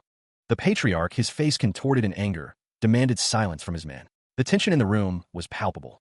The Patriarch dismissed the current topic, gesturing towards Su Ping's astral pet. He seemed to be trying to change the subject. The Patriarch claimed he could cultivate even a pig to the upper stage of level 9. He seemed to believe it wasn't just a metaphor. Su Ping acknowledged the Patriarch's position, but suggested he could work with him. He seemed to be proposing an alliance. The protagonist stated that he could cultivate the Patriarch's pets and offer rare pet foods at a price far below the market. He guessed the Patriarch coveted the 4 big families. The Patriarch questioned Su Ping about the 4 big families, his expression intense. He seemed intrigued by the proposition. The Patriarch placed a hand on Su Ping's shoulder, telling him to take a longer view. He seemed to be considering the offer. The shop's influence is set to expand, with branches planned across the Bay City. Soaring above the city, Su Ping rides atop a massive dragon-like beast. The next day, it became clear that the Zhou family was behind the shop's troubles. Whispers spread among the crowd outside the shop. They say Su Ping retaliated against the Zhou family, cutting their ancestral mansion into pieces.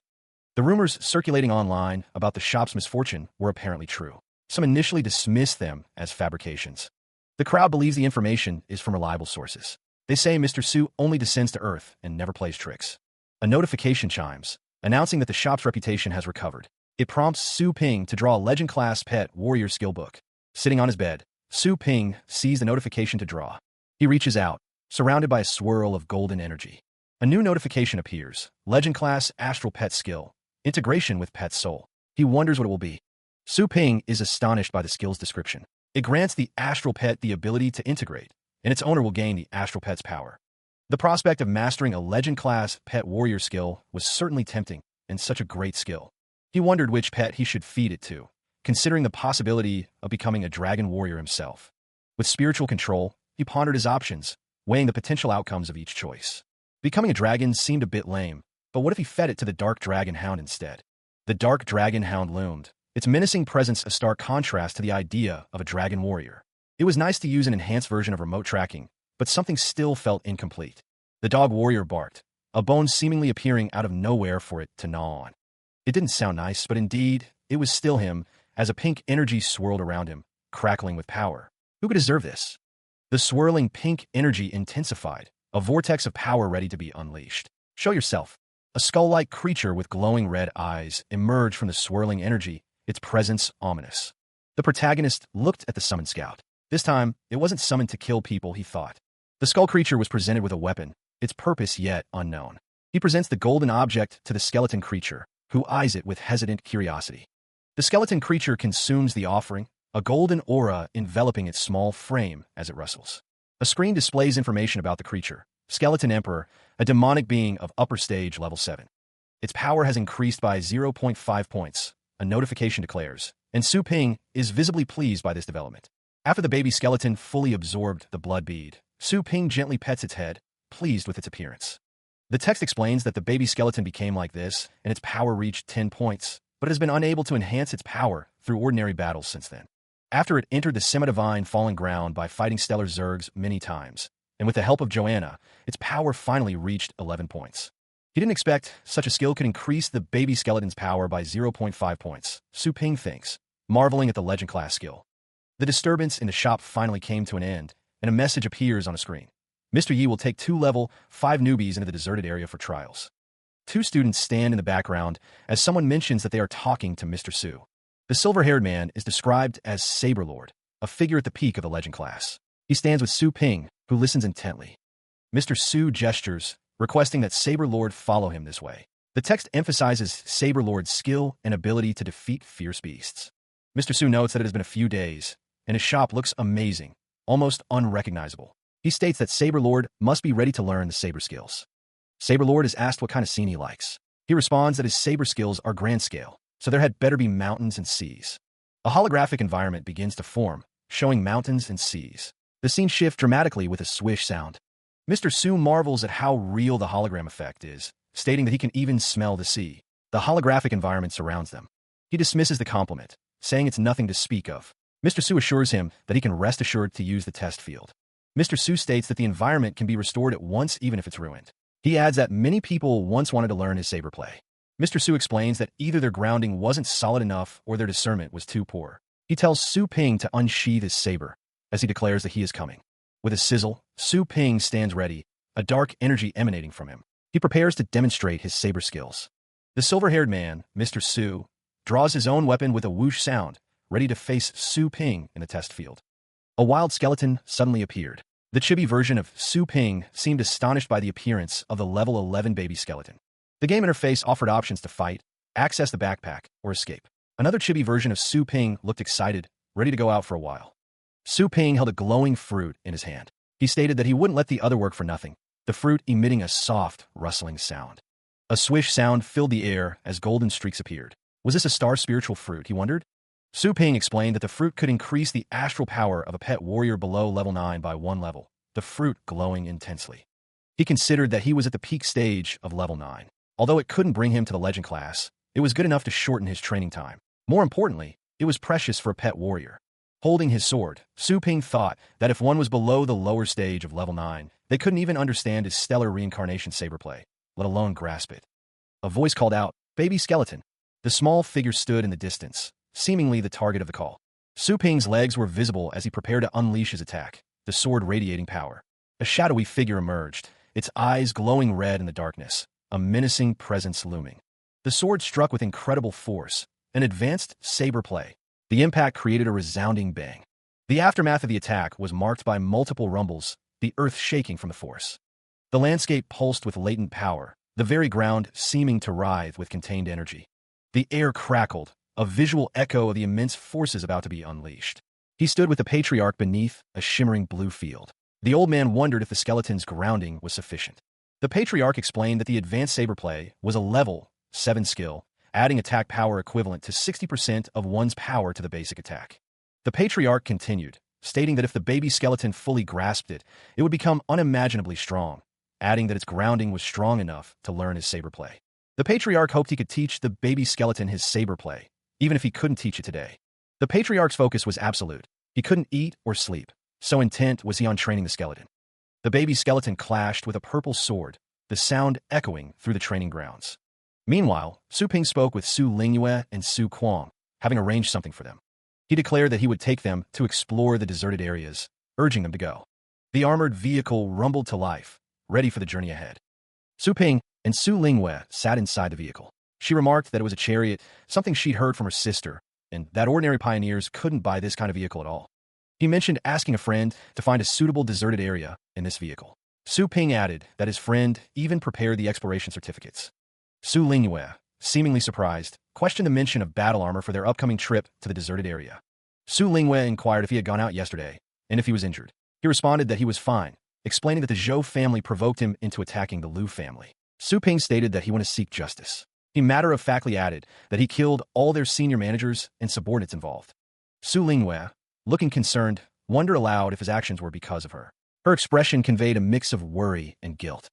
He reassured her that they would inevitably confront them, but it wasn't her fault. His tone was calm, attempting to alleviate her worries. In a more whimsical thought bubble, Su Ping considered that he originally planned to get a first himself, hinting at a competitive ambition. A text box explains that being instructed by a legend-class pet warrior is the best thing about winning the championship, more so than the championship itself. Su Ping remarked that attending the below Overlord Behemoth League was a great benefit for Su Lingyue, but insignificant to him, emphasizing her strength. Meanwhile, the scene shifts to a Grade B deserted area, with exploration progress at 4.3%. A thorny-back evil hound is shown, its power at the lower stage of level 7. A group of people in suits are under attack. A monstrous scream pierces the air as they are overwhelmed by the creatures. A figure declares, "Later, let's do this." No problem. Dark flames erupt as a monster unleashes a powerful boom. The dragon-like creature unleashes a blast of energy from its maw. The creature seems disoriented, as if caught in an illusion. A tentacled monstrosity seizes the dragon-like creature's leg with a firm grip. Su Lingyue commands the phantom flame beast to unleash a fiery swirl. The dragon-like creature is engulfed in flames, its anguished cries echoing. Sharp projectiles strike the dragon-like creature, the sounds of cracking filling the air. The creature roars in pain and fury. Su Lingyue shouts a warning, telling someone to be careful as the beast dashes forward. The dragon-like creature is heavily injured, sparks flying as it clashes against an unseen foe. Su Lingyue commands the Silver Star Moon Dragon to reveal itself. With level 4 strength enhancement active, Su Lingyue prepares to strike with Moonclaw. A large, bear-like creature battles the dragon-like creature as Su Lingyue and Su Ping watch from a distance. She catches her breath, kneeling on the ground. The protagonist stands nearby, equally winded but victorious. With a final, echoing crash, the massive dragon-like creature plummets from the sky, defeated. The girl tends to Su Ping, who is hurt. The force of the blow is still evident. The defeated beast is now surrounded by a sheltering miasma, a dark and ominous energy. Su Lingyue expresses her gratitude. The protagonist seems all right, but the fierce beast seems to be poisonous. Su Lingyue reflects on her training, remembering that the Resurgence and Poison King taught her advanced healing skills and poison cleansing. With astral power surging around her, the minor injuries can be easily healed. A small figure roars in the distance. The girl and the person with brown hair are surprised by the fierce beast. Su Ping realizes the beast is calling its pals. He asks Swamp Corpse to work with his Phantom Flame beast to fight them. The protagonist reflects on Su Lingyue's strength, admitting he underestimated her. He decides to let the Soul Eater maintain the miasma. Su Lingyue isn't inferior to the so-called young master of influential families. She says that next, the person with brown hair will attack, and she will defend. Su Ping thinks that if Su Lingyue can really win the championship of the Elite League, he doesn't have to worry about her. Su Ping assures them that he will heal them, telling Su Kuang to keep the miasma on. He reflects on training them to the title class level, so they can guard the shop and venture outside with assurance. The large creature pants heavily, its massive teeth bared. Su Kuang and Su Lingyue stand nearby, ready for what comes next. Su Kuang announces their location. Su Kuang holds out an astral power restorative. He welcomes Su Lingyue, stating that without her healing skills, his astral pet would be dead. He asks if it is an efficient restorative, remembering it being quite expensive. Su Ping tells them that's all for today and they may take a rest. Su Kuang responds that he feels energetic. Su Lingyue adds that she's not tired either. Su Kuang declares that he has never fought to his heart's content like this and wants to continue fighting. He adds that he will save money to cultivate his Silver Star Moon Dragon in the shop and strive for the top ranking. The Hunt Settlement Department in the exploration base registers their arrival. Beeping sounds fill the air as the system confirms their entry. The system announces that Pioneer number 090's merits have been cleared. Su Ping raises his fist, declaring it's his turn now. He stands amidst the fallen fierce beasts, questioning why he received so few points despite his efforts. The merits of hunting are clearly marked by the system.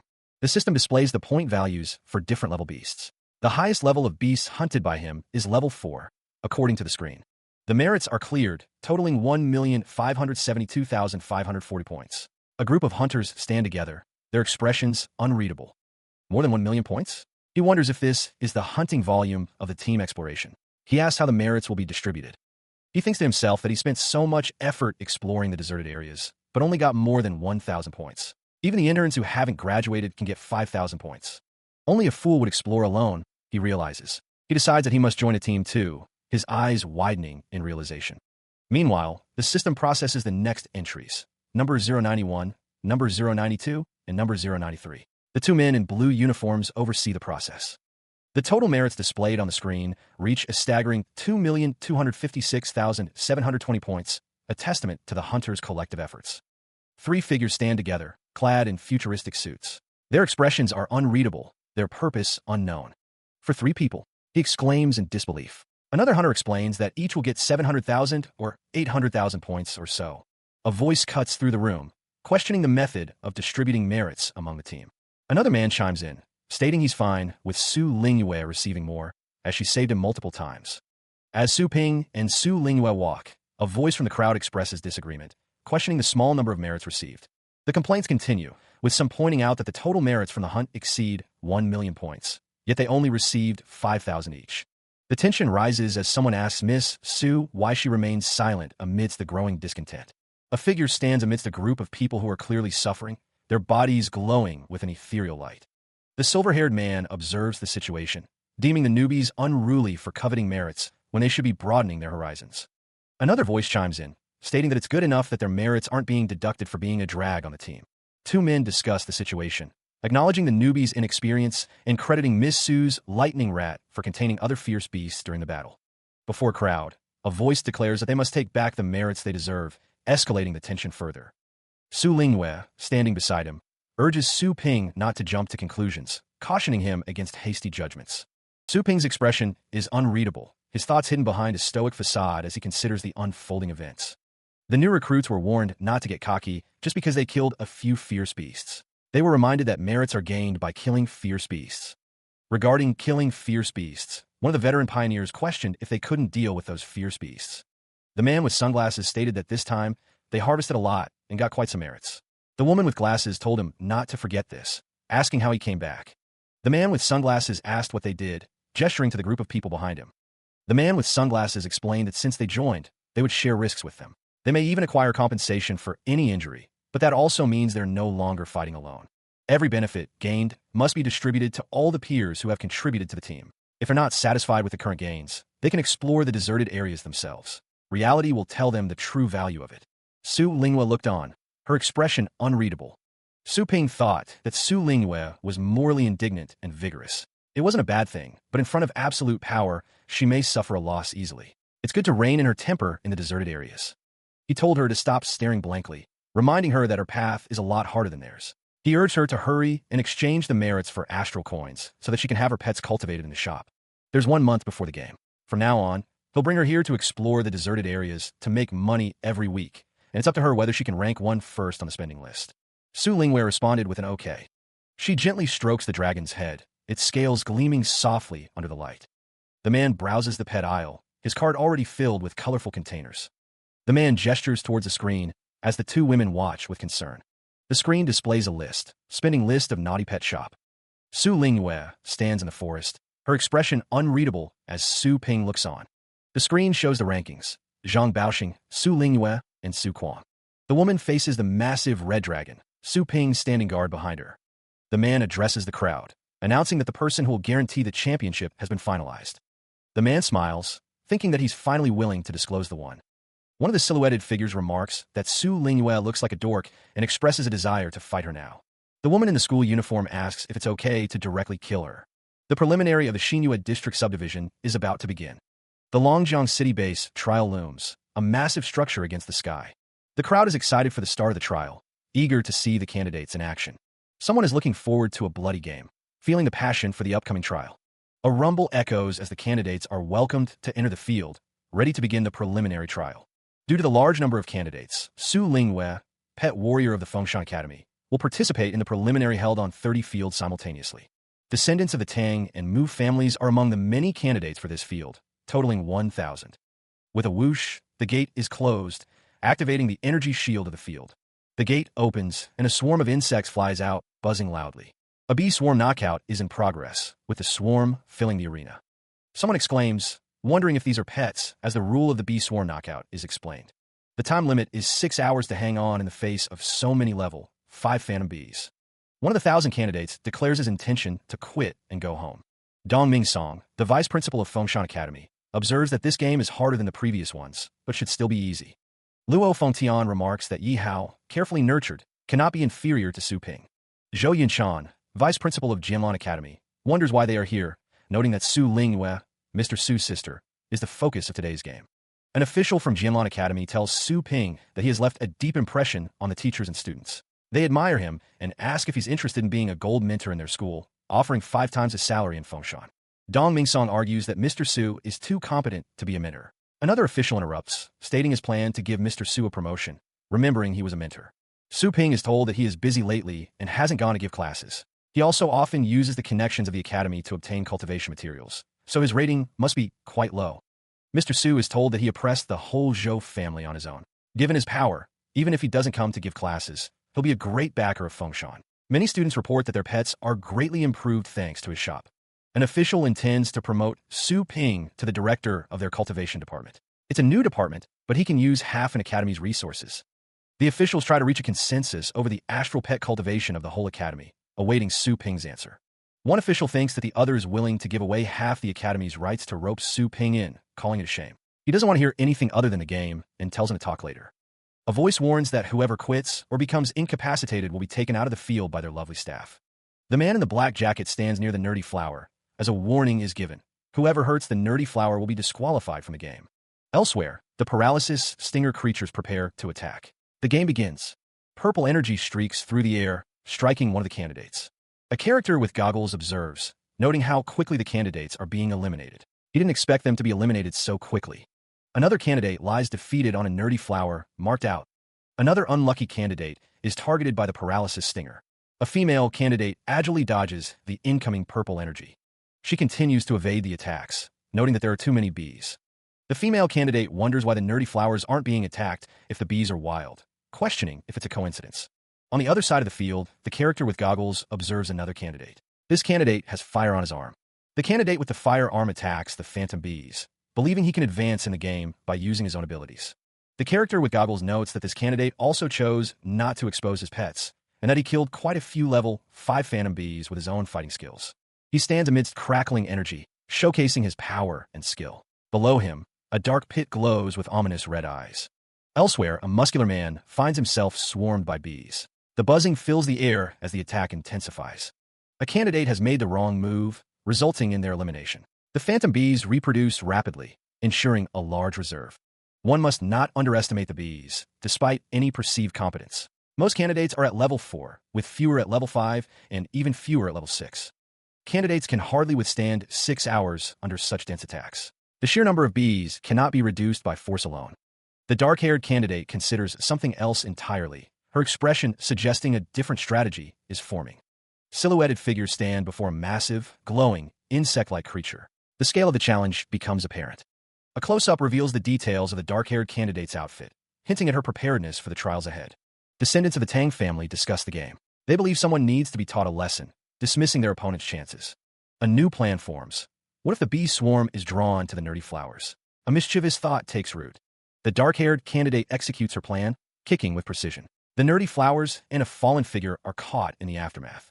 Sure enough, the nerdy flowers aren't treated as enemies. They're directly ignored by the bees. The swarm descends upon them. The bees, she mused, could identify their enemies with frightening accuracy. She could think of 2 ways to exploit that. One way was to control the entire field with an astral pet capable of scope control. The other, the nerdy flower, must possess a secret treasure to repel the bees. But she hadn't found one so far. If a second idea applied, she moved swiftly through the field, a small object clutched in her hand. A soft whoosh accompanied her movements. Her expression hardened, resolve etched on her face. It would be aligned with the rule of. Meanwhile, One of the older men explained that the 3 hidden weapons were said to be extremely poisonous. One alone was enough to kill any pet warrior below level 6. A flash of light accompanied the swish as she wielded a weapon, its purpose still unclear.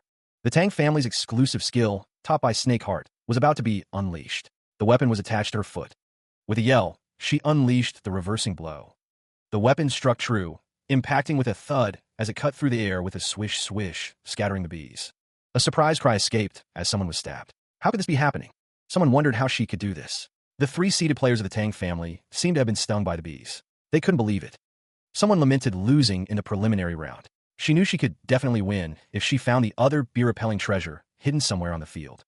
The Patriarch stands before a shimmering, blue structure, declaring that he only needs 3 seconds. Azure dragon heads swirl around him, a formidable defense against any who dare oppose him. Su Ping, standing amidst the ruins, is asked how he intends to handle the Patriarch's power.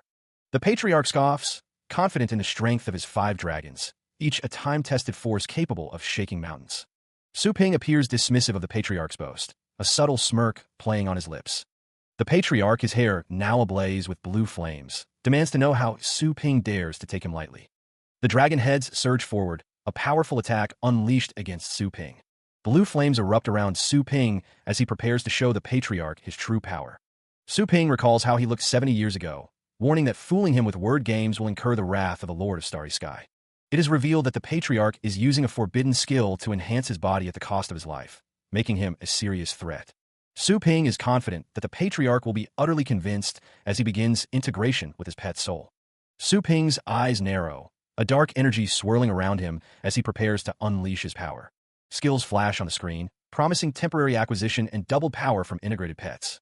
The options include Reap Soul Enslavement and Dragon Slash. He gazes at the options, considering which skill to use this time. The possibilities swirl before him.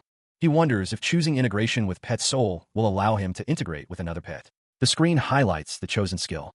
That would be fabulous, he thinks, as he considers the benefits. Not only could he acquire the baby skeleton's power temporarily, but also another pet's double power. There happens to be a good sandbag to test the theory. Su Ping decides it's better to try on the Patriarch. A determined look crosses his face as he makes his choice. A ding announces the skill picked, integration with Pet Soul. The screen instructs him to integrate with the second pet. Energy crackles around him as Su Ping begins the integration. He thinks to himself, it's working indeed. His hand glows with power, and a low rumble vibrates the air. Su Ping calls out, come on, hell, Candle Dragon. With a whoosh, a demonic figure appears, representing the integration with Pet's soul special type. Energy surges around him. An observer wonders how double integration is even possible, noting that it's beyond the grasp of someone at the first phase of a legend class. Su Ping already. The Patriarch and other observers look on in surprise. One comments that he's already at the second phase of the legend class, Void Cave phase. A swish sound effect punctuates the scene. A chaotic vortex of crimson and ebony energy churns ominously. The armored figure, wreathed in dark power, prepares to strike. He declares, let's start counting.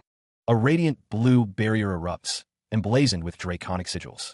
The ninefold giant dragon defense activates with a resonating hum. The muscular man with striking blue hair is revealed to be Yuan Tianxin. He wonders if Su Ping is that legend-class expert, capable of double integration. Golden energy coalesces, heralding the arrival of the demon-taming dark dragon punch. The figure is now completely consumed by the golden energy, a draconic roar echoing through the battlefield. A series of earth-shattering booms reverberates, signaling the immense power being unleashed. Yuan Tianxin, seemingly unfazed, prepares to counter. He mutters a confident, The force of the impact sends shockwaves of red and black energy rippling outwards. The massive, glowing fist connects with its target, eliciting a pained grunt. Streaks of crimson and ebony energy tear through the air, marking the path of destruction. Yuan Tianxin is sent crashing to the ground, the force of the blow leaving him stunned. He lies defeated, the ground around Yuan Tianxin shattered from the force of the blow. How could this be possible? He wonders, struggling to comprehend his loss. A rumble echoes as Yuan Tianxin falls backward, the reality of his defeat crashing down upon him. Mr. Su, he thinks I lost. Desperate, Yuan Tianxin begs for mercy. A voice, cold and devoid of sympathy, questions if he admits defeat so easily. With a hiss, the unseen assailant withdraws their hand, leaving Yuan Tianxin to wallow in his humiliation. The landscape bears witness to the battle's aftermath, a testament to the overwhelming power that has just been unleashed. Yuan Tianxin, still reeling from the defeat, exclaims in disbelief, mentioning the original president. With a swish of long, flowing blue hair, a figure turns away, seemingly uninterested in the defeated foe. A mechanical figure looms over Yuan Tianxun, offering a chance to try again, a mocking gesture in the face of utter defeat. Get up. Coughing, Yuan Tianxun declines the offer, acknowledging that he would have been dead if he hadn't admitted defeat. He wonders who could withstand such an attack. A new era dawns as the shadowed figure is declared the new lord of the starry sky, a shift in power that promises to reshape the world. The shadowed figure stands triumphant over the defeated Yuan Tianxun, representing the most powerful organization in Asian land, their influence now undeniable. The crowd erupts in celebration, hailing the new lord of the starry sky, their cheers echoing the dawn of a new order. A group of elders stand together, one of them sighing in what seems to be disappointment. A crowd gathers around a news board, eager to learn the latest updates. The headlines announce Yan Bingyue's abstention and Su Lingyue's victory in the Elite League Championship. Inside the naughty pet shop, two maids attend to customers. One customer wants to leave 3 pets for foster care and 6 for cultivation. Another simply wants to buy pet food. The silver-haired maid gives directions, noting the large number of customers today. Su Lingyue's attention is caught by a familiar figure. A chibi version of her calls out, recognizing her father. The chibi Lingyue is overjoyed. She exclaims that he is finally there to save her. The silver-haired man stands with 2 other men, his expression unreadable. The chibi Lingyue is now visibly angry. Su Lingyue wonders why the patriarchs of the other families are present, noting her father's serious demeanor. She realizes it's a joint crusade, deducing that her father must have gathered other families to besiege Su Ping. Su Lingyue vows that Su Ping is done for this time. She intends to give him a taste of the Flying Feather Army's power. The man with dark hair and a gray hoodie approaches the counter. He is greeted by one of the maids, who asks what she can do for him. Another customer, wearing a black jacket, asks to have 2 pets cultivated. He asks to shake hands, and the silver-haired maid agrees to grant his wish. The silver-haired maid smiles faintly. The blonde-haired maid seems happy. She thinks that her father has allied with other families to talk with Su Ping, and she'll be free soon.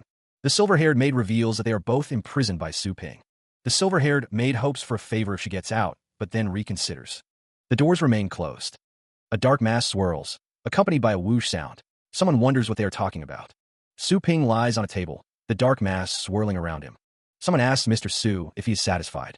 Su Ping, standing now, thinks that something is not bad and that it'll keep. The text describes dark armor. The silver-haired maid thinks that something is more convenient than her soul-suppressing lamp. She wonders why her father gave the dark armor, the heirloom of the Tang family, to him. He surveys the room, filled with chests overflowing with golden light. The situation, however, is worse still. The table is indeed full of treasures, their value almost beyond comprehension. A figure with a long white beard and ornate crown extends a hand, demanding, "Who's out there?" A woman's ethereal form shimmers into view, her voice echoing the demand. "Show yourself." With a soft thud, the woman collapses to the ground, a gasp escaping her lips. Her expression is one of confusion and pain. Tang Ruyan wonders aloud, "What's going on?" The white-bearded man stands with Tang Ruyan and another shadowy figure. He questions, "The title class expert's confidential talk? Shouldn't we all be against Su Ping?" Elsewhere, Su Ping sits calmly, his hands clasped. He calls out, "Oh, Tang Ruyan, I'm thirsty now. Serve me tea." At a long table, several figures sit in silence. An order is given. They're all guests. "Serve them tea too." "Yes." The white-bearded man is served tea by Tang Ruyan. He observes her actions, thinking, Su Ping doesn't punish this. The white-bearded man's thoughts swirl with suspicion. Is it because he dislikes these treasures that this isn't confidential at all? Or is she Su Ping's most trustworthy maid? The white-bearded man watches Tang Ruyan. He muses, "It'll be fine if it's the former case. If the latter is right, I'll get into trouble for hurting her." She's approached by the white-haired old man, who seems to be sweating. He apologizes, explaining that he almost hurt her due to his old vision, requesting that she not tell Mr. Su about this. The white-haired old man offers compensation. Tang Ruyan wonders what is going on, thinking that this old man should be a helper her father brought to deal with Su Ping. Tang Ruyan observes that the white-haired old man's astral power is probably at the peak stage of level 9. She wonders why he looks so humble. 2 figures discuss Tang Longzhan, noting that he told everyone his daughter was missing. One points out Tang Ruyan, asking if she isn't his precious daughter, and that she was abducted by Su Ping, but secretly sent here for training.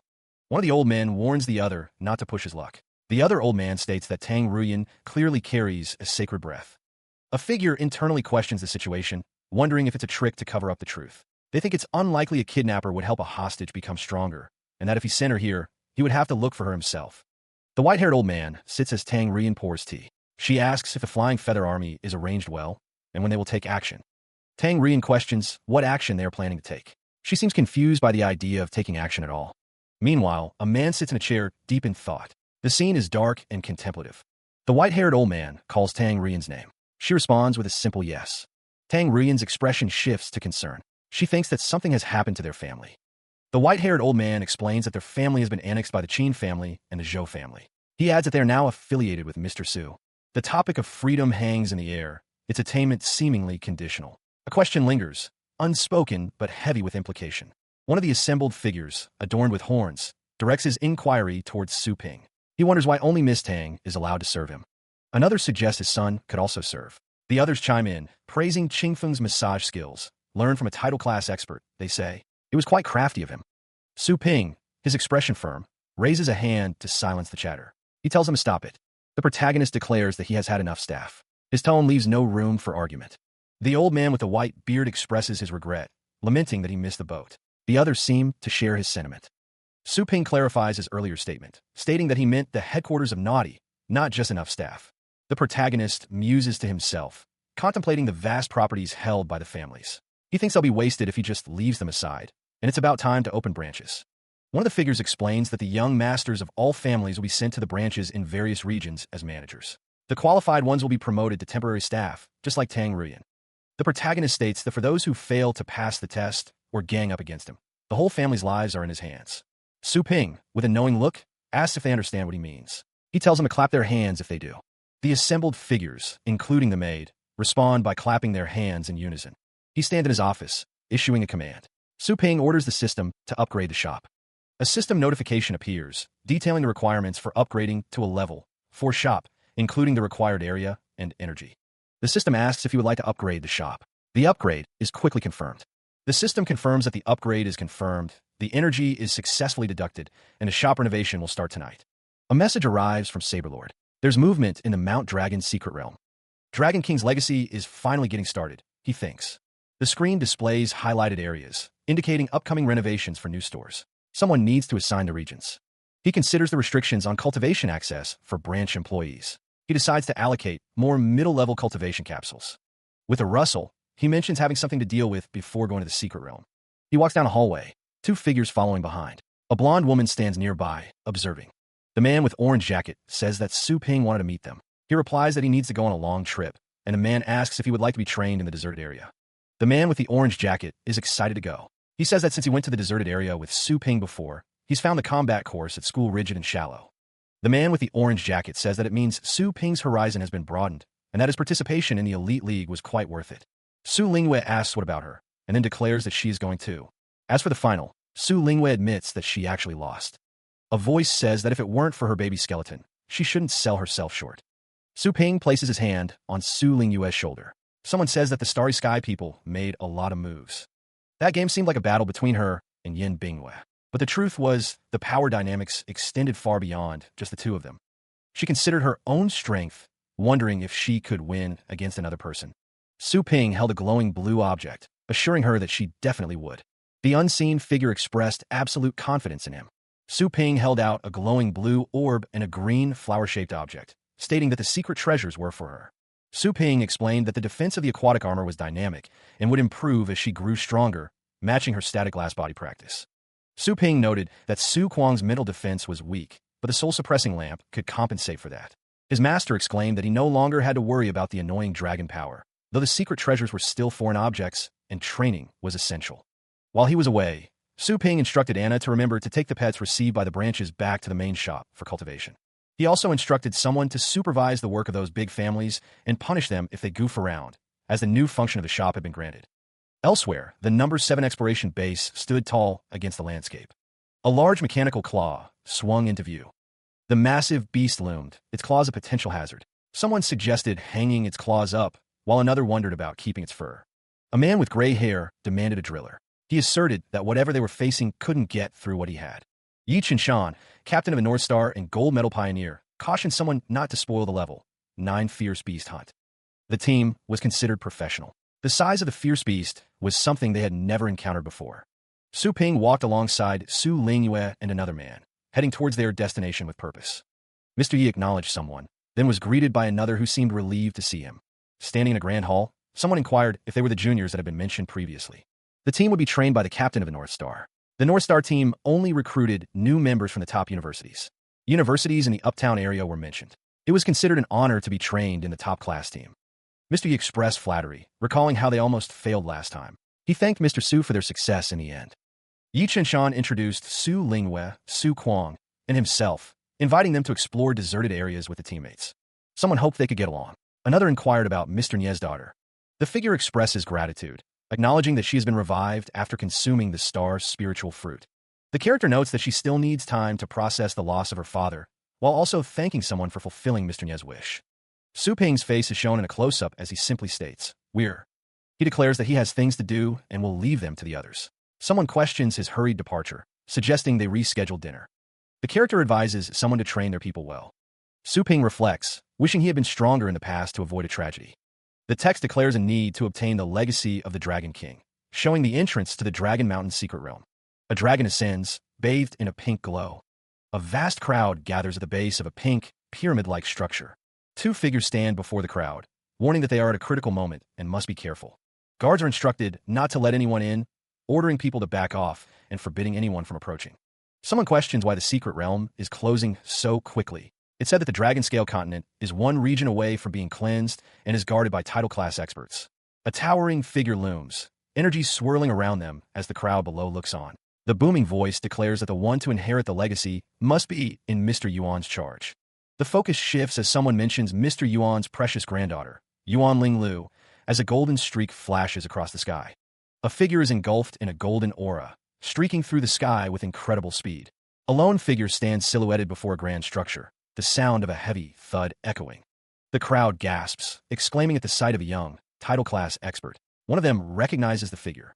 The man in the black jacket is identified as the one who broke into the secret realm alone, right in front of the Tang family. A stern voice commands them to stay, declaring that the Dragon Mountain's secret realm has been closed, pleading for them to leave. He questions the closure, wondering if the stellar rift is still open. The crowd is warned to watch their mouths, as Mr. Yuan has already decided on the candidate for the legacy. They argue that defying God's will is foolish. Someone finds the situation amusing, wondering about God's will in the matter. It's noted that he messed with the Tang family before, and now he wants to offend Mr. Yuan. A device beeps and clicks, confirming that the coordinates have been sent. The system indicates that the target is being corrected, as a whooshing sound fills the air. A figure stands centered within a targeting reticle, surrounded by several smaller figures. A character gazes up at a massive space-based particle cannon, identified as Tracer. Of the starry sky, the character realizes that he can use Tracer without the Overlord Behemoth killing order. Only the actual controller of the starry sky has the right to do so. Can it be? Exactly. A silhouetted figure, wreathed in golden flames, asks, "Are you still going to stop me?" Mercy. Kneeling before the silhouetted figure, they plead, "Mr. Yuan's family is trying to take down Dragon Tower. Please don't hurt her. As long as she gets out of my way," the silhouetted figure declares, "she'll be fine." With a rush of power, Su Ping is enveloped in a swirling vortex of purple energy. The man expresses his surprise, not expecting the one who caused the sensation downtown to be him. He is urged to report this to Mr. Yuan immediately. Water cascades from the mouths of dragon head statues, creating a resounding splash. The water continues to pour, a constant flow within the secret realm. Mr. Yuan suppresses the residual divine fire in his chest, finally bringing it under control. He laments that his closed-door training has been disturbed. The woman on the ground accuses him, but Mr. Yuan dismisses her challenge. She questions what's the matter, and he threatens to share his pain if it's just a trifle. Before Mr. Yuan, a woman stands at attention as a beep sounds. Someone mentions Mr. Yuan, referring to him as that man. Mr. Yuan coughs up blue energy, a visible sign of the disturbance to his training. It is revealed that Su Ping has broken into the secret realm. Mr. Yuan, looking disturbed, simply asks, "What?" The woman asks Mr. Yuan if he is all right, then inquires about the Vanguard station on the last area of the Dragon Scale continent, wanting to know how they are doing. He is informed that everything is confirmed, and the Vanguard is proceeding as planned. Once Miss Ling Lu passes the 9th layer, she can take the legacy trial. Mr. Yuan, in a meditative pose, is surprised by Su Ping's arrival. He wonders if Su Ping wants to hitch a ride with him. Mr. Yuan is told that in this case, they may as well order the Vanguard to take no action. He notes that external communication is banned within Dragon Tower, preventing him from telling Ling Lu to leave. He fears Su Ping may vent his anger on Ling Lu. Mr. Yuan is outraged, though he blocked the news in time. The old injury he got in Su Ping's shop hasn't healed yet. He instructs someone to stick to the plan, noting that even a brat comes to insult him just because he's down. He orders them to summon their people, stating he'll be there right away. Elsewhere, a swishing sound fills the air as something moves with great speed. A door opens, revealing a blinding light. Su Ping approaches the newly opened doorway. Su Ping looks on, a puzzled expression on his face. The door rumbles as Su Ping continues his advance. A voice informs Su Ping that as a candidate for the legacy, he has passed the test of the 9 layers and needs to waste no time. He wonders if the door opened itself. He stood before the doorway, the light beyond beckoning him forward. The chained platform swayed, each movement echoing through the chamber as it led to the illuminated exit.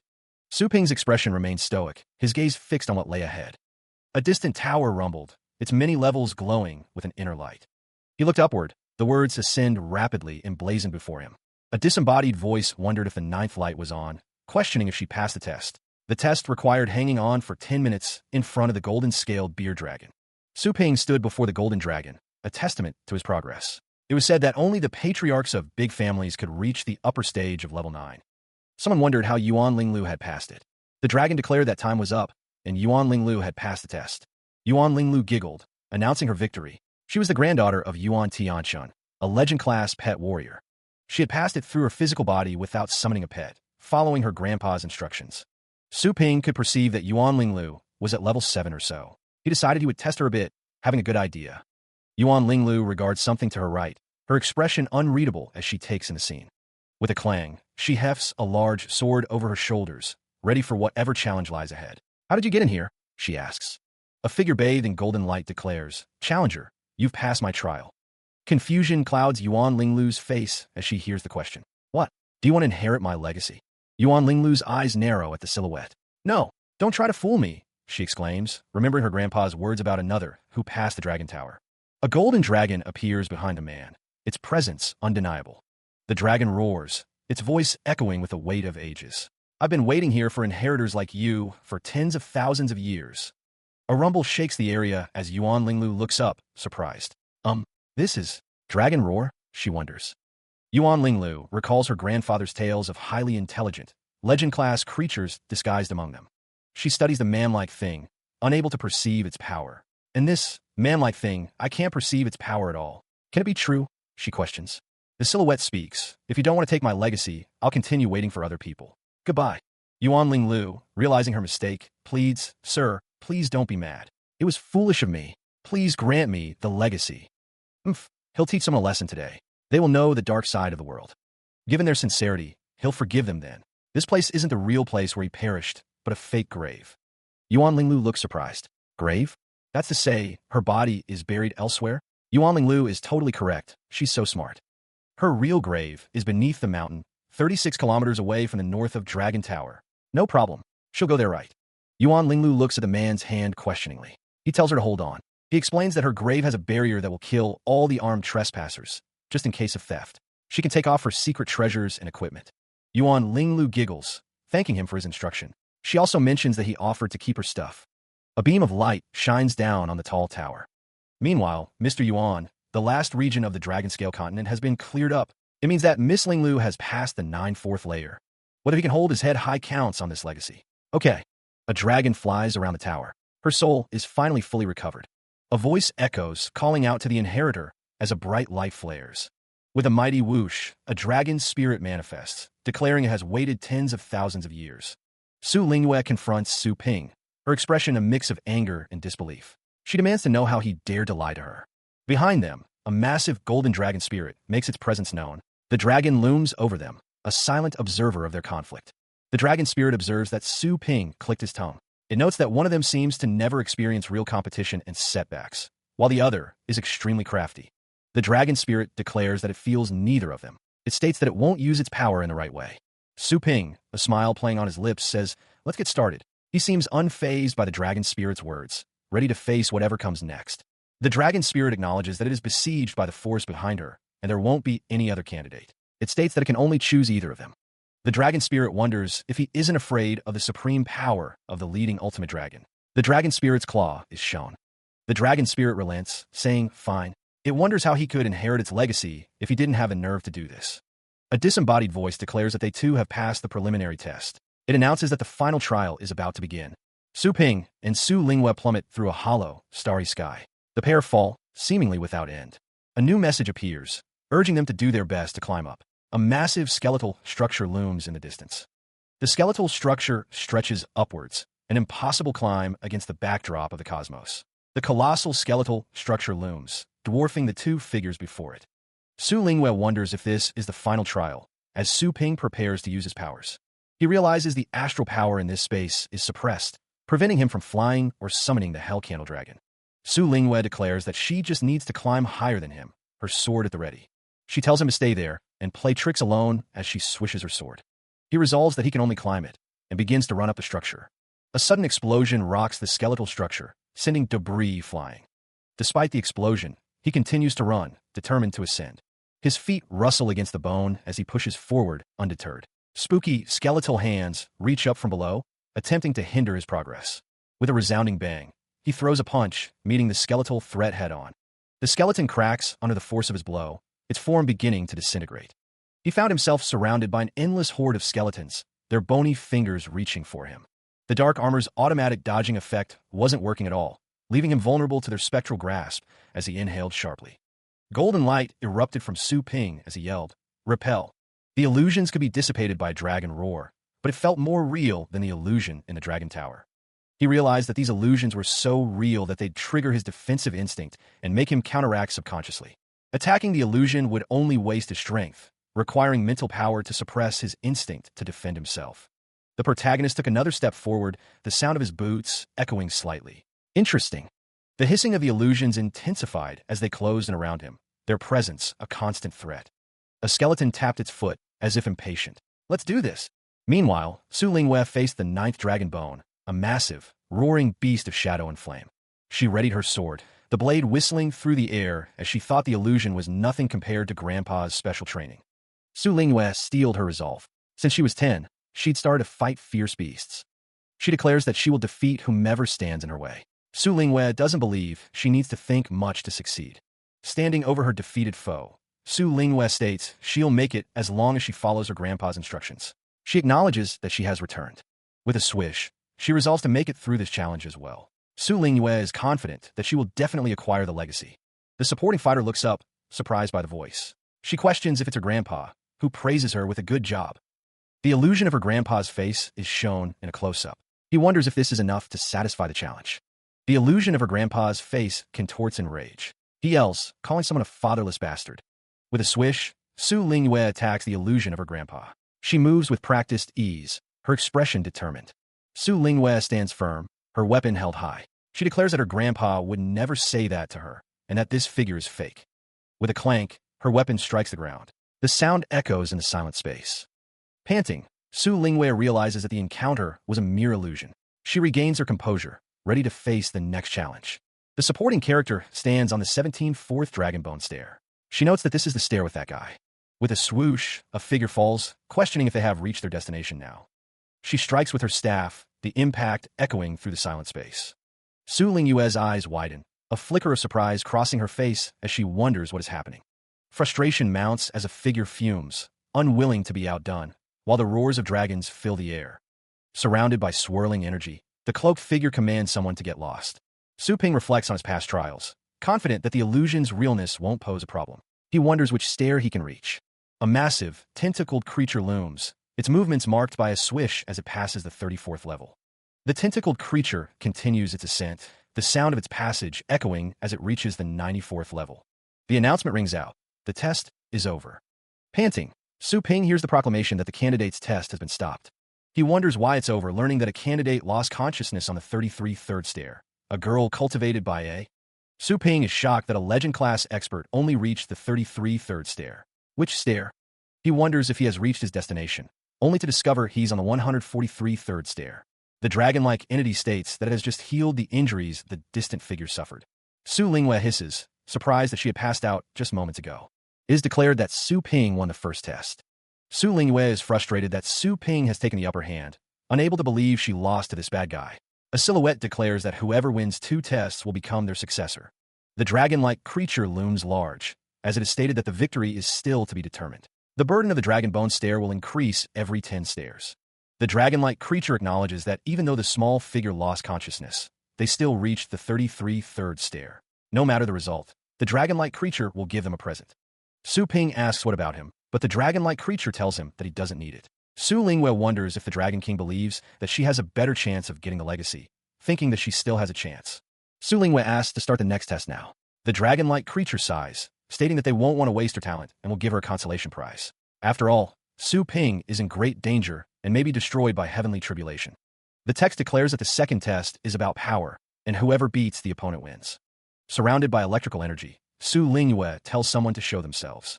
A pink and white-winged creature appears. A white and orange phoenix descends, its wings creating a powerful gust of wind. Su Ping observes the creature, recognizing it as a purple feather phoenix with a bloodline of Overlord Behemoth. He realizes the stone carving at the gate of the Fengshan Academy is based on this creature, but notes that her purple feather phoenix hasn't got that iconic belt yet. Su Lingwei retorts that her purple potato has been her partner since she was little, and that it's underage, but it has defeated. Su Ping, surrounded by swirling energy, recalls that Saber Lord had lost to her before, and guesses that he must deliberately let her win. Su Lingwei, her expression sharp, demands to know what he said. A dark dragon hound with blue flames appears, its presence announced by a swish. Su Ping is surrounded by dark energy, ready to battle. A golden dragon hound appears, its eyes glowing. It challenges someone to try it. The narrator notes that Su Ping's dark dragon hound isn't as fierce and grumpy as a beast should be. It's rather reserved and refined, and wonders what it can be. The narrator states that it's experienced the heavenly tribulation, and Mung Bean and Matcha are releasing the wind spirit enhancement.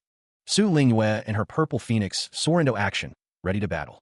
She commands the phoenix, engulfed in vibrant, crackling flames, to unleash its power. A surge of heat and energy erupts as the phoenix's attack accelerates. Below, Su Ping watches as the fiery assault descend upon him. The impact creates a deafening rumble as the phoenix's fire collides with its target.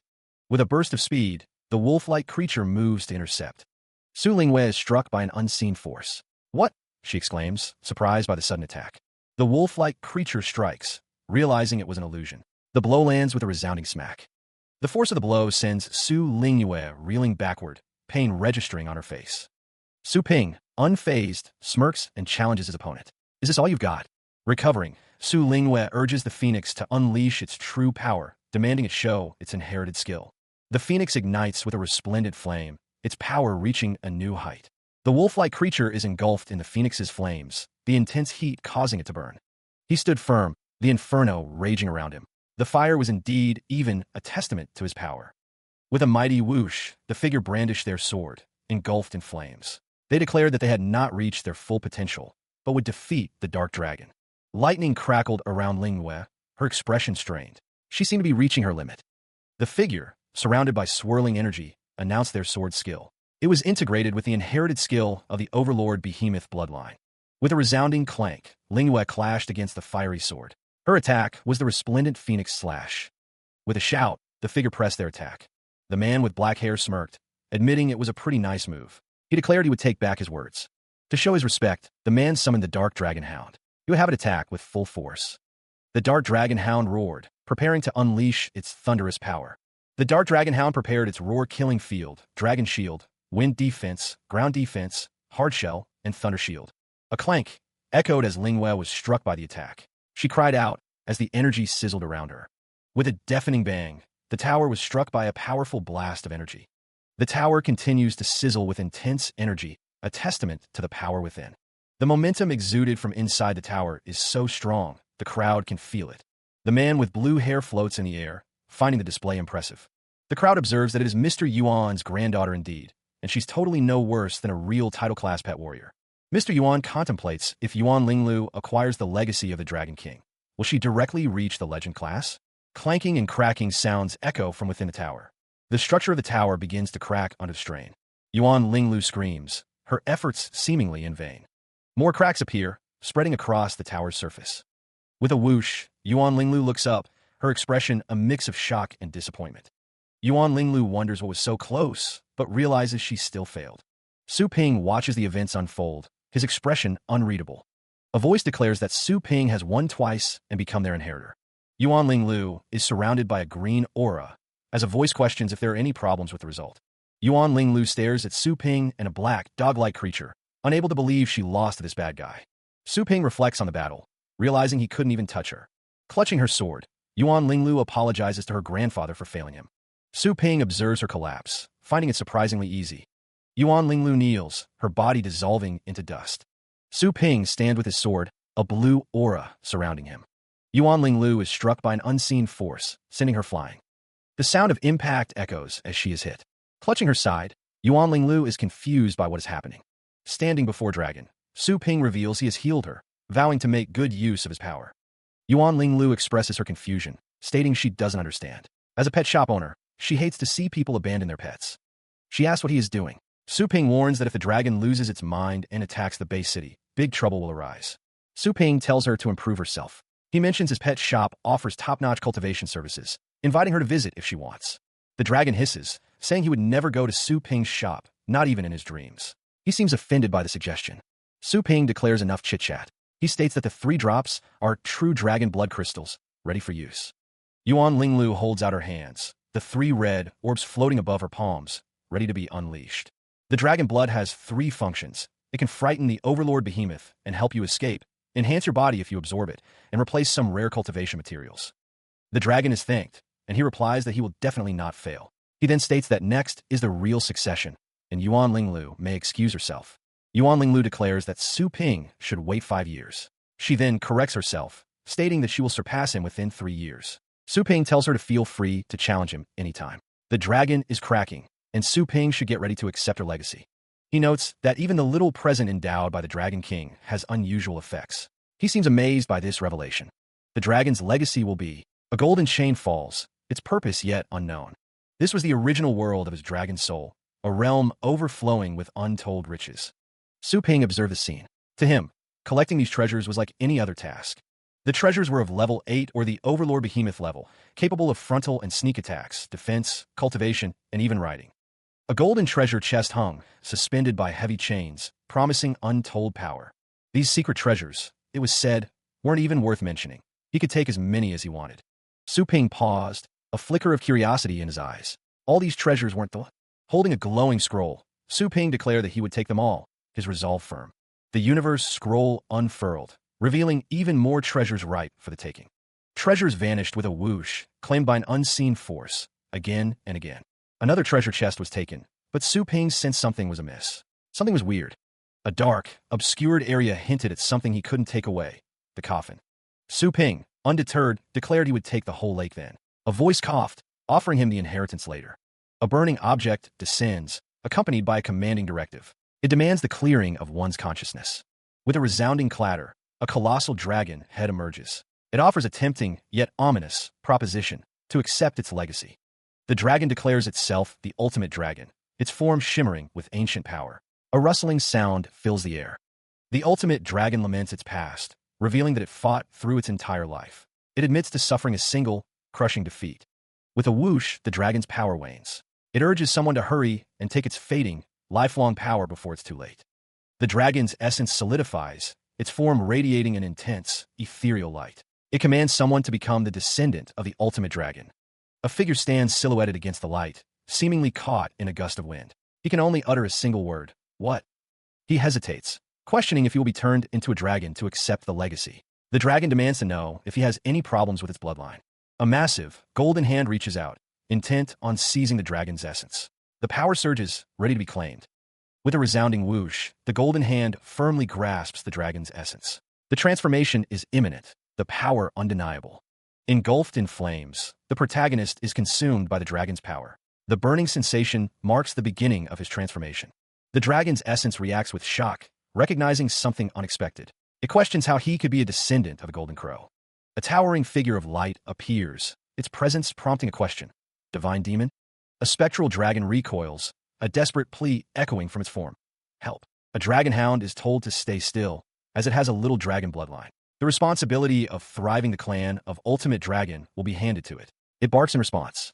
The spectral dragon declares that its original legacy must be accepted. Su Ping's expression is unreadable as he looks on. A woven structure of light appears, a legacy revealed with a tada. Su Ping stands before the glowing structure, and a question hangs in the air. Go into the hound? With a whoosh, Yuan Linglu and her grandfather arrive, though she seems to have failed her mission. Mr. Yuan questions the legacy, and Yuan Linglu somberly replies, "Grandpa." The wind rustles as Yuan Linglu apologizes. Mr. Yuan wonders what happened. Yuan Linglu hangs her head, admitting that the legacy was taken by Su Ping, begging for punishment. Mr. Yuan sighs, telling her to get up, asking if Su Ping hurt her. Yuan Linglu insists that Su Ping is incapable of hurting her. Mr. Yuan reflects on Yuan Linglu's defense against Su Ping's pet, even with all her might. He recalls the report of the Starry Sky people's death and the dangerous blonde girl's help. Mr. Yuan realizes that Su Ping is far more powerful than an ordinary level 9 title class expert. Yuan Linglu acknowledges his statement. Yuan Linglu changes the subject, stating that the Dragon King gave her 3 secret treasures, and Mr. Yuan asks where she kept them. Yuan Linglu shows off the rare blood crystals. Mr. Yuan suggests they go back and practice, so she can defeat that bad man. Mr. Yuan reflects that Linglu would lose herself whenever she couldn't get her way, but this time, she's learned to remain composed. He thinks she's grown a lot indeed. Mr. Yuan thinks that the trip was quite worth it, plus the treasures given by the Dragon King. Mr. Yuan realizes that if Su Ping gets the legacy, he'll be an insurmountable obstacle, and he must stop him from accepting the legacy. The guards prepared to enter, one cautioning the others to be careful. A lone figure stood before a radiant, golden structure as a loud bang echoed. Su Ping found the noise irritating. He mused that the dark dragon hound had been wrapped for half a day, fully unconscious and unresponsive, wondering if the succession was going well. He decided to remain on guard, waiting for the person inside to emerge. The protagonist wondered what the person inside would become, whether a dog or a dragon. Su Ping noticed the weeds growing nearby. He wondered if something was nourishing them, perhaps the rich essence of the dragon power escaping through the astral power. He thought it would be great if he could practice in there, deciding to get in on it too. 7 days later, 2 men screamed in terror, begging not to be eaten by a dragon. Mr. Yuan's subordinate explained that the dragon tower was enshrouded with a potent dragon soul, so powerful that even a level 9 pet warrior's mental power couldn't withstand it. One man suggested taking more mental defense treasures. Another reported to Mr. Yuan that it had been 7 days, and not even a fly had escaped the dragon tower, questioning if Su Ping had already escaped. A powerful light shot from the top of the dragon tower. The men below looked up in shock, speechless at what they were witnessing. He is here, a presence announced by a subtle swish of movement. A golden dragon appears with a resounding whoosh, filling the space with its majestic form. The ultimate golden dragon's maw opens wide, a display of raw power. Power radiates from the dragon, a palpable roar that shakes the very air. The crowd feels a strong sense of oppression.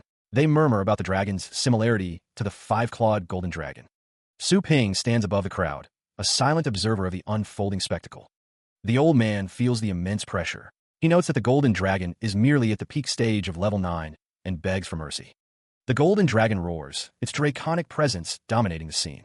The crowd believes the dragon is definitely as strong as an overlord behemoth as Su Ping stands before it. Su Ping wonders if Yuan Chuangzi feels so much pressure. The old man retorts that it's easy to impose dragon power when uninjured, complaining about the insult he suffers. Su Ping asks what they want, stating that he should be the one asking the question, as he obviously meant to kill. He stood before the immense dragon, who declared it had absorbed the legacy. The dragon claimed it didn't hurt Su Ping's family, so it didn't hurt Yuan Linglu. The dragon hissed, its massive teeth bared. It declared that Long Jiang was now its place, demanding Su Ping stay out of its territory. The golden dragon roared, flames flickering around its form. It hoped he wouldn't do anything stupid. He stared back, his expression unreadable. The dragon's words hung in the air, unanswered. A figure in the distance responded, "Of course." The golden dragon flew away, a streak of light in its wake. The dragon soared through the sky, leaving a trail of golden energy. Someone below exclaimed in pain. The dragon's flight created a rustling sound as it activated the legend skill, Dragon Shape. The golden dragon continued its flight, its form radiating power. A screen appeared, displaying information about the ultimate celestial dragon hound. Its level was the upper stage of level 7. He watched as the information scrolled by. To keep the dragon hound from being too strong, 90% of its power was blocked with 3 seals. Only 10% of its power allowed it to break through the extreme stage of level 9, reaching 14.2, the middle stage of the sea vastness phase. After the first seal was lifted, the dragon hound's level and power would reach the void cave. When the second seal was lifted, it could reach the heavenly deity phase. If the last seal was lifted, it would break through the legend class and reach the stellar sky phase. He muses over the dragon hound's power being blocked, wondering if it's due to being above the legend class. The text explains that the seals won't be removed unless one can completely harness the dragon hound. A silhouette bows, offering thanks. The silhouette of a figure dismisses someone, stating they don't have much time left. The abstract image conveys a sense of farewell, with the words, "Take care." Su Ping's expression hardens with resolve. A woman with silver hair, dressed in a maid outfit, informs Su Ping of his return. She presents him with a letter. A black envelope with a golden dragon design is exchanged between hands. He admits he knows little about Shengguang Bay City. He only knows the cultivator business is booming. Su Ping decides he'll ask a veteran. A beep sounds as he uses his wrist device to contact someone. The connection is made. The screen reads, Original President. The call goes through with a crackle. A large airborne vehicle descends, creating a powerful swoosh and rumble as it approaches the city. Su Ping observes the airborne vehicle, clearly impressed. He thinks it's super cool. Mr. Yuan remarks that he's made such a scene. He asks Mr. Su what he can do for him, inquiring what he knows about Shengguang Bay City and cultivators. Mr. Yuan confirms that he wants the details. He explains that the Bay City is graded into 3 tiers, A, B, and C, based on scale and safety coefficient. The explanation continues, stating that B-tier Bay cities are of medium size and yet of the largest number. Longjiang, where he stays, is a B-tier Bay city. The cultivators have mastered various ways to enhance and nurture pets. Shengguang City is one of the A-tier cities. Shengguang Bay City is the place just like the blacksmiths who forge weapons, and the pet warriors are responsible for killing enemies. It is where cultivators emerged earliest and where all kinds of cultivation methods are collected. It's basically a holy place for cultivators. In its prime, a few Holy Spirit class cultivators were bred in succession equivalent to the Legend class pet warriors. He explained that a Holy Spirit class cultivator could develop everything's intelligence and breed an overlord behemoth. As a result, the quantity and quality of Legend class pet warriors increased at that time. Mr. Yuan continued, noting that as the Holy Spirit class cultivators perished, the quantity of Legend class pet warriors had fallen back to only a few on each land. He added that it was an invitation from the Association of Cultivators in Shengguang Bay City. The man with white hair stated that they must have heard about Su Ping's pet's achievements in the Elite League and want to take him in. Su Ping thought to himself that his power had reached the Legend class, but to cultivate pets, he had to fully rely on the system. Su Ping wondered how he could get there, thinking that if the system malfunctions suddenly, the shop can't continue and he must seize this chance to be on his own. Mr. Yuan assured him that he was a Legend class expert and should be received respectfully.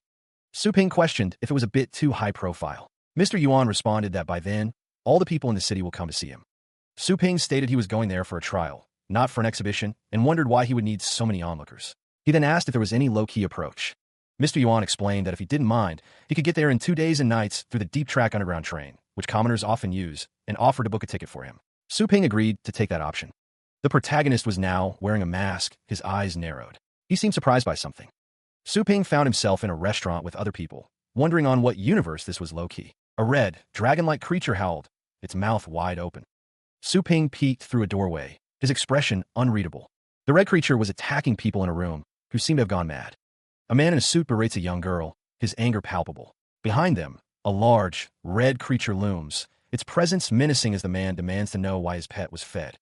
Su Ping observes the scene, noting the creature's volatile nature. He thinks to himself that the Phantom Flood Dragon Hound may suffer a mania as a result of sugar consumption. The red creature howls, its rage directed at the man in the suit. The man raises his hands, seemingly trying to calm the beast, but his efforts appear futile. The man in the suit shouts, "No," as the creature's fury intensifies. He seems unable to control the situation, his attempts to placate the beast failing miserably. With a swift motion, Su Ping embraces the red creature, attempting to restrain its violent outburst. The creature thrashes, its power evident even in its constrained state. He commands the creature to sleep for a while, his voice firm despite the chaos. The red beast seems to respond, its struggles lessening slightly at his words. The creature coughs and roars, its body convulsing as it fights against the imposed slumber. The effort is visible, each cough a testament to its raw power. As Su Ping continues to hold the creature, a girl with green hair approaches, calling out for them to wait. She mutters that the manic Phantom Flood Dragon Hound can't be throttled to fainting. The girl with green hair declares that she is a cultivator and asks to be allowed to soothe the creature. Her expression is earnest, her intentions seemingly benevolent. Su Ping pets the red creature, while the girl with green hair puts on a pair of gloves. He tells her to go now, seemingly trusting her abilities. With a gentle touch, the girl places her hand on the creature's head, a soft buzz filling the air. She commands it to pacify, her voice calm and reassuring. The red creature, now completely at peace, slumbers soundly. Soft snores emanate from its massive form, a stark contrast to its earlier rage. He watches as Yuan Linglu kneels beside the slumbering red dragon hound, her expression serene. The scene is quiet, a stark contrast to the earlier chaos. Yuan Linglu, also known as Zhong Lingtong, cultivator of Tianlong Academy, wears an astral power gathering glove. It can accurately control the astral power to reinforce hypnosis. Mr. Yuan stands nearby, observing Yuan Linglu and the dragon hound. He recalls that she put it to sleep by force with her beast-taming skills, and it will wake up in half a day. Mr. Yuan's face contorts in anger. He thinks to himself, my dog just collapsed. How can I not worry if anything goes wrong? Mr. Yuan confronts Yuan Linglu, his voice rising. He demands, I don't care. Just wake it up. It's not the... Suddenly, Mr. Yuan's hand shoots out, grabbing Su Ping's arm with surprising force. Mr. Yuan grips Su Ping tightly, his expression menacing. He declares, time to wake it up yet. Su Ping's eyes narrow as Mr. Yuan demands, apologize. He winces in pain, exclaiming, ouch, it hurts. Let go. Mr. Yuan's grip tightens on Su Ping's neck. He continues, and then get lost. Suddenly, Mr. Yuan is on the ground, a thump echoing. His eyes widen in fear as he mutters, scary eyes. Mr. Yuan, now prostrate on the floor, apologizes profusely. He says, I'm sorry. A nearby observer thinks, it's really wicked of you to fail to discipline your dog in public. Meanwhile, an announcement is made. Attention, the train is accelerating. All the passengers please go back to the room and rest. The sign above the doorway indicates the location, the lounge. A beep sounds as Su Ping enters the lounge. A server approaches, presenting Su Ping with a cake. He wonders about the cake, thinking he didn't order anything. The server explains that Ms. Zhong ordered it for him. Su Ping thanks the server, admitting that he is hungry. Suddenly, a loud bang echoes through the lounge, and the server loses her grip. The server falls backward, sending the cake and tray flying. The train car rattled violently as something slammed against its exterior. Passengers braced themselves, realizing a fierce beast attack was underway. A train attendant, trying to maintain order, urged everyone not to panic. She stated that the train was equipped with a team of level 8 pet warriors. As she spoke, Su Ping entered the car. He moved further into the train car, his expression unreadable behind his mask. The attendant assured the passengers that the warriors would deal with the fierce beasts. Su Ping sighed, lamenting his interrupted meal. Activating his astral power perception, he prepared to engage the threat, muttering about his bad luck. Outside, the rank 7 bloodline rock armored beasts howled as they assaulted the train. Their heavy bodies thudded against the reinforced plating. The beasts continued their assault, their howls echoing through the train. The armored plating groaned under the relentless pounding. The soldiers engaged the beasts, but a rank 9 bloodline dark 100 claw dragon appeared. One soldier cried out as he was sent flying. One of the soldiers cursed, realizing the situation had become dire. He resolved to draw the dragon away, hoping to protect the train. The soldiers took the opportunity to rescue the injured and reinforce the trains. They moved with practiced efficiency, following their captain's orders. The soldier questioned what the dragon was doing, warning it to come back. He realized it was dangerous for the dragon to be there.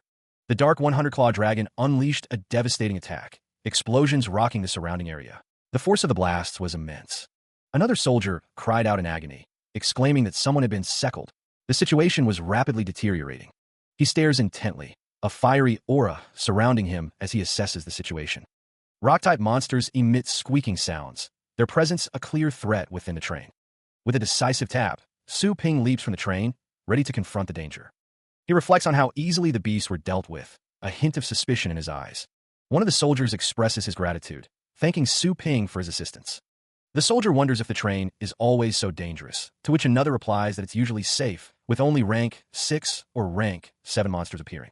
The soldiers discuss the appearance of rock-type fierce beasts, noting that the rank 9 dark 100-claw dragon generally doesn't show up deeply underground. They agree that the deeper they go, the fewer prey there are, but the dragon's power is enough for it to run amok on the surface, even if it's expelled down here. An empty plate sits with a fork, implying a meal was recently finished. A thought suggests a more dangerous creature must be up there. Su Ping sits, contemplating contacting the government and taking over the cultivation of their pets, believing it will improve urban safety and expand his business. He considers that Longjiang must be built into at least an A-tier base city, given the circumstances. Meanwhile, the announcement rings out. They've arrived at Xinguang Base City Station, and passengers are asked to take their belongings and disembark. He stands alongside Yuan Linglu, the pair surrounded by a crowd of onlookers. The air buzzes with anticipation, a low hum of voices filling the space.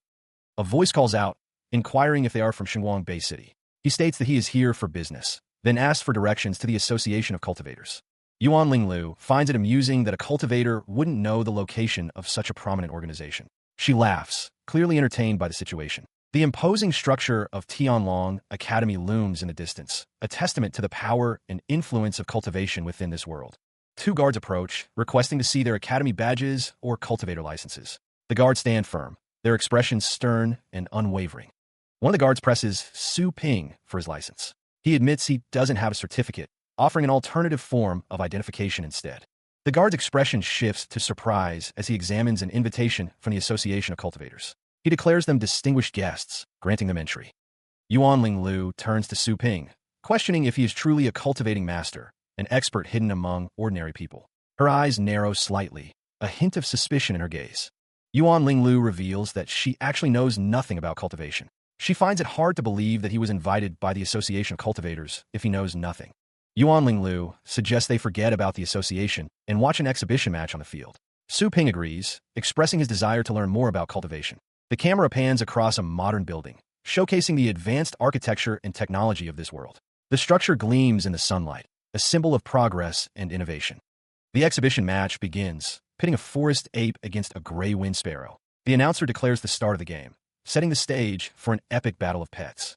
He listened as Yuan Linglu wondered if the cultivator game also involved pets. Su Ping agreed, noting it was similar to a pet warrior match, but clarified that these weren't trained pets. The scene shifted to a cultivator overseeing a green, ape-like creature and a snake-like companion.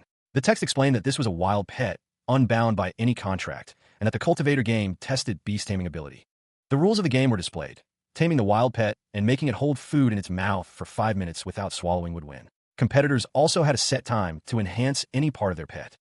With special cultivation material on the field, a man held a bird, its body glowing with a blue light. The air crackled with energy.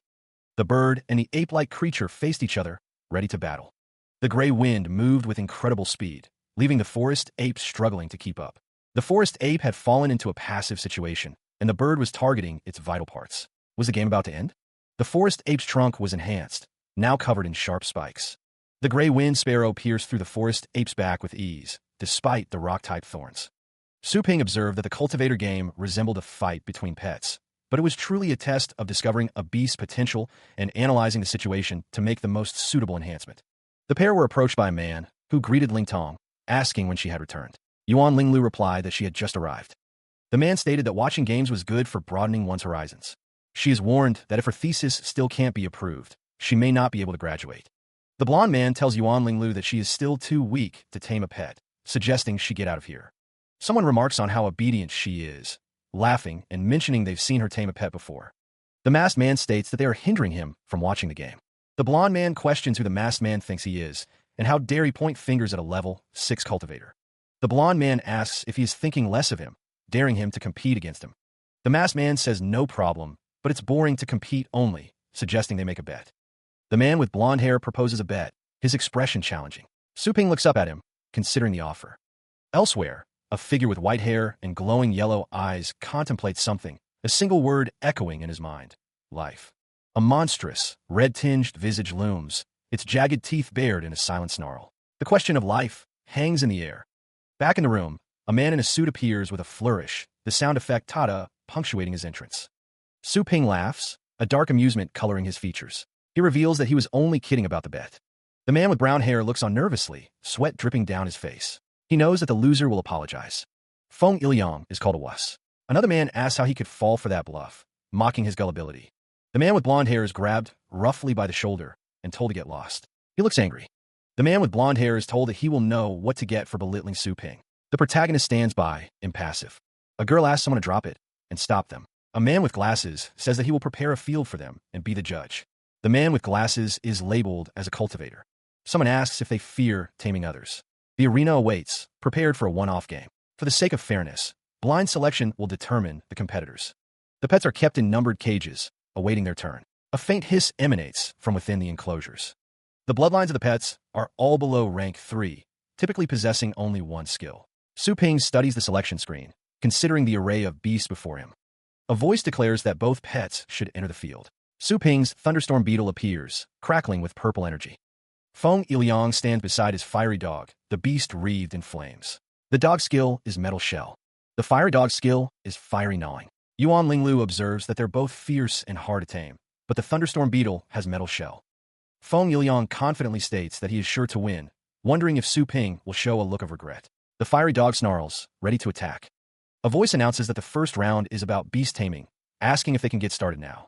In front of them are their pets' favorite foods. Whoever can make his pet hold the food in its mouth for 5 minutes wins.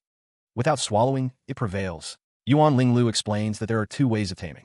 One way is to adopt a carrot-and-stick approach to let the pet know it'll get more food if it holds the food without swallowing it. The other way is to skip the learning part. Su Ping hasn't taken action yet. Yuan Linglu wonders if he is considering which way to use. He held the small creature, a red glow surrounding him. Someone scoffed, dismissing him as merely a layman who only talks the talk. The man with glasses explained that the power control and implanting would be finished soon. The thunderstorm beetle had held its food in its mouth, and the time starts.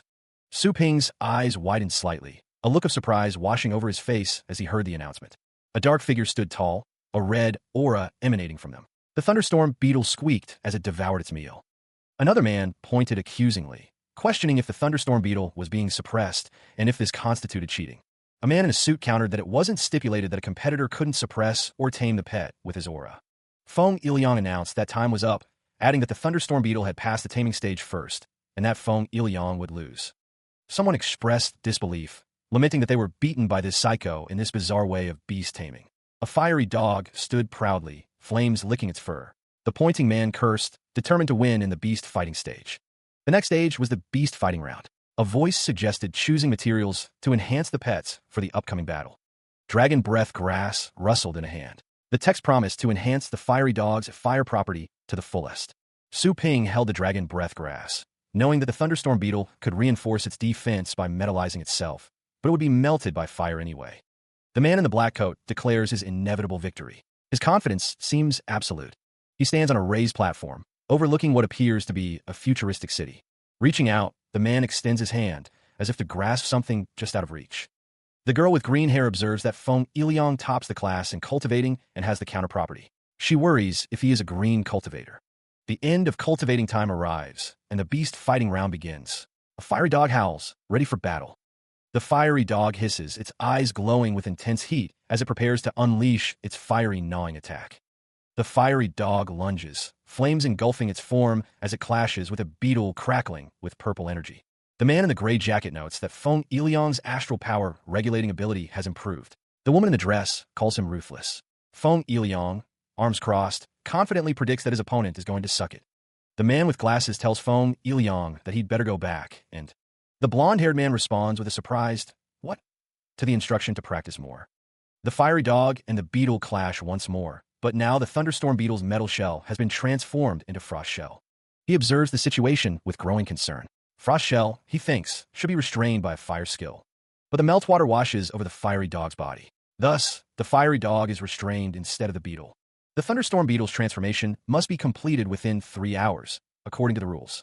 Su Ping is surrounded by flames. One must get a deep grasp of astral power flowing, and his astral power must reach level 7, he thinks. His eyes glowing, Su Ping declares that they should now honor their bet. Feng Iliang is shocked. He mutters that Su Ping is weird, and his power is at level 7. But he can't perceive any astral power fluctuation in his body. A swift foot reaches out, intent on grabbing his leg. Tripped, Feng Iliang cries out in pain as he falls to the ground with a thud. Struggling to get up, Feng Iliang clutches his head. It hurts, he thinks, wondering what this is all about. A figure stands over the fallen Feng Iliang. Another person runs towards them, shouting for the figure to wait. Su Ping, wearing a mask, stares intently. A small figure watches from the background. A strange blue, beetle-like creature lets out a hiss, its pink horns glowing. After its battle against the fiery dog, the melted frost is quickly restored. Yuan Linglu notes that it's not sheer element enhancement. The beetle transformed after only 3 hours. Yuan Linglu wonders how this was done, as the instructions say to throw the cold crystal to it.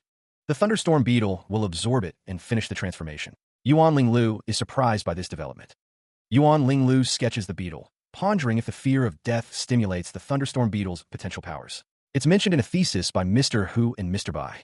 The frost shell has been so well. Yuan Linglu thinks that proper astral power pressing in a harsh environment can have a positive impact on cultivation, but it's hard to quantify these conditions. Unexpectedly, someone has realized it in advance. Yuan Linglu must mark this down, considering it exciting news. Mr. Ding asks if she has a name for her cultivation method. Yuan Linglu replies that if it must have a name, she'll call it Death Cultivation Method. Mr. Ding notes that death sounds like an epiphany gained through countless near-death experiences. Mr. Ding tells Yuan Linglu that Ling Tong, her friend, isn't ordinary, and he'd like to. Mr. Ding says he knows him. He seems to think he hasn't introduced himself yet, and that he's in grade 3 at Tianlong Academy. Mr. Ding apologizes for the trouble his student has caused for her. He introduces himself as Mr. Ding, teaching class 8 of Heaven at Tianlong Academy. Mr. Ding asks the masked man for his name, and he replies, Su Kwang. Mr. Ding seems surprised, noting he's never heard of that name in the cultivation circle. Mr. Ding comments on Su Kwang's special cultivation method, deducing that he must not be a local. He then asks what Su Kwang does. Su Kwang explains that he owns a store in a B-tier city on Asian land. Mr. Ding wonders why he traveled so far from there. Mr. Ding heard about the exchange meeting held by the Association of Cultivators in Xinguang, which is quite famous, so he came to take a look. He notes that the meeting is being held at Tianlong Academy, but the site is still being built. Mr. Ding offers to treat Su Kwang to dinner, apologizing for his students having offended him. Su Kwang declines, saying he just wants to walk around and will leave if there's nothing else. Mr. Ding says that since Su Kwang is so low-key, he won't insist then, but asks to express his thanks. He presents his staff ID card. Su Kwang is handed the staff ID card. Mr. Ding wonders if Su Kwang is really going to thank him, questioning if he is being paranoid. Mr. Ding tells Su Kwang to remember to return the card when he leaves. Mr. Ding tells Yuan Ling Lu that he will go back and prepare for the thesis then. The ID card's GPS has been activated, emitting a beep sound. Mr. Ding asks Ling Tong how her project is going. Su Kwang states that his research about mastering high-level inherited skills has completed the most complex experiment part. He continues, stating that he will conclude the comparison of several pairs of data. Su Kwang looks down at Yuan Ling Lu, his expression unreadable as he considers her project. Yuan Ling Lu asks what he means, clearly concerned. Su Kwang suggests something is wrong with her project's direction and that she won't pass the graduation thesis defenses. Her eyes wide, Yuan Ling Lu asks if he's saying that the research she spent a year on is totally wrong. Su Kwang tells Yuan Ling Lu that she is a smart girl and can still make it for next year if she adjusts her direction now, reminding her that her seniors all. He continues, saying that they have to overcome various obstacles before becoming competent cultivators, and that she doesn't want to be at the bottom of the class all the time, right? The narration notes that Su Kwang's use of astral power clearly shows he's a pet warrior, but he turns out to have great attainments in cultivation. Such a man talented in two aspects is quite rare. Meanwhile, Mr. Ding receives a notification on his watch. The device emits a soft beep as he glances at the incoming message. The message states that there's a project that's nearly done and asks if he wants it. Mr. Ding responds, stating that he'll do whatever they say. Elsewhere, a voice commands someone to find out everything about a foreign dusha bag near the Tianlong Library. A message arrives, pinpointing a location near the impressive Tianlong Library.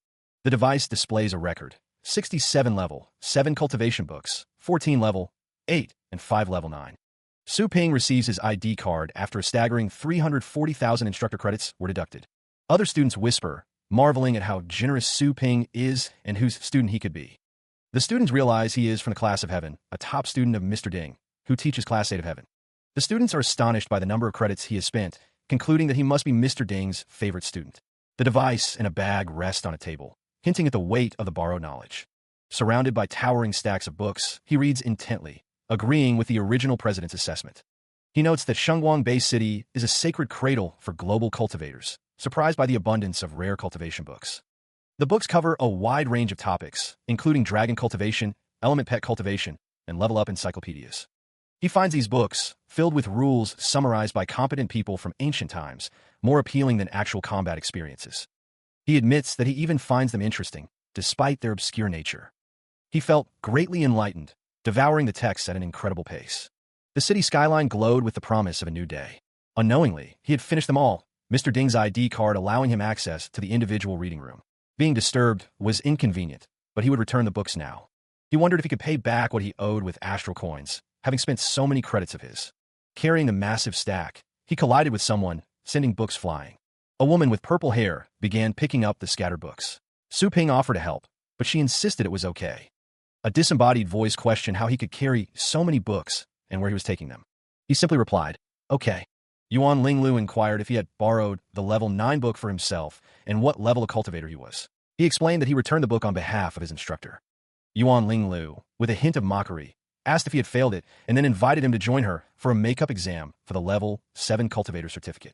The man in the gray uniform faces a monstrous figure, its form radiating a palpable, guttural energy.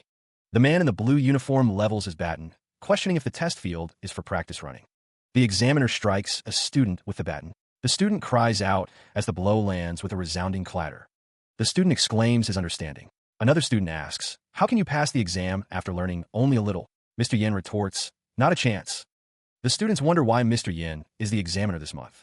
They note that Mr. Yin is also known as Living Yama and is strict with the exam standard. The next batch of examinees are called in. The students walk down the hallway, knowing that Mr. Yin also beats the examinees if they fail. Su Ping states he'll wait until the next month, having failed the level 5 exam once. The woman with purple hair asks if he forgot that the level of cultivators is unlike the level of pet warriors.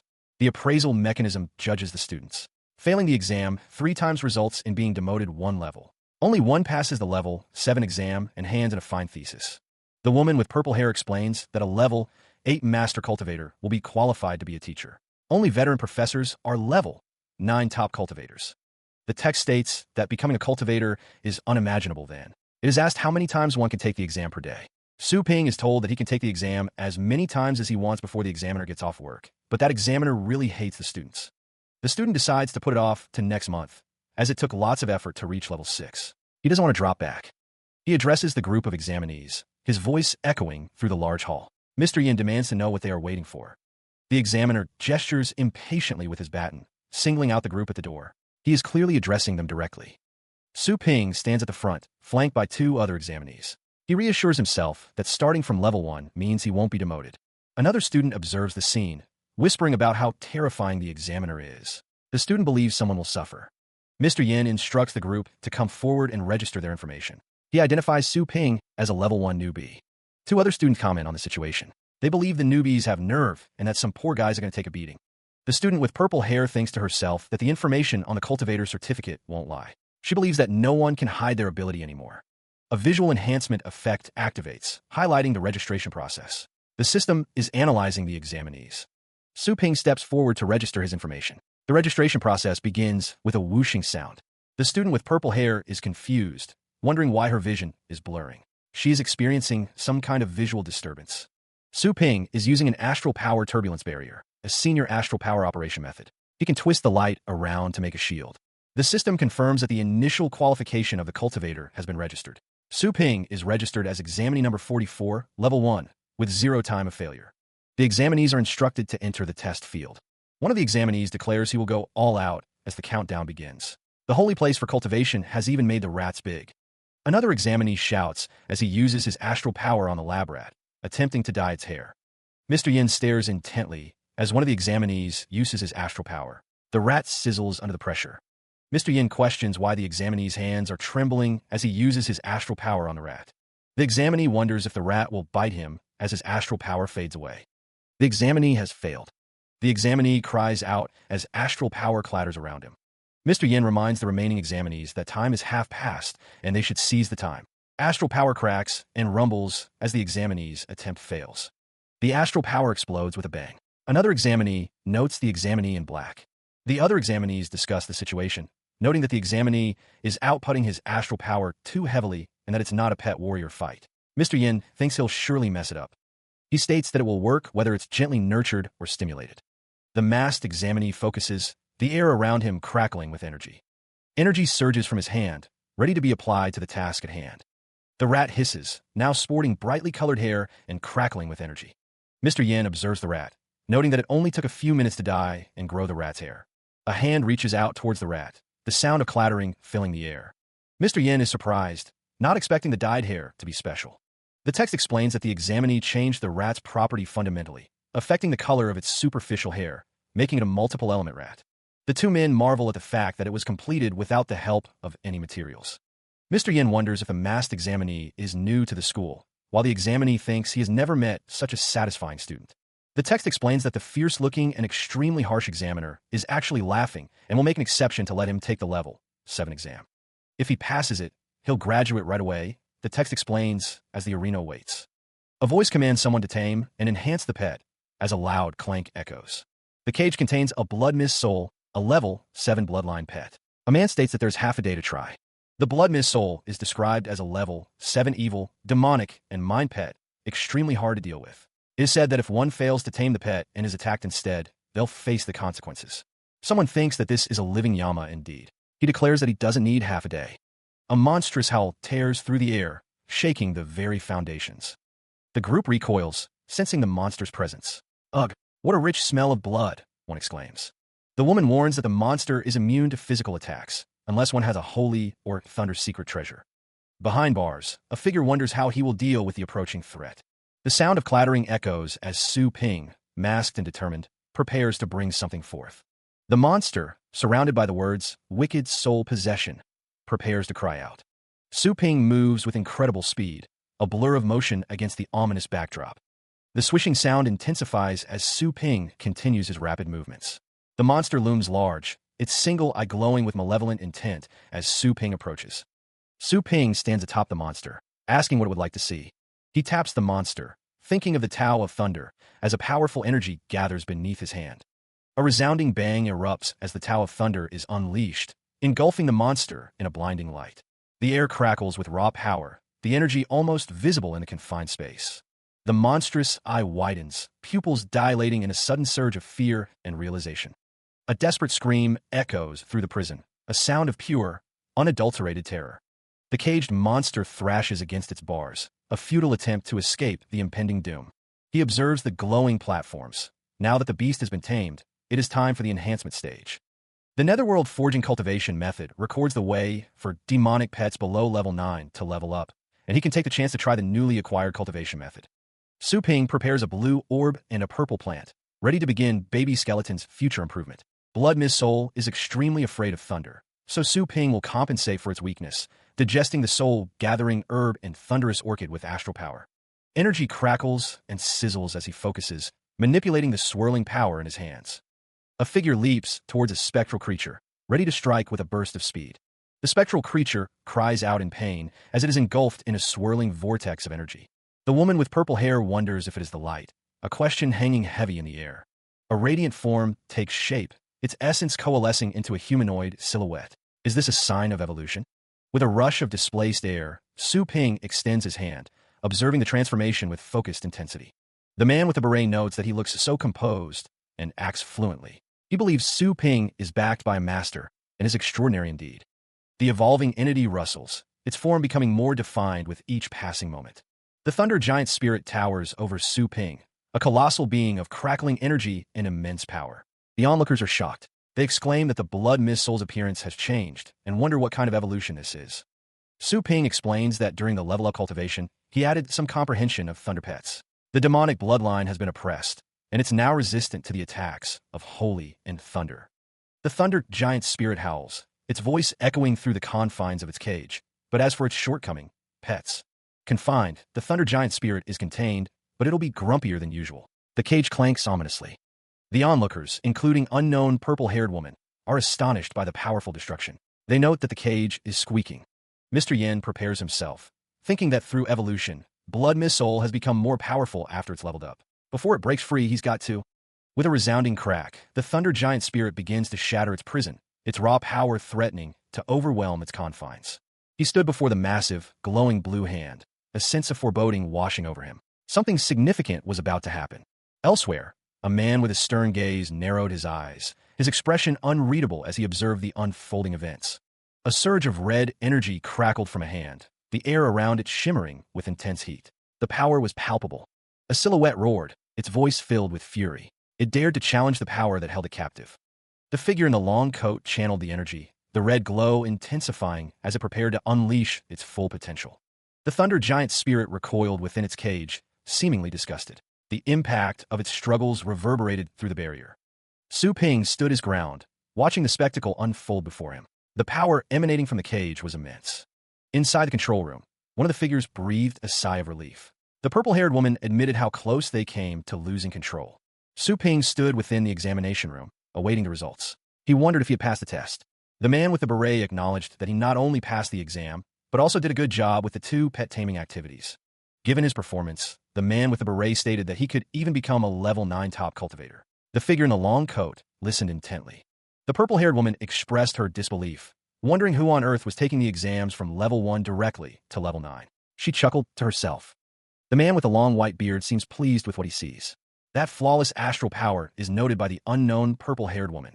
With a whoosh, Mr. Bai, the vice president of the association, is greeted by a man in black. The man with the mustache wonders if this young man is the disciple of Mr. Bai. The man in black asks Mr. Bai to remove his mask. The man in black is identified as a guest from Longjiang, but Mr. Bai refuses. It is surprising that very few young men are so competent and strange, making them easily recognizable as the cultivator of Baby Skeleton, Dark Dragon Hound, and Silver Star Moon Dragon.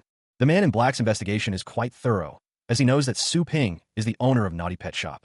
He asks what the matter is. Mr. Bai looks off to the side. The text speaks of the four overlords, referring to them as the four overlord behemoths. These beings, Shan-Yi, Yuanzhu, Chizue, and Bayan, are the strongest fierce beasts on Blue Star in history. They are versed in human language and crafty, having destroyed countless base cities in the past. They slaughtered innumerable victims, proving themselves the top archenemies. The old man with white hair explains that every overlord behemoth was sealed under the cave of the abyss at the cost of his life. The protagonist, Su Ping, wonders if the overlord behemoths are at the heavenly deity phase or above. The old man states that the heavenly deity phase is the highest stage among the legend class. Su Ping finds it unexpected that such powerful creatures exist on Blue Star, admitting he is merely at the sea vastness phase even if he goes all out. He wonders why they haven't attacked human territories. The old man explains that the abyss is guarded by 4 young legend-class experts from 4 areas, so supposedly, they can't invade their land. Su Ping asks if the cave of the abyss fell, but the old man replies no. The old man states that the problem is that the cave of the abyss looks normal, but there are signs of abnormal migration.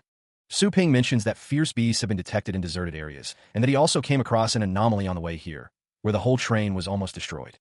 The old man with the long white beard expresses his concern. It seems the anomaly has begun to affect the safety of commoners. He notes that the security level of some base cities needs reinforcement. Something must be wrong with the anomaly, he thinks, having gathered masters to discuss a solution. The old man suggests sending people to the deserted area for an investigation. He explains that he ordered various base cities to act the minute they found the situation. However, the deserted areas are too vast, and fierce beasts are everywhere. The old man doesn't expect results soon, and asks Su Ping if he has any clues about this. He replies that there are too few clues for now. Su Ping would rather seize the time to improve his power.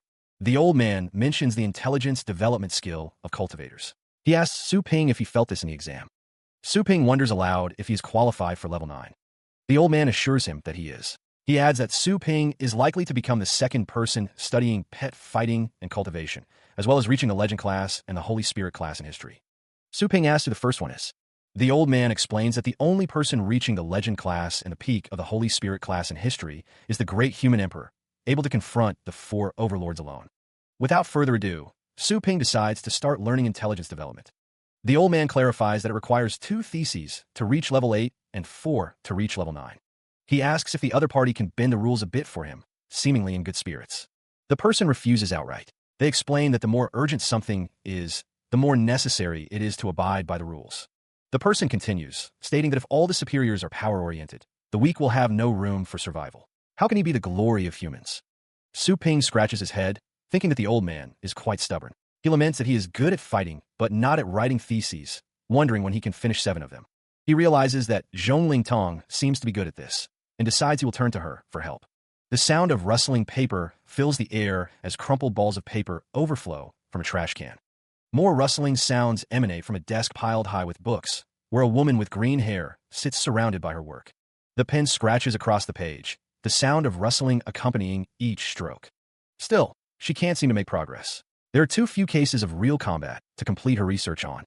A man reclines, thinking to himself that he has received the 20-year-old wine, and it is indeed mellow. He acknowledges that Mr. Ding has good taste, as for his request. Mr. Ding states that he will give priority to him. Mr. Ding asks you if there is any good news. The man crashes to the ground, unable to withstand the force. He was too strong and concealed himself too well. Mr. Ding's expression hardens, his disappointment palpable. Useless, he exclaims, his voice laced with disdain. The purple-haired woman looks up, sweat dripping down her face. Mr. Ding demands, you can't even do this well. What else can I expect from you? He took the exam from level 1, and then he passed the level 7 exam with ease. Mr. Ding sips his wine, his gaze unwavering. That wasn't surprising to me, he thinks, his mind already calculating the next move. The purple-haired woman stands before him, awaiting further instructions. Mr. Ding asks, anything else? Mr. Ding continues to drink his wine. She says that he was taken away by Mr. Bai in the end. He wonders if it can be the old guys in the Association of Cultivators also. Mr. Ding sits in his chair, looking down at the purple-haired woman. He thinks that he has been too patient with him. He tells her to get out, and she says yes. With a sudden burst of energy, a figure appears, surrounded by golden aura. The figure descends, landing gracefully before Mr. Ding. He says, yes, sir. Mr. Ding's eyes narrow behind his glasses. He thinks that a cash cow is getting away, and that he should persuade him as usual. The golden aura intensifies around Feng Longshan, the Lion King, a powerful figure in the middle stage of level 9. Su Ping considers the future, unsure of what it holds as he looks at the system interface. With a digital ding, he decides to stock up on some trapping rings from the system hall. The advanced trapping ring isn't cheap, but Su Ping knows it's worth refreshing a few more times every day. He then decides to find that girl. He is surprised by an unseen presence. A voice calls out, and Mr. Bai grabs Su Ping, warning him not to disrespect Mr. Bai of the Association of Cultivators. Mr. Bai questions if Su Ping knows who he is dealing with. Suddenly, Mr. Bai is engulfed in flames, with onlookers commenting on his strong astral power fluctuation. A swish sound indicates a swift movement. With a thud, Mr. Bai crashes to the ground. Mr. Bai's expression is one of shock and disbelief. Su Ping looks down at the fallen Mr. Bai, as onlookers wonder what just happened. Su Ping realizes he couldn't perceive Mr. Bai's attainment because it turns out he's concealed. His astral power surges, channeled through a secret method. Streams of blue energy sizzle around Mr. Bai. Mr. Bai's expression hardens. He vows not to be careless anymore, promising to take his opponent seriously. Two monstrous lions, one red and one golden, unleash a deafening roar. Their power is immense. The golden lion lunges, claws extended. Mr. Bai is caught in its path, seemingly overwhelmed by the beast's power. That's the golden lion with the upper stage of the level 9 bloodline, which is known as the king of beasts. But they should be a land beast. How come they have wings? And 4 of them do. Mr. Bai explains that they are subspecies cultivated through being injected with 1,000th of the 100 wings dragon's blood since their juvenile stage. They are supposed to be invincible on the land. Now, they've got wings. The man in black scoffs, declaring that no one can survive the 4 of them. He confidently tells them to get ready. A golden dragon hound appears, towering over the man in black. It exudes an aura of immense power. The golden dragon hound clashes with one of the red lions. The force of their impact sends shockwaves through the area. The golden dragon hound roars, its power seemingly amplified. The sound is deafening and terrifying. The golden dragon hound stands triumphant, looming over the 2 red lions. Its presence dominates the battlefield. Mr. Bai is visibly shaken, his face contorted in disbelief and horror. He wonders how this is possible.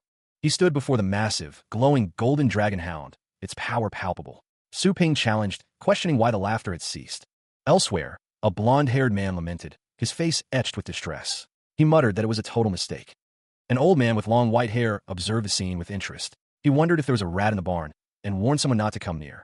Meanwhile, the camera focused on the experiment building for the instructors of Class 8 of Heaven, a place of both learning and potential danger. Behind bars, a baby goblin dragon, identified as a level 5 bloodline wild beast, was held captive, its fate uncertain. 2 figures stood before the caged dragon, one remarking that it was the beast for tomorrow's test, while the other simply said, "Okay." A hand carefully prepared a syringe filled with a mysterious purple liquid, its purpose unknown but likely significant. The dragon roared in distress as a figure injected it with the purple substance. The injection was clearly causing it pain. The dragon's roar intensified, its body radiating with an unknown energy, the effects of the injection taking hold. Someone was violently thrown against a wall, the sounds of impact echoing through the environment. The blonde-haired man stood over another figure, commenting on their speed. He asked how the other figure was so fast this time. The blonde-haired man was now on the ground, tied up and defeated, the sound of his fall reverberating. He lies defeated on the ground as a figure in a long, dark coat approaches, their intent unknown. A man with glasses observes the scene, remarking that they have met again. The man is identified as Mr. Su, as a device near his hand emits a beep sound. A man with black hair and glowing yellow eyes stands with a cracking sound effect around him, stating he is fine except for being monitored. A dragon wonders how the students will feel if they knew what despicable thing their instructor has done. A syringe and vial filled with a purple liquid sit near the dragon's claws, implying a connection to the despicable thing. Mr. Su stands with a girl in a school uniform and a man in a black jacket, their expressions unreadable. With a thud, the man in the black jacket kicks another man, who cries out in pain. Mr. Su stands over 2 kneeling figures, one of whom remarks on the dirt on his shoes, wondering what to do. A close-up reveals a man's intense gaze, as he demands that they clean his shoes immediately. Mr. Su looms over the kneeling figures, who state that they were hit for their own good and that they cannot bear this bit of suffering. Mr. Su asks if they see, stating that they cannot live in the outside world because of their suffering. A mass of people moved forward, their footsteps echoing in the distance. The crowd surged toward a distant light, their forms silhouetted against the brightness. He seemed lost in thought. The man wondered aloud if the old man was actually nice, then questioned his own statement. The man with glasses addressed the crowd, asking if they wanted to get rid of him. He declared that people would only believe him, no matter what they said. The men in suits stood before the glowing figures. One declared that he just wanted them to know that they were divine cultivators, and that even title-class cultivators had to beg to cultivate their pets. The man with glasses smiled, asking if they wanted to try the feeling of holding power. He invited them to join him, saying they were talented and he could help. A hand smashed into a face, promising to make him the best cultivator ever. A figure moved with incredible speed. The kneeling figure landed on the ground with a thud. He glared, commanding someone to shut their mouth. 3 figures in suits stand ready, but one moves with unnatural speed, creating a gust of wind. The figure in the black suit descends rapidly, a blur of motion against the backdrop of the city.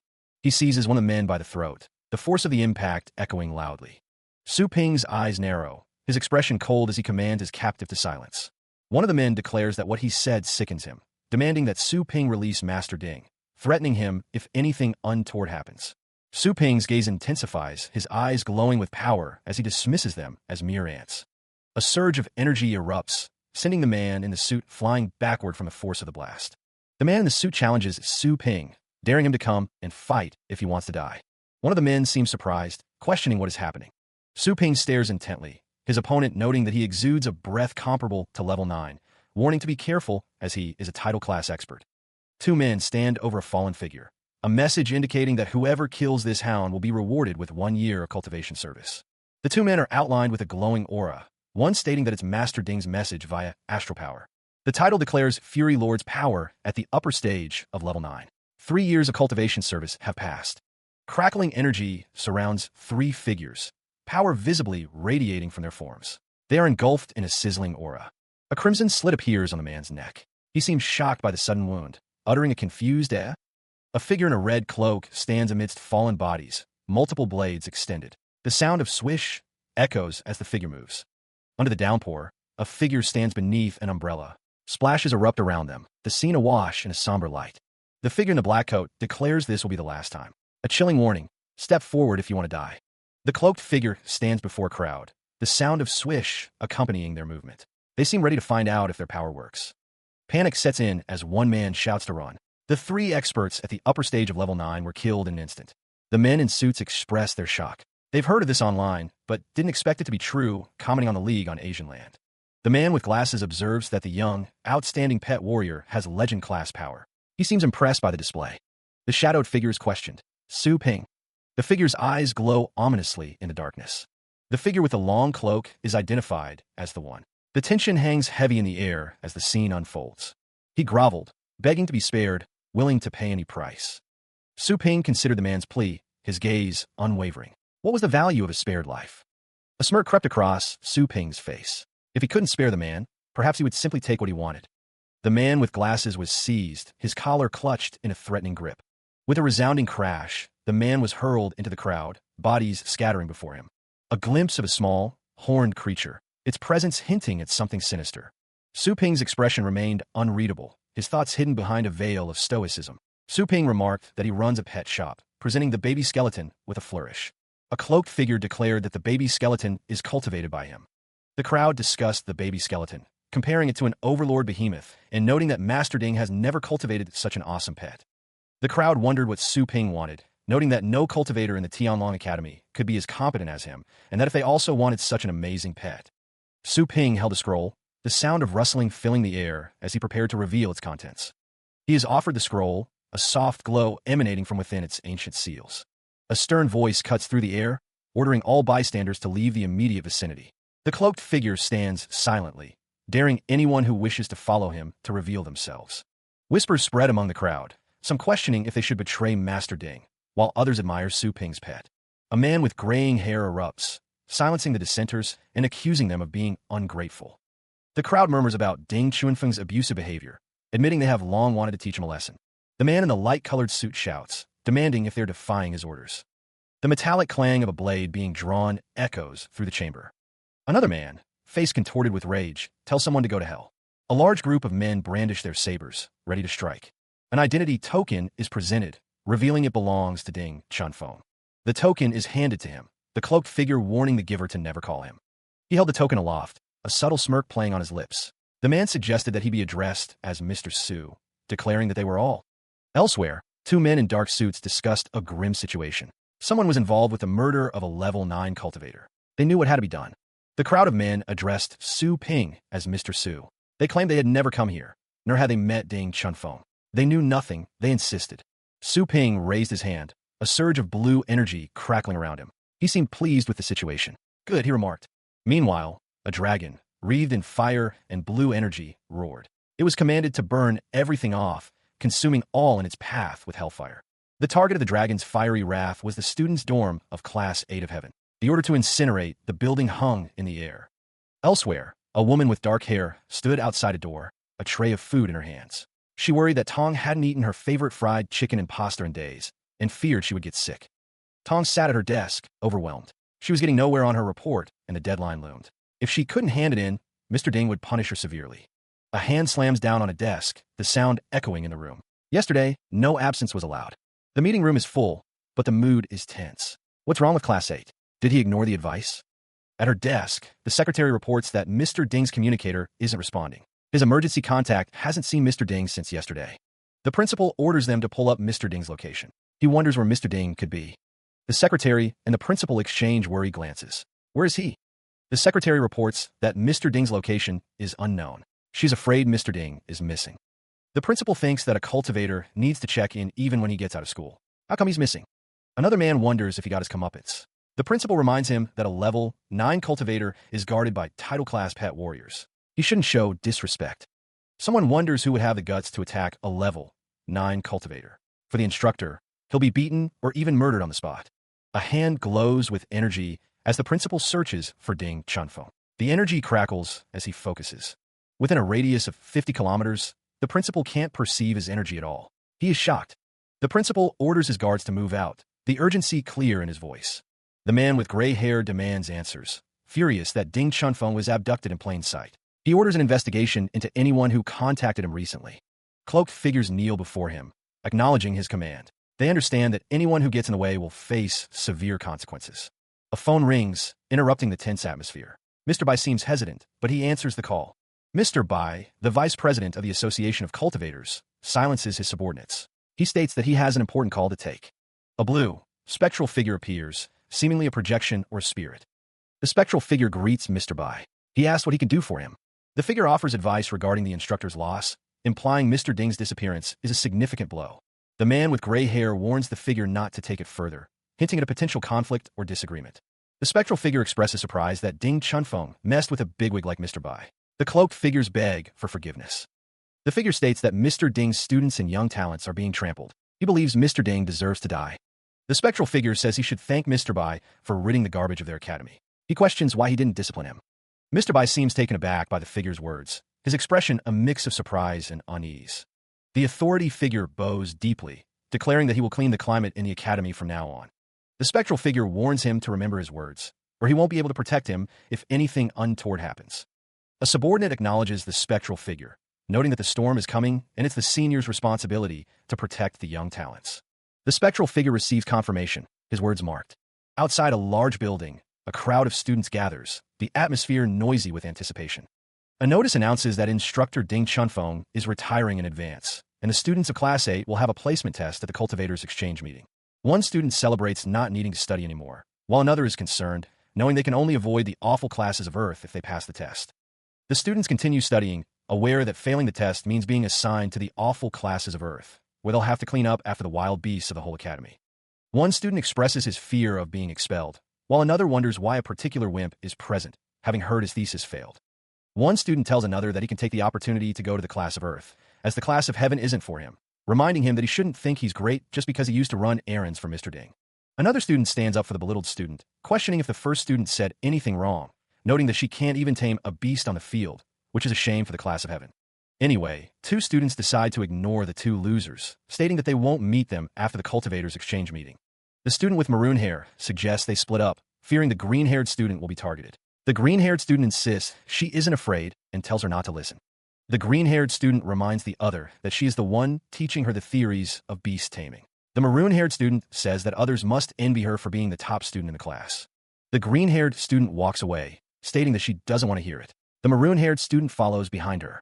The green-haired student looks distressed, thinking that she feels she can do anything, but needs to clear her head. Meanwhile, Su Ping carries a stack of books, as a staff member asks him to swipe his card. He thinks to himself that he wants to borrow these books.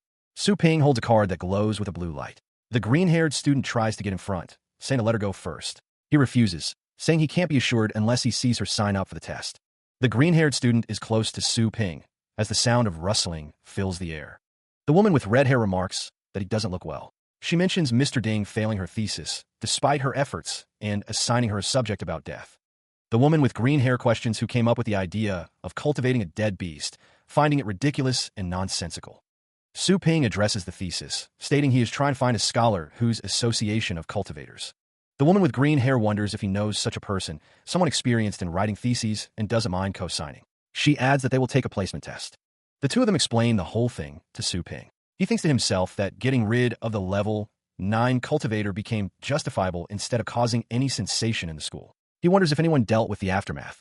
The woman with green hair states that the instructor's sudden retirement and placement are huge and asks if he finds it strange. She adds that they heard that due to a moral issue, the Association of Cultivators brought Mr. Ding. Su Ping says that he sees and that everything is fine then. The woman with red hair asks if the placement test is difficult. She explains that other classes of heaven also have had placement tests before and that only the top 30% of 100 people can be picked by the instructors of other classes.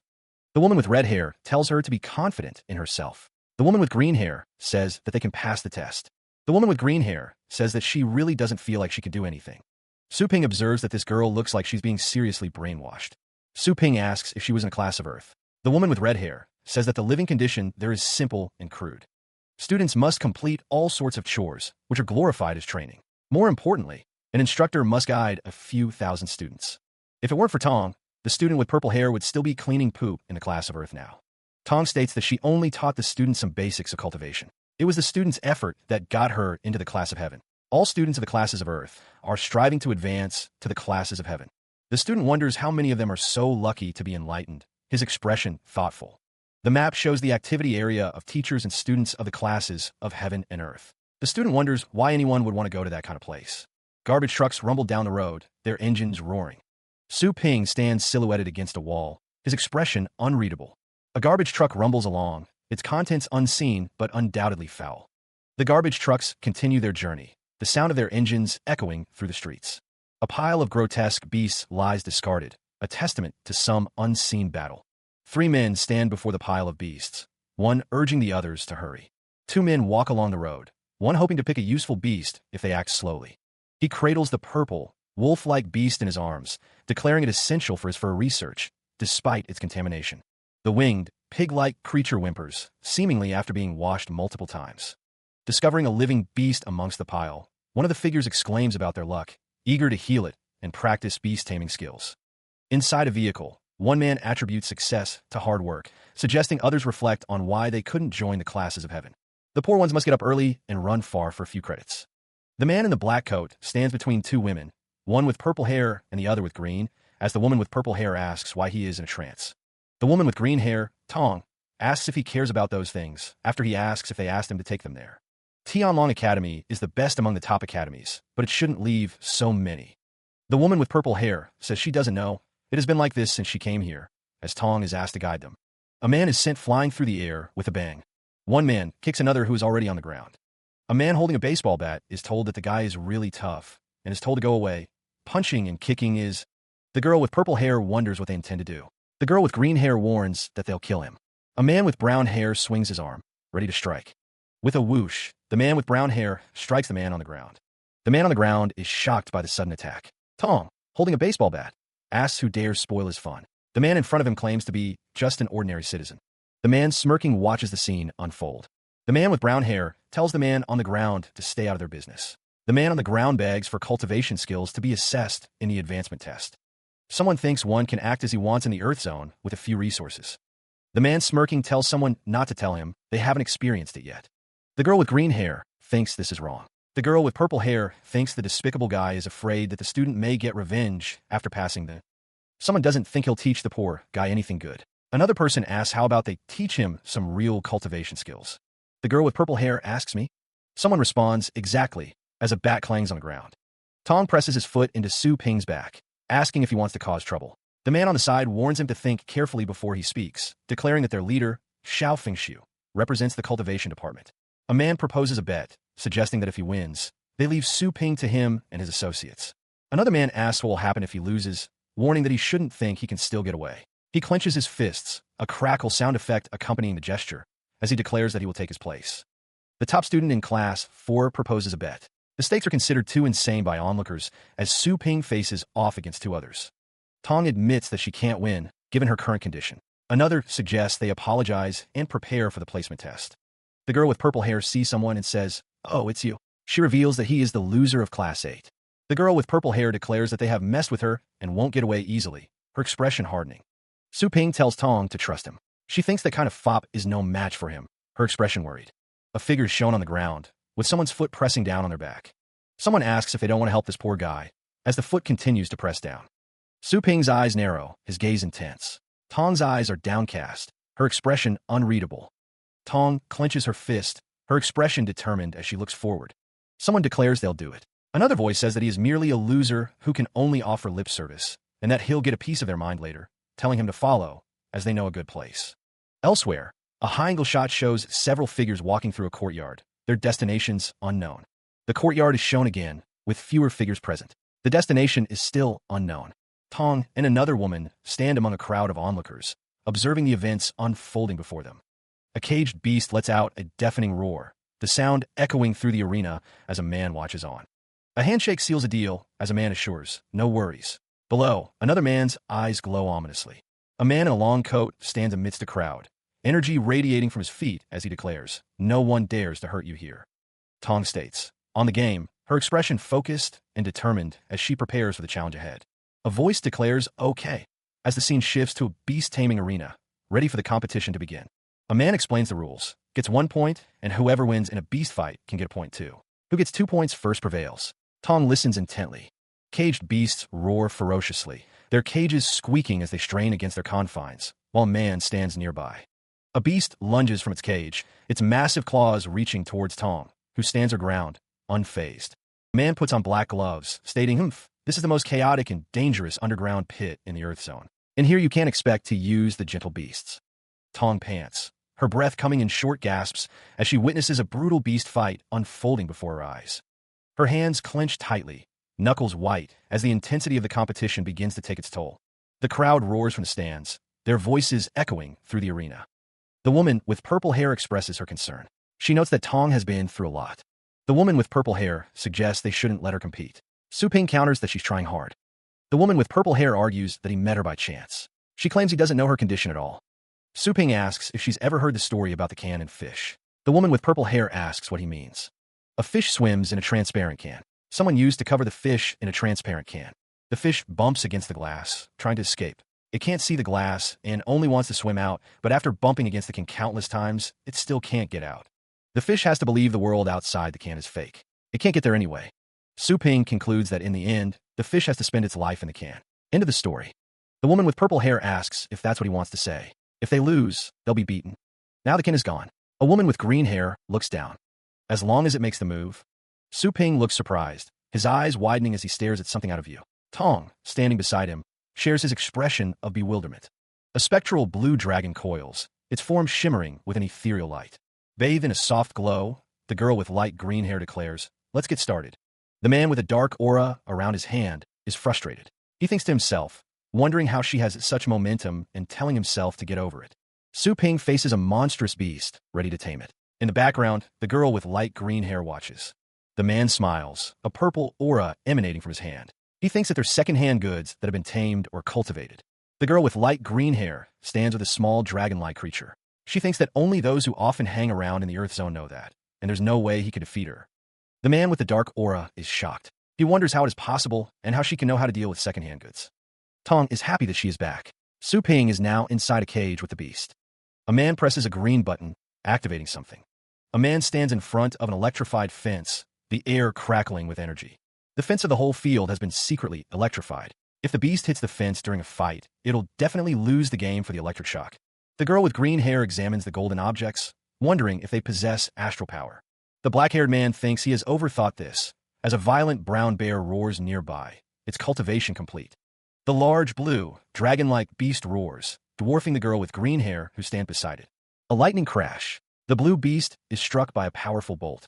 Sizzle, sizzle. The electricity courses through the beast's body. Is it electric? The man with short brown hair observes that the violent brown bear has completed surface thunderation partially, and the electric shocks can only do a little damage to it. He believes his opponent is bound to lose. Tong expresses her disapproval, stating that it's a shame how Su Ping dares to play dirty. The brown bear continues to grow, surrounded by crackling electricity. Someone realizes it's a rock-type shell, and the electricity has been conducted to the underground. Swish! The brown bear prepares its rock crush palm. Bang! The brown bear strikes the blue beast with tremendous force. As agreed, the student of the class of Earth is... The girl with green hair seems to be making a deal. Two men discuss the situation. One asks, concerned, if Mr. Xiao is lost. The protagonist, Su Ping, stands with another girl. He hears someone say, "Great, I don't need to be beaten anymore." An angry man curses, wondering how he could lose to a woman. A hand swings a baton, with a voice declaring, "This is not allowed." The girl with green hair is seen with Su Ping. Sizzling sounds emanate from the scene. Someone is being attacked, with a swish sound effect. The angry man from before is on the receiving end. The man being attacked looks surprised as he fades away. Someone says it's over the line. A man with a dragon design on his shirt stands confidently. Here comes Senior. Someone is approaching. A girl with purple hair and Su Ping are talking. She says that Senior is the most senior student and also a student of the class of heaven. Someone explains that in the classes of Earth and Heaven, everyone calls him Senior. Class 8 is gone, and only 7 classes supply the resources of beasts. He narrows his eyes, a storm brewing within. Threats hang in the air, mentioning the Xiao family and the beasts of Class 4. A swift, brutal strike lands. The monkey-like creature delivers a heavy blow to a prone figure. The man with pink hair reels from the impact, questioning the audacity of the attack. He also acknowledges Tong's past assistance. The man in the patterned shirt speaks with a pragmatic edge. He justifies using any means necessary while still adhering to a moral compass. The beating continues, the sounds of violence echoing. The man with pink hair is overwhelmed as onlookers desperately shout for it to stop. Bruised and battered, Mr. Xiao offers a tearful apology. He seems to be directing his remorse towards an unseen figure. The injured man pleads for mercy, begging to be released from his tormentors. His face is contorted in pain and fear. The man with pink hair is held aloft, his fate uncertain. A warning is issued. Entering the Earth Zone again will be his undoing. A voice expresses gratitude to Senior for their assistance. The speaker's identity remains hidden, shrouded in mystery. A group stands on a staircase, their expressions unreadable. One of them offers a simple, yet enigmatic, "You're welcome." The man with pink hair acknowledges the progress made, but also the consequences of angering Xiao Fengshu. He laments the loss of Class 8's contribution. The group asserts their fearlessness, despite the looming threat. An offer of assistance is extended, should someone fail the placement test. He questions the statement, wondering what the other party is implying with their words. The pink-haired man's eyes narrow as he bluntly asks if Su Ping has the necessary funds. The pink-haired man crosses his arms, stating he's just an ordinary man engaged in a pet business. He then asks Su Ping a question. According to their conversation, the pink-haired man believes there seems to be a market here, so he's doing simple research. He thinks whoever can get in here to learn cultivation skills must have a well-off family. The pink-haired man warns that if Su Ping means to swindle money from them, he'd better perish the thought, because the money is just rustled up by the families for their study. He warns of consequences. The green-haired girl agrees with the pink-haired man. Su Ping states that he just wants to see if the people here can afford his pet lease service. The pink-haired man asks if Su Ping is not in this academy, right? He explains that the channel of bee supplies in the academy is monopolized by the academy, and they can't be transported inside unless with connections. Su Ping confidently states that he can get them in here as long as he has a shop here. The pink-haired man thinks that if he can really solve the problem of pet resources, it'll be a timely favor then. The pink-haired man asks what solution Su Ping has. Su Ping replies that it's a business secret and that they won't lose anything if they let him have a try. Su Ping states that he'll take them to the luxurious business street in the Earth Zone, offering a solution to their problem. Elsewhere, an old man with a stern expression declares that his shop is not for sale, rejecting an unseen offer. At the luxurious business street, a man offers to rent the shop if the owner doesn't want to sell it, suggesting the owner name their price. He stands before the old man, who sits calmly in his chair. The old man declares the shop is not for rent either, stating it was passed down from his grandfather. Elsewhere, the pink-haired man questions why Su Ping's words don't work, considering he thought Su Ping was the leader. Su Ping simply replies, well, the man in black thinks to himself that the leader can't bully the old. He decides to see what he can do about the situation. Su Ping contacts someone, referring to them as the original president, and asks them to do him a favor and get it done as soon as possible. The response is a simple yes. Su Ping stands before the old man again, a holographic display visible on his wrist. He explains that these are the top stores in the urban area of Shengguang Bay City, and that the rental alone could afford him an affluent life. He asks if the old man will exchange his shop for this.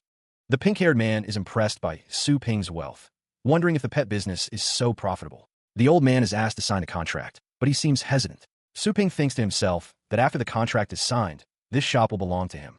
The man in black thinks to himself that he will make this shop a branch of Naughty Pet Shop. He then decides to activate the Chaos Spirit Pool. Inside the instructor's office of Class 8 of Heaven, Mr. Ding listens to a complaint. He wonders who could have beaten Feng Xiu to such an extent. Mr. Ding considers the situation. The students of the class of Earth disregard laws and throw their weight around, he thinks. The bandaged man says he doesn't know why he was beaten. He claims he was just walking past the Earth zone and was attacked for no reason, and they threatened to beat him again. Mr. Ding wonders how this dandy could get beaten if he didn't mess with tough guys. He thinks that the Xiao family is big in the city, and he can't swallow this insult. Mr. Ding assures him that students of famous families will be his students. He promises to punish the people in the Earth Zone tomorrow to do him justice. The bandaged man thanks him and offers to prepare gifts. Mr. Ding activates a device on his wrist. A beep and swish sound emanate from the device as he prepares to take action. Mr. Ding looks at a group of figures, seemingly projected by the device. He asks what's the matter, indicating he is communicating with them. Mr. Ding thinks about the disposal of waste beasts in the academy for the second half of the year. He notes that will be taken over by Class 4. Meanwhile, an aerial view shows several trucks parked in what appears to be a designated area, possibly for waste disposal. The trucks are now surrounded by a horde of monsters, suggesting the waste beasts have become a problem. A monstrous creature lets out a deafening roar, signaling the chaos and danger of the situation. A monster burns a pig while two figures watch. The scene is chaotic and violent, highlighting the severity of the waste beast problem. Mr. Ding is informed that Master Shi from Class 4 of Heaven wants his men to stop. The cultivators' exchange meeting will be held soon, and excellent students will be selected for fostering. Mr. Lei, a teacher in the Earth Zone, believes that what they are doing is like burning someone's review materials before the college entrance exam. Mr. Lei is confronted about his student's injuries and how he can have scores. He is told that his student maliciously beat someone up. Mr. Ding declares that he won't let it go unless he apologizes to him. Mr. Ding asks who beat up his student and demands they bring him there to apologize. His men claim they don't know who it is. The injured student warns them not to play dumb with him. The injured student threatens that if they still don't admit it, they will take the pain for him. He wants to see how long they can hang on. A man carrying a large box is asked why he is kneeling there and why he isn't going to class. The man with the box is told that he is messing with a student of the Class of Heaven. He's brought his instructor to seek justice and must apologize to him. Otherwise, they'd be done for because of him. The kneeling man is warned to run, as they are there to get revenge on him. Mr. Lei declares that there he is. Mr. Lei declares that Xiao Fengshu must know what he'll get for offending him. He is shamed as Mr. Lei prepares to strike with the box.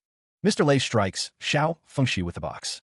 He towers over Xiao Fengshu, raising the box high. You can't escape, Mr. Lei declares, ready to strike. The box descends, and from within, 3 pets emerge, lunging at Xiao Fengshu. They roar and bite, causing him to cry out in pain. Mr. Ding and the younger man observe the scene. Inside the box are pets. Mr. Ding states, surprised. The younger man confirms, there are 3 pets. Xiao Fengshu, now free from the pets, speaks to someone off-panel. He asks where they got these pets, as things aren't as they were. He no longer needs to cringe submissively before them, and can still have quality pets. Mr. Ding, with a shocked expression, asks, you say? The younger man stands beside him, looking equally surprised by the revelation. Elsewhere, a sign proudly displays the name of the area, Luxurious Business Street. Xiao Fengshu stand before a pet shop, a golden dragon statue looming above. A woman thanks someone, perhaps for the pets. A man holds a cat and an egg, showcasing the available pets. Mr. Ding raises his arms in excitement, exclaiming that everyone can have a pet now. Xiao Fengshu, speaking to someone off-panel, expresses his disbelief. He finds it impossible that there should be a pet shop in the restricted Earth Zone, but he is told there is one now, and not only pets.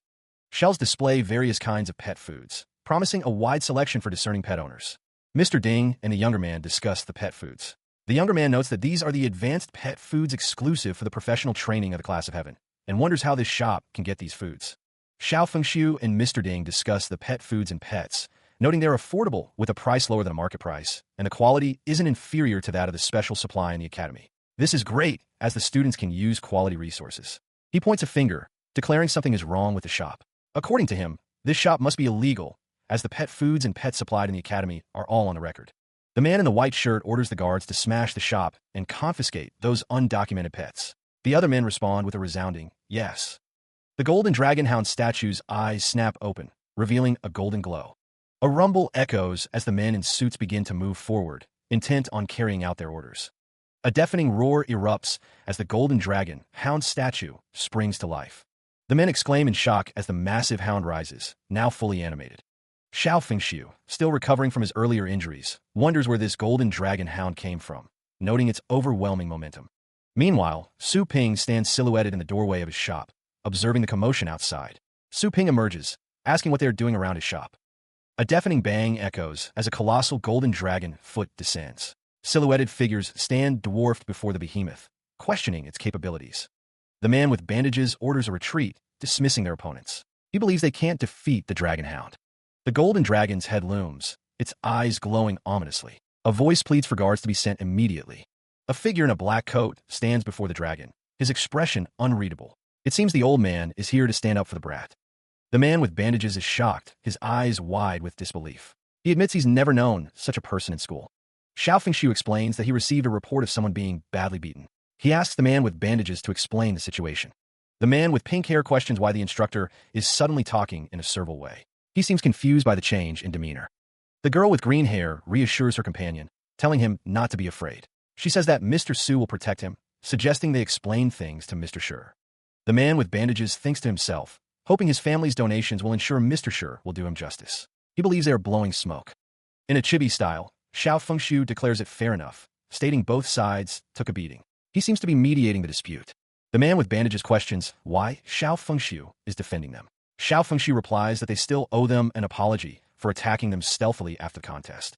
The golden dragon looms large, its stare intense. Xiao Fengxiu points out that it's an issue of fairness, regardless of who is a student. He suggests that, in addition to an apology, he will pay the medical fees for the beaten students.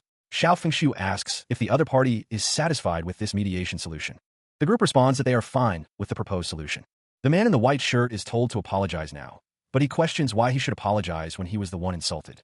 The man in the white shirt says that since the instructor isn't willing to help him with this trifle, he can only bring in his family's people. He activates a device on his wrist. The man in the white shirt calls out, and 3 figures descend rapidly. 3 masked figures arrive before the man in the white shirt. One asks what they can do for him. The figures land heavily, the sound echoing. An old man exclaims that the 3 of them are all title class, questioning if they are flying in the air. Xiao Fengxiu tells the man in the white shirt that he'd better take the high road and think carefully, as they've agreed to settle. The man in the white shirt demands that the 3 figures kill the others. One of the figures remarks that 3 title class experts are already tough to deal with. The figure with black hair states that the 3 title class people are merely ants who have just reached level 9, and that things are going to be bad. The man with red hair wonders if there is a more capable man. He stands tall, a figure radiating power, his long white hair flowing around him. The word burn is emblazoned on his robes, a testament to his fiery abilities.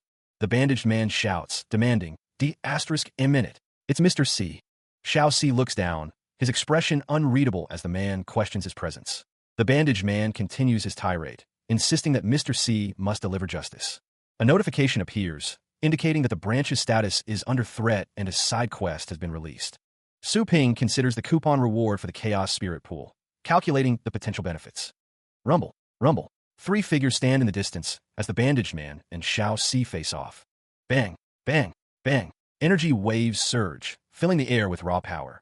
Silhouetted figures look up in awe as the astral power giant palm is unleashed. Xiao C prepares to strike, the power of the Xiao family at his fingertips. The bandaged man smiles, confident that victory is assured with Mr. C's intervention. He extends his hand, astral power swirling around it. The personnel elder of the Xiao family demands they be heard. With a resounding crack, the astral power manifests as a colossal golden dragon. The transformation shocks the onlookers. One wonders aloud how a hound could turn into a golden dragon. Su Ping watches the scene unfold, unimpressed. He thinks the old man is fatuous and swashbuckling, deserving of a beating. The golden dragon unleashes a deafening roar, shaking the very foundations of the area. The dragon's attack slams into the ground with tremendous force, sending shockwaves through the surroundings. Nearby, onlookers discuss the power of the attack. They are shocked that a level 9 expert was struck down so easily. Another observer is impressed, but wonders how Xiao Fengxiu could have messed with such an expert. He looks like an ordinary shop owner. Meanwhile, Su Ping decides to blend in quietly and listen, observing the unfolding events with a stoic expression. He is approached by another man, who asks if he is the instructor of Class 4. Su Ping confirms that he is. The man explains that the student is the victim, and that Mr. Xiao wants to retaliate. He has been trying to talk him out of it. Xiao Si reacts in shock, exclaiming the name of Xiao Fengxiu in disbelief at the situation. He demands to know if this is what the man calls being bullied. The man, kneeling before him, apologizes profusely for lying. A heavy thud echoes as the man promises he won't do it again, the weight of his transgression pressing down on him. Xiaoxi declares it took him over a century to reach his position, nearly ruined by this man. He orders the guards to take him away for punishment. The man is dragged away, still begging for forgiveness. His pleas are ignored as he is taken to face the consequences. Xiaoxi turns to Su Ping, apologizing for failing to discipline Xiao Fengxu properly. He offers compensation for the offense. Someone thinks to themselves, surprised that the haughty Xiao family could be so humble in their dealings. Su Ping states that his family name is Su, leaving the rest for Xiaoxi to figure out himself. Xiaoxi seems taken aback, questioning the name Su. He claims to have never heard of the Su family before. Xiaoxi wonders if he is Mr. Su from a foreign city, perhaps even Su Ping from Longjiang, piecing together the clues. Suddenly, a notification appears, congratulating someone on their improved reputation, with quest progress now at 47 out of 100. Customers express their gratitude to Su Ping for his help. He stands calmly as they shower him with thanks. He explains that keeping customers safe is simply the shop's obligation, a duty he takes seriously. Another customer agrees, encouraging others to visit the shop more often, assuring them that the products are worth every penny. Two men eagerly offer their services, asking if Mr. Su needs more staff in his shop and begging to be hired. Even a chibi-style character chimes in, wanting to help too, but Su Ping tells her to focus on other things. He thinks about preparing for the exam, realizing he is used to working alone and that others would be inconvenient. However, he acknowledges that he needs someone to tend the shop when he is out, prompting the chibi character to exclaim, "Great!" The next morning, a briefcase is opened, revealing 4 gleaming gold bars inside, a testament to the shop's success. An elderly man in traditional robes presents Su Ping with a gift, explaining it's a token of apology for a mistake made yesterday. Su Ping curtly replies that he is busy, asking if the man would like to buy anything and suggesting he leave if not. The elderly man asks if he dislikes gold, hinting at the valuable nature of the apology gift. 2 customers inquire about pet food, and Su Ping confirms he received a new batch of goods the previous night. A hand levitates a swirling mass of purple energy. Squeezing out from behind a larger figure, a child stares, captivated by the strange ginseng. One man questions if it is ginseng, while another expresses surprise at seeing pet food that has been extinct for over 1,000 years. Su Ping holds the purple mist dragon ginseng, informing a student that it costs 330,000 astral coins, non-negotiable. 2 men rush forward, each desperate to buy the ginseng. They shout at Su Ping, begging him to sell it to them. Su Ping stands his ground, blocking the men's path to the green-haired child. He tells them to step back and come back tomorrow. One of the men argues that half a year is too long to wait, offering to exchange 5 of something for it. Meanwhile, a group discusses the Xiao family's wealth and influence, noting their research institutes high standards and the family's generosity. Su Ping listens to a generous offer, his expression unreadable. Someone asks why he wants to buy it, while another boasts that with the promotion of his connections, countless people will come to worship it. The men discuss the ginseng's rarity and the respect it would garner from the Association of Cultivators, potentially making them leaders in the cultivation circle. Su Ping asks the green-haired child what they think, but assures them that it doesn't matter if they can't bring him many benefits. The girl with green hair presses him, wanting to hear him say it. She asks if he's ever heard of the purple blood-heaven dragon. He confirms that there are many cases of cultivation development being held up by a lack of resources, almost all studies, in fact. This also means the whole field may be boosted. The text explains that cultivation methods related to ancient species are going slowly or even suspended. This is because the resources can't be acquired in the dangerous deserted areas.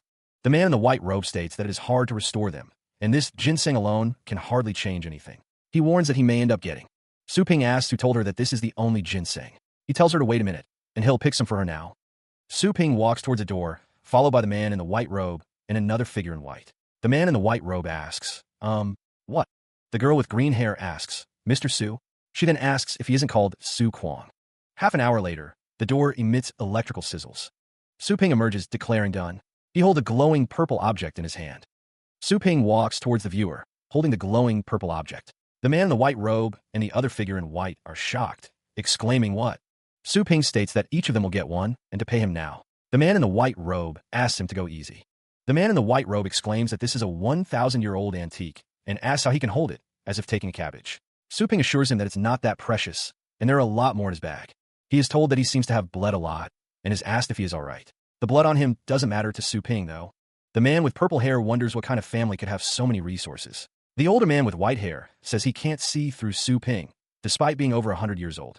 The older man with white hair tries to use his power, but struggles. He curses, calling himself an old fox, and wonders if this is an insult. The green-haired girl offers to wipe Su Ping's shoes for him, but the man with purple hair is angry. Su Ping says that someone else's blood is an insult. Su Ping tells the older man with white hair to get up and make the payment and to not forget the benefits he promised. The older man is on the ground. The man with purple hair asks Su Ping for some pet food. Su Ping says he has other kinds. The green-haired girl is holding some glowing herbs. The green-haired girl asks Su Ping if he would like to buy some herbs, calling him knowledgeable. He declines, saying he spent his meal expense for the year on purple mist dragon ginseng. The older man with white hair is paying. A system message appears, warning that the host is using the shop to receive extra assets. He thinks it's unbelievable that they can't even afford the materials now.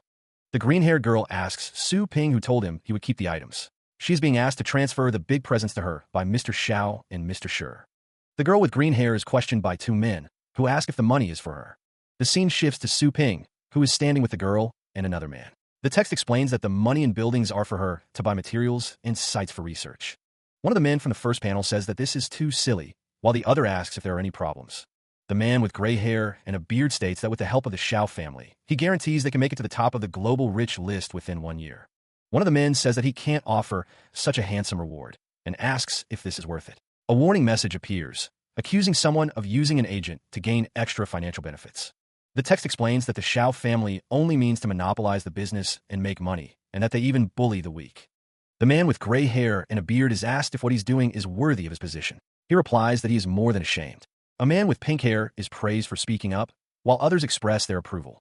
The man with gray hair and a beard says that he didn't expect the other man to be so sensible and indifferent to fame and fortune. The other man replies that as long as the pet foods are in place, he could be a good instructor.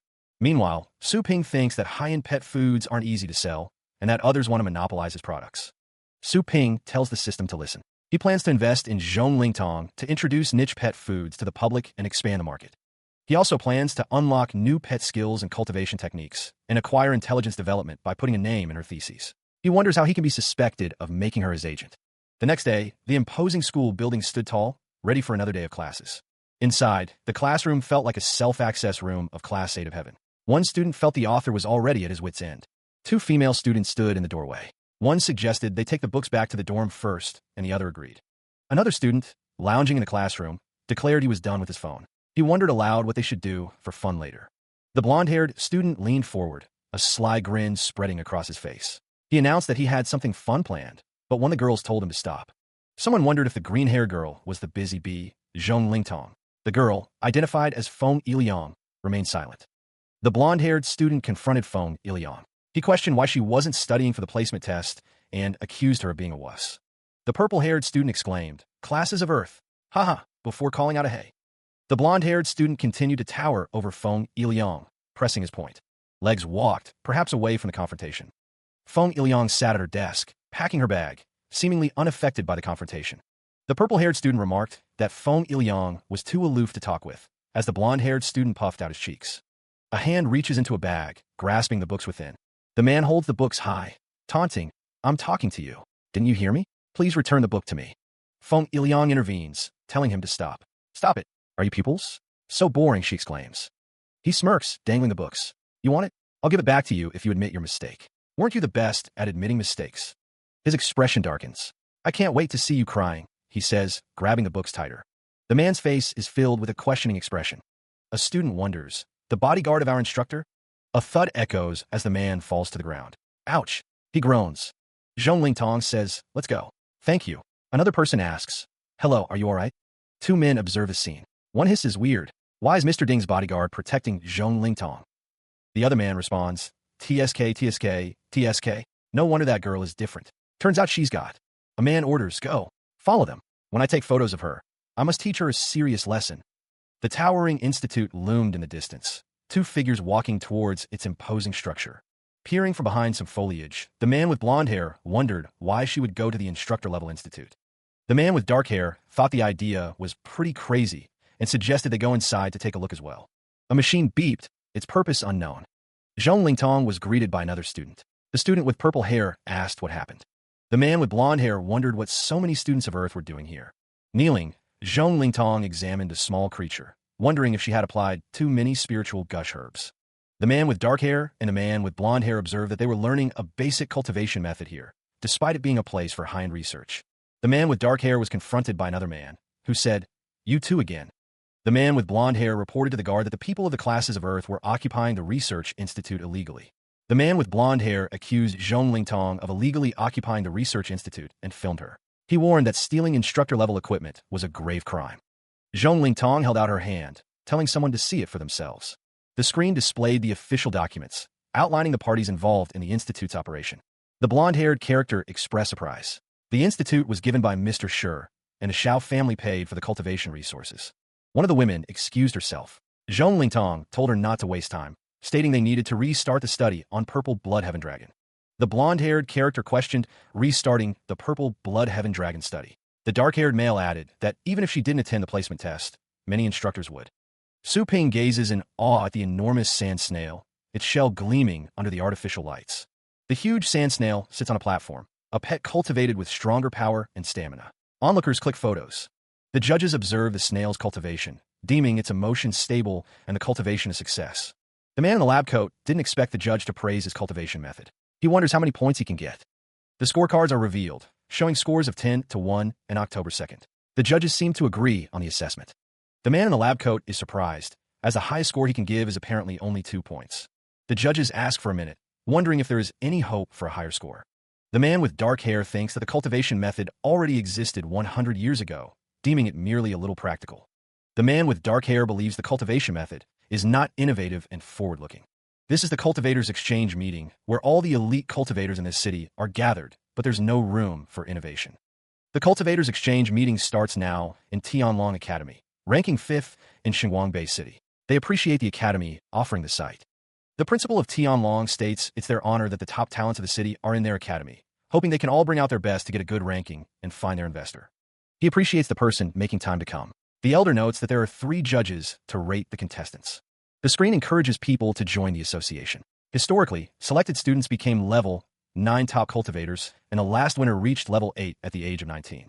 One figure expresses envy and a desire to join the association for further study. Another says that even the rich can hardly obtain this chance, questioning how to learn it for free.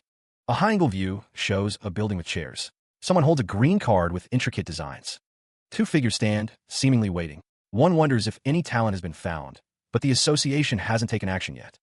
A group observes that the old people only pick the best talents, and they need to be quick. If they can have the best talents, the principal will surely butter them up.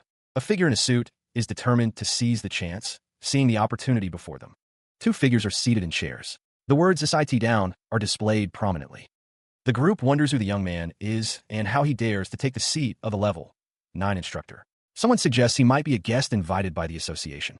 A figure with a smug expression thinks that others should stay in the dark. He is preparing in case of fighting for resources against him.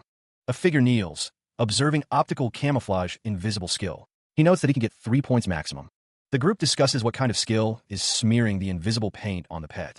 The invisible pet will be easily found by the astral power, but being invisible can work greatly in terms of reconnoiter. Since the judge has spoken, the man in the suit decided to withdraw his funds from the project. He instructs the other man to put down the stack of bills. The man with cybernetic enhancements is observed by 2 men. One comments that the rating standard for this contest is really high, and no one has gotten higher than 6 points by far. The cybernetically enhanced man stares intently, asking if they are ready to be rated. He adds that those who haven't been rated will be next. One of the men asks the judge to go elsewhere first, stating he's not ready yet. The judge expresses his disappointment, wondering if there isn't any good talent. A wide shot reveals a showroom filled with various technologies. Someone exclaims, "Me?"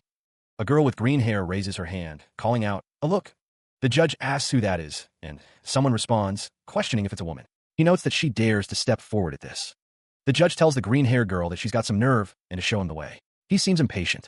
2 men discuss how shabby the showroom is, with one saying it's like a slum compared to their showroom. He wonders what achievements can be made there. The judge tells the girl that if she's trying to gain a high score by winning sympathy, she'd better give up. He seems unimpressed. The green-haired girl responds, stating that she never meant to do that. A girl with purple hair stands beside her, holding a box.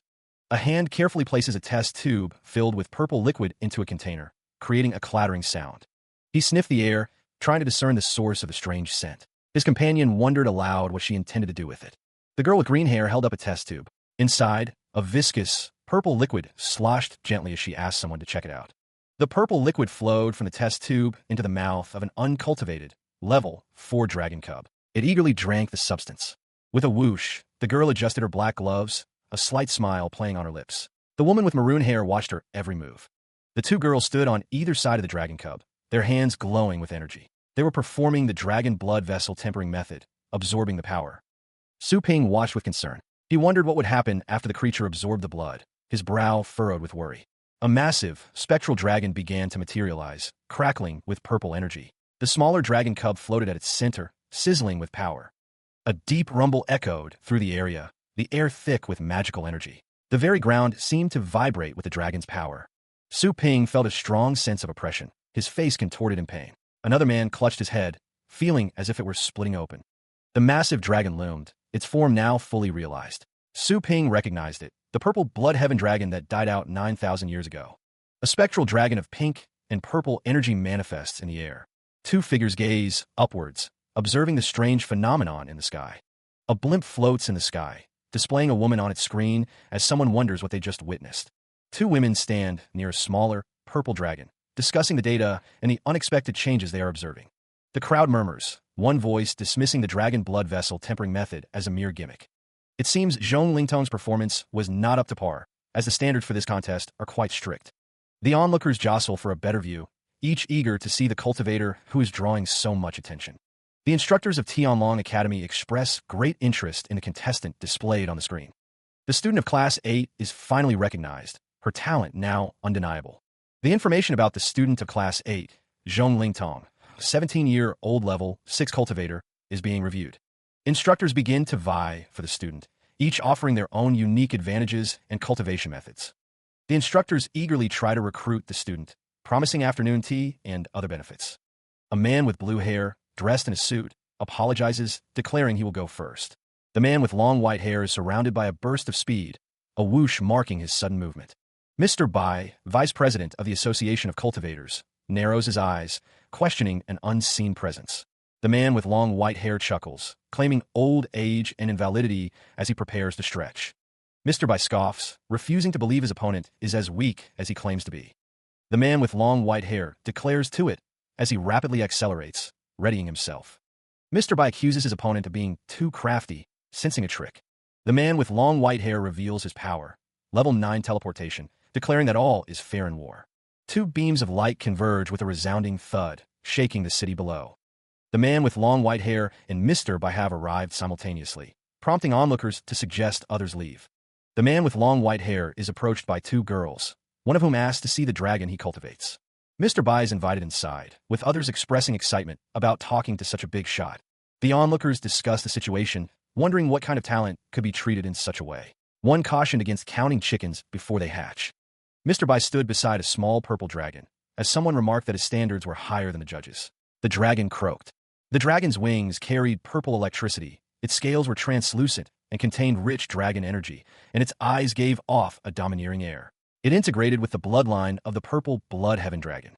The man with short gray hair stated that this method could greatly increase the upper limit of the dragon's bloodline.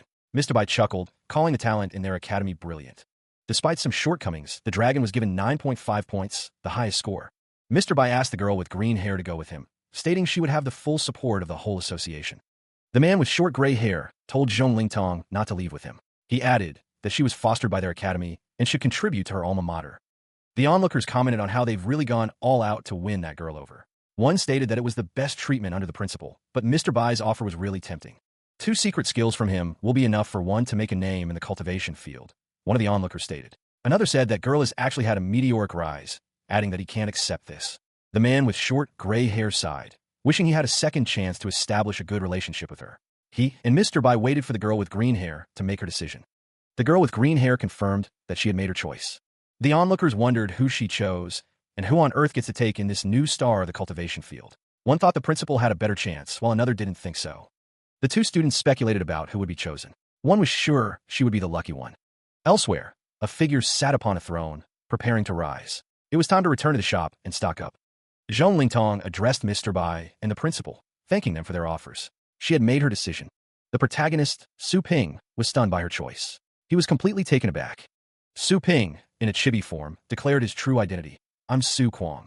An uproar erupted among the crowd. They wondered who Su Kuang was, demanding that he be looked up strictly. Su Ping coughed, realizing that he was the person Zhong Lingtong had mentioned. It should be him. A screen displayed Su Ping, now known as Su Kuang. The crowd was in uproar, shocked that Zhong Lingtong chose him.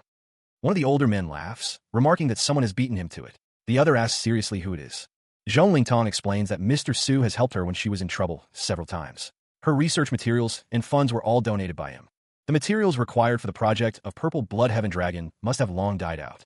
It turns out these materials were all replicated by that man. The man in the black coat stands tall, stating that he will leave here in a while. The girl with green hair says she is willing to follow him as long as she can work for him. The old man with gray hair exclaims that she can't. He states that Shengwang is a global holy place for cultivation as well as an A-tier-based city. The old man with white hair tells her that traveling brings about far greater benefits than mere book learning. Shengwang Bay City is known as the holy place for cultivation, but there are still various unusual cultivation methods to be collected, such as Mr. Su's death cultivation method. The old man with gray hair says that only the top cultivator deserves to be her master. He wonders what if he's a cheater. Zhong Lingtong's master tells Su Ping to have a competition with him. He says that Su Ping can't take her away unless he beats him. The old man with white hair and the old man with gray hair say that they also want to see Su Ping show what he's got. Su Ping states that he won't compete against him for nothing, though. The principal of Tianlong Academy seems unsatisfied, inquiring what else he desires for this competition. He descends rapidly, the sound of his movement echoing through the air. The crowd observes as he appears to step on air stairs, flying with an expert's control. Mr. Bai, engulfed in a burning aura, confidently states that there is no problem. Mr. Bai expresses his desire for everyone in the city to witness the talent at their school. Onlookers watch a screen showing Su Ping descending, noting that he is challenging the principal of Tianlong Academy. Su Ping lands before Mr. Bai, who reiterates that there is no problem. The cages clank loudly as the monsters within roar ferociously. Two men observe the caged beasts, one expressing terror and questioning the need for such dangerous creatures in the competition. Mr. Bai boasts to Su Ping that the level 9 beasts in their school are all fierce. He appreciates Mr. Bai's kindness regarding the live-streaming effect. The silhouette of Su Ping stands before a cage filled with monsters, their eyes glowing menacingly. The golden energy pulsed, a silent explosion of power contained within the arena. The figure in the dark cloak moved with purpose, the air around them crackling with unseen energy. The command echoes through the arena, as the beasts within their cages begin to kneel. He surveys the caged beasts, a faint smile playing on his lips as he makes a selection. You're picked. The armored ice sickle beast roars, its power evident even within the confines of its cage. The onlookers are amazed. They crouch and get up as ordered, whispering about how easily he subdued the level 9 wild beasts. The man with long white hair observes, noting that the beasts were well selected but vary in aptitude, and that Su Ping picked the one with the greatest discernment.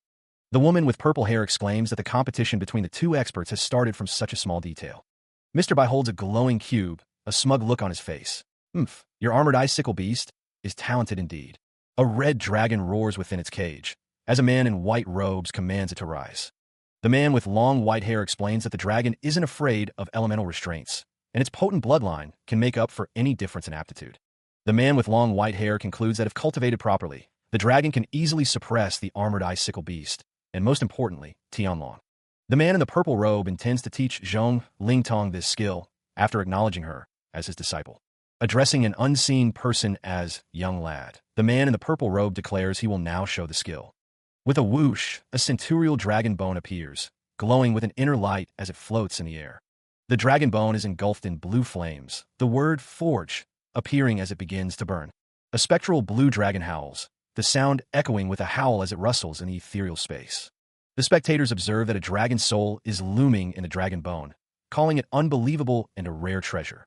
With a whoosh, a spirit extraction occurs as a brown and orange dragon roars. The dragon roars, and the spectators comment on the horrid momentum and the silence from the other side. Su Ping is feeding his beast a lot of Buddhist heart grass, careful not to let it choke on it, as the creature chews. The beast looks up at Su Ping, a question mark floating above its head, perhaps wondering if sickle beasts acquire skills during the competition randomly. Su Ping, hand outstretched, declares that it's more or less enough as he prepares to imprint the Tao of thunder. Lightning flashes across the sky, a deep rumble echoing in the distance. A storm gathers, the sky churning with dark clouds and violent purple lightning. What could be happening? Wonders the small figure below as thunder suddenly rolls. The man with white hair and a long beard stares wide-eyed, a look of utter astonishment on his face. Could this be the aptitude of the Holy Spirit? He wonders. A powerful rumble echoes, as if something immense is about to be imprinted. The skill of Tao of Thunder crackles around Su Ping, illuminating the armored ice sickle beast beside him. Su Ping, a slight smile playing on his lips, declares that he is finished as well. The onlookers murmur, surprised by how quickly Mr. Su's cultivation seems to have concluded. A flame spiritual dragon roars, its fiery presence dominating the scene. The armored ice sickle beast hisses, its icy breath clouding the air around it. The crowd is noisy, buzzing with speculation. They believe the young cultivator has an edge, but cultivation can't be acquired overnight. An elder observes that what Su Ping triggered was no ordinary thunder and lightning, but something close to the origin of the lightning elements. Su Ping stands with his armored ice sickle beast, having progressed further than expected. The flame spiritual dragon roars again, signaling that the most exciting beast fighting part is next. The dragon unleashes a fiery blast, the force of which creates a deafening bang. The armored ice sickle beast is engulfed in flames, yet it stands firm, ready to retaliate. The armored ice sickle beast found itself engulfed in a sea of flames. The flame spiritual dragon seemed to have gained the upper hand early. The flames, a level 8 skill, raised the temperature of the battlefield to a scorching 600 degrees. If the armored ice sickle beast didn't act soon, its lungs would be in danger. With a mighty roar, the flame spiritual dragon unleashed its dragon breath fire slash. The attack cut through the air with incredible speed. The level 9 dragon breath fire slash struck the armored ice sickle beast with devastating force. The momentum of the attack was immense. The crowd watched with bated breath, some wondering if the contest was already over. They noted the fierce, fighting desire of both beasts and the power of the old principal's pet. The man with blue hair watched the fight with a critical eye. He remarked to Ling Tong about the number of people wanting to. The girl with green hair, addressing someone as Mr. Principal, observed that the game was not yet over. She seemed to sense a shift in the battle.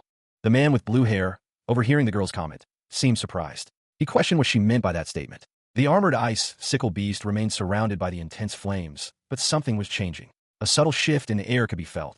A two-headed dragon roared, seemingly out of nowhere. Was it an illusion? The situation was becoming increasingly complex.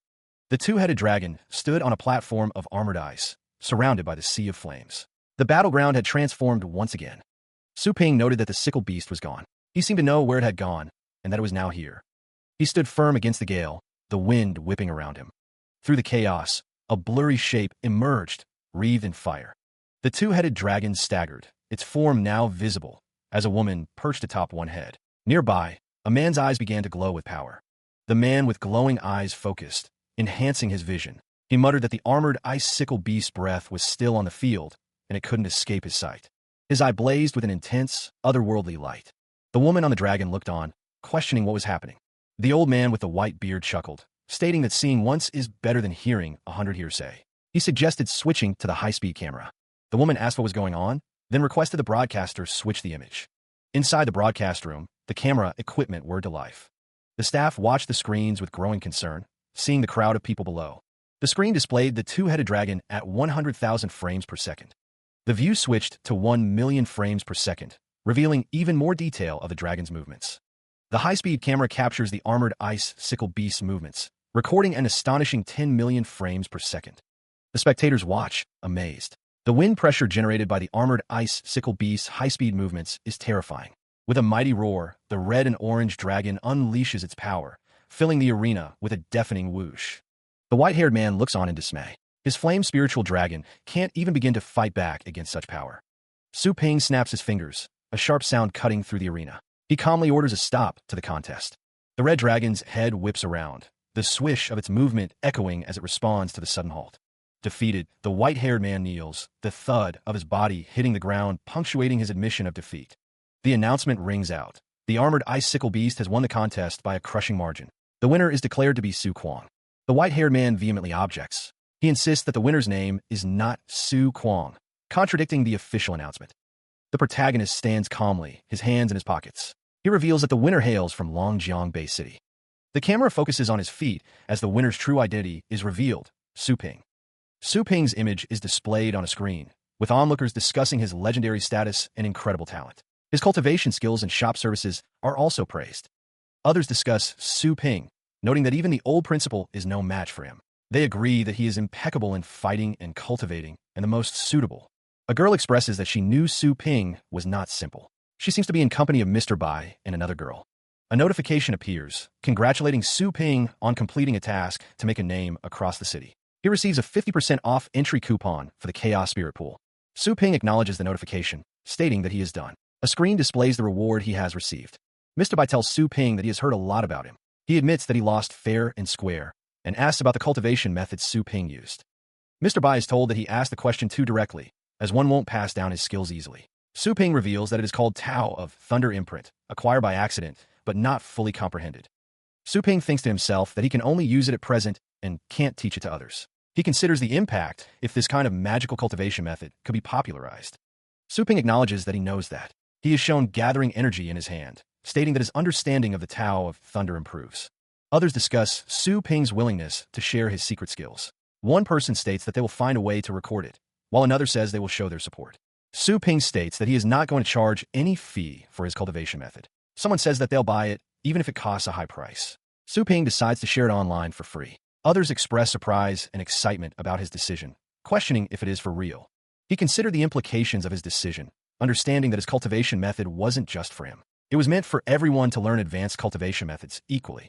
Elsewhere, the woman with purple hair tells Zhong Lingtong that it is an honor for her to have a great master. She urges Lingtong to acknowledge her master and not keep him waiting for long. The master assures them that many experts have contacted him and wishes them all the best. Zhong Lingtong is told to kneel and bow to her. Su Ping is told about her father's diet and daily life. He agrees to follow the advice. The cover bowl is taken away. The father tells them to save the formalities, stating that he is not much older than Zhong Lingtong. Zhong Lingtong is observed to have fully shown her determination when she rejected others. Su Ping states that he can take care of himself, questioning why he would need someone. The father states that they must abide by the rules, but his rule is not to fit in a box. Zhong Lingtong doesn't have to kneel in front of. Su Ping stands before Zhong Lingtong and her father. He faces Zhong Lingtong and her father, who demands to know what he intends to do in this field, daring him to act. Zhong Lingtong takes a step forward, her feet moving with purpose. With a gentle tap, Zhong Lingtong reaches out and takes someone's hand. Mr. Bai interrupts the tense moment, informing the father that there is one more thing to discuss. Su Ping smiles, confident that his insights on the Tao of Thunder will soon be concluded, and a thesis will be done for casualties with Zhong Lingtong's assistance. The father dismisses Su Ping's thoughts, telling him to finish the theses first, asserting his authority over what Zhong Lingtong does. With a swish, Mr. Bai hands over the report to someone, a task completed. Mr. Bai reports that the exploration team has returned, and the other person asks how many of them are back. The father expresses his relief that the exploration team has returned safely, as he thought they were dead. Su Ping is informed that after the cultivators' exchange meeting is over, a seminar will be held tonight to discuss the investigation on the anomalies in the deserted area, and he must attend it. Elsewhere, the headquarters of the Association of Cultivators stands tall, a beacon of power and organization.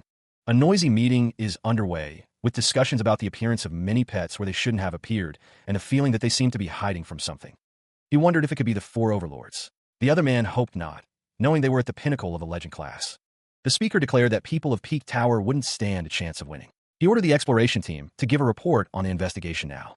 After days of detailed investigation, coupled with the hard work of investigation teams in other cities, something was discovered. Lu Gongxiao, captain of the exploration team, admitted they hadn't found any information about the four overlords. The question was posed about the anomalies in the deserted area and how contact was lost. The answer, because of this ordinary stone. The man wondered if this was a kind of ore. Before him stood a gray wolf-like creature with prominent red horns. The wolf-like creature devoured the blue crystal. Lu Gongxiao realized this wasn't an ordinary stone. The ordinary stone, now glowing, moved through the air. Below, a red figure roared with power. The wolf-like creature had transformed. It was now a blue wolf-like creature with red horns, crackling with energy. After eating that unknown stone, the Hectotooth Silver Wolf showed the power at the middle stage of level 9, unlike the temporary improvement during the fight. The man stated that this wasn't a temporary power improvement. Lu Gongxiao asked what he meant. At the other end of the room, Lu Gongxiao listened intently, his arms crossed as he waited for an explanation. The stellar rift, rich in energy mineral resources, has attracted massive, fierce beasts. These beasts are dangerous enough to destroy a B-tier base city. That explains why the exploration team lost contact. They ventured into the stellar rift. This energy ore has high strategic value, but the fierce beasts must be eliminated. The consensus is clear. They must establish a stronghold around the stellar rift at once to protect their interests. Regarding the stellar rift, they can occupy the favorable ground in advance, but they still need to gather more information. A few powerful elites are needed to help with the situation. They've got a suitable candidate here, someone ready for the task. To eliminate the fierce beasts, he knows a path to follow. A desperate plea echoes, a call for help in the face of danger. The silent plea hangs in the air, a desperate cry for assistance against the encroaching threat. The man questioned how someone so young could be competent enough for the task at hand. He sat across the table from Su Ping, awaiting an answer. Su Ping listened as someone suggested having the minerals and pets that absorb them tested. He clasped his hands together, considering the suggestion. He was told that he wasn't being doubted, but that tens of days weren't enough time. Su Ping listened intently, his expression unreadable. The old man stated that they had enough to rule out the possibility of chronic toxin. He advised that they must also consider the adverse side of a new thing.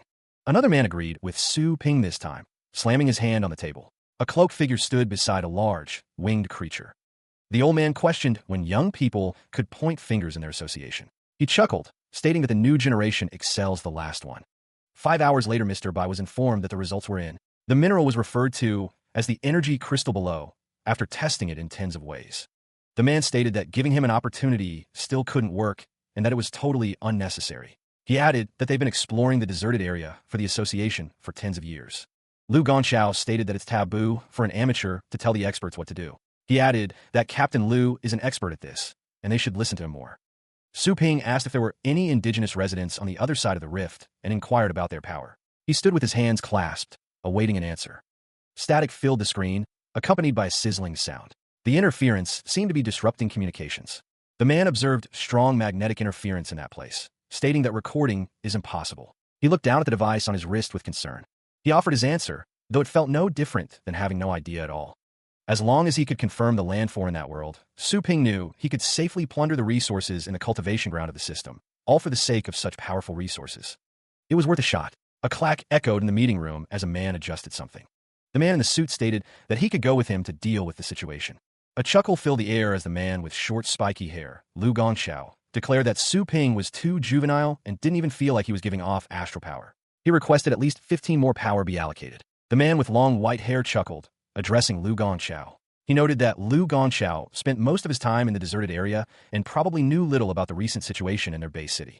The man in the suit stated that he would introduce him, explaining that this young man was a new legend-class pet warrior. The man in the suit stated that Su Ping was strong enough to fight 10. Lu Gongxiao looked surprised, questioning if he was a legend-class pet warrior. Lu Gongxiao apologized for not recognizing him, stating that he had talked too loudly just now. He added that with Su Ping's help, they could surely get rid of the fierce beasts as long as 3 more title-class pet warriors were assigned to him. The man with long white hair told Su Ping to be ready tonight, and that he could rest for one night, setting off as the day breaks tomorrow. Elsewhere, the landscape was covered in autumn foliage. The helicopter soars over the crimson forest, its destination finally in sight. Inside the transport, the team gathers, ready for what awaits them beyond the forest. The door slides open as Captain Lu confirms the rift's location using her device. The satellite confirms the location. The blue-haired warrior suggests taking the path, deeming it too brazen to simply fly inside. Another member explains that the rift is hidden in a cave, making it difficult to locate via satellite. The thick forest makes walking difficult. The man with gray hair states that he has worked at the association for decades. He is labeled as overreacting, but it is clear that Su Ping must be hiding something else. Su Ping stands, his expression unreadable. The helicopter is ordered to scatter.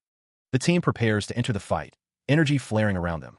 A powerful kick pierces through armor that is said to guard against beasts at the lower stage of level 9.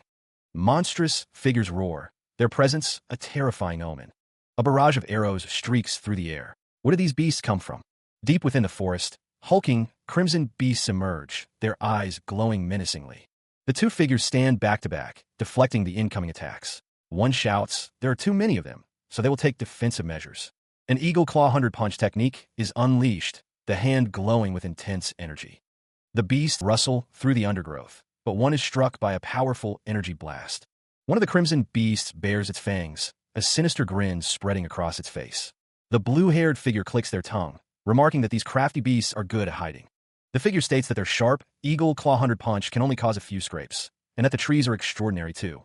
Su Ping clenches his fist, a determined look on his face. He shouts for someone to watch his back, calling out the word demon. The beasts close in on Su Ping, their forms casting long shadows as they descend. The blue-haired figure assures Mr. Su not to worry about them and Cold Wolf, stating that these monsters are tough but can't threaten them at their level. Su Ping leaps into action, energy crackling around him as he faces the beasts. He announces that he has an idea. The man with light hair declared that he was done with the beasts. The man with blue hair added that they should finish them on the ground before gathering together, eager to unleash his pets. But Su Ping urged caution, warning that it was too dangerous to split up before they fully understood the situation, his expression grim. Another voice chimed in, filled with confidence, assuring him that they had tested enough and could handle whatever was coming their way. He could only voice his apprehension, a simple, "I hope so," betraying the doubt that gnawed at him. Before him loomed a monstrous figure, its eyes burning with malevolent red light, a silent testament to the danger they faced. A monstrous form, wreathed in crimson energy, rustles with dark intent. The shadowy figure surges forward, a blur of motion and malevolent power. With a resounding clang, the creature smashes through an unseen barrier. The monstrous entity continues its rampage, breaking through another layer of defense. The demons roar as they grow out, their forms expanding with terrifying speed. Clattering against the unseen shield, the demons press their assault with renewed ferocity. A blinding flash of golden energy erupts, a deafening bang echoing through the area. Su Ping focuses his power, golden light radiating from his hands as he prepares a counterattack. The shadowy figure is sent flying backward, swishing through the air from the force of the blast. With a shout, Su Ping unleashes his technique, channeling his energy into a devastating strike. Double dragons march against demons. The golden energy coalesces into a powerful form. The attack connects with a resounding thud, a boom echoing as the energy explodes outward. The red-skinned demon roared, its glowing hands raised menacingly against the unseen foe. A fist slammed into the demon, the impact echoing with a resounding bang. Su Ping watched the aftermath, his expression thoughtful. "What's so tough?" he wondered aloud. The severed horn of the demon lay on the ground, surrounded by sizzling blood. He narrowed his eyes, examining the fallen horn. "Is this a horn or a thorn?" he mused. A scream pierced the air, a sign of terror in the face of the unknown. Su Ping stood his ground, a skull-like figure looming behind him, as he prepared for what was to come. A voice called out, "It's the voices of Cold Wolf and the others. Baby skeleton, let's go." A horde of red-skinned demons appeared, their presence a looming threat. The demons swarmed, their numbers seemingly endless as they advanced. His golden eyes narrowed, a glint of determination shining within them. With a sickening crunch, a demon horn was crushed, a symbol of the battle to come. He clenches his fist, a surge of power emanating around him. "The asterisk imminent," he exclaims, frustration evident. A silhouetted figure stands against a blinding light, their voice ringing out. "Go away," they shout. The light intensifies, obscuring the smaller figures within its radiant glow. The light continues to build, a low rumble accompanying the spectacle. From within the light, a monstrous silhouette emerges, its horns and glowing red eyes piercing the brightness. A close-up reveals the rough, dark texture of the beast's hide, hinting at immense power. A clash of energy rings out, the sound of clang-clang echoing through the air. The beast's maw opens, revealing rows of razor-sharp teeth as it prepares to strike, a swish cutting through the air. Su Ping's eyes narrow, his gaze intense as he focuses on the approaching threat. A beam of red energy shoots forward with a resounding bang, aimed directly at the monstrous foe. Two dragon-like creatures hiss, surrounded by a hexagonal barrier and crackling lightning, as they defend against the attack. The second move of Demon's subduing punch, capable of vanquishing experts, was deflected by the fierce beast, leaving Su Ping undeterred. The fierce beast roared, its power undeniable, yet it seemed to grin like a human. Was it an illusion? A golden dragon appeared with a swish, challenging the beast. The dragon-shaped skill manifested, its power radiating from the dragon's claws. A crack echoed as the fierce beast faced the dragon, its eyes glowing menacingly. "Are you afraid?" it taunted. A man with blue hair looked on, a question mark hanging in the air. The golden dragon creaked, its form shifting as rumbles echoed around it. This beast isn't ordinary indeed. He held glowing blue orbs, a determined look on his face. "I must take you back and study you carefully."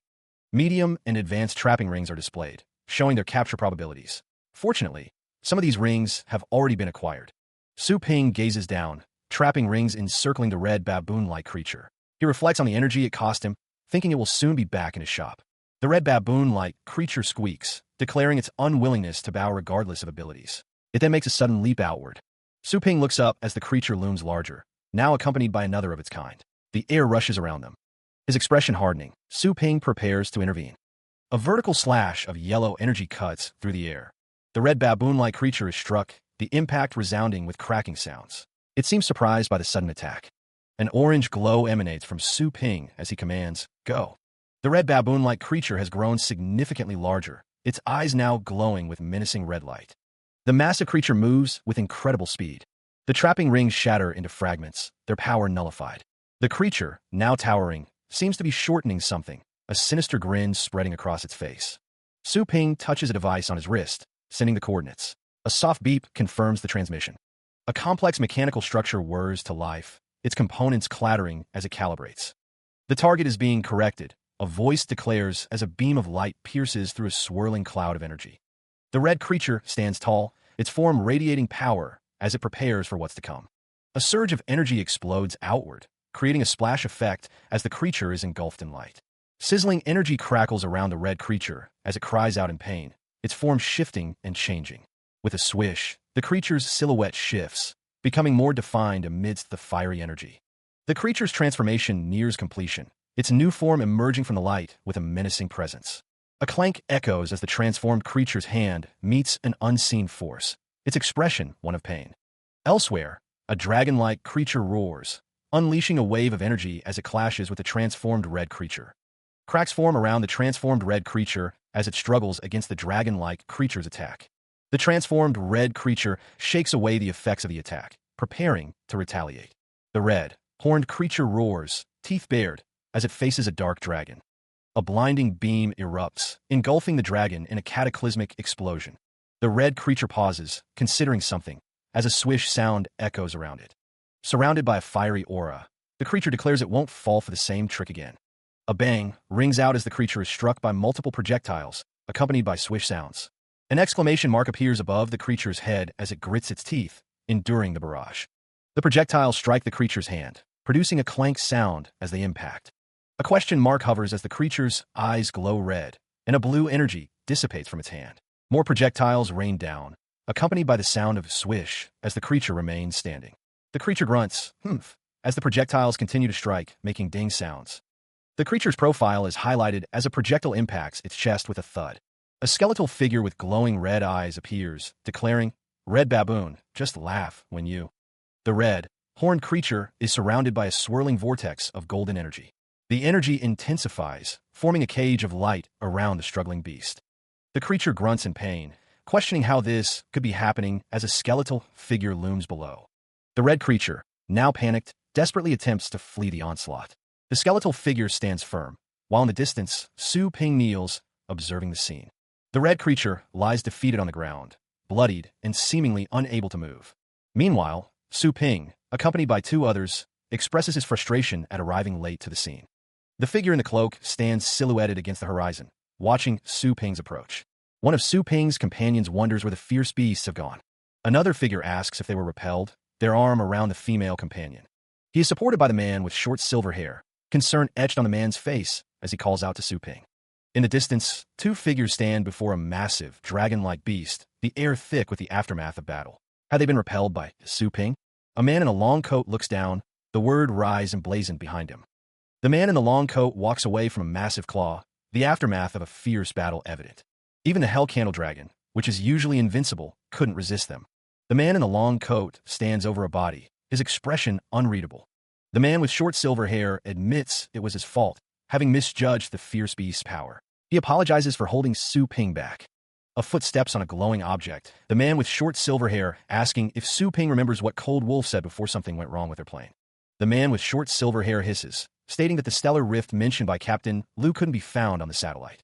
The man with short silver hair asks Su Ping if he still minds that the plane was too ostentatious, admitting he was wrong about the instruction and apologizing.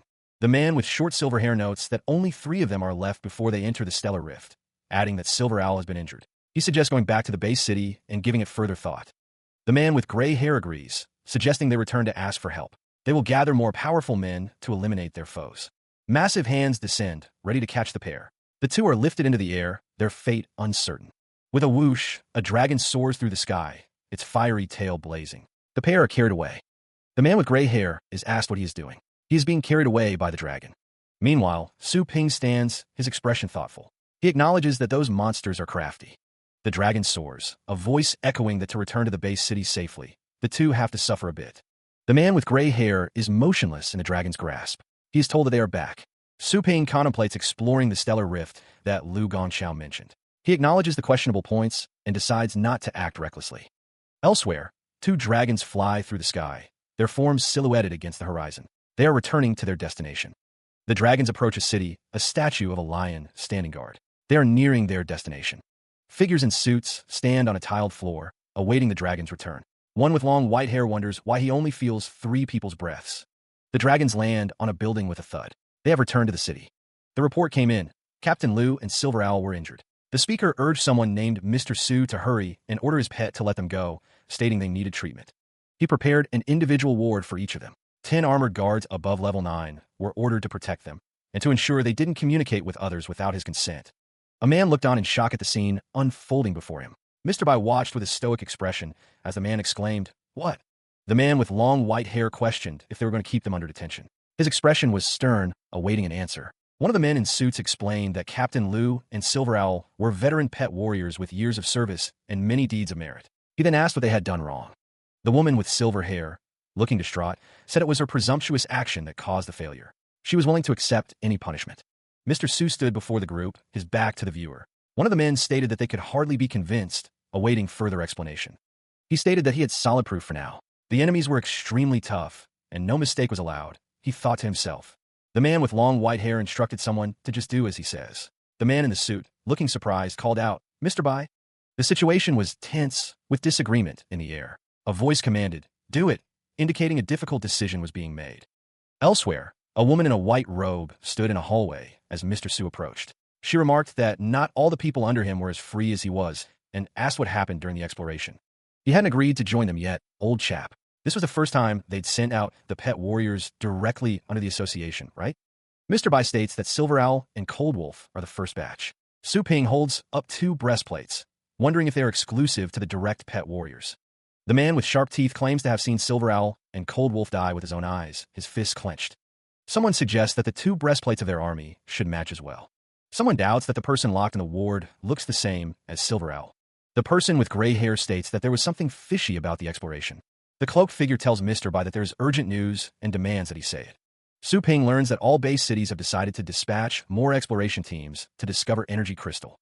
2 monstrous, lion-like creatures clashed in Jidao Base City, their roars echoing through the streets. One of the beasts was slammed to the ground with a resounding bang, energy crackling around the victor. Nearby, a man looked up, startled by the commotion. He wondered aloud what was happening. The man stood beside the red lion-like creature, observing the stark difference in power between the 2 beasts. The creature demanded not to be kept suspended. Su Ping held a glowing blue mineral, a smug look on his face. He mused that it was all thanks to this mineral his buddy had brought back. Whispers spread about the stellar rift and a magical rock. It was said that whoever consumed it, be they pet or human, would gain a permanent increase in power. The prospect of mining drew interest. One man asked who wanted to mine, and others eagerly volunteered to join him. The woman with long brown hair expressed her astonishment that such a small stone could improve power so significantly. Su Ping considered the risks and rewards. He reassured himself that he would only take a few minerals before returning. At the out-of-town registry, people were being turned away, told to go back, their expressions a mix of confusion and disappointment. 2 men in uniform discussed the Blood Forest, now a forbidden area due to the unknown dangers within, according to the Association of Cultivators. The men in suits declared that even exploration teams were now forbidden from entering, and those who returned would be continuously investigated. He grunts, struggling against an unseen force. The astral power suppression of a level 9 expert is almost too much to bear. The others lament the large sum of money spent on exploration, now seemingly wasted. One wonders if they should give up. The woman in the red jacket fumes, declaring that the Association of Cultivators is out of line. She reveals that her friend has been caught for obtaining the mineral. She demands to know if someone is the owner of the pet that ate the mineral. She questions what they said to acquire it. The woman thinks about the Association of Cultivators. She wonders if the unknown danger is merely an excuse to monopolize the minerals. The men discuss how it's those selfish superiors who block their ways. They express their eagerness to become stronger and stand above all. The woman declares that she'll go all out too. She knows a path to go around the guards and get out of town, as long as they follow her. The crowd behind her is excited, believing there's always a way out. One man says he'll go with her and ask his buddies to come along. Another man says he'll contact his team too. He expresses his gratitude, thinking he'd have to go back and spend the rest of his life on cultivation. Someone asks the woman what her name is. She pauses, saying she needs to think about it. Meanwhile, a building is shown, and a communication ends abruptly with a beep sound. An older man sits at a table, stating that he's just sent an official ban to all base cities across the globe. He believes it should be able to stop some people. He considered the implications of the news regarding the energy crystals. If deliberately spread, the official ban would be distorted. Indeed, as long as some people keep bringing back the energy crystal, it would be tempting for experts seeking promotion. Su Ping needed to interrogate. A massive hand suddenly appeared, accompanied by a swish. It lunged toward him, leaving him to wonder what was happening. The monstrous figure roared, accusing him of blasting him. The air crackled with barely contained rage. The monster's hand collided with Su Ping, the sound echoing with a clank. The monster threatened to tear him into pieces, straightforwardly. The monster's grip tightened. He declared that it was time to cut to the chase, his red eyes burning with malice.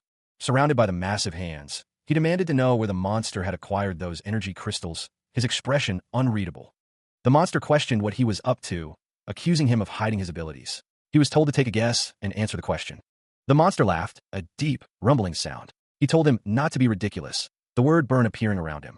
The monster gave him a choice, either kill him or wait to be eaten alive. A splash of some unknown substance covered the area. The monster held something in his hand, leaving him to wonder what it was. The answer came in a thought bubble, teleportation. With a whoosh, he teleported away, the system deducting 10,000 energy. He escaped the monster's grasp, for now. The red monster tilted his head back, his brow furrowed in confusion. He wondered aloud what kind of trickery he was witnessing. The monster found himself surrounded by onlookers. One of the men in suits commented on the sturdy human pet, while another questioned if she was a new species. He noticed Su Ping's return. The red monster grinned, his eyes gleaming with malice. He declared that there were so many lambs ready for slaughter. A golden, ornate object appeared, emitting a swish sound as it activated its power. A boom echoed as a blast of red energy erupted, filling the space with destructive force. The red monster seemed taken aback, a question mark floating above his head. A voice declared that customers were being exposed to danger. Bathed in golden light, the woman in the maid outfit stood tall. A disembodied voice wondered if this was cutting-edge marketing. Meanwhile, Su Ping, his expression grim, instructed someone to be careful and not kill the target. He ordered them to extract its memory using their soul-searching skill. A monstrous figure roars in agony, engulfed in flames that lick at its grotesque form. The shop manager and Su Ping stand before the burning creature, ready to extract its memory. The shop manager questions if this monster should be hard to deal with. The shop manager smirks, stating that it's not difficult for her, but it is for Su Ping. Su Ping is told that he must be at an impasse to come to her. The shop manager declares that the bargaining right isn't in his hands, demanding 20 credits for the deal. The shop manager states that she is the shop manager and the employees must obey her orders. Su Ping asks if she is afraid he will dock her points, reminding her that the rule of obeying the shop manager's order only applies to the operation of the pet shop. The shop manager smiles, stating that she is only an employee in the shop. The system tells Su Ping that he must grow stronger and not rely too much on others to solve problems, as the shop manager is right. Su Ping is informed that the first time demands 20 points, the second 140 points, and the third 180 points, as per the shop manager's quotation. Su Ping thinks that he will have to send her to the Supreme Divine Realm, and their contract will be over then. The blonde, elf-like woman prepares a magical attack, a golden aura emanating from her hands. She taunts her unseen opponent, remarking on their determination to make a deal. A red-skinned, horned demon recoils from the attack. The blast connects, and he cries out in pain. The demon is sent flying by the force of the impact. He crashes heavily to the ground. The red demon struggles to rise, roaring in agony from the force of the blow. The blonde, elf-like woman continues her assault, her hand glowing with golden energy. She declares that she will search the soul. Meanwhile, the black-haired woman strides forward, a determined look on her face. One of her companions asks if she is all right. The black-haired woman insists that she is fine, though she appears to be concealing something. The group continues toward a large, ominous cave entrance, surrounded by strange, glowing flora. They resolve to continue on their way. The black-haired woman reflects on the strength of someone she has encountered. She notes that they're almost there.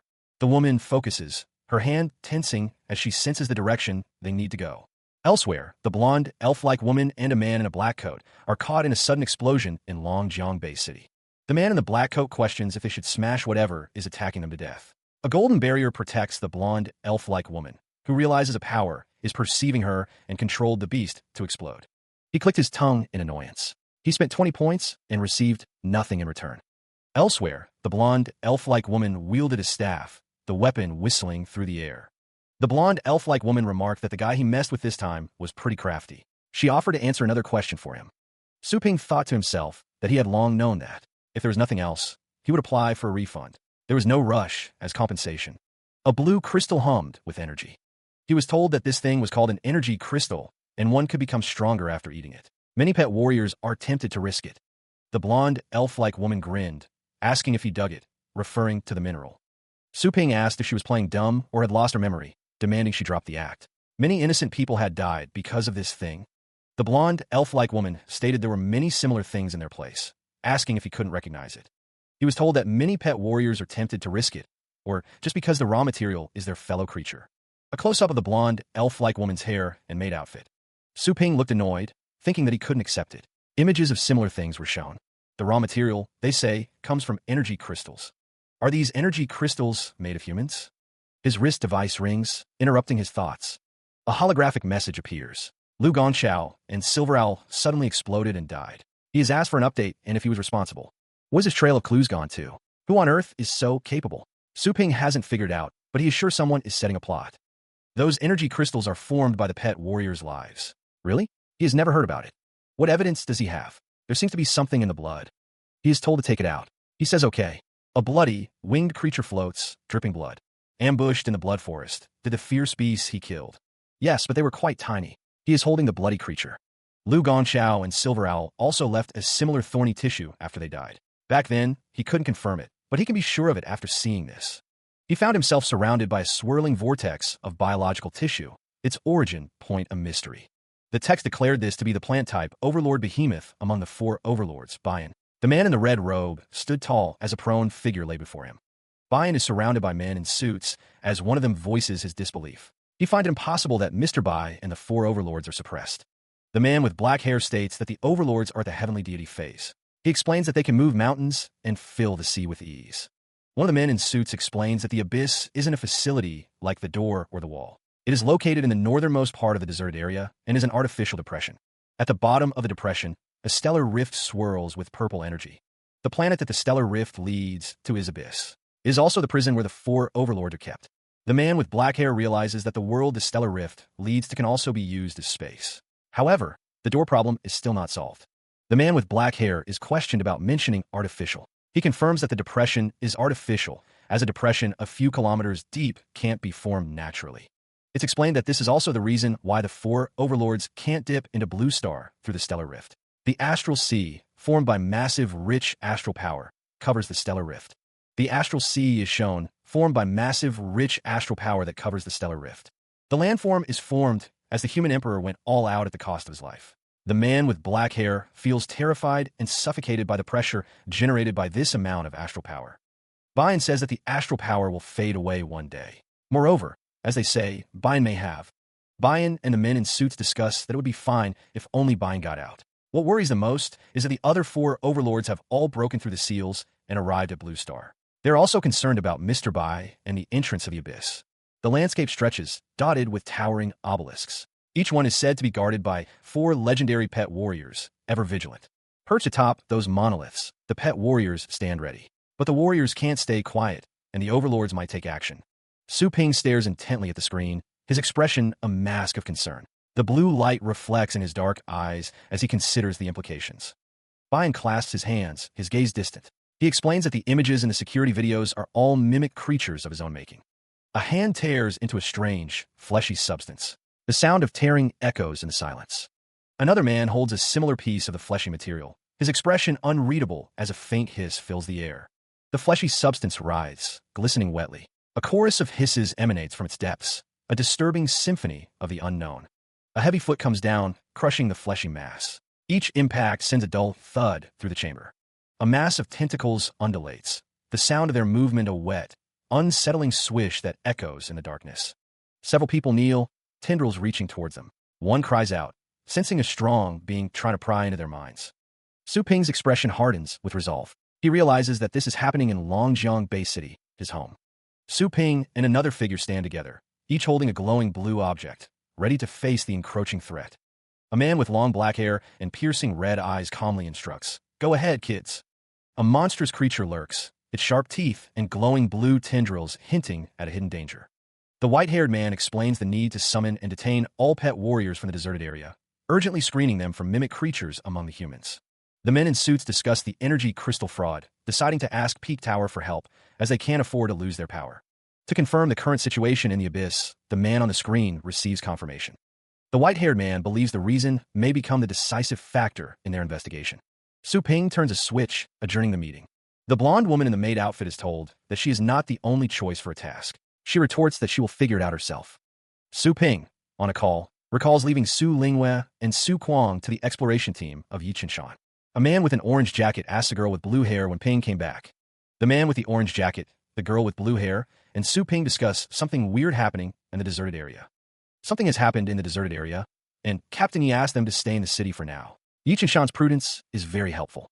He listens as Su Yining explains that the pet shop is proving to be quite helpful. She adds that pets will be enhanced as long as people come to the shop for cultivation.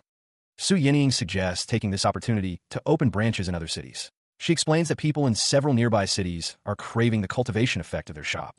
Su Ping acknowledges that this is a good opportunity to push them to the global bay cities. He mentions that some mayors are even offering money to win them over. Su Ping's companion is pleased, and he asks her when she developed such business acumen. Su Yining replies that she's done a lot of work when he wasn't around. He expresses his relief about her work, saying he'll leave her to expand their force. Su Yining reminds him that he's a shop owner too, and he tells her to let him know when the construction work is over. Su Yining receives a phone call from Zhong Lingtong. She acknowledges the call with a simple, "Got it." Su Ping is on a video call, and the person on the other end asks how everything went during his task.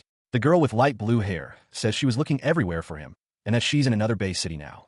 He confirms that he was looking for something for her. Su Ping asks if everything was fine, and she replies that something happened, but everything was fine. He then asks if she needs anything else. The mass-produced transformed blood serum technology has made a breakthrough. The dragon blood vessel tempering method can transform more than 50% of the dragon pet's bloodline. The power of the transformed pet at level 9 or below can improve by 80%. Zhong Lingtong says she happens to have a pet whose power is at the extreme stage of level 9 to improve, and asks where he is. A series of dragon blood vessels are displayed. Zhong Lingtong says that she's in his shop now. Su Ping expresses that he didn't expect the research on pet technology to be so fast this time. Zhong Lingtong explains that the research didn't start from scratch, but is based on previous studies, and that with the materials provided by him, she finished it easily. Su Ping instructs the others to watch the shop while he is away. The two seem confused by his words, but find them awesome nonetheless. Suddenly, a notification appears, indicating a deduction of 10,000 energy. With a whoosh, he is back, surprising Su Yining with his speed. The protagonist's expression hardens. He states that he will collect the materials accordingly, his eyes gleaming with determination. Su Yining contemplates the next technology to restart. She considers studying the bloodline of the purple Bloodheaven dragon, hoping to revive the extinct ancient dragon. The protagonist points a finger forward, declaring that he will study the binding contract next, his expression resolute. A message requests the reader to switch their phone to landscape mode for optimal viewing. The stark architecture of the building looms. The man in the suit apologizes for the cuffs, calling them legendary guardians of the abyss. He holds a device with a glowing screen. The man in the suit assures the others that the cuffs only temporarily block their astral power. He thanks them for going along with the check. A monstrous creature with glowing red eyes and a maw filled with teeth roars. Someone is being devoured, their fate uncertain. A figure lies prone on the ground, viewed through the bars of what appears to be a cell. The situation looks dire. The monstrous creature has seized the man in the suit. He cries out for help, his face contorted in terror as the beast's jaws close in. Another man, his hair silver, is attacked by a tentacle. He calls out, the situation rapidly deteriorating as the monsters close in. A figure in dark clothing is surrounded by a blue aura. Below, a group of people are being lifted upwards, seemingly against their will. One man yells, seemingly in disbelief or anger. The other, Su Ping, remains silent, his expression unreadable as the chaos unfolds around them. A hand reaches for a glowing blue crystal. Someone recalls that this must be the energy crystal the Beast Instructor Association mentioned. A man holds a small object, examining it closely. The situation grows more tense as the threat of the monsters looms large. The man yelling confronts Su Ping, questioning if he's lost his mind. He points out that the materials are made from living beings. He questioned if there was a more efficient method in the world. The man seemed frustrated, his brow furrowed as he spoke. Lying prone, blue energy coursed through Su Ping's body. He couldn't believe this was his own power, feeling it surge through him like never before. A sharp object glinted near his neck as a voice responded, exactly. Elsewhere, a monstrous red figure loomed over two prone individuals. Su Ping held a blue orb, a red tentacle-like appendage near his face. He was told that if he played his cards right, he might even get a reward. Meanwhile, a helicopter flew over a vast, snowy mountain range. The occupants were headed to the base of the mountain. The helicopter continued its ascent through the blizzard. They were hiking up, aiming for the pinnacle tower at the summit. Two figures in winter gear stood before a swirling, icy portal. The tower's policy dictated that those seeking an audience must ascend the mountain by foot. The two figures found themselves blocked by a mountain ceiling barrier. They identified themselves as being from Elder Bai's command, seeking help from the legendary drunken immortal sage. Elsewhere, a figure plummeted from the sky, falling towards a towering structure. The wind howled as they descended.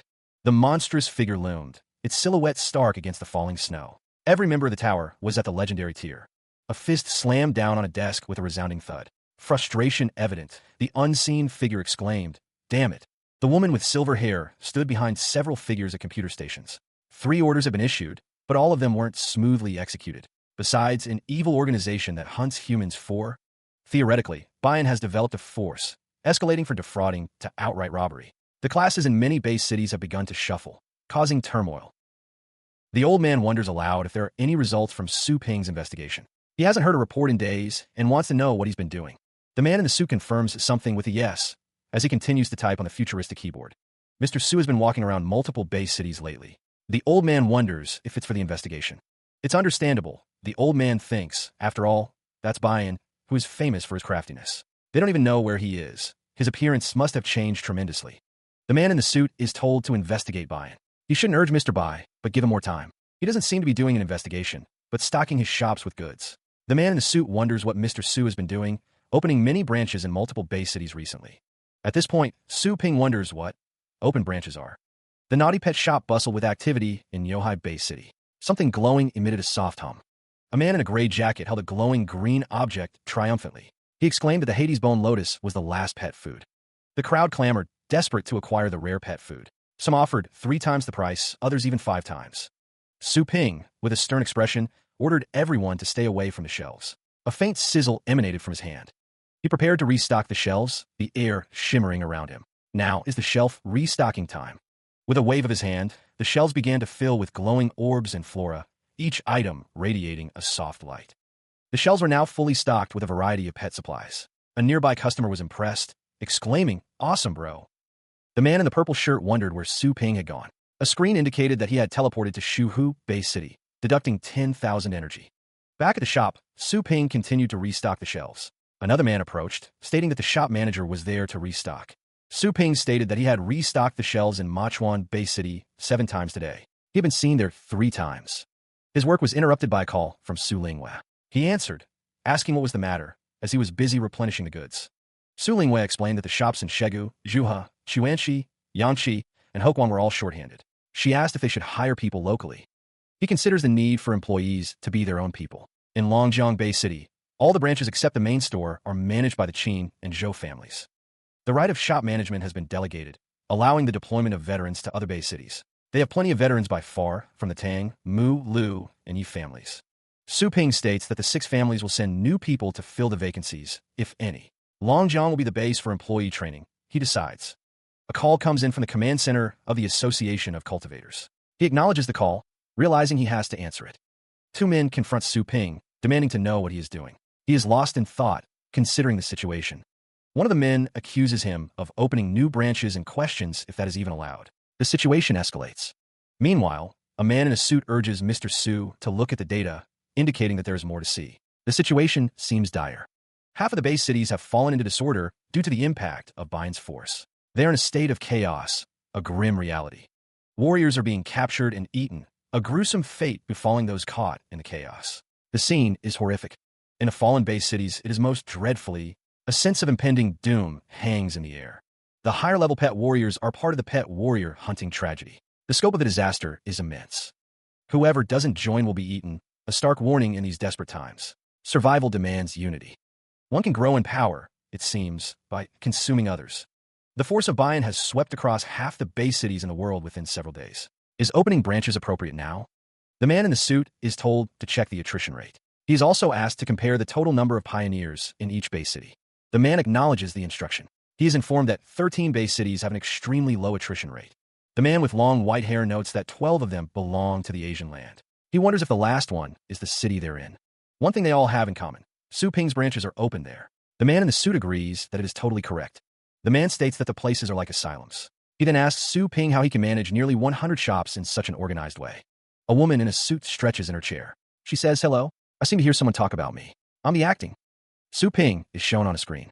He says that he brought Su Lingwei in to make an acquaintance. Su Lingwei states that she is Su Lingwei. The man in the suit says that the pet shops are incredible. He also mentions that the asylum idea was put forward by her. You find it weird that so many shops are managed by a girl. The man on the screen states that his sister is also so brilliant. He mentions that half the Bay cities are in a state of chaos. He asks if they can rescue those who are against buy-in in those Bay cities. The man on the screen says that those who have voted for buy-in will have only two choices after losing the food to become stronger. Either eat their weaker peers or surrender to them before being eaten. He listened intently as the elder spoke of reclaiming the Bay cities, one step at a time. The idea sounded good, but expanding at this stage seemed unrealistic. The elder mentioned the Peak Tower, a name Su Ping recognized. He wondered if this Peak Tower could rival buy-in, given the losses they'd suffered in buy-in support. The protagonist considered the Peak Tower, questioning how it could have so many legend-class experts. It would be a great help to defeat buy-in. The elder stated that the saying about only 2 or 3 legend-class experts per land was incorrect. In fact, there were only 2 or 3 willing to serve humanity. It was said that they usually enjoyed the best resources and the supreme honor of Blue Star. During wartime, they would obey orders to fight unconditionally. That's to say, the protagonist thought the old pricks of the Peak Tower wouldn't take any benefits or any responsibility. Very few people even knew about them. Su Lingwei wondered why those legend-class experts would just watch them die. The elder stated that he was just an ordinary man who was more than 300 years old. He continued, explaining that for the legend-class people whose life expectancy could be a few thousand years, he was just a wet behind-the-ears youth. The alarm blared. How could he know what the adults thought? The red button pulsed with light. Mr. Bai stated that it was a beast tide. A younger man in a suit urgently asked for the location of the threat. It was near Longjiang Bay City on the Asian land, they realized with alarm. The situation was dire. Again, Longjiang Bay City may be struck by a beast tide. The monsters descended upon the city. Inside the command center, the situation is assessed. One of the figures asks Mr. Bai if they should send reinforcements to where Mr. Su's main shop is situated. On a nearby screen, a woman states that the Longjiang Bay City is a B-Tier 1. She believes they can hold back the beast tide, led by several overlord behemoths. That being said, the older man cautions that they still need to consider other factors, as the area is rather dangerous. The woman on the screen wonders if it could be buy-in.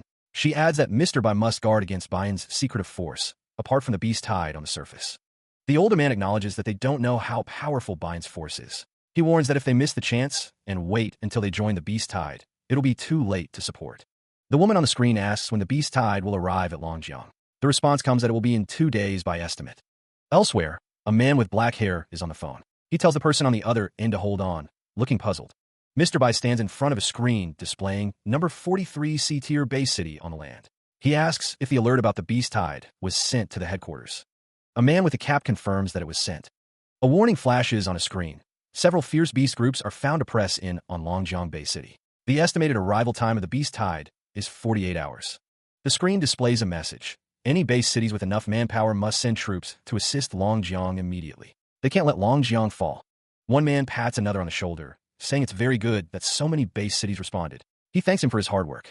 He is told to do as he was ordered, but the person he is talking to wants to be let go. Inside a base, a figure surrounded by a purple aura stands over a control panel, which is now covered in blood.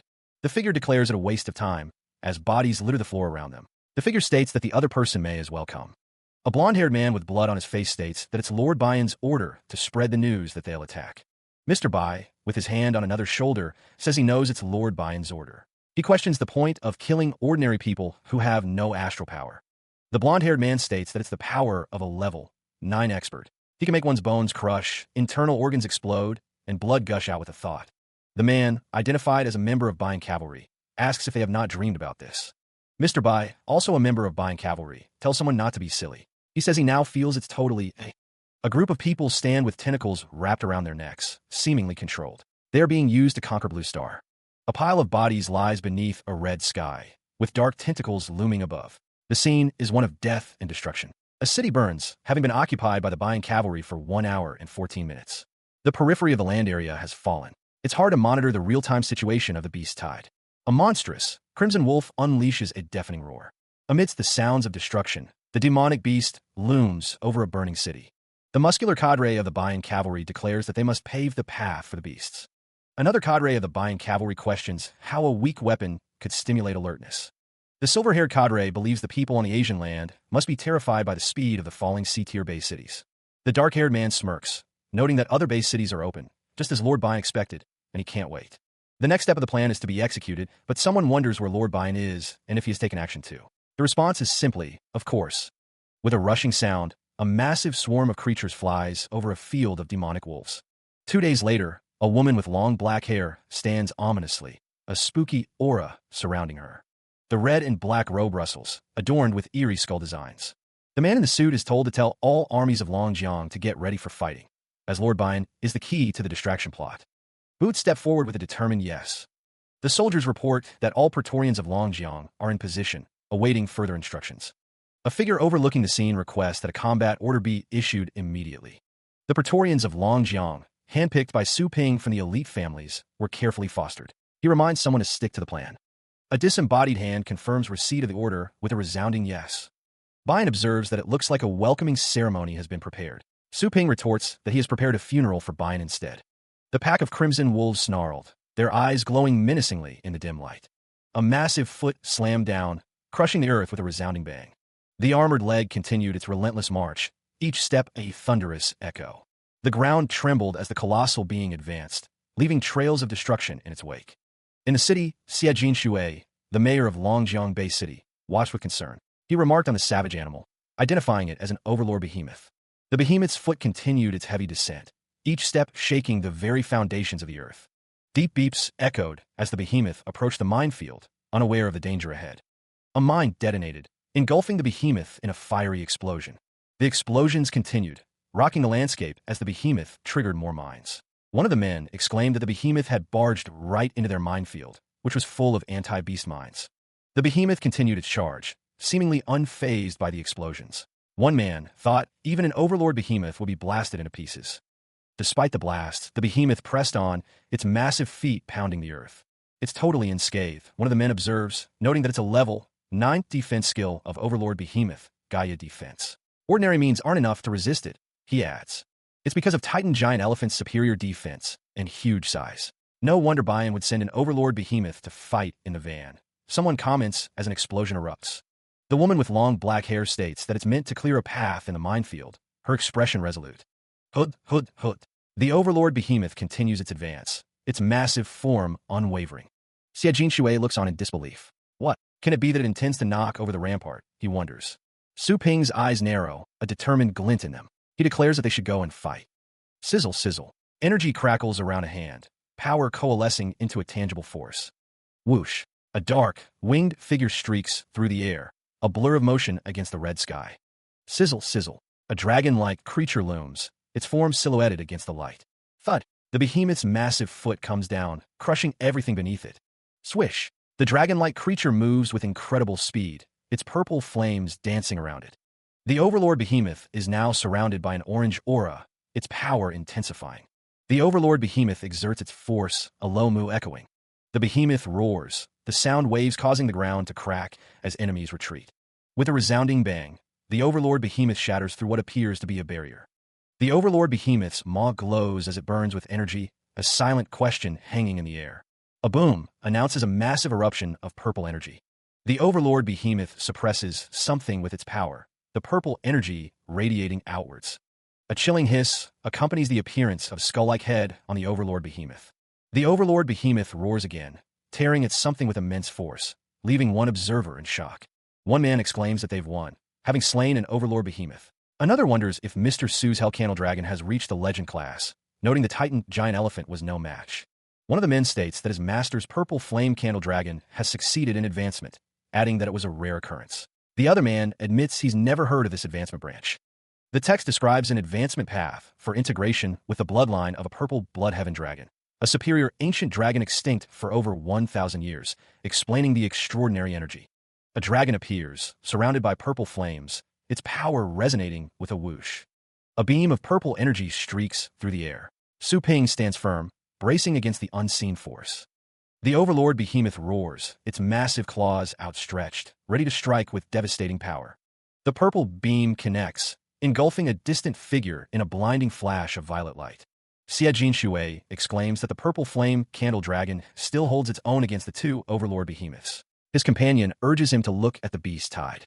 The beast tide stretches across the horizon, a terrifying horde of monstrous creatures. Someone notes that they're twice the reported number. The woman with black hair expresses her curiosity. She wonders how much stronger a dragon cultivated by a human can be than an ordinary overlord behemoth. The red soul demon ape's massive foot slams down, shaking the earth. A deafening roar echoes through the battlefield. This is the red soul demon ape, a fearsome beast ranked fourth among all fire element pets. Flames lick at its fur. The ape stands amidst a sea of destructive magic fire, its power immense. A lone figure stands far off, while a purple dragon circles above. The purple dragon soars through the inferno, seemingly unaffected by the intense heat. It whooshes through the air. The man in the jacket explains that this is the red soul demon ape's skill, inherited from the overlord behemoth bloodline. The destructive magic fire has a damage radius of almost 500 kilometers. The power enhancement comes from Bayan, as the monstrous head unleashes a terrifying roar. What kind of overlord behemoth is this? Even an overlord behemoth would have to avoid such destructive magic fire, the man in the suit observes. Mr. Sia notes that the purple flame candle dragon tore off Titan, giant elephant, fiercely. The monstrous head looms large, its jaws open wide. But its thing is actually divine skill, defense. The monstrous head prepares to unleash its power. A golden structure begins to materialize, rustling as it takes shape. It seems to be a defensive barrier, divine iron wall. The golden barrier solidifies with a resounding clank, ready to withstand the incoming attack. The destructive magic fire engulfs the divine iron wall, threatening to melt it away. The barrier burns. He finds the situation interesting. One observes that this is Mr. Su's unique and impressive skill. Another wonders if Bayan, detained in the abyss for so long, can keep up with the times. Someone asks if the other feels something is strange. It's seen as a fantastic opportunity for combat, but Bayan doesn't instruct the beasts to besiege. Instead, the beasts keep fighting one-on-one near the base city. Bayan's people don't seem to be there. They're all fierce beasts.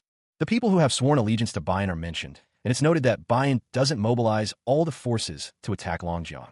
The elites of 11 base cities nearby in Longjiang have been gathered, and the question is raised. If they attack those base cities now, a group of people appear. The order is given. Don't let go of anyone with attainment, whoever they are. The command is issued. Kill them. Eat them all. A purple beast runs, its footsteps booming. He reports that the 11 base cities, including Nyohai, are under attack. It's Bayan's rebel forces, and Bayan has targeted the other cities. A woman with long, dark hair states that other base cities have branches set up from the beginning. The beast tide merely stalls for time, she says, adding that it's too late, human. Before a burning city, a figure with long, dark hair declares, "You can't get out of here." A man kneels, clutching his head. He curses Bayan's cunning. Two men stand nearby. One wonders if there's anything they can do. The other calls out, "Mr. Su." A man with dark hair and piercing yellow eyes states, "You asked for I've been ready." He seems confident. A man in a black jacket observes that it's still not too late, Bayan. Another responds with a questioning, "Oh." Elsewhere, objects fall from the sky onto number 2 battlefield, accompanied by a whooshing sound. A large, mechanical figure looms in the sky. Someone exclaims, "Hey, look at the sky. Is it in air?" Explosions erupt, shaking the ground. A man surrounded by a pink energy field cries out in pain. He curses, realizing it's a guardian. A muscular man, encased in a pink energy field, questions how B-tier base cities could possess such weapons. The spacecraft clatter as they descend from the massive ship above. The objects swish as they fall from the sky, leaving trails of light. The mechanical figures descend rapidly, a booming sound echoing as they approach the city. With a whooshing sound, a door slides open, revealing an unknown destination. The figures walk forward, their expressions grim. "You're caught now," one of them declares. The shirtless man looks up, a worried expression etched on his face. "There's no way off," he exclaims. He looks at a holographic display. Great, they're the elites of other base cities. The man with spiky hair recognizes their distraction plot. He realizes the rescue troops were sent to Starry Sky in secret. The man with long black hair states he is waiting for the airdrop. He commands all beasts to take his order and smash Longjiang. A deep, resonating rumble echoes through the darkness, a sign of the battle above. The deep railway train, used for logistical transportation, continues its journey as the rumbles intensify. The uniformed figures discuss the sound, wondering if the fierce beasts are out in full force. They're told to keep working. One of the uniformed men looks up, unable to imagine how fierce the battle above truly is. Cracks begin to appear in the tunnel's ceiling, a worrying sign of the battle's intensity. The uniformed men discuss how the battle could affect the underground tunnel, even from over 100 meters away. One wonders if this is the Overlord Behemoth's destructive power. Despite the danger, the uniformed man insists they haven't received orders to retreat. He notes that numerous pet warriors and soldiers are fighting the Overlord Behemoth. The men discuss the need for astral power supplements and ammunition. They emphasize that Su Ping and their people must be able to defeat Bayan. The uniformed man looks out from the train, announcing that the next stop is arriving soon and ordering everyone to get moving. A monstrous, fiery, ape-like creature unleashes a deafening roar. On battlefield number 1, the fiery, ape-like creature clashes with a skeletal opponent, the sounds of battle echoing. Elsewhere, a rustling sound permeates the air as a pack of wolf-like creatures gathers in a red-tinged environment. The red, wolf-like creature advanced, its claws clicking against the hard surface with a resounding clatter. Suddenly, a deafening bang echoed as the creature raised its massive claws, ready to strike. A multi-barreled turret unleashed a hail of bullets, the operator determined to hold his ground, shouting, "You can't." The man in the blue cap continued his barrage, yelling, "Crawl up here, go to hell," as spent casings rained down. The empty bullet casings clanked and clattered as they fell, adding to the cacophony of the turret's relentless fire. The turret's bullets ripped through the air, impacting the surrounding structures with a deafening rat-a-tat-tat as they whooshed past. The turret's barrels hissed as they continued to fire, the heat radiating from the weapon. Suddenly, a crack echoed as the man in the blue cap reacted to something unseen, his expression shifting to alarm. The wolf-like creature was caught in an explosion, the force of the blast sending it swishing through the air. The man in the blue cap watched in horror, exclaiming, "Oh no," as the creature was thrown back. With a resounding clang, the wolf-like creature's claws struck the turret, the impact shaking the entire structure. Another bang echoed as the wolf-like creature was blasted away, the man in the blue cap shouting, "Go back to where you came from." Qin Du Huang, Right Commander of the Longjiang Praetorian, warns that the fierce beasts have been enhanced by buy-in to different degrees, making them stronger than before. The man's expression hardens, a storm brewing behind his eyes as he prepares for what's to come. He finds himself surrounded by small, squeaking creatures, their presence a prelude to something far more dangerous. The thing at its core glows ominously, a sign of the volatile power contained within the red beast. The unstable core pulses with energy, a chaotic heart threatening to burst at any moment. Boom! The core detonates, unleashing a wave of destructive force. The blast sends him flying backward, the force of the explosion nearly overwhelming. Mr. Su explains that Bayan has inserted the unstable core in some fierce beasts, intending to blow up their battery and rampart, and suggests pushing the battle line outside the rampart. There are lots of fierce beasts outside the city, making it perilous to go out recklessly, but Su Ping asks if he can handle this. Zhou Tianlin, Left Commander of Longjiang Praetorian, orders the Praetorian to pay attention and form a formation. A massive, green dragon formation begins to take shape, its power resonating through the ranks. The dragon-shattering immortal formation is complete, a hollow promise of protection against the encroaching threat. A draconic construct of pure green energy slams against an unseen foe with a resounding clang. The monstrous entity, wreathed in dark energy, unleashes a deafening roar. The reddish-purple beast lunges forward, a blur of motion against the ravaged landscape. The towering dragon formation stands resolute, glowing with arcane power. The formation pulses with energy, a beacon of hope amidst the chaos. The smaller monsters, overwhelmed, hiss in fear as they retreat down the cliff face. A black dragon, wreathed in purple flames, roars its defiance. The dragon stands triumphant over a fallen beast, its victory hard-won. Su Ping raises a fist in triumph. Another overlord behemoth has fallen. The ground rumbles with power as the red energy surges. With a sickening crack, the black dragon crushes its defeated foe. The black dragon roars again, its power echoing through the battlefield. He stares in stunned silence as a colossal, crimson structure erupts from beyond the wall, the sound of its arrival echoing like thunder. The man in the suit and the woman with short hair look up, their faces etched with disbelief. The man curses under his breath, the massive tentacle looming behind them. The scale of the crimson tentacles becomes clearer, their rough surfaces and immense size inspiring awe and terror. What could possibly be the source of such a thing? The protagonist, Su Ping, finds himself on the number 2 battlefield. It seems that something is about to happen. A massive, fleshy tentacle erupts from the underground with a thunderous boom. The tentacle swishes through the air, dwarfing the crowd of people gathered below. With a devastating smash, the tentacle crashes down upon the battlefield. The monstrous appendage lifts, revealing the silhouettes of those who were caught beneath its crushing weight. One of the men observes that Lord Bayan has finally made a move. Another comments on the power of the heavenly deity phase. The tentacle opens, exposing a fleshy interior as the voice declares that Lord Bayan will smash them to death. A man lies on the ground, looking up at the monstrous form of Lord Bayan. Another asks if he was heard. From within the tentacle, voices plead for their astral power to be unlocked and for additional power to be granted. Despite the dire situation, 2 men express their determination to continue fighting. The tentacle looms over a group of people, each connected to it by thin, dark strings. One of them says no. A man yells, desperate not to be abandoned and to keep the power he has gained with effort. A voice echoes across the crimson sky, a desperate plea hanging in the air. A woman with dark hair stares forward, her expression unreadable against the backdrop of swirling red energy. A figure in red robes stands amid skulls, declaring this the #1 battlefield. With a swishing sound, a colossal creature emerges, its many tentacles writhing. The massive tentacles loom, their scale dwarfing everything around them. Su Ping commands the purple flame candle dragon to return to him at once. The purple flame candle dragon answers the call with a mighty roar. The world blurs as the dragon hurtles forward, answering its master summons. The dragon's claws reach out, ready to entwine with its target. But the tentacles are faster, ensnaring the purple flame candle dragon before it can strike. Mr. Su watches in dismay, exclaiming that it's his dragon that has been captured. With a swish, the tentacles swing the purple flame candle dragon around, its power now under their control. The purple flame candle dragon thrashes against the binding red tendrils, but they hold firm. A metallic clank echoes. A voice booms out, laced with disdain. The man in the blue suit declares that Zhou's hack was too light. A figure descends, blade extended, landing atop a jagged crimson landscape. The air rushes around them. Mr. Su is urgently summoned.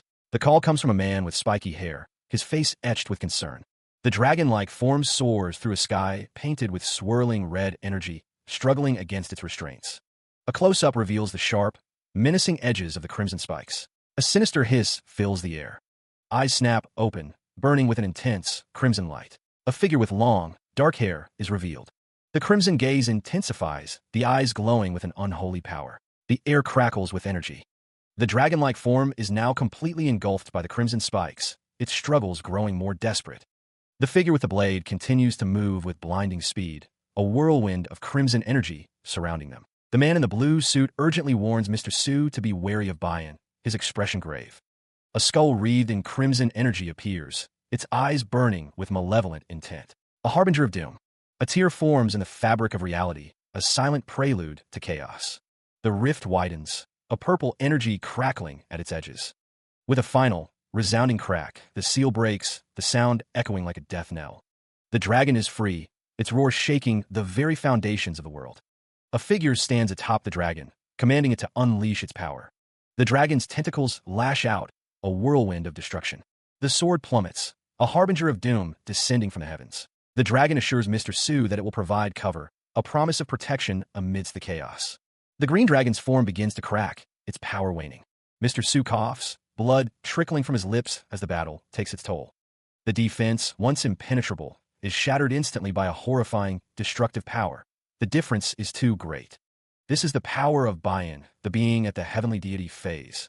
With a resounding whoosh, a winged figure descends from above. It is surrounded by a forest of writhing tentacles. The winged figure's silhouette darkens the scene, accompanied by a swish. A notification appears, arrival above the shop area. A skeletal figure with glowing red eyes emerges from the shadows. It announces its arrival with a single, chilling word. Su Ping's eyes widen, a flicker of concern crossing his face. He wonders aloud what exactly has arrived. The winged figure is now completely surrounded by the grasping tentacles. The air crackles with the sound of boom, boom, boom. The tentacles writhe as a new notification appears. It promises invincibility within the shop's protective embrace. The skeletal figure's red eyes gleam menacingly. It declares that death is rapidly approaching. The figure in red robes wonders if this is death.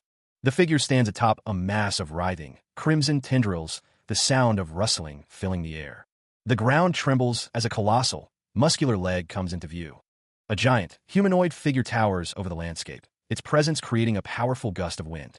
Su Ping, looking up at the giant, wonders how they are going to beat such a monster. The figure in red robes challenges someone, asking if they still dare to say its death has approached. From within the mass of tendrils, a voice booms out, simply stating, "Human." A figure crackles with purple energy, the air around him sizzling with power. Su Ping declares that whether they believe it or not, they're going to fight. Mr. Su and the figure with the purple aura are shown as someone wonders what Mr. Su is thinking, and if he's going to scare Bayan off with a bold front. A close-up of the giant's leg shows its immense size and power. The giant figure looms over a city, a fiery aura emanating from its feet as the ground rumbles. Mr. Xie is urged to flee. The other man insists it's too dangerous to stay here. He wonders aloud where they could possibly run to. Having been drained, he resigned himself to dying here. A colossal figure looms in the distance, explosions erupting around it. The scale of the destruction is immense. Sweat beads on his brow, the pressure of the situation weighing heavily on him. Su Ping declares that he is not dead yet, his expression determined despite the dire circumstances. Mr. Xie looks up, questioning what is happening around them, his face etched with concern. The buildings around them begin to rumble, the very foundations of the city shaking. A figure raises their hand, a surge of power emanating from them as the rumbling intensifies. It's Mr. Su, his presence commanding attention amidst the chaos. He declares his intention to push back, his eyes glowing with determination. The woman with long hair calls someone an insignificant human, her expression cold and dismissive. The colossal figure asserts that no one can stop it, its form radiating immense power. He stood firm as the ground began to rumble beneath his feet. The giant figure smirked, confident that his demon subduing wouldn't fail. With a mighty yell, the giant figure threw a devastating punch. The punch connected with a deafening boom. A woman with black hair watched in shock as something heavy landed nearby with a thud. "What?" she exclaimed. The giant figure loomed over the city, its massive form casting a long shadow. From below, Mr. Su launched himself towards the colossal enemy. With a determined cry, Mr. Su declared, "Buy-in, take my..." A boom echoed as something was sent flying through the air. The figure tumbled through the sky, a tiny speck against the vast expanse. The giant figure crashed towards the city with a resounding thud. Two men watched in disbelief. "Did you see that?" one asked, his face etched with shock. Buy-in falls into silence, his signal of life disappearing after the master's punch. The news spreads quickly. Mr. Su has killed Buy-in, or so it seems. The man in the suit exclaims that they won.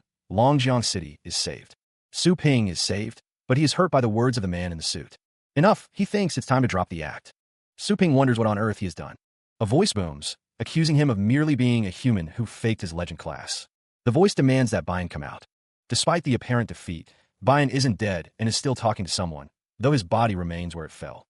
Someone approaches, their footsteps echoing, but they are told not to beat a dead horse. The blonde-haired character states that they cannot find him. The search continues, but Buy-in remains elusive. He calls out, his voice echoing in the empty space. "Joanna." Joanna, a blonde-haired woman with pointed ears, states, the being said. He wondered where Buy-in could be. It seemed impossible that he wasn't here, as he was sure he heard Buy-in's voice. That voice, and his own feeling, told him something was amiss. He held out his hand, sensing the air. He knew that someone couldn't lie to him. A disturbing thought crossed his mind. Someone was watching him. A spooky, crimson eye seemed to peer out from a dark, swirling void, observing everything. With his swish, Su Ping called out to Joanna, his expression serious as he sought answers. Su Ping stood before Joanna, demanding to know why she had mentioned Buy-in's name. He needed answers now. Joanna questioned why he thought Buy-in was any different from her. She stated the obvious. He's a fierce beast, while she is human. Joanna asked what he thought was the difference between heavenly deity phase and level 8. Su Ping stared intently, considering her words. The creature wiggled, noting that the heavenly deity phase was stronger and faster than it was. Joanna remarked that the heavenly deity phase was older and had more tentacles. She found the ants funny, stating that in his eyes, a monkey at the heavenly deity phase merely holds one. Joanna told him to drop it, asking what on earth he was trying to say. She stated that the heavenly deity phase stands for the control.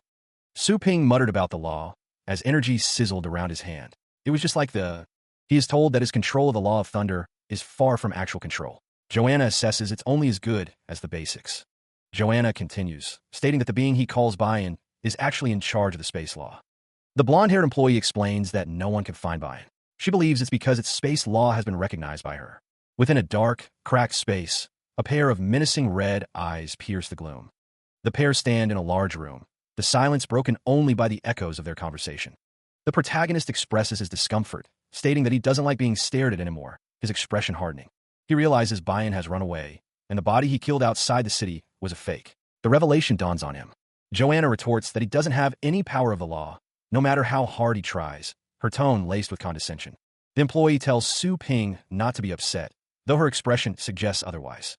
Su Ping reflects internally, realizing the power Buy-in absorbed was all reserved in there, his eyes gleaming with newfound understanding. A clawed hand emerges, accompanied by the sound of crackling energy, hinting at a looming threat. A dragon-like creature appears, snapping its jaws with a hiss, signaling a dangerous presence. An announcement rings out, advising everyone that the Vine Titan has been cut. They are instructed to evacuate in an orderly fashion. The all-clear is given. No poisonous gas has been detected. It's safe to venture inside. He moves quickly, tapping the ground as he goes. It's right here, he thinks, extending his hand. His fingers touch a surface, ready to penetrate the barrier. With a whooshing sound, he moves deeper into the crystalline structure. The protagonist descends further into the depths of the structure. A crystalline waterfall rushes down, the sound echoing through the cavern. Su Ping surveys the landscape, noting the abundance of energy crystals. How many people have? On a screen, a man reports that apart from the soldiers at the front lines, the underground trains loaded with astral power supplements were also robbed. He looks at the energy crystal in his hand, wondering if these crystals can restore those who have been drained. The man on the screen asks if there is any technology to do that. Elsewhere, a figure with long white hair states that the deceased are deceased and the best they can do is... He gazes at the screen, remembering those who sacrificed themselves. The man on the screen speaks of those who threw themselves into the breach. Su Ping's expression is unreadable as he recalls the fallen. His fist clenches, energy crackling around it. The protagonist sits at a desk, lost in thought, while a figure stands silently in the background. Two men discuss the disposal of energy crystals, deeming it too dangerous to remain in the deserted areas. One man states that Bayan was repelled, and no one will question the decision. He holds a glowing blue crystal, vowing that their sacrifice won't be in vain. He asks to be empowered to defeat Bayan. The sounds of metal on flesh echoed across the battlefield as the warriors continued their grim work. Each strike chipped away at the monstrous remains. The weapon bit deep, cracked spiderwebbing across the creature's thick hide. The battle had been won, but at what cost? The man with light brown hair received an awkward embrace from a clawed figure. He seemed less than thrilled by the gesture. The man boasted of his gains, almost as much as a year's harvest. He questioned if the Longjiang people would honor their word, as Mr. Su had promised rewards to those who came. Su Ping sat alone, his axe resting beside him. He pondered the offer of reward, wondering what he truly desired after such a brutal conflict. The city lay wrecked, another casualty of the beast tide. The bearers struggled under the weight of the fallen, wondering if they could protect their families. A comforting pat on the shoulder offered a moment of solace. The question hung in the air, city next time? The man was comforted, but the high cost of the battle weighed heavily on their minds. The price of victory was steep. Su Ping's expression hardened as he considered the beast tide. The fierce beasts had not simply gone over their bodies. The commander received acknowledgement, as it was stated that Mr. Su had also defeated Bayan. The news brought a small measure of relief. The group stood together, their feet planted firmly on the ravaged ground. They were united in their purpose, whatever it may be. He declared that Bayan, one of the four overlords, had been repelled. They were not frightening, and there was only one thing they needed to do. He clenches his fist, a surge of determination coursing through him. They must be strong and fortify their defenses. The crowd roars in agreement, their fists raised in unison. They will finish those bastards, they declare. The sentiment echoes across the city, a unified cry for vengeance. The desire to finish those bastards hangs in the air. An older man with a long white beard observes the scene. His expression is unreadable, his thoughts unknown. The Naughty Pet shop stands as a gateway to the pet battle room. A grassland environment awaits within. A hand makes contact with a crystalline structure. A crack echoes as something shifts. This time, Bayan is the target. He recalls that these happen to be the base cities where he opened branches. Barring accidents, its goal should be the goal, to occupy the system shops. The landscape stretches out before him, a mix of green and blue. He falls towards the landscape, intent on absorbing the quality resources of the shops. The world rushes up to meet him. Back then, he didn't know he could be invincible when he was in any shop. He had wanted to finish Bayan radically in this way. But he was wrong. He stands on the landscape, looking down in disbelief. His plan has failed. He didn't expect his trump card only to get rid of its fake body. A wave of surprise washes over him. Since Bayan's fake body could easily penetrate the city, a question lingered. Why hadn't Bayan done that in the first place, instead of letting the beast tide slaughter the city? Could it be that Bayan wasn't as powerful back then, and guards on both sides was the best way of fighting? According to Mr. Bai, the human emperor sacrificed himself to suppress the entrance of the abyss with enormous astral power. Hypothetically, his astral power didn't disperse completely, but it would suffer a backlash if it tried to break through by force. It would try all means to devour other lives and restore its ability to strike the crystals. For Bayan, the crystals were essential, but now that Bayan has lost its crystals, aren't unimportant things like food, but the key to healing injuries. The protagonist stood atop the mountain, contemplating the situation. It must still be weak, he thought, as a whooshing sound echoed around him. If he could reach the heavenly deity phase, the third phase of the legend class, he'd be able to finish it, Su Ping thought, as his power surged. He roars, a surge of power erupting from within. The breakthrough is complete, a new level attained.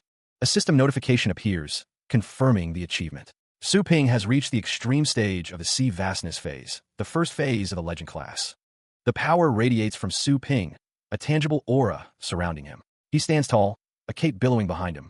He marvels at the sensation, feeling lighter and more powerful than ever before. It's like breaking free from a newly poured body. Su Ping contemplates the divine eye, a pre-skill of the space law. Even if an expert higher than him tries to sneak up on him, he'll be noticed. He reflects on Joanna's words. No wonder she said he couldn't confront Bayan unless he mastered the power of the law. He didn't expect such an insane skill to be one of the pre-skills. Elsewhere, an elder congratulates Su Ping on his smooth breakthrough. Joanna stands nearby, observing the exchange. The elder asks Su Ping what's the matter, sensing a shift in his demeanor. He seems troubled despite the achievement. The elder explains that they lost most of their excellent pet warriors due to the beast tide. He adds that the rest of them can't withstand powerful assaults, even if their abilities are restored. He asks what Su Ping's idea is. Joanna thinks to herself that there are still some influential families desperately struggling until now. If they can be saved, they'll definitely become a part of their force.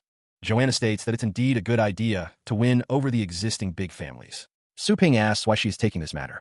Joanna mentions the headquarters of the Tang family, hinting at their involvement in the situation. She reports that the Tang family has been besieged. Su Ping is shocked by the news, questioning who would dare attack them. The attackers are identified as the Situ and Wang families. They and the Tang family are giants across tens of base cities in Asian land. This time, the Situ and Wang families didn't work together to fight Bayan. Instead, they joined Bayan's forces against the Tang family. Joanna kneels, remembering that the attackers tried to annex her family. She thinks to herself that she has never begged anyone in her life. She asks Su Ping to allow her to leave the shop. Her expression is serious, her eyes pleading. Joanna is determined to go back and rescue her family. She remains kneeling, awaiting Su Ping's response. Joanna kneels before Su Ping, begging him to allow her to leave the store. He stares down at her, his eyes reflecting a deep urgency. He has to return home. It's urgent. The woman with blonde hair is shown, the narration box referring to her as Rylan Tang, the proud and arrogant woman he knows. Back in the present, Joanna kneels in the grass, a worried expression on her face. Something's wrong. Su Ping's expression hardens as he wonders if others have joined forces to swallow up the Tang family. Joanna's thoughts betray her anxiety. What did she possibly do? She's not even a titled beast tamer yet. She thinks to herself that even if she can't prevent the downfall of her family, at least, she has to get her out. She wants to save someone, huh? Well, as it happens, he actually had the same idea. Su Ping looks down at Joanna, his expression unreadable. He asks why she would risk her own neck. Joanna looks up at him, her eyes filled with concern and a hint of defiance. She thinks that escaping from one den of evil only to end up in the clutches of his is not ideal. So that's what she was so worried about? All this drama for nothing. Su Ping checks his watch, the device beeping softly. If she doesn't want to talk about it, that's fine. He consults with a holographic projection. The protagonist asks if there's any progress on the bound contract. The holographic assistant reports that thanks to the materials he provided, development is moving along smoothly, and they should be ready for the first test soon. The protagonist expresses doubt. 5 months? He doesn't think Transcendence Void will give him that much time. He continues, stating that with their current resources and personnel at the Heavenly Dragon Academy, 5 months is the absolute fastest they can manage, unless they had better equipment and more manpower. Meanwhile, in a conference room, the topic of discussion is Elder Bai and the fact that it's legendary spring on the line at the Holy Light-Based City Beast Instructor Association conference room. Elder Bai stands before a holographic projection of Su Ping, instructing someone to put him through. Elsewhere, 2 men discuss the protagonist. One notes that he's the man who led Long Jiang to victory against the Transcendence Void, and that he's heard he's not even 20 years old. Another man comments on how such a young man reached a level where he could hold his ground against a sky-tier being, especially in this era of declining astral power. Elder Bai, still in front of the holographic projection, declares that the protagonist wants to requisition the world's scientific equipment and personnel. The protagonist, appearing in the hologram, tells them to hold their horses. It's not that drastic, just the best of the best, and that there's no need for amateurs. They wouldn't be of any help. One of the men in the conference room states that he needs them to complete a project for him within a month. Another man exclaims that this is outrageous. He argues that even if the protagonist is the hero who has repelled the Transcendence Void, that doesn't give him the right to throw the world into chaos. He was still dealing with the fallout from his request. 2 men in suits gesticulated wildly, their faces red with anger. With a subtle swoosh, he activated a device on his wrist. The situation seemed to be escalating rapidly. A small, green-haired girl appeared on the screen. She asked if everything was all right, noting the commotion. Su Ping reassured her, promising to have someone contact her soon. He offered a reassuring smile. The girl on the screen seemed somewhat relieved, responding with a simple, "Oh, okay." A bright light enveloped him as he materialized in a new location. He now wore a long, dark coat. Joanna approached him, reminding him that he still hadn't agreed to what they had discussed. She seemed impatient. A disembodied voice echoed, suggesting he'd be lucky to escape with his life. The stakes were clearly high. He looked annoyed, thinking to himself that he couldn't let his employees embarrass him out there. He seemed determined to maintain control. The notification indicated that this exploration would last 8 days, with 1 day inside equaling 1 hour outside. Good luck was implied. They stood in a strange, new location. Joanna asked where they were, her expression curious. Joanna revealed that this was a dimension of her own creation. Su-ping told her not to worry too much and to focus on keeping herself safe. A monstrous figure roared behind Joanna, its presence casting a terrifying shadow. She's caught in the path of a monstrous, red-skinned figure. It slashes downwards with a massive, glowing blade. The strike lands. Joanna lies on the ground, seemingly defeated. A lone figure watches from atop a distant rock formation. A screen displays a message. The host's temporary contracted target, Rylan Tang, has perished. It asks if he would like to revive her. Joanna lies on the ground, a blue light emanating from her stomach. She wonders what just happened. Lying prone, she wonders if she died. Su-ping reminds himself that it's an illusion and to stay focused on the battle. The red monster roars, poised to strike again. Su-ping watches from a distance, perched atop a rock. Suddenly, the monster is struck by an unseen force, reeling from the impact. Joanna uses the rock face to launch herself back into the fight, declaring that she's got it. Surrounded by a pink aura, Joanna dismisses the monster as a 9th-tier enraged beast. The old Dragon King's fist, encased in a death grip, hurtles forward with immense force. Blue energy crackles around his fist as he prepares to strike. Below, Spring, engulfed in flames, refuses to yield, declaring that it's not over. With a swish, Joanna is suddenly at the old Dragon King's side, seemingly teleporting to his location. Spring, holding Joanna, tells someone to release her, confident that his attacks are unblockable. Joanna reassures him, telling him not to worry. Spring urges Joanna to open her eyes and watch. A surge of energy crackles around a hand, poised to block an incoming attack. The energy is described as pure and divine, brimming with unmatched majesty. Spring recognizes the power, remembering something important. The great Yin True Dragon King is revealed, a majestic golden dragon radiating immense power. The old Dragon King roars, blue energy surging around his hand. It's realized that he is the old Dragon King from the Hidden Plane. Dragon blood is known to ward off evil and suppress demonic forces, with the old Dragon King's lineage being the most supreme. Spring realizes why he was being avoided. The old Dragon King declares the attack too weak. Spring throws something with considerable force. A beam of yellow energy streaks through the air, leaving a trail of displaced air in its wake. The energy slams into a distant mountain, resulting in a cataclysmic explosion. A lone figure plummets through the shattered remains of the icy domain. Spring remarks that the old Dragon King is out cold, suggesting they stop here. Joanna agrees, understanding his concern. The old Dragon King thinks that losing even one legendary fighter will be a major blow to humanity. He asks to be taken back to the base city to heal. Elder Bai, witnessing the scene, questions if Gu Siping has lost his mind, demanding that he stop.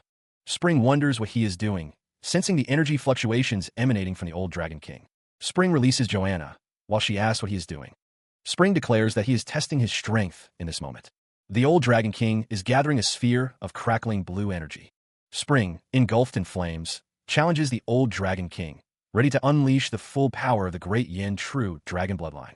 The blue energy sphere is now surrounded by intense golden energy. Golden energy intensifies, swirling and crackling. The blue energy sphere is consumed by the golden flames, its power seemingly overwhelmed. He unleashes a furious roar, the dragon-like figure behind him echoing the primal scream. The attack launches, Spring declaring it the great Yin True Dragon Demon subduing fist. A blinding beam of golden energy erupts, Spring commanding the energy to be gone. The old Dragon King is encased in ice and crackling energy, declaring that it is not enough. From above, the earth is struck by tendrils of dark energy as Spring looks on, his expression grim. The old Dragon King laughs maniacally as he unleashes another blast of energy. The golden beam is met with a counterattack, the two energies colliding in a burst of power. Spring realizes the old Dragon King's astral power has become limitless, unfazed by his attacks. The formation within Headless Snow Mountain is under attack. Meanwhile, a voice booms through the red sky, accusing Su-ping of daring to interfere. The voice continues, declaring that Su-ping is failing to protect the formation and instead using it for his own ends. Spring looks up, surprised, realizing that someone else is present. Elder Bai orders someone to get away from there, as the Pinnacle Tower's final lockdown protocol is activated. The armored figure roared in pain, crackling red energy surging around its form. It claimed to only be eliminating a threat. The muscular figure with golden hair scoffed, remarking that this was the pinnacle tower for you. They lamented serving loyally, only to end up like this. With a whoosh, the dragon-like creature descended amidst crackling energy. The creature's scales were black, and its flames burned purple. Su Ping stepped forward, the sound of his footsteps echoing. He demanded, "Yadakin, explain what's up with this." Yadakin, holding a pink-haired girl, claimed he didn't know. He explained that the formation was part of a network established by their predecessors. He added that his role was merely to maintain one node in the subcontinent. Su Ping scoffed, questioning if he should go ask the Pinnacle Tower himself. He then sent a message, "Rylan Tang, it's me. Get back to Longjiang and meet me immediately." With a resounding whoosh, a massive dragon soars over Longjiang Bay City. The dragon lands near the Lil Rascal pet store as Spring approaches a waiting crowd. The crowd erupts in cheers, relieved to see Spring back safe and sound after her mission. The packed crowd parts as she makes her way through, a figure of quiet determination. Elder Bai remarks on the number of people supporting Spring, but Qin Huang dismisses them as meaningless sheep. The elder then recounts how Spring sided with him against his own granddaughter. Spring apologizes, saying she only wants to see Elder Bai back in his prime. Qin Huang interrupts, asking if he happens to be the legendary Yadakin. Of course, the elder confirms. Qin Huang introduces himself as Qin Huang, stating it's an honor to meet him. Qin Huang notes that Elder Bai is Qin Huang of the Longjiang Qin family, the Rage God. He then asks why the retired legend is training battle pets in a small city store. Qin Huang is told that he misunderstands, and that he is merely helping Spring out with errands. The elder's accomplishments are then listed. Spring is happy that Elder Bai trusts her, finally feeling she has placed her trust in the right person. Suddenly, Elder Bai grabs Spring's arm with a firm grip. Elder Bai drags Spring into a back room, leaving Qin Huang to wonder what he's dragging his grandpa into. The blonde woman in the maid outfit is told to strip, but she insists they can still do it. The pink-haired woman raises her hands, asking someone to close the door. Su Ping grimaces in pain, as the pink-haired woman tells him not to worry, his grandpa is in good hands. He raises his hand, telling Xiao Tang that they have a customer. Spring says that Rylan Tang isn't back yet, as Miss Yuan asks him to entrust his astral pets to her for training. Su Ping thinks about the headless snow mountain Yadakin and a massive formation spanning the entire globe. He considers the Pinnacle Tower and how it doesn't seem interested in using its power against the Transcendence Void. Spring is told that he hasn't slept in days and should get some rest, but he insists this is no time for rest. Su Ping asks Spring to be patient, but Spring seems to disagree. Spring tells Su Ping to look at the crowd of people before them. The crowd stands before a building, as Su Ping reflects on how they handled every customer perfectly while he was gone. Spring says that he believes Rylan Tang made thorough preparations for this trip, and asks Su Ping to trust her judgment. The system indicates that the store requires rest, suggesting an upgrade to unlock new features.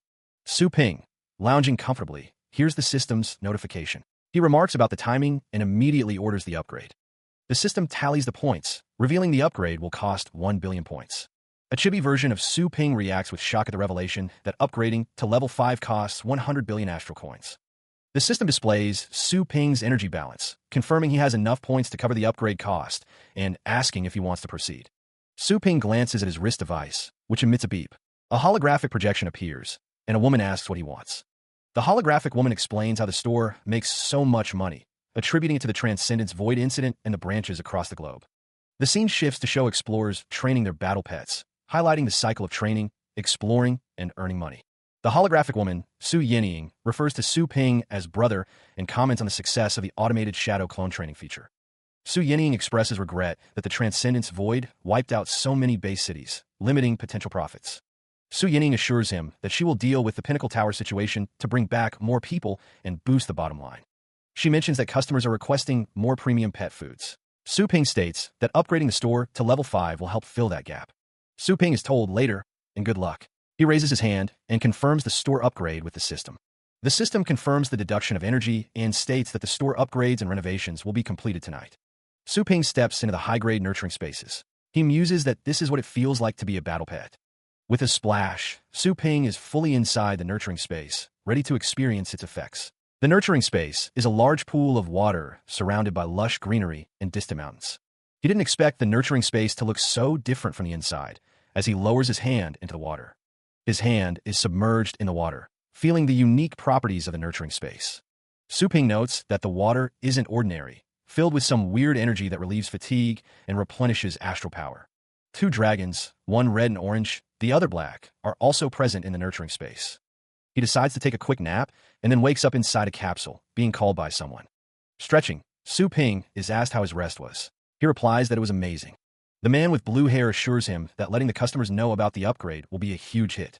He asks how long he was out. He learns it was a week. He asks where Xiao Tang is. The man with blue hair responds that she is back, just outside the city. Su Ping is shocked that something did happen while he was out. A figure flies over a desert city. It took them that long to get back.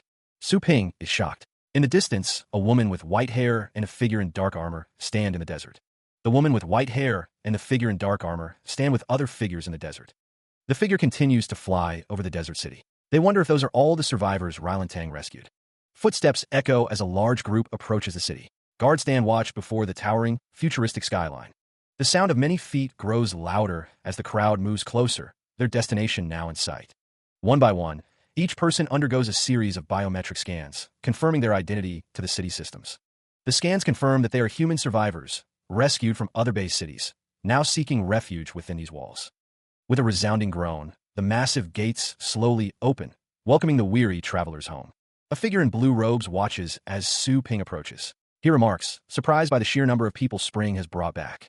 The figure in blue robes points out the Zhuge, Qing, and Yin families, all renowned powerhouses from other base cities, now joining their ranks. The addition of these families will strengthen their forces. Spring arrives, apologizing for being late. Spring's attire shows signs of recent battles, with tears and wear visible on her clothing. Spring explains that they encountered transcendents, void rebels, and savage beasts, which slowed them down, but they ultimately prevailed. The figure in blue robes offers a deep apology. He tells Spring that he did great bringing everyone back. Spring is flustered by the praise, but Su Ping reassures her that she did well out there, leaving her frozen in place. She asks what's wrong, but Su Ping dismisses her concern, offering her the sword. Spring acknowledges his response, then asks if he can check on Skelly, who has been acting strangely lately. She elaborates, explaining that after one of the battles, Skelly suddenly froze, as if his soul had left his body, and it took him a while to snap out of it. The system displays Skelly's information, a peak 9th tier demon with skills like beast possession and undead teleportation. It notes that the fruit of the undead is gone. The system message continues, revealing that the fruit of the undead is a rare treasure that can shield Skelly from fatal blow. It questions if Skelly used the fruit during the rebel sweep with Rylan Tang. Su Ping dismisses the information, but the system reveals that they snatched that fruit from Rylan Tang in the first place. Su Ping states that even if it's incredibly valuable, it's just going back where it belongs, and as long as they're safe, it's fine. The system displays more information about Skelly, highlighting his bloodline ability, Eternal Sin. The system explains that most demon pets possess body regeneration, but the Skeleton King bloodline has a unique ability known as Eternal Sin, essentially granting infinite revives. Rylan Tang's POV. The system suggests that Skelly's Skeleton King bloodline was actually absorbing a ton of death energy, refining the fruit of the undead, and then he awakened his bloodline ability, Eternal Sin. Spring asks if something actually went wrong and if he is mad, but Su Ping reassures her that Skelly's fine, telling him to come here and keep the sword if it feels good in his hand. Elsewhere, Su Ping confirms that he did say that. She explains that he gave her a whole warehouse full of treasures. Spring tells Su Ping to keep it, saying he deserves it, before he asks where she's going. Spring tells him to wait for her at the store, as she has something else for him. The store is packed with customers. Spring wonders where Spring went, noting that he's being all mysterious. The woman with white hair is called Matriarch. The man asks who they should hand the pets over to, noting that everyone brought their pets for training. Spring says to just bring them to her, and that she'll take care of the registration too. The man states that Rylan is the Tang Matriarch, destined for greatness. He asks how she can do menial tasks like this. Rylan responds, stating that she is one of Boss Spring's employees. She asks if there is any problem with that, as whispers spread. Murmurs spread through the crowd. The man says that everyone follows her without question, risking life and limb because they believe in her. He asks her not to shatter their dreams like this. Spring apologizes for the wait. Spring asks if it's Spring. He states that he just finished programming the pick and harvest actions into the Shadow Clone pet training function and spent some time testing out Skelly's new ability. She explains that they'll be selling low-tier pet food from every training session from now on. Su Ping wonders what's next, but Spring assures him it's just store stuff. Spring tells Xie Jinshui to catch, wondering what this is. A beam of light shoots into the sky. A man senses the aura and declares that he can't be wrong as the ground rumbles. A monster roars, leaving an unforgettable impression on the entire Tang family. Xie Jinshui states that these are no ordinary beast kings. The Dragon Swamp Devil Croc and the Storm Venom Scorpion King are revealed. Someone explains that these are legendary creatures, infamous for their savagery, and that they keep killing until their enemies are dead or their own blood runs dry. Su Ping stares intently. Su Ping stands next to a monster. A monster falls to the ground with a thud. Spring is surprised that the Beast Kings, who were acting so tough just now, are kneeling. A massive, otherworldly being looms, its patterned hide and glowing eyes hinting at immense power. Are they? The colossal entity stands alongside another of its kind, dwarfing a small, white-haired figure. Are they asking for the matriarch's permission? Xie Jinshui explains that he ran into them while harvesting pet food. He judged their potential as decent, so he caught them. Su Ping's mind grinds to a halt. Xie Jinshui offers, since he doesn't have a battle pet yet. These creatures are his. Whispers spread among onlookers. It's practically impossible to capture one at the supreme tier. Commanding a beast king is a dream most can only imagine. And this fellow just gave away 3. Just how powerful is this store?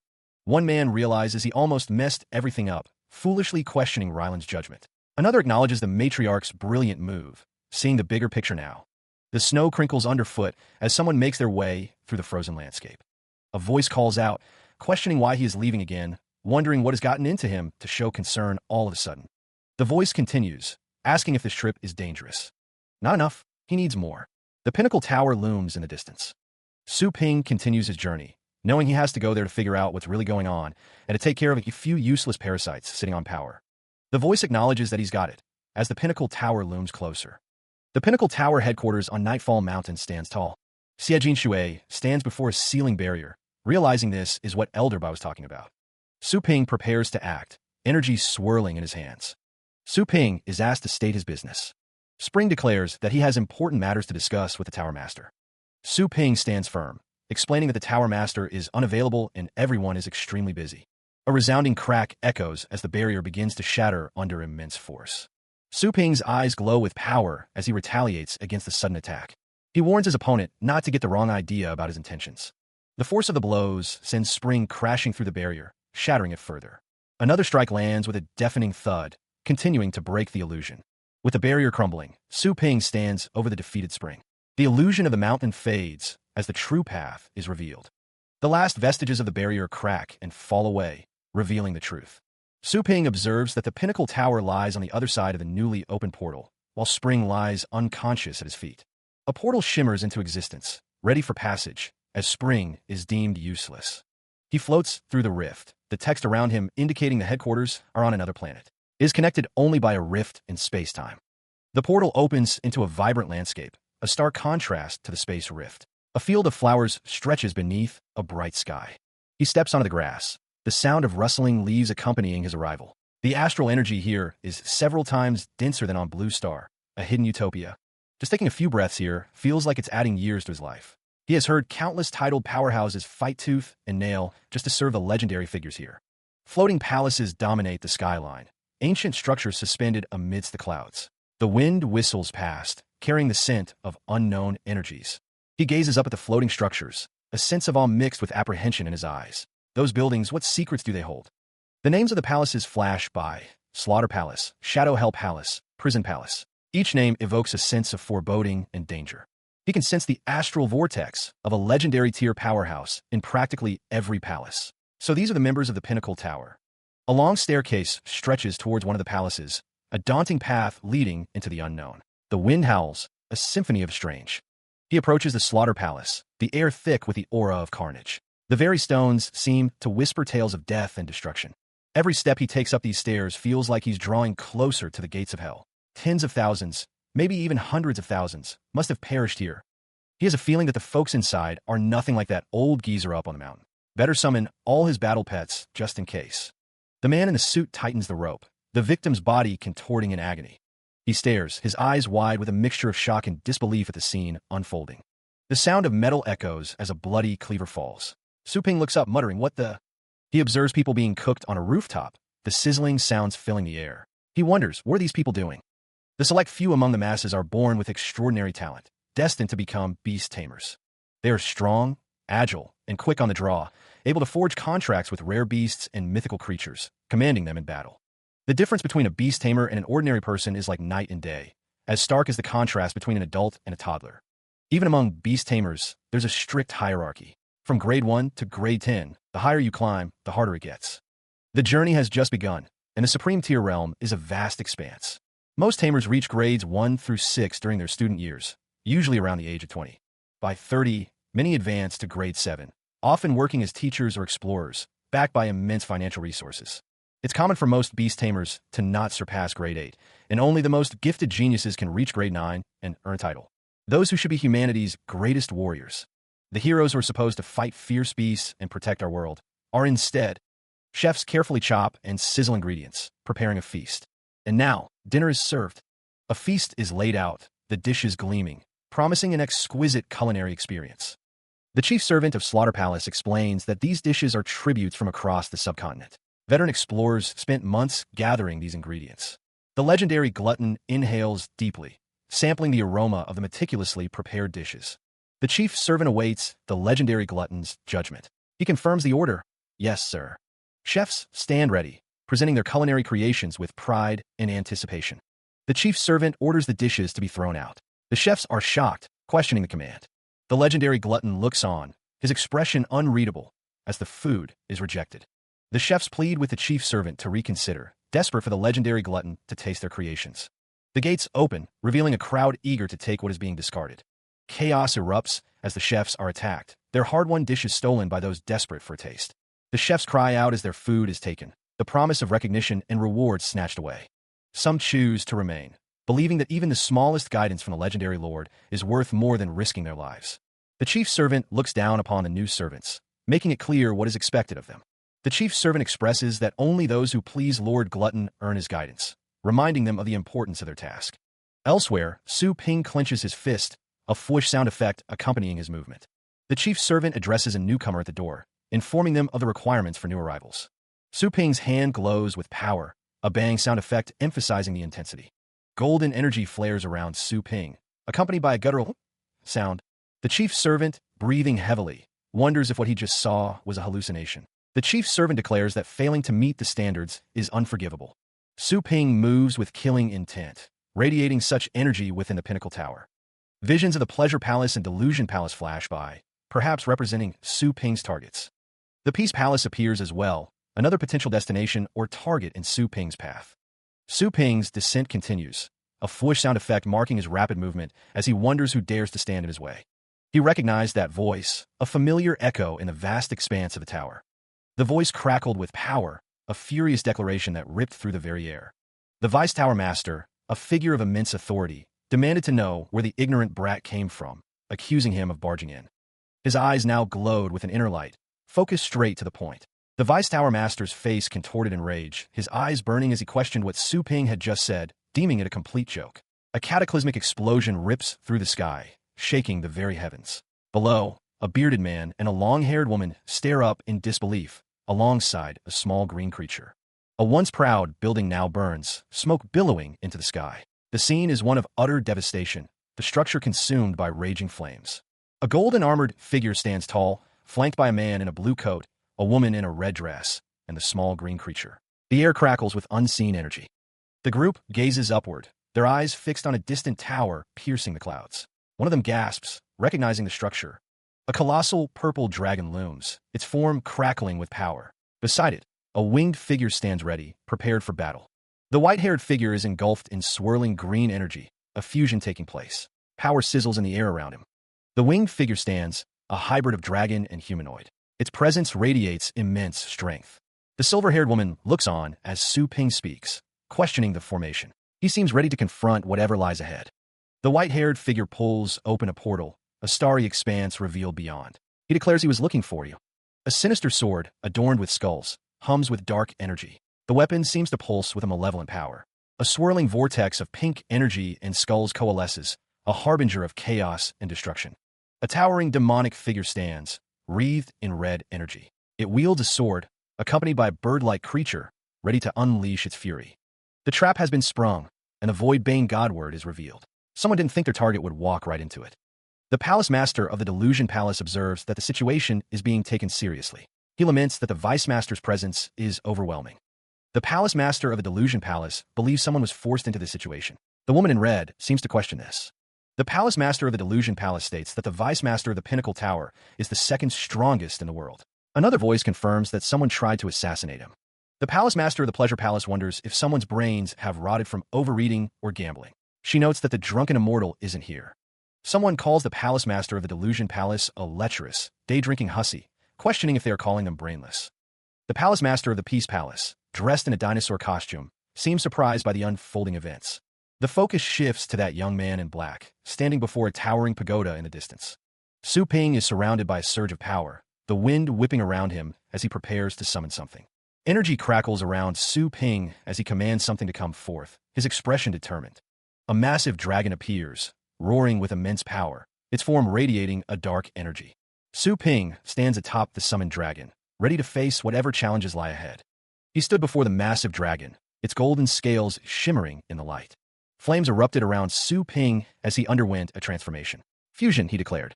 A red-haired man with a muscular build stood firm, a golden pauldron adorning his shoulder. A claw of a dragon loomed overhead as two figures discussed the situation. One noted that he could fuse two, though it was just a single fusion.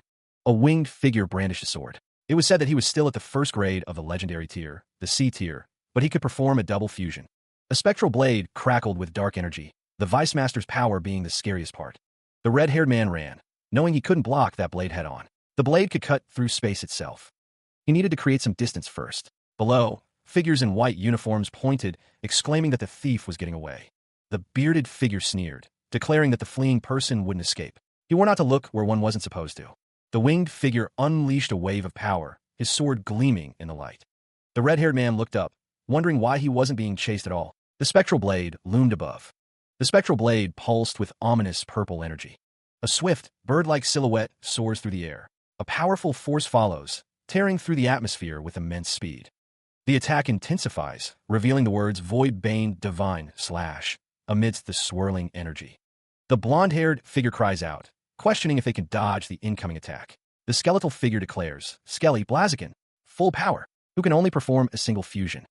A devastating fist attack, labeled Divine Demonic Fist, explodes with power. The man in the white suit recoils, shielding his eyes from the intense light. My eyes, he exclaims, clearly in pain. Two figures embrace. The text reveals that the Vice Master's cultivation may be at the Void Realm, but his Void Bane Godword has already reached the second grade of the legendary tier. The man in the blue trench coat and hat speaks, trying to challenge a veteran legendary capable of double fusion. The blonde-haired figure, now sporting a golden arm, declares, that's just a pipe dream. A close-up reveals the blonde-haired figure's strained expression, their eyes narrowed with determination. Images of the skeletal figure are shown, accompanied by text explaining that Lil Skelly's beast possession might look similar to fusion techniques, but they are two completely different systems. The blonde-haired figure is surrounded by red energy. No matter how many fusions I have, they think he can still possess me. That's... Two figures discuss the possibility of second fusion, noting it's an ability exclusive to cultivators of the Void Realm. A figure in a black coat is shown with multiple character portraits, thinking, if I fuse with Lil Skelly. The screen prompts the selection of the beast possession skill itself. A crimson dragon unleashes a deafening roar, its form wreathed in searing heat. Arcs of lightning crackle across the sky, illuminating the storm clouds above. The storm intensifies, with lightning flashing and thunder echoing through the heavens. The figure with long white hair appears concerned, a question forming in their mind. A metallic hand clenches tightly, the sound of snapping metal echoing. A figure clad in ornate armor appears, the sound of metal on metal ringing out. The armored figure is undergoing a triple fusion, and it is wondered if they have reached the sky tier. Cracks of purple energy erupt around the winged figure, a display of immense power. The purple energy snaps and splinters, the air crackling with unseen force. The snapping intensifies as chunks of the shattered energy drift through the sky. With a resounding whoosh, the fragments hurtle towards the structures below. One of the larger chunks slams into a building, the impact creating a cloud of dust and debris. The large muscular man exclaims that it was a triple fusion, while the man in the hat notes that the Vice Master's Void Bane Godword was blocked with a wave of the hand. The woman in red agrees that the kid is a sky-tier cultivator. A sword clashes against an unseen force, the sound echoing with a sharp cling. The winged figure asks for his opponent's name, while Su Ping wonders why he has come to his pinnacle tower. The clash intensifies, purple energy crackling as the two figures exchange blows. The winged figure, with a cocky smirk, taunts that his opponent is still wet behind the ears when it comes to swordplay. With a cry, the winged figure descends rapidly towards Su Ping. The winged figure continues his descent, closing in on Su Ping with incredible speed. The winged figure descends through a blinding light, a golden aura surrounding them. The figure cries out, wielding a massive, glowing sword as they descend further. One of the figures in white exclaims that the brat dared to destroy the Slaughter Palace, a crime unforgivable to Lord Glutton. He asks for assistance for the Vice Master. The three onlookers observe that the kid couldn't handle it, so they wouldn't need to get involved. They note that he blocked the attack and made it look easy, stating this is beyond what C-tier folks can meddle with. The figure with green hair and the figure with the blue coat remains silent, observing the battle with an unknown expression. Energy rings ripple outwards, the sound of swish echoing as the battle intensifies. The figure with the sword continues their assault, a caption stating that when Transcendence Void attacked and the Holy Light City begged for help, the cowards did the exact same thing. The close-up face retorts that it's easy to say for someone with sky-tier power, like the Transcendence Void. He says that charging it would have just added more corpses to the pile. The close-up face continues, asking why the other didn't use it against Transcendence Void, the sound of Krang echoing. A figure is seen in a yellow light, preparing for the next attack. A building is destroyed, the sound of whoosh and thwomp filling the air as someone asks what that formation is. The winged figure stands amidst the destruction, the sound of whoosh echoing as it's revealed that the formation cannot be used. A colossal, golden fist descends, radiating intense power and casting a long shadow. The old man with the white beard declares that those are the rules of the Pinnacle Tower. He refuses to reveal anything about the formation. A figure clad in dark armor, wreathed in purple energy, vows to break those very rules. The armored figure proclaims that from now on, they are in charge of the Pinnacle Tower. With a resounding thud, the golden fist slams down with earth-shattering force. The man in the chef's uniform lies sprawled on the ground, lamenting that everything is falling apart. The armored figure, masked and imposing, seems puzzled by something. There's something blocking the divine demonic fist, halting its descent. A figure, their foot resting upon a glowing lotus flower, remarks on leaving for a short time. The old man with the white beard, seated upon a lotus flower, declares that someone is out of. Tears stream down the face of the man in the chef's uniform as he clutches broken pieces, lamenting his home. The fist remains unmoving, exerting strength. The armored figure demands to know who the old man is and whose side he is on. Ji Yuanfeng, the current tower master of the Pinnacle Tower, addresses his visitor. He asks what brings the young friend to his domain, his glowing eyes piercing. The legendary drunken immortal palace master of the Wine Palace sits, clutching his head in pain. Elsewhere, Su Ping's eyes snap open, a look of confusion on his face. The palace master looks up, startled by some unseen force. The drunken immortal recalls the attacker's devastating assault on the Pinnacle Tower and Nightfall Mountain. His eyes glowing red, the palace master wonders if it was Spring who caused the destruction. A golden light flares as the drunken immortal remembers the devastation. Su Ping's golden eyes narrow as he glances in the direction of the disturbance. The palace master lies prone, remembering the turtle-breathing technique. He watches as a figure speeds away, wondering what the punk is so smug about. Su Ping sees the figure fleeing and recognizes him as master. A flashback reveals the attacker's rampage through the Pinnacle Tower, slaughtering everyone in sight. The drunken immortal realizes the attacker still wants to lay his hands on the formation, and that his cultivation is off the charts. The mechanical figure implores his master to intervene and stop someone. The older man with the white hat lifts his hands, looking down. The older man seems to be thinking something over. Suddenly, golden energy erupts from his hands with a resounding bang. With a burst of speed, the older man flies away. The mechanical figure shouts after him, seemingly in protest. The mechanical figure pursues the older man through the air. The sound of rushing wind fills the air as he gives chase. The mechanical figure's systems regenerate as he contemplates the situation. He realizes the older man is not only the Pinnacle Tower master, but also the white hair guy's master. The older man stands outside, a muscular, white-haired figure behind him. He casually remarks that someone has passed out outside. The mechanical figure looks down at the pair, wanting to hear an explanation from his master. The older man pointedly ignores him, not listening to his protests. It seems they have a master-disciple relationship. One of the four kings, Transcendence Void, is wreaking havoc on the world, and the other three kings may land on Earth at any time. The mechanical figure recalls pushing Transcendence Void back at a terrible cost. He remembers finding a powerful formation in the far north, and wonders if the Pinnacle Tower will do anything. The mechanical figure is asked to hand over the formation. The older man clarifies, asking about the 10 Directions Heaven Sealing formation, stating he'll deal with everything himself. The mechanical figure is shocked that the older man would blurt out something so important. He demands to know what this formation is for, his red eyes glowing. The older man holds golden energy in his hands, seemingly preparing for a fight. The mechanical figure flies towards him, ready to engage.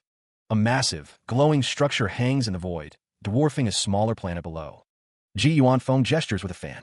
He explains that the large planet is the old Earth, and the small one is the current Earth.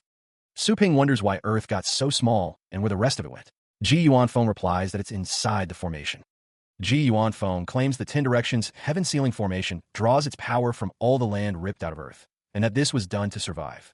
Su Ping scoffs at the explanation, calling it bullshit and questioning how noble it is to survive in such a way. Ji Yuanfeng warns him to watch his tone, reminding him that many people are curious about when the Transcendence Void will return to stomp them flat. Ji Yuanfeng admits that Earth is a little barren these days, but compared to constant volcanic eruptions and tsunamis hundreds of feet high, at least it's habitable inside the formation. Ji Yuanfeng reminds Su Ping that the Intergalactic Federation abandoned them because Earth was a rotting ruin, and they should be grateful for the small space they have left to shelter in. Su Ping tells him to hold on and not get philosophical. He questions why Ji Yuanfeng won't use the formation against the Four Kings, since it gathers essence over time to produce a fruit. Ji Yuanfeng reveals that the fruit will ripen soon, and anyone who eats it will ascend to an even higher realm, surpassing the Sky Tier 4 Kings and becoming a Celestial Tier powerhouse, but it'd be a waste to use it up now. Su Ping finds it hard to believe that surpassing the Sky Tier 4 Kings and becoming a Celestial Tier powerhouse is that easy. He questions why Ji Yuanfeng is suddenly so willing to share something so critical with him. Ji Yuanfeng asks if Su Ping thinks it's a trick or if he's planning to kill him and keep him quiet, stating that it's critical to survive. Some chase it like treasure, others avoid it like the plague, depending on your perspective. But for some, it's just boredom and a search for conversation. The skull-like figure contemplates how to reach the formation, pinpointing its location at the center of the 5 tallest mountains on Earth. Su Ping's expression hardens, his gaze intense as he considers the task ahead. The location requested is displayed on a device. With a whoosh, the figure stands at the intersection of the 5 tallest mountains. Su Ping expresses his gratitude, saying, "Thanks, Chancellor Zhu," acknowledging a debt. Still, the green, glowing object remains in hand, its purpose yet to be fully revealed. The figure descends from the sky, a question lingering. Could this be a trap? With a thunk, the figure lands before an ancient structure, energy crackling in the air. He considers the situation. If it was a trap, Ji Yuanfeng could have eliminated him with his own power. Why go through all this trouble? Nothing ventured, nothing gained. If he can secure that fruit, whether it's Transcendence Void or the 4 Kings, they'll all be child's play. He gazed toward the light, wondering if it was the tunnel's exit. As he fell, Su Ping wondered if he would find that fruit in there. A metallic clink echoed as chains bound his wrist. The chains groaned as he pulled, realizing he was caught in a deadly game of hide-and-seek. He plummeted towards a monstrous figure, who declared that this was no way to treat a guest. The chained monster roared, its massive form straining against its restraints. His eyes widened as Su Ping recognized the creature, a nether chain fiend, barely surviving the formation. The chain swung through the air, propelled by an unseen force. The monster's face contorted in a grimace as the chains hurtled towards it. With a resounding clang, the chains sliced into the nether chain fiend. The chains snapped, their links scattering across the cavern floor. He is caught in a web of chains, blood splattering as they tighten. The nether chain fiend roars, a vortex of energy swirling around it. Su Ping realizes this is the nether chain fiend's signature kill move, the nether lock vortex, and it's not good. The vortex can suck in and destroy everything nearby. Su Ping calls out to Lil Skelly to take out the vortex core. The nether chain fiend stands beneath the swirling vortex of chains. The monster strains, the chains glowing with red energy. Su Ping, now completely ensnared, curses his situation. The nether chain fiend raises its arms, the vortex of chains hovering above. The vortex condenses into a sphere of destruction. He is completely enveloped within the netherlock vortex, a prison of chained energy. The red and black figure stands poised, ready to strike within the vortex. The figure raises a glowing, crimson weapon, preparing to unleash its power. A devastating blow lands, the astral incarnation slash, tearing through the vortex and striking the trapped figure. With a sweeping motion, the red and black figure continues its assault, pressing the attack. Su Ping tells Lil Skelly to stay hidden in the shadows and be ready to back him up. He thinks to himself that this place is seriously dangerous and he can't let his guard down. Su Ping decides to check out what's beyond the bright opening first. He propels himself forward, heading towards the light. Su Ping recalls that the Tower Master called it the fruit. Su Ping stands before a radiant, golden dragon-like figure. He identifies it as a dragon hound. He notes that his senses are the sharpest, pinpointing where the astral power is most concentrated around here. The golden dragon-like figure is revealed to be a dragon form art. He finds himself atop a massive dragon, looking down at a gathering of strange beasts. The impact of something heavy echoes, thud. A bestial tide, seemingly formed by dozens of beast kings, gathers below. The creatures are a bizarre mix of reptile, mammal, and serpent. Meanwhile, back on the surface, the man with black hair finds the situation unsettling. Even 3 or 4 beast kings showing up together is enough to freak anyone out, he thinks. A cloaked figure cries out, launching an attack on a large, horned beast. Humans in the 10 directions, heaven-sealing formation, are also present. The man wonders if they know something about that fruit. His expression is thoughtful, perhaps even scheming. A powerful aura emanates from Su Ping, a formidable dragon looming behind him. Multiple energy beams streak across the battlefield, tearing through the air. The Monster King roars as it's struck by the barrage, a voice in the background lamenting being overrun. A blue energy shield deflects an incoming attack, a sharp tick echoing. The force of the blast sends a figure flying backward, crying out in pain from the sneak attack. Another figure wielding a sword shouts, "Don't panic. I got your back." The sword clashes against a green energy shield, the sound of metal on energy ringing out. The force of the impact sends the figure reeling, blood spraying from their mouth. Su Ping's eyes widen in shock, muttering, "What?" The swordsman exclaims in disbelief that even his C-tier treasure sword cannot scratch it. The figure is bombarded by multiple attacks, each blow sending them further back. Su Ping observes the battle, realizing that the ambushing beast is incredibly ferocious and they won't last much longer at this rate. He plummets through the air, energy swirling around him. He has to save them. Channeling his power, Su Ping unleashes the divine demonic fist. A void realm, scything gold cicada appears, buzzing menacingly. Landing gracefully, he prepares for the next phase of the battle. Ji Yuanfeng declares that the scything gold cicada's weakness is its wings. Su Ping acknowledges this, stating it's time to clip them. His hands clench, ready to strike with precision. The golden cicada screeches as its wing is targeted.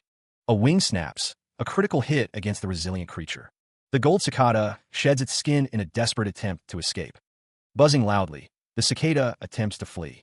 Ji Yuanfeng exclaims that they can't let it escape, noting its incredible resilience. Su Ping assures him it's not going anywhere. Su Ping prepares to slice it up, his resolve unwavering. The golden cicada is sliced through with a powerful strike, the force of the blow echoing. 3 spectral dragons roar, their combined might focused on a single point as Su Ping stands before them. Su Ping calls out, summoning his dragonhound to unleash its full potential. The dragonhound unleashes its murderous thunder domain, a surge of power shaking the very air around it. The spectral dragon roars again, its power seemingly amplified by the dragonhound's domain. The dragonhound is encased in a sphere of crackling energy, a testament to its immense power. 2 onlookers gape in astonishment, one questioning the nature of the dragonhound's skill. The dragonhound's power slams into the ground with a resounding thud, one of the onlookers exclaiming about its incredible strength. Chaos erupts as creatures and figures flee in disarray, overwhelmed by the dragonhound's might. Seeking refuge, the fleeing creatures huddle together in a cavern, hoping to escape the dragonhound's wrath. Su Ping is praised for the dragonhound's performance, the speaker complimenting both him and his pet. One figure laughs, musing about Su Ping's appearance and speculating about the Tower Master's intentions. He is met with suspicion. The uniformed figures question if they are trapped, but they quickly clarify their purpose. The protagonist makes it clear that he doesn't take orders from the Pinnacle Tower. He states that the Pinnacle Tower has no authority over him. However, he admits the Tower Master requested he come to this place to find something. He holds up a small, nondescript object. The silver-haired figure introduces himself as Yi Wuxiu, the leader of the garrison at Frosthell Frontier. He greets the protagonist. Yi Wuxiu, addressing him as Brother Spring, politely inquires about the nature of the item he is seeking. The protagonist asks if they have heard of something called the fruit. The others seem confused, and one denies knowing anything about it. The white-haired figure wonders if they are deliberately hiding something. He then suggests he might know something about what Brother Spring is looking for. Ji Yuanfeng stands amidst a scene of carnage, his expression grim. He mutters about a secret hidden behind the beast's hides. The old man's eyes narrow, reflecting his deep contemplation. He reveals he's been trying to understand what's really happening. Just a few days ago, he encountered another beast hide. Ji Yuanfeng went to investigate the surge of beasts. A dragon flies over a snowy landscape. He saw an incredible jade tree, standing tall and proud. Hanging from it was a luminous, totally translucent fruit. The fruit was shining like a star. However, just as he was about to get his hands on that mysterious fruit, the jade tree vanished like a phantom. Ji Yuanfeng's hand reaches out to where it once stood. The jade tree was disappearing right before his eyes. The dragon watches on. Meanwhile, Su Ping appears to be listening intently. He asks if Ji Yuanfeng is saying that the jade tree can teleport. Ji Yuanfeng stands with his arms crossed, listening to Su Ping. He wonders if the beast tides are drawn there by the fruit on that jade tree. The old man closes his eyes, deep in thought. He admits it's just a hunch. Ji Yuanfeng gestures with his hand as he speaks to Su Ping. The protagonist listens intently. Su Ping says that is the most extraordinary phenomenon he has witnessed since being stationed in this formation. He thinks it could be the fruit thereafter. Honestly, he's just grasping at straws here, but this is the only lead he's got, so might as well see where it goes. The man in the blue and black uniform wonders why the Tower Master seeks this particular thing. One of the four kings, the Transcendence Void, is tearing the mortal realm apart, according to the man in red robes. The other three Sky-tier kings are about to resurface as well, and only by consuming the fruit can one ascend to the celestial tier and defeat them. Things have gotten that bad on the surface, the man in the blue and black uniform thinks with concern. Su Ping states that it's common knowledge that they are all stationed here, his expression grim. The man in the gray and black uniform asks if the Pinnacle Tower has been in touch, noting that conditions in the 10 directions Heaven Sealing Formation are brutal. The Pinnacle Tower can't reach them easily, Su Ping thinks, observing that the severed arm must be from some kind of unhealable attack. Old Man Shin asks how long they have all been here, stating that he has been serving here for over 300 years and is considered one of the latecomers. One of the men states that they have seen what it's like here, that the beasts are endless, and they can't kill them all. The man in the gray and black uniform notes that the number of legendaries the Pinnacle Tower sends in each year has been dropping steadily. The speaker wonders who's going to hold the line here if they bail too, as the snowy landscape stretches out before them. The man with the shaved head worries that if no one holds this place, and those beasts manage to break through the formation, the entire continent will be plunged into chaos, endangering their families. He wonders if the Pinnacle Tower actually lacks legendaries, or if they're simply unwilling to come. The silver-haired man states that they have been there for many years and have seen plenty of legendaries come and go. He says that whether they come and leave, or avoid their duty, is their choice, and staying is also their choice. The silver-haired man stands with other figures, emphasizing that being a legendary isn't just a title, but about honor and contribution. Su Ping affirms that they are the real legendaries, his expression resolute. The silver-haired man speaks of their families back on the surface, counting on them, as Su Ping listens intently. Su Ping vows to look after their families, his eyes filled with determination, as the silver-haired man looks on. The silver-haired man, Brother Spring, says there's no time to waste, urging them to move out. A dragon soars through the sky, a symbol of the power they must face. A wolf howls, its roar echoing the danger that lies ahead. Brother Spring looks at them, commenting on their ravenous and bloodshot faces, as if they've caught the scent of food. Su Ping looks back with a confident smirk, ready to face whatever comes next. He soars through the air, a dragon flying alongside him. The wind rushes past them both. He points into the distance, his expression questioning. Old Manly, is that the one you saw? Elsewhere, Su Ping and Old Man Shen gaze at a lone tree in the snowy landscape. It stands out against the white expanse. The monsters roared, their guttural cries echoing across the snowy landscape near the solitary jade tree. Brother Spring watched the beasts closing in, knowing they had to be stopped. Otherwise, the jade tree might vanish again. Su Ping, his expression resolute, agreed to the plan. He would face the oncoming threat head-on. A dragon unleashed a devastating worm-fire jet, incinerating everything in its path with intense heat. One of the monsters, preparing to attack, emitted a guttural growl, its eyes fixed on its prey. A divine demonic fist descended with earth-shattering force, promising destruction to whatever it struck. The monster reeled, spitting out a stream of green liquid as the force of the blow sent it staggering backward. Brother Spring, perched atop a monstrous beast, declared his support. He would back up Spring in the coming battle. Another monster, preparing to fuse, roared, "Spike Tyrant, fuse," as a strange energy crackled around it.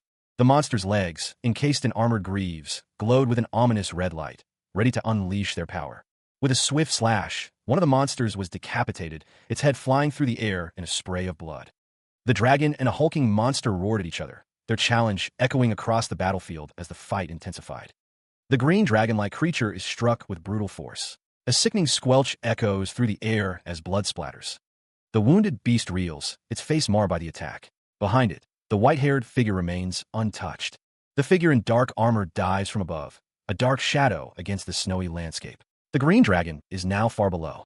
A web of crimson energy crackles around the armored figure. The air vibrates with unseen power. The white dragon-like creature unleashes a deafening roar. Its power seems to shake the very sky. The armored figure plummets, surrounded by a barrage of icy shards. Wings of frost. The technique declares itself. With a sharp snap, the armored figure is completely encased in ice. The attack has found its mark. The white dragon-like creature roars once more, its voice filled with fury. The battle rages on. Energy crackles around the ice prison. Old Man Shin observes, "Oh no, Spring's battle pet. I know undead pets can regenerate." The ice begins to sizzle and crack. Bloodline skill activating. The figure's power surges. The ice shatters, revealing the armored figure. Undead, eternal sin, the technique proclaims. A red-eyed observer is shocked. It recovered almost instantly. That vitality is insane. The gray dragon flapped its wings, creating a powerful gust of wind. A figure in a red cloak flew towards the dragon, sword in hand. The figure in the red cloak was sent spiraling downwards, losing altitude rapidly in the face of the dragon's assault. Multiple energy beams slammed into the figure in the red cloak, each impact resonating with a heavy thunk as the dragon pressed its advantage. A golden dragon head roared, announcing a godly evolution dragon roar. As the battle intensified, Su Ping, with the golden dragon head looming behind him, declared that it was time to press the advantage. With a deafening roar, a barrage of golden blades shot forth, each one a deadly projectile aimed at an unseen target. Old Man Shin watched the display, muttering to himself that he had worried for nothing, thinking Su Ping needed his help. The aftermath of the attack was a scene of devastation, with dead creatures littering the landscape. It was barely a warm-up for him. Brother Spring considered the situation, noting that the beast tide might be dealt with, but the jade tree still vanishes if they get too close. He wondered how they were planning to seize the fruit. Su Ping's expression hardened with determination as the golden dragon head roared Blaziken, signaling the next phase of the battle. Raising his fist, Su Ping called out the names of his pets, Dragonhound, Skelly, Fuse, preparing to unleash their combined power. With a swish, the figure in dark armor descended from above, wings spread wide, ready to engage in the escalating conflict. Old Man Chen's eyes widened, a mix of shock and disbelief on his face. A triple fusion, he exclaimed, questioning if such a feat was only achievable by those at the sky tier. Surrounded by a radiant golden aura, Brother Spring moved with purpose. Brother Spring's power is truly unfathomable, a voice declared as he prepared to meet the challenge head-on, stating, "Let's fight speed with speed." A blinding flash of energy erupted as the force impacted the ground. The sound of the impact echoed through the desolate landscape, a sign of immense power unleashed. The ground fractured and split under the force of the blow. The impact resonated with a deafening thud, followed by a cataclysmic kerkum as the landscape buckled and cracked. His crimson eyes reflecting the unfolding events, Old Man Chun could only think so fast. The sheer speed of the attack left him in awe and apprehension. Reaching out, Brother Spring focused his energy, a vibrant green glow emanating from below. He wondered, with a hint of desperation, can he actually do it this time?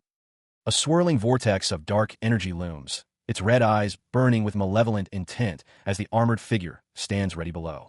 With a mighty swish, Brother Spring brings his weapon down, ready to strike. The weapon connects with the armored figure, sending him flying back with a resounding whoosh. Elsewhere, Old Man's eyes snap open, his expression one of sudden alertness. "Who's there?" he demands, his voice echoing with power. With a resounding boom, jagged spikes of ice erupt from the ground, a testament to the raw power at play. Brother Spring approaches the armored figure, concern etched on his face. "Brother Spring, are you okay?" he asks. The armored figure replies, "I'm fine." With a furious cry of, "You meddling ape!" Brother Spring swings his weapon once more, the whoosh of its passage cutting through the air. "You almost destroyed the master's fruit." Brother Spring's red eyes gleam with sinister intent. Anything the master takes an interest in. The armored figure, however, remains wary, thinking, this fiend's power level is higher than the beasts we've fought before. We can't be careless. He then asks, "Did your master plant this fruit?" The armored figure's gaze hardens, his voice laced with a dangerous edge. "Belongs to the master. Who is your master?" Brother Spring stands firm, his grip tightening on his formidable weapon as it lands with a heavy thud. Meanwhile, with a final, desperate cry of, "Now die," Brother Spring brings his weapon down with all his might, the whoosh echoing through the frozen landscape. He continues his assault, the blade slicing through the air towards the armored figure. A massive, lion-like figure swings a spike club with tremendous force. Brother Spring is joined by a winged figure as they face the armored opponent. The lion-like figure roars, bringing its weapon down with a resounding thunk. The armored figure observes, noting that the attacks are just flailing around with brute force, and that this thing's gone berserk. Brother Spring pauses as the lion-like figure approaches, ready to assist. The armored figure is no longer visible. The monster is gone, and its astral power can't even be sensed. The lion-like figure swings its axe, aiming for the now-vanished armored figure, while Brother Spring looks on. The armored figure reappears, taking a direct hit from Brother Spring's attack, and grunting in pain. The lion-like figure declares that he will help Brother Spring. The lion-like figure strikes the armored figure, who cries out in annoyance. The armored figure is struck, blood splattering from its face as it cries out. Elder Lee's expression is one of malice, his eyes narrowed, ready for battle. Elder Lee, gripping his spiked weapon, declares that he won't be defeated so easily. He prepares his bloodline art. Brother Spring unleashes his attack, a piercing storm aimed directly at Elderly. The two warriors clash, weapons meeting in a shower of sparks as they struggle for dominance. Now seeing his chance, Elderly prepares to unleash his undead dragon flame. A slash attack connects, the force of the blow evident in the sound effect. The armored figure is struck with immense force, the impact shaking the very ground. Elderly, confident in his victory, believes he has finally defeated the behemoth. But to Brother Spring's surprise, the armored figure remains standing, seemingly unaffected by the attack. He curses the monkeys. The armored figure prepares a counterattack, warning his target not to think they can escape. The attack gathers power, a swirling vortex of energy focused on his target. He wonders just who exactly is his opponent. A demon-like figure emerges, surrounded by crackling energy, ready to unleash its power. The dragon-like creature crackles with purple energy, its claws poised to strike. A palpable sense of power emanates from it. Old Man Chun, his red eyes narrowed, declares the winged figure to be the thousand-eyed demonic beast, guardian of the abyss. The thousand-eyed demonic beast bristles at the insult, deeming the term beast a lowly way to address him. The skeletal figure declares that for the insult alone, the thousand-eyed demonic beast deserves to die, questioning if he is only there for the fruit. The thousand-eyed demonic beast scoffs, calling them ignorant monkeys who dare try to steal what is his, now that the fruit is about to ripen. The thousand-eyed demonic beast declares he will use the two monkeys as the perfect fertilizer. The skeletal figure, surrounded by undead dragon flame, vows not to let him get his hands on it. The skeletal figure launches forward, propelled by golden energy, ready to strike the thousand-eyed demonic beast. A red energy blade swishes through the air, aimed directly at the thousand-eyed demonic beast. The thousand-eyed demonic beast is encased in a blue energy field, seemingly trapped. With his swoosh, the skeletal figure's attack collides with the blue energy field, creating a massive impact. The skeletal figure is shocked, realizing that his blade has vanished. Old Man Chun realizes that this is the power of the laws, something only those in the sky tier can master, and wonders if it is spatial folding. He sneered, confident in his power. The thousand-eyed demonic beast declared that crushing them would be easy, his hands glowing with energy. A powerful aura emanated from Ji Yuanfeng, the air itself seeming to rumble with the force of his demonic energy. A figure with flowing white hair moved with blinding speed, a streak of light cutting through the battlefield. The attack landed with a deafening boom, sending shards of ice flying in all directions. The thousand-eyed demonic beast was sent crashing through the ice. Brother Spring called out in alarm. The white-haired figure urged everyone to flee, sensing the immense danger. Ji Yuanfeng scoffed, declaring that the attack couldn't even scratch his defenses as a blue energy crackled around his hand. He asked if they dreamed of hurting him. Old Man Chun prepared another attack, his expression grim as he focused his energy. Su Ping stood with Blaziken, the Purgatory Crimson Dragon, who bolstered Li Yuanfeng's defenses with stone bulwark, vine aegis, adamant skin, diamond shell, and pyro coat. With a snap of his fingers, the thousand-eyed demonic beast initiated another attack. Old Man Chun cried out as he was struck, blood splattering from his mouth. A powerful surge of blue energy erupts, shaking the very air around it. Elderly coughs, blood staining his lips as he asks if he is all right. Su Ping stands firm against the snowy backdrop, knowing there's nowhere left to run. Elderly declares that he will take him down with him, as he calls out to Brother Su in desperation. His eyes burning with determination, Su Ping knows this is his only shot to turn the tide. The thousand-eyed demonic beast sneers, confident that his opponent won't even touch a hair on his body.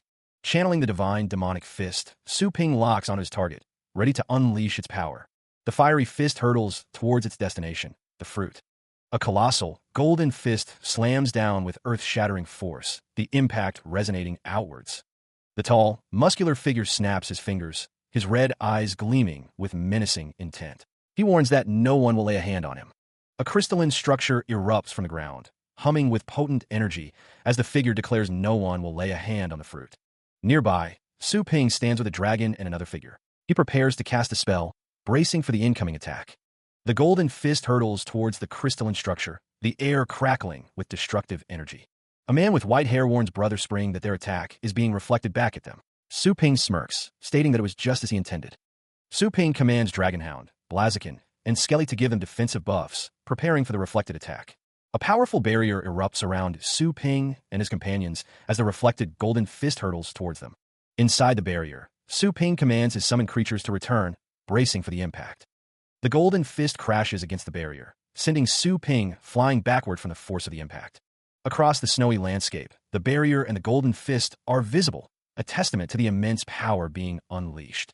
The tall, muscular figure observes the events with interest, noting that Su Ping is using the recoil from his own attack to engineer an escape. He tells Elderly to look, relieved that they made it out just fine. Elderly coughs, insisting it's nothing as Su Ping supports him. He explains that the force from Elderly's fist was a little too much. The old man states that he has something. The artifact can teleport them completely out of the 10 Directions heaven ceiling formation, ensuring they're far beyond the reach of the thousand-eyed demonic beast. Su Ping, hearing this, remarks that it's perfect. Elderly holds the artifact, regretting that he has to use it. The text reveals that it consumes half of the user's remaining lifespan. That price is too high, Su Ping thinks, but Elderly snaps the artifact, activating it. Surrounded by lightning, Elderly tells him that he's still young. He adds that there would be no sense in him dying with a bag of old bones like himself, and that he wants to see his descendants. Meanwhile, a towering, demonic figure appears, questioning if they really thought they could escape from him. The demonic figure's red, clawed hand extends. The demonic figure declares that they will die. Su Ping reacts to the incoming attack. The thousand-eyed demonic beast raises its arm, ready to strike. The skeletal warrior clashes against the thousand-eyed demonic beast, sparks flying between them. Su Ping calls out to the skeletal warrior, surprised. Elderly observes the unusual bond, wondering what kind of connection they share. The thousand-eyed demonic beast prepares to attack, a menacing aura surrounding it. Oh, let's start with you then, it booms. The skeletal warrior activates an ability, its form crackling with energy as red light emanates from its body. The thousand-eyed demonic beast and the skeletal warrior stand face to face, a tense standoff between them. With a snap of its fingers, the thousand-eyed demonic beast seems to intensify the battle. He reaches out, calling for the skeletal warrior to return. Skelly, come back, he shouts.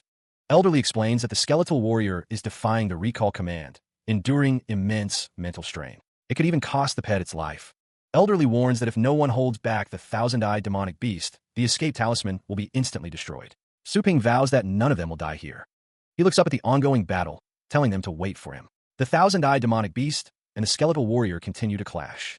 His eyes narrow with determination. He swears that he will come back for them as soon as he can.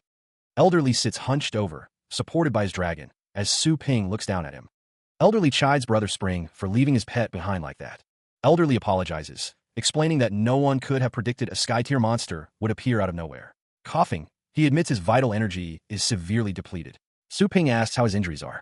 Su Ping notes that Elderly has been fighting in this godforsaken place for 800 years, saying he has more than earned a good rest. He asks where his clan's territory is, offering to take him back. Elderly says that once he recovers, they will go back and rescue Skelly together, and Su Ping agrees. A dragon flies over Dark Claw Bay City. The dragon announces that his clan's home is just ahead. Elderly says that the closer they get to home, the more nervous Brother Spring becomes. He tells Su Ping to let him go back on his own. Elderly says to rest well and heal his wounds. Su Ping watches as the dragon flies away. He thinks of Doggy, resolving to return to Longjiang at full speed. The dragon soars through the sky. A bustling entrance greets the eye, people milling about as they enter and exit. With a final thud, the massive golden dragon begins to deactivate its formidable form. Brother Spring strides forward, his arrival noticed by his subordinates. They express their gratitude for his training. One of the men wonders why Brother Spring is ignoring them, while another boasts about his pet's increased combat power. Su Ping stands tall, a determined look etched on his face as he prepares for what's to come. The maid observes that he doesn't look well, inquiring if he faced a tough opponent. He contemplates whether he should ask Georgiana for help, knowing her interventions are limited. The maid explains that to beat a sky-tier opponent, mastering the same level of spatial power is necessary, especially against enemies like the Transcendence Void. Georgiana, with a sly smile, offers to elaborate, but only in exchange for 30 points. He reflects on the thousand-eyed demonic beast's spatial abilities and considers cultivating the Golden Crow God-fiend body to brute force his way through. He wonders if he can even find the necessary materials on Earth, before realizing the absurdity of searching for them there. Realizing there's a better place to gather the materials, he decides to bring up the nurturing plain menu. He stood before a vast array of screens, each displaying a different potential location. The search continued for places tied to the Golden Crow God-fiend clan. The primeval plane caught his eye, its details displayed prominently. The cost was steep, but the option to purchase revivals was also presented. Su Ping considered the cost. It was nowhere near cheap, but with his increased energy income, he could afford to splurge on this venture. A location appeared on the screen, Chaotic Empyrean Star, a place of unknown dangers and immense potential. The environment crackled with energy, the air thick with heat and the scent of burning rock. A celestial shield was activated. He ventured deeper into the fiery landscape, a lone figure against the backdrop of destruction. A beam of purple light descended nearby. Kneeling, he touched the ground, feeling the intense heat radiating from the scorched earth. The air sizzled around him. The heat became unbearable. He realized he was on fire, the flames licking at his skin despite his preparations. The celestial shield activated, but it was not enough. A system message appeared, stark and unavoidable. Host has died. Before even seeing an enemy, he had died. The system prompted him to resurrect. He thought he came prepared, but he couldn't believe he died so quickly. He tapped the resurrect button. The golden crows were native to this planet, and he wondered if channeling the golden crow god-fiend body would have an effect. The resurrection was working. He could only hold out for about 10 minutes, but at least he could finally move around freely in this hostile environment. A massive clawed foot descends, hissing onto the scorched earth below. A low, echoing howl reverberates through the desolate landscape. He stands beside a golden dragon encased in a shimmering, diamond-like shell. Dragon form and diamond shell have been activated. It's much cooler with the dragon out here. The dragon sniffs a small, glowing plant held in his hand. He praises the dragon, saying Doggy has the best nose. Su Ping watches as the golden dragon, now smaller and serpentine, takes to the sky. The dragon barks happily. The dragon soars over the fiery landscape, asking if he detected a scent. He wonders why Doggy is so far away. He gazes upon a field of glowing grass. He marvels at the sight, recalling how he only found a single stalk after searching forever on Earth. He leaps from the dragon, descending towards the field of radiant flora. A hand reaches out to touch the glowing grass, as a voice booms, questioning how dare they trespass in the Imperial Medicinal Garden and steal the divine herbs. Su Ping's expression shifts to one of surprise, his eyes widening slightly. A golden crow soars through the sky, its feathers shimmering in the light. He apologizes, not realizing this was the other person's medicinal garden. The golden crow language pack has been installed. The other person accuses him of stealing herbs and daring to steal their clan's secret techniques. So, could he perhaps find it in his heart to spare him, Senior? The other person declares that only makes his crime worse, a crime punishable by death. A close-up reveals the intricate details of the other person's robes. Su Ping tells the other person hold on. He thinks to himself, so if he dies just once, we can call it even, right? The other person asks how many times he was planning on dying. Su Ping replies, fine. With a whoosh, the other person unleashes a torrent of fire towards Su Ping. All that burned to a crisp in an instant. The other person says that they'll give him this, though he'll have to face the consequences. Instant resurrection. The other person asks if he was just turned to ash and if he is satisfied now. Senior? He's still alive? How did he manage to survive that? This kid, Su Ping, says that he is not trying to mock them. They had a deal one death, and the slate is wiped clean. He trusts they'll honor their promise. Senior. The other person states that their promise was that it would be settled after, and he's not dead yet. So, naturally, they continue. A massive beam of orange energy erupts, capable of melting even a golden crow. He stands before the blast, knowing that he would be melted instantly. The beam of energy continues to burn. The Imperial Pyre forces the use of a special technique, allowing him to die with honor. He is resurrected instantly. The air sizzles around him. If he cannot kill him, a golden cube appears. The woman with blonde hair and green eyes says that the elders will deal with him. He is now trapped inside the golden cube. He asks where he's being taken as he punches the walls of the cube. The golden crow ancestral land will be his tomb. Su Ping finds it interesting, thinking there may be even more valuable cultivation materials there.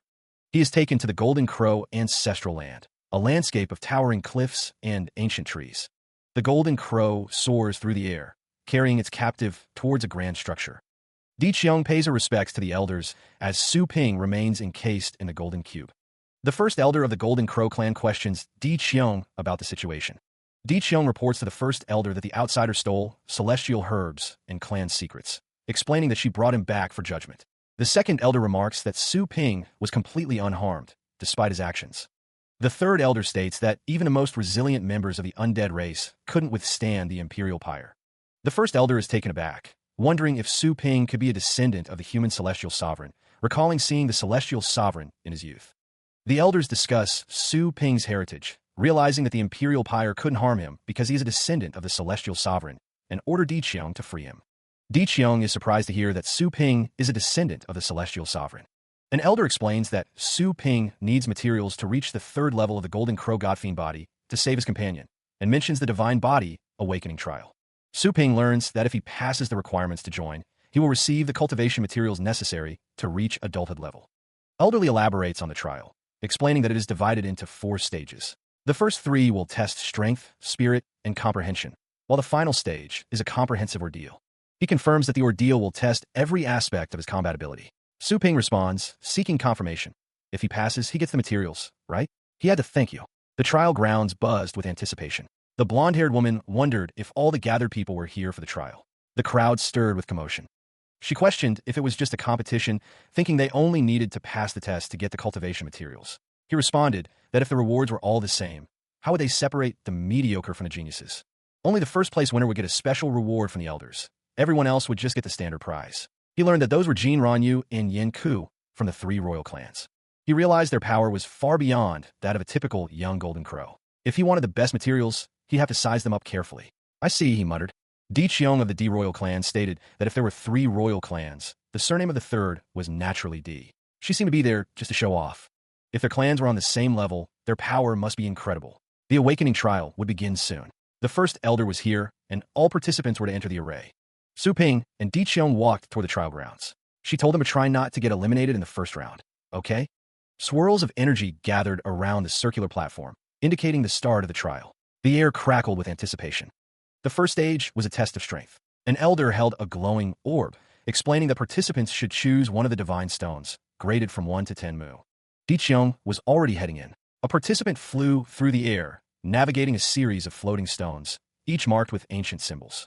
Of course, if you wanted a top-tier evaluation, the path ahead was marked by a large symbol, hinting at the challenges to come. The elder declared that one must lift the heaviest divine stone one could possibly bear. The challenge was set, and the trial had begun. And now, the trial begins. Stones rain down from above, marking the start of the test. The competitors gather below as the stones continue to fall, each one a measure of their strength. Su Ping approaches a large stone, etched with the words 1 mu, and wonders about the unit of measurement. He declares his intention to test the weight of this 1 mu stone, preparing himself for the challenge. With a determined expression, he reaches out, his hands gripping the rough surface of the stone. Muscles straining, Su Ping lifts the massive 1 mu stone, the weight testing his strength. He notes that this 1 mu stone is about 10 tons, but he can still lift it without breaking a sweat. Despite his apparent ease, Su Ping senses that the astral power in this trial ground is extremely thin. The landscape stretches out before him, a brutal test of endurance that will definitely consume a massive amount of astral power. He wonders what the heaviest stone the other competitors have chosen, deciding to watch for a bit before deciding. Nearby, the group, including Georgiana, looks on as someone shouts, pointing to a competitor's choice. It is Yin Ku of the Yin royal clan, carrying the 3 mu stone, a golden bird perched atop the heavy weight. A surge of power emanates, lifting the massive stone with a fiery, golden aura. The golden bird-like creature stands proudly atop the 9 mu stone, a testament to its clan's power. Su Ping observes the scene, noting that none of the competitors are slouches. He considers the potential for body refinement materials. A voice declares that there is no choice but to pick the 10 mu stone, its surface etched with the characters 410 mu. The protagonist gazes up at the imposing 10 mu stone, a challenge that even the royal clans hesitated to attempt. Two figures in white robes discuss Su Ping's attempt, one calling him delusional, the other confident in summoning the godly evolution dragonhound. Su Ping raises his hand, calling forth the dragonhound. A massive, golden dragon begins to materialize. The observers remark on the art of summoning, noting its origins with the celestial sovereign and its difference from their clan's combat system. A muscular figure with golden hair stands ready, clad in golden armor, awaiting the command. The golden dragon's head comes into focus, the sounds of clinking and gnashing echoing as it prepares to act. The golden-haired figure sweeps his arm, a fiery aura intensifying around him as he unleashes his power. The 10 mu stone begins to rumble, reacting to the immense power being unleashed. The figure in the white hat finds the system rather interesting, observing the unfolding events. He strains under the immense weight, every muscle feeling like it's snapping and tearing apart. But what's a little pain? The stone groans, a sickening squelch echoing through the air. Skelly is in the clutches of the thousand-eyed demon, and the suffering he's enduring must be 1,000 times worse than this.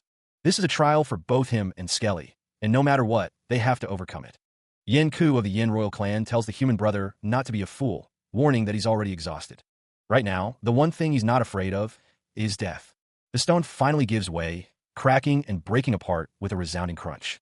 One of the observers comments that she thought the descendant of a celestial sovereign would be more impressive, but it turns out he's nothing special after all. The shattered stone continues to sizzle, energy crackling around the broken pieces. Yin Ku and Su Ping are both shocked by the sudden turn of events. What? How is this possible? Su Ping wonders, a new power surging within him. One of the golden crow-like birds exclaims that he came back from the dead. Another wonders if it's due to some kind of secret artifact, speculating on its limitations. The large stone, marked with symbols, is pulled along. A golden crow observes that the carrier must be running on fumes and won't get far. The stone and its carrier fly past a towering mountain, the wind rushing around them. They continue their flight, the landscape stretching out beneath them. Below, raging rapids surround a central structure, the water violently splashing against its base. The golden crows continue to carry the stone, one remarking that even resurrection may not be enough. The bird declares that it's all for nothing as they struggle onward. With a sigh, the golden crow explains that this trial was designed specifically for their clan, and an outsider without wings has no chance of carrying the divine stone over the mountain. Su Ping, now bearing golden dragon-like features, strains against the weight of the massive stone. One figure wonders if he's giving up. Another notes that he's cultivating their clan's golden crow god-fiend body, questioning why he doesn't transform. A third explains he's only at the second level and needs the fifth to transform.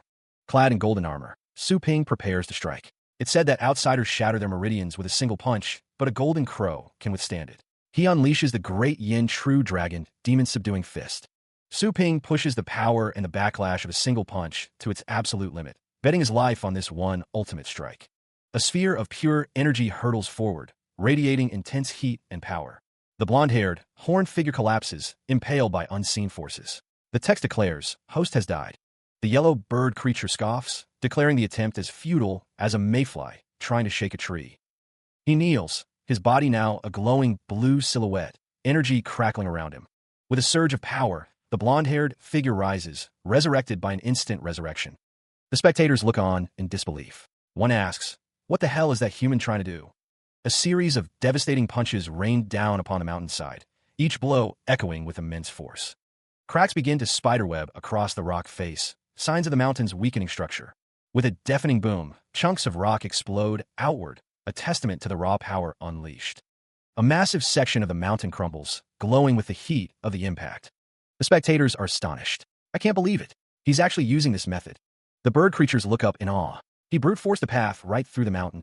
Yanku is asked if he has noticed yet, as ice and water splash around. The rubble is being used to fill the sea, creating a causeway. Yanku, wreathed in flames, strains to hold a golden, dragon-headed artifact. A massive stone plummets downwards with a resounding thud. A close-up reveals a bloodied face as the words, "Host has died," appear, followed by instant resurrection. Another massive stone falls, accompanied by the same ominous message, "Host has died," then instant resurrection. A golden bird carries 2 stones with inscriptions. The message rings out. The mountain blocking the way is gone. This is our chance. Follow him. Yet another stone falls. The words, "Host has died," ominously displayed.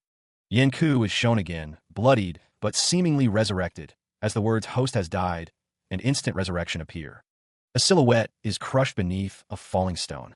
A sickening thunk echoes. Coughing violently, Yanku appears injured, blood streaming from his mouth.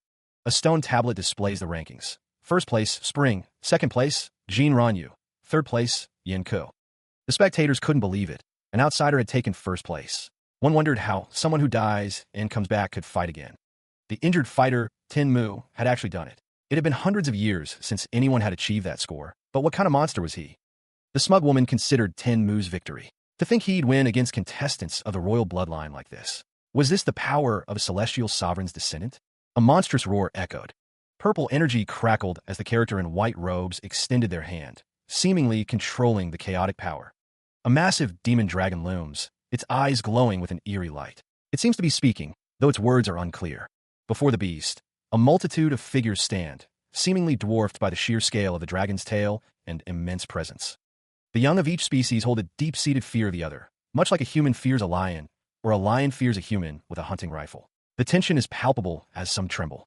A figure in white robes and a red cape stands defiantly before the gaping maw. He points forward, seemingly issuing a command. You must enter the mouth of the demon dragon. The man in white robes declares that the more dark-blood soul worms they slay, the better their score will be. His expression is resolute, despite the daunting task ahead. Panic erupts among the crowd. One cries out, exclaiming that this spiritual trial is inside a demon dragon's mouth, and that he is quitting. The situation seems dire. The text explains that dark-blood soul worms are parasites within the demon dragon. They can unleash a vicious, demonic wail that attacks the spirit directly, harming those with weak wills. Su Ping, undeterred by the danger, thinks to himself that it doesn't matter if others quit. He needs to get first place to obtain the best body-tempering materials and save Skelly. With a resounding whoosh, Su Ping launches himself forward, diving directly into the dragon's mouth, a golden aura surrounding him. Spectators express their disbelief at Su Ping's audacity. They believe the dragon's roar will shatter his mind, underestimating his resolve. Another observer notes that Su Ping's will is 100 times tougher than those sheltered flowers in their clan, wondering how he plans to get through this ordeal. Another competitor, now with golden wings, declares that first place is his, rushing forward with a whoosh sound effect, not wanting Su Ping to get ahead. He soared through the air, a leader among the winged warriors, their forms a blur against the sky. A monstrous, I watched them, a dragon's gaze filled with disdain. A pathetic little bug managed to sneak in. The dragon unleashed a deafening roar, a sound that promised destruction and chaos. The winged warriors were caught in the dragon's furious assault, energy blasts tearing through their ranks. One of the warriors was struck, the force of the blow sending tremors through his body. Another warrior succumbed to the dragon's onslaught, the demonic energy overwhelming his defenses. A warrior with glasses felt the demonic attacks, tearing him apart. These damn demonic attacks, they're so persistent. The warrior roared in defiance, a surge of golden energy erupting around him as he fought back. The golden aura intensified, enveloping the warrior in a protective shield of pure energy. Su Ping stood alongside another winged warrior, their expressions grim as they faced the ongoing onslaught. The winged warrior was struck by multiple attacks. Su Ping overheard. Jinran, you learned how to use an aura domain too? That's the ability to manifest one's own willpower and presence transformed into a physical force, using your aura to crush your opponent, to obliterate all living things. He is enveloped by an incredibly profound skill, its power undeniably terrifying. The blonde-haired man faces the incoming demonic attacks head-on, seemingly unconcerned about dying a few more times. The demonic dragons strike, their purple energy impacting the blonde-haired man. The blonde-haired man grunts, feeling the force of the attack. The blonde-haired man's expression hardens, as he and Skelly have seen their share of bloodbaths. Meanwhile, Su Ping and a skeleton stand before a towering figure, the scale of the battle growing ever larger. The blonde-haired man, surrounded by the demonic dragons, questions if this is enough to stop him. The winged figures observe, noting that he can withstand the demon dragon's pressure without an aura domain. The demonic dragon roars, its power immense. The blonde-haired man declares that he may not know what an aura domain is, but he has his own way of doing things. A divine demonic fist materializes, radiating golden light. The divine demonic fist strikes, impacting one of the purple dragon heads with a resounding bang. The dragon's eye reflects a surge of power, sensing an immense aura nearby. Amidst the golden light, he expresses his annoyance, narrowly avoiding a fatal blow. The dragon is observed, his lineage and hidden abilities becoming a topic of discussion. The figures in white robes remark on the human's aura, noting its size and maturity. The figure in white robe smiles, unsurprised by the protagonist's capabilities. The dragon acknowledges the aura domain, revealing he has a special plan in mind. The dragon affectionately nuzzles Su Ping, a strange tenderness in the air. The dragon's mouth opens wide, as the killing intent vanishes without a trace. The figure in white robes expresses frustration, realizing he has been outmaneuvered. Inside the dragon's mouth, Su Ping prepares to fight, determined to eliminate the soul worms. A figure plummets into the depths, their golden hair trailing behind them.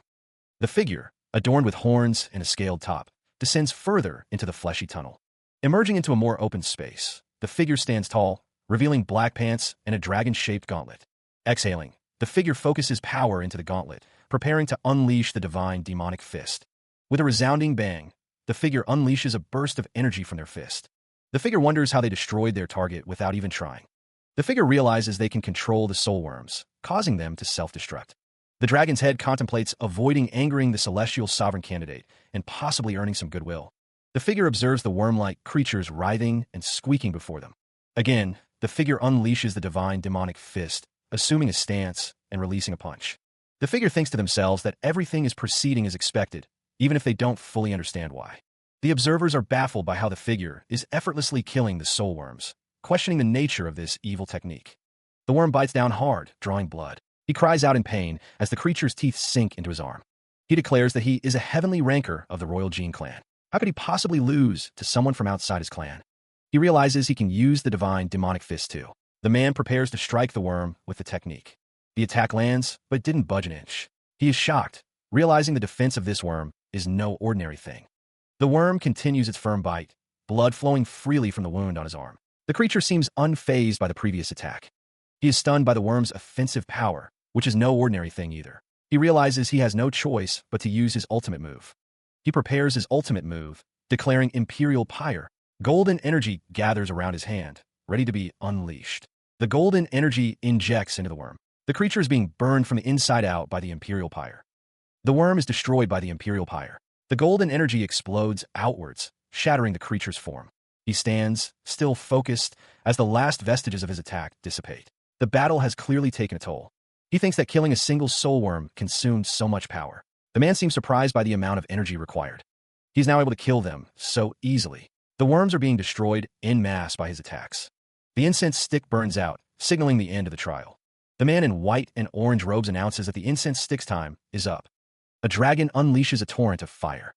The group of people are covered in wounds. The man in white and orange robes announces that the Divine Soul trial has ended and the results are now being announced. The results are displayed, revealing that Spring is in first place with 128 Dark Blood Soul Worms. Jin Ranyu is in second place with 27, and Yin Shi is in third place with 24. The group expresses shock at the gap between first and second place, and disbelief that an outsider is winning first place 2 times in a row. The man in white and orange robes holds a cage with a dragon inside, who is covered in wounds. The man in white and orange robes absorbs the dragon. The man in white and orange robes threatens to smash every single egg in their nests if they release the dragon again. The group of people are standing in a rain, with thunder rumbling in the background. The man in white and orange robes announces that the third trial is the comprehension trial. Far below, a multitude of figures gathered in a circle, dwarfed by the towering structures surrounding them. The man with blonde hair and glasses explained the rules. Stimulating 3 patterns on the stone tablet would be considered pass. The man with the scaly chess piece added that the more patterns stimulated, the higher the evaluation would be. A stone tablet looms, awaiting the touch of those who would test their Tao. A voice commands 10 people to step forward. The figures approach the tablet, ready to test their skills. Another figure stands before a wall etched with strange, circular patterns. With a shout, the figure with orange hair unleashes a torrent of energy towards the stone, hoping to trigger the Tao inscriptions. More figures unleash their energy, each hoping to pass the test. The air crackles with power as they strive to activate the ancient inscriptions. The results are displayed on the wall. Some succeed in lighting up enough Tao inscriptions to pass, while others fail to meet the required threshold.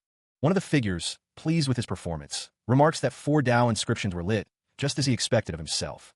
The Tao of Flame is described as the Golden Crow's innate talent, making their Tao inscriptions incredibly powerful. The usual number mastered by the young Golden Crows is around 4. The second-to-last group prepares to step forward, ready to test their own abilities against the ancient stone tablet. The figures approach, their expressions a mix of determination and anticipation as they prepare to channel their energy. With a mighty cry, one of the figures unleashes a massive burst of energy, the air crackling around them with raw power. The unleashed energy erupts in a violent explosion, the force of which sends debris flying in all directions. A swirling vortex of fiery energy descends, poised to test the aspirants below. The stone tablet glows as 10 Tao inscriptions light up, marking a successful attempt. Jin Ranyu boasts that lighting up 10 Tao inscriptions was too easy for him. He wonders how Yin Ji and the human will perform. The figure with red hair scoffs, unimpressed. He believes the previous attempt was nothing special. The stone tablet rumbles as more inscriptions prepare to light up, signaling another attempt. The figure with red hair stands before the tablet, ready to unleash his power and light up the Tao inscriptions. Jin Ranyu screams in frustration, realizing he only comprehended the way of the lightning. A system message appears, explaining that skills are the vessels of the Tao, implying that Jin Ranyu's skills should be enough to pass the test. Jin Ranyu stands with the final group, a look of determination on his face despite his earlier struggles. Jin Ranyu inhales deeply, placing his hand on the stone tablet, preparing to focus his energy. He touches the tablet, and a single blue line lights up, a small victory in his arduous trial. Jin Ranyu acknowledges that this is only the first one, with only strength and speed buffs left to master. He unleashes a roar, energy crackling around his hands as he prepares to activate more inscriptions. With a boom, beams of energy shoot from Jin Ranyu's hands, striking the grid-like structure before him. The figure in white robes watches, unimpressed. He remarks on how frail and weak the Tao inscriptions appear. The figure in white robes continues, stating that even though the inscriptions are frail, they still meet the minimum threshold. The figure in white robes questions whether the heir of the human celestial sovereign has shown all of his skills. Jin Ranyu, face set with determination, declares that he is not done yet. He thinks to himself that he must surpass Yin Ji's 12 inscriptions to get first place, and that he needs better body tempering materials to save Skelly. Jin Ranyu fuses with the godly evolution Dragonhound, preparing to use more skills, wondering if they'll be able to form Tao inscriptions. Energy surges towards the grid, the inscriptions beginning to glow with vibrant colors. The energy continues to flow, strengthening the connections within the grid. The figures in white robes react in surprise, exclaiming that he added another 5 inscriptions. He clenches his fist, a confident smirk playing on his lips. Although not all skills lit up the Dao inscriptions, some succeeded. Su Ping, surrounded by crackling blue energy, cancels the fusion. He declares that it's the Purgatory Crimson Dragon's turn.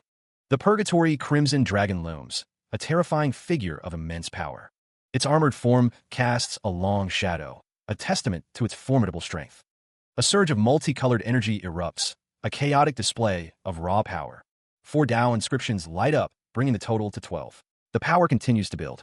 One of the observers notes that Su Ping's expression suggests the situation is more complex than it appears. He wonders what skill he hasn't used yet. The observers speculate on what Su Ping is planning. Has he reached his limit, or does he have another skill hidden up his sleeve? He inhales deeply, preparing himself for what comes next. That stance. What does Su Ping intend to do? A new power is brewing. Could it be? A skull with glowing pink eyes appears, accompanied by a resounding clang. Su Ping stands ready, a sword held firmly in his grasp. Is this the Dao of the sword? Since the companion beast fusion skills can awaken the Dao patterns, he prepares to use the skill he learned from Skelly. A skeletal figure appears, wreathed in crimson energy, as the skill takes form. The protagonist thinks this should also do the trick as he activates the Astral Incarnation Blade. The Astral Incarnation Blade skill manifests, a web of crimson energy blades forming around him. Blade Dao. 1 Dao pattern has lit up. Apart from the lightning Dao, all he had were just trivial side Daos. A total of 13 Dao patterns have now been activated, a significant achievement. He exhales, a satisfied smile spreading across his face. 13. He did it. Yanxi thought he would reclaim first place thanks to the Dao test, but it turns out he's still behind him. Spring says that apart from the lightning Dao, all he had were just trivial side Daos. She never expected he had mastered such a great and profound Dao. Announcing the results. First place, Spring, 13 Dao patterns. Second place, Yanxi, 12 Dao patterns. Third place, Jin Ranming, 10 Dao patterns. As expected of the human heavenly master's descendant, he cautions to reach the godly tier. What? 13 Dao patterns. That outsider won first place again. If this outsider also tops the comprehensive test, then the reputation of our Golden Crow clan will be completely lost. An elder, adorned in ceremonial robes, gestures towards the heavens. He announces that someone is next. A column of pure energy pierces the sky, crackling with immense power as it descends. The energy column shatters the air. It is revealed to be the comprehensive combat test. The elder addresses the participants, his voice booming with authority. He tells them to enter. Spring, the winged figure, affirms the elder's words with a resounding yes. The energy dissipates, revealing Su Ping, who seems ready to continue the trials. The elder figure places a hand on Su Ping's shoulder, telling the descendant of the human heavenly master to hold on. The elder states that Su Ping doesn't need to participate in the following tests. Su Ping, however, insists that he can still fight. Spring explains that this final battle is special for the Golden Crow clan, and participating would subject him to a group attack. Su Ping acknowledges the elder's kindness, considering the power of the Golden Crow clan and the hidden trump cards of the heavenly rankers. Su Ping agrees to follow the great elder's arrangements, though he still wonders about something. Spring mentions the body refining materials the first place winner will receive, according to the rules of the Golden Crow clan. Rumbling energy gathers, a sign of the test's power. The great elder holds aloft a single drop, declaring it heaven's blood. Su Ping stands before the great elder, floating flames dancing above him. Even heaven can be slaughtered? Su Ping wonders if the great elder is really willing to give it to him. He clasps his hands, anticipating the effects of the heaven's blood. The great elder explains that since Su Ping is training in their clan's technique, he is considered a bearer of their clan's bloodline. The narrator explains that this heaven's blood can awaken the latent abilities in his body, and if he possesses the qualifications for a divine body, it can be awakened as well. The drop sinks in, crackling and scorching as it takes effect. Su Ping cries out as he is engulfed in flames. The flames crackle and blaze intensely. Su Ping is struck by a beam of energy, the force of which sends him crashing to the ground. The great elder is surprised that it awakened a divine body from the sorcerer clan. He wondered about the clan, questioning its exact origin as power crackled around him. The first beings to be born were shrouded in mystery, their forms indistinct in the swirling energy. A voice echoed, declaring that they were called the sorcerers, their name resonating with ancient power.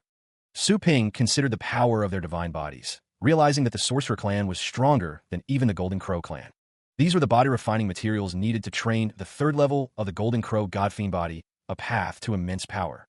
The long-haired figure in white robes declared that, based on his performance in the test, these materials would be granted to him.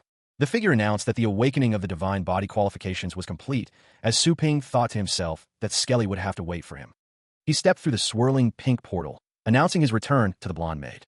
Su Ping was surrounded by a golden aura, his trench coat billowing around him. The blonde maid observed that his external appearance had become more solid and powerful, as if he had broken through a major realm. A voice mused that something more concerning was inside him, a power from a higher dimension that not even a goddess could fully probe, as the scene showed Dark Claw Bay City. Su Ping stood before the Han Group building, confirming that this was the address the legendary Li Yuanfeng had left for him. Someone wondered why the group's name was Han and not Li. A woman named Spring stated she had an appointment with the legendary Li Yuanfeng, asking the receptionist to inform him. The receptionist apologized, stating that they didn't have anyone by that name. Meanwhile, a man with silver hair questioned if he didn't, as he sat in a chair while another man kneeled before him. Water splashed onto the man's shoe. Han Jin-song yelled at the kneeling man, furious that he dared to stain his shoes when he was ordered to polish them. A foot stomped down on the kneeling man's hand, a sickening crack echoing. He threatened to shatter the kneeling man's hand if he didn't comply, his voice dripping with malice. The servant trembled, fearing the young master's wrath. Observing the scene from afar, a woman questioned the man's tyrannical actions. She realized he was the young master of the Han family. The man in the black coat declared, "Young Master Han, I am Spring from Longjiang Bay City. I have an appointment with someone in the Li family's residence."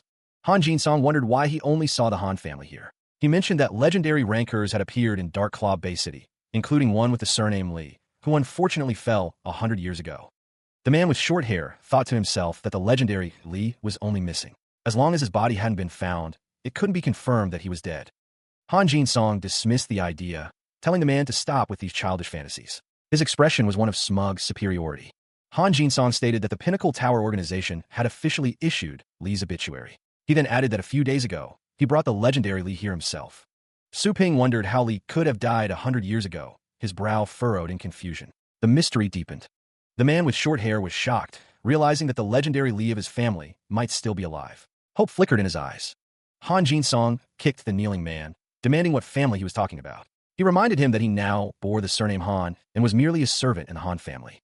The man with short hair blocked an attack with a golden shield, the light reflecting in his determined eyes. He was ready to fight.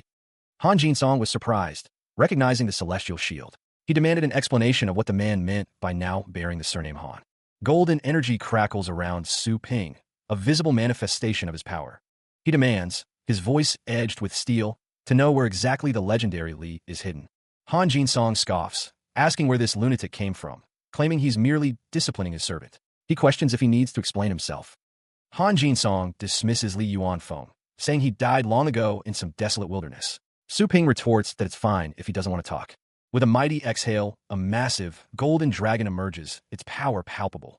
Su Ping declares that even if he has to turn this place upside down, he will find him. Han Jin-song stands by another man, watching. Han Jin-song demands to know what he wants to do, warning him that this is the Han family's territory and not to cross the line. Leaping onto the back of the godly evolution dragon hound, Su Ping prepares to search. The beast lowers its head, scenting the air. Su Ping and the other man remain on the dragon hound's back as it continues to sniff, its glowing eyes focused. The dragon hound begins its 100-mile soul search, its powerful legs carrying it forward. Buildings crumble as the dragon hound crashes through the city, its single-minded focus unwavering. With a deafening crash, the dragon hound dashes through another building, leaving a trail of destruction in its wake. The golden dragon hound barrels forward, its massive form crashing through the building's supports. Inside a room with a large vault door, he pauses, asking if someone is present.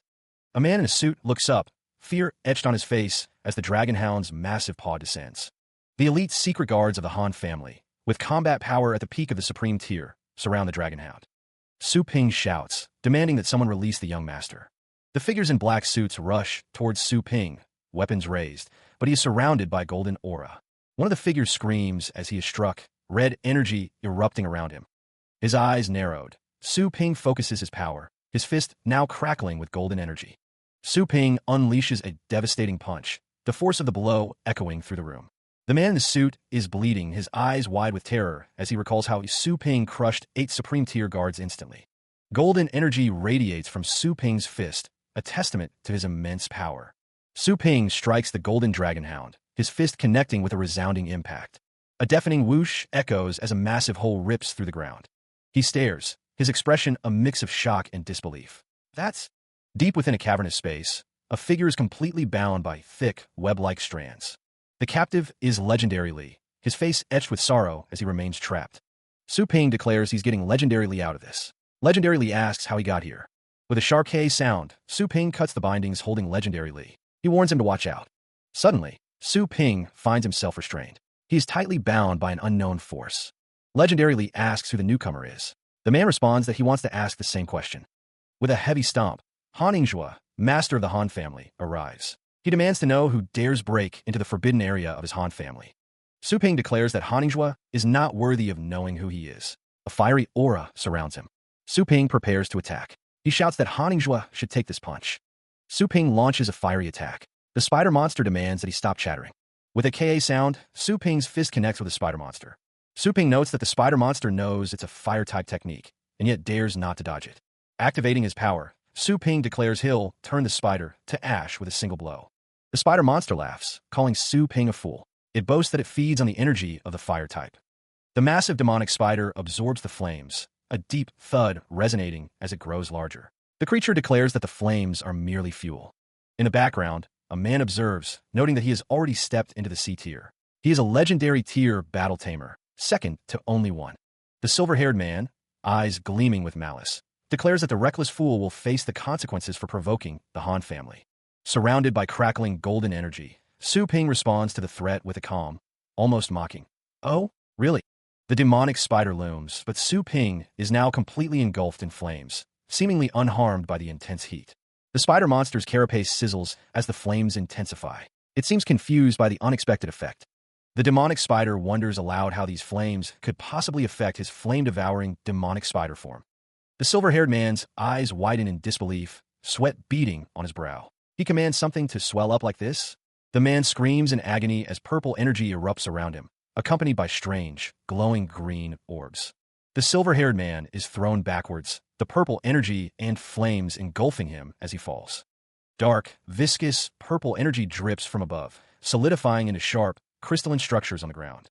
The silver-haired man spits a mouthful of blood onto the ground, the attack clearly having taken a heavy toll. He wonders what those flames were, and how they could overwhelm his flame-devouring demonic spider. The younger man stands by as Legendary Lee recalls the Golden Crow and its primordial flames. A barren landscape stretches out, marked by strange, swirling patterns on the ground. Legendary Lee reflects on how he never expected the master of the Han family to set an ambush for him.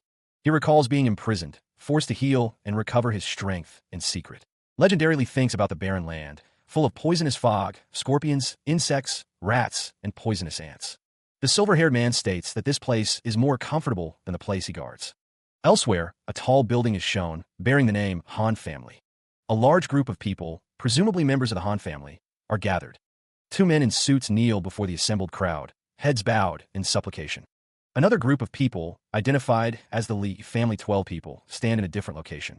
Legendary Lee looks up, a question forming in his mind as he observes the scene. He addresses the group before him, stating that they are the remaining descendants of the Lee family. Legendary Lee reflects on the past, remembering when the Lee family was once great and prosperous. He wonders how things have come to this. Ever since the Pinnacle Tower organization announced the ancestor's death, the Lee family lost its support, and the Han family seized their properties. Legendary Lee explains that most of the Lee family members were either killed, expelled, or assimilated by the Han family. A younger man kneels before Legendary Lee, stating he has failed to protect their heritage and asks the ancestor to punish him. Legendary Lee raises the kneeling man, reminding him that the Pinnacle Tower organization promised to protect his clan members, and that is why he fought bravely against the Beast Wave without worries. Legendary Lee's face is filled with anger as he remembers the past. He tells the kneeling man that he volunteered to answer the call of the Pinnacle Tower organization so that his clan members could live a stable life. But now all the years of fighting have become meaningless. Meanwhile, another man's face is filled with rage. He thinks that the organization has crossed all lines, and after the matter of the other shore is over, he must hold them accountable. Legendary Lee states that the matter of the Pinnacle Tower organization can be postponed for later, but today, the Han family must give him an explanation. A man responds that it's not really like that, and they have records left by their ancestors, and they are very clear. The man explains that it was not the Han family that annihilated the Lee family at that time, and they were just involved in the matter. He adds that even if it wasn't the Han family, another clan would have. He expresses his disappointment, noting they still show no remorse for their actions. The legendary figure is glowing with power, having reached the threshold of the legendary tier. Legendary Lee declares that he will settle these accounts with the Han family today. A powerful blow lands, the force of it sending members of the Han family flying. The Han family ancestor is on the ground, his astral power fading as he begs for mercy. One of the Han family members realizes that Legendary Lee suppressed their entire clan with a single palm strike. He begs Legendary Lee not to destroy his cultivation. Another Han family member reflects on how their father, once invincible, is now completely unable to resist. They are relieved that their lineage will not be cut off. Legendary Lee commands the Lee family to hear his orders, declaring that from today onwards, they will reclaim the surname Lee. The Han family members kneel before Legendary Lee, acknowledging him as their ancestor. Legendary Lee recalls how the Lee family submitted to the Han family in the past, but asserts that in the future, the Han family will submit to the Lee family in the same way. The Han family members are distraught, realizing they are all. Two men discuss the situation, one stating that he kept Legendary Lee's room untouched. Legendary Lee declines to see it, stating he and his brother have important matters to attend to. Legendary Lee is told that if the ancestor leaves, things will change again. He responds that he can go alone, and the other should rest. Su Ping declares his decision is final, as his comrades are still fighting. He states they will solve matters together and return together, opening a branch of the store in Darklaw Bay City to increase the Lee family strength. He warns that if anyone shows any sign of rebellion, they will be killed without mercy. A man asks Su Ping if he knows him. Su Ping asks if he's the owner of the Lil Rascal pet store, Spring. Legendary Lee thanks Su Ping, who responds that it is a simple matter not worth mentioning. Legendary Lee supports him. Legendary Lee thinks to himself that he was not mistaken in his judgment of him. A group of people swear to revive the Lee family until their deaths and will not fail the glory of their ancestors. A loud roar echoes. Legendary Lee tells Su Ping that his family affairs are over, and they should set off now to save Skelly. A dragon soars through a swirling vortex of purple energy, ascending higher. Su Ping stands alongside Legendary Lee on a rocky precipice. He declares his return to this cursed place. The words Ice Hell Realm appear as a dragon's head is shown in close-up. Su Ping, now next to the dragon, instructs it to search for Skelly's aura. With a mighty roar, the dragon transforms, unleashing the dragon form art. The golden dragon exhales, its breath misting in the frigid air. Su Ping urges the dragon forward, ready to advance into the unknown. The dragon soars through the snowy landscape, a small figure against the vast expanse. The dragon confronts two monstrous figures, their eyes glowing menacingly. Su Ping flies alongside the dragon, facing whatever obstacle lies ahead. A beam of light pierces the sky, an ominous sign of what's to come. With a resounding crash, a skeletal hand bursts through the icy surface. Legendary Lee observes the scene before him, clearly impressed. He thinks to himself that Brother Su's progress is truly astonishing.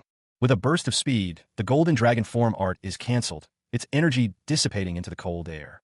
The massive golden paw rustles through the snow, searching for something hidden beneath the icy surface. Legendary Lee watches the dragon form intently. He asks, "Little one, what are you doing?" The golden dragon form unearths something from the snow. It appears to be skeletal remains. Su Ping stares intently at the skeletal palm. He realizes it's Skelly's palm and begins controlling it with star power. Another dragon soars through the sky, heading towards the massive golden dragon form. Legendary Lee watches as Su Ping holds a glowing orb in his hand, the energy humming with power.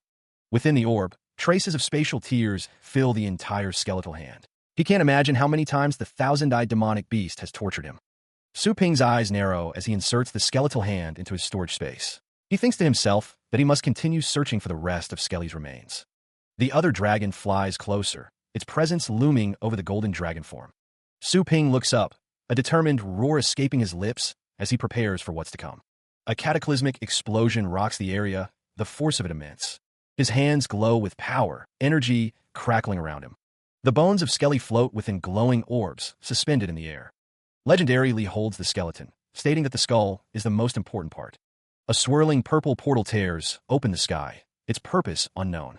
A winged demon emerges from the portal, crackling with energy, announcing that they haven't met in a long time.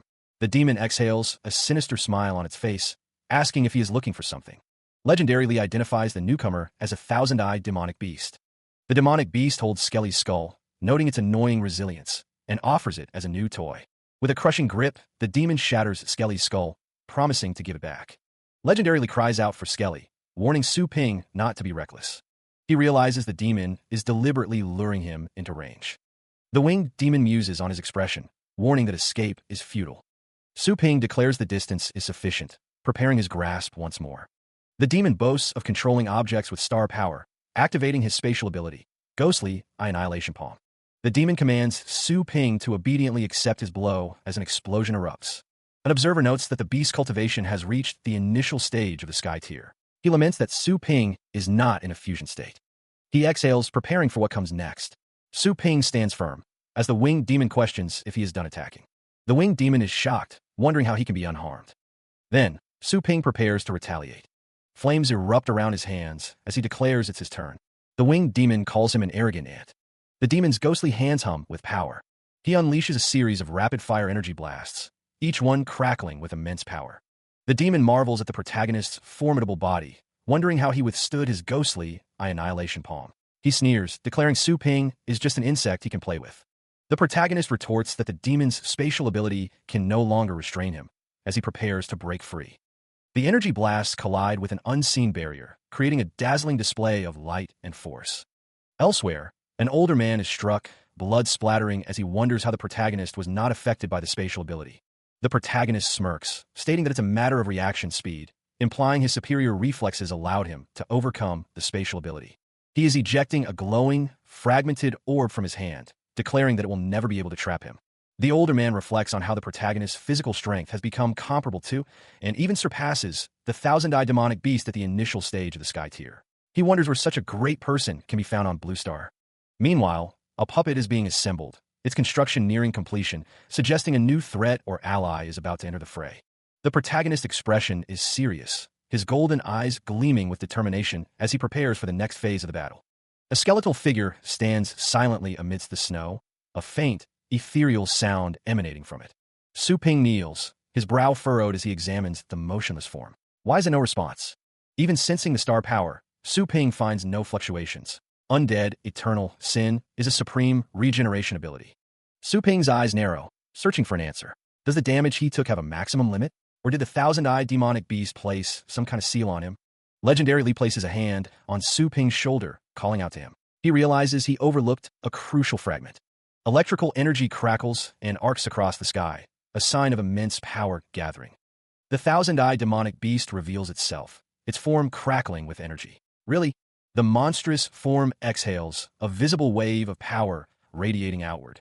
Legendary Lee stands beside Su Ping, concern etched on his face. He admits that he overlooked it, the thousand-eyed demonic beast. The thousand-eyed demonic beast looms large. How did it not die? Did it use its spatial ability to avoid its fatal weak point? Its size has multiplied several times. Su Ping kneels, gently placing his hand upon the skeleton's head, a gesture of profound respect and affection. His hand rests on the skull. He is my partner with whom I share life and death. A memory surfaces, showing Su Ping facing a skeleton with a gun. He stands firm, radiating power. I will never abandon him. A voice echoes, laced with amusement. Interesting, when you fall into my grasp. The dragon-like creature looms, its voice promising destruction. I will crush you inch by inch, and I will make you wish for death and not find it. The creature advances, its footsteps heavy and ominous. Elsewhere, Legendary Lee watches Su Ping, a concerned expression on his face. No, this sounds like... The skeleton's heart glows with a pulsating light. The heart continues to beat, resonating with power. The dragon-like creature seems surprised. What?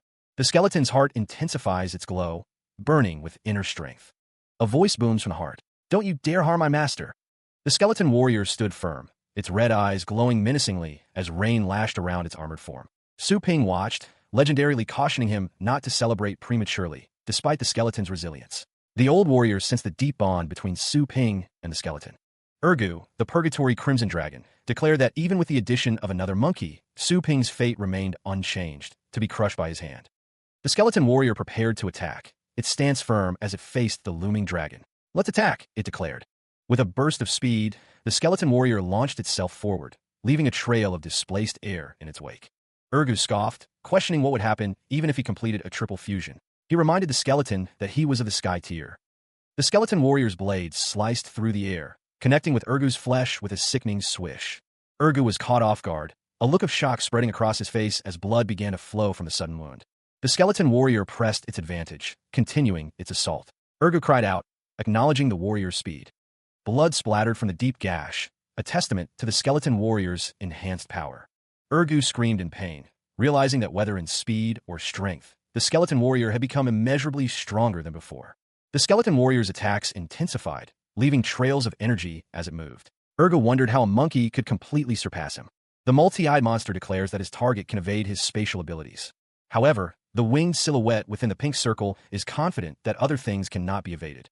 The armored figure, crackling with purple energy, is confronted. What is he planning to do? He continues his advance across the snowy mountain, a trail of golden energy in his wake. The man with long white hair realizes the gravity of the situation. Not good, he exclaims. Another man with long white hair announces that the 10 Directions Heaven Ceiling formation is collapsing. Someone urges Su Ping to stop him from breaking the formation, but the monster declares that it is too late. The monster reveals that the mechanism he set to break the formation has been activated, since he won't get that fruit. Meanwhile, in another location, one of the men in suits declares that they won't get it either, ordering the summit tower to be informed quickly. The planet Blue Star is shown, seemingly in peril. A city is ravaged by lava, indicating a catastrophic event. Elderby is shocked to learn of a huge change in the structure of Blue Star's crust, expecting it to multiply in size several times. He stood inside the summit tower, the situation appearing dire. The legendary figure wondered if that boy could be the cause, stating he couldn't be trusted. Elsewhere, an old man with long dark hair held a fan, his face etched with worry. He feared that humanity was about to face the most ferocious beast wave it had ever seen.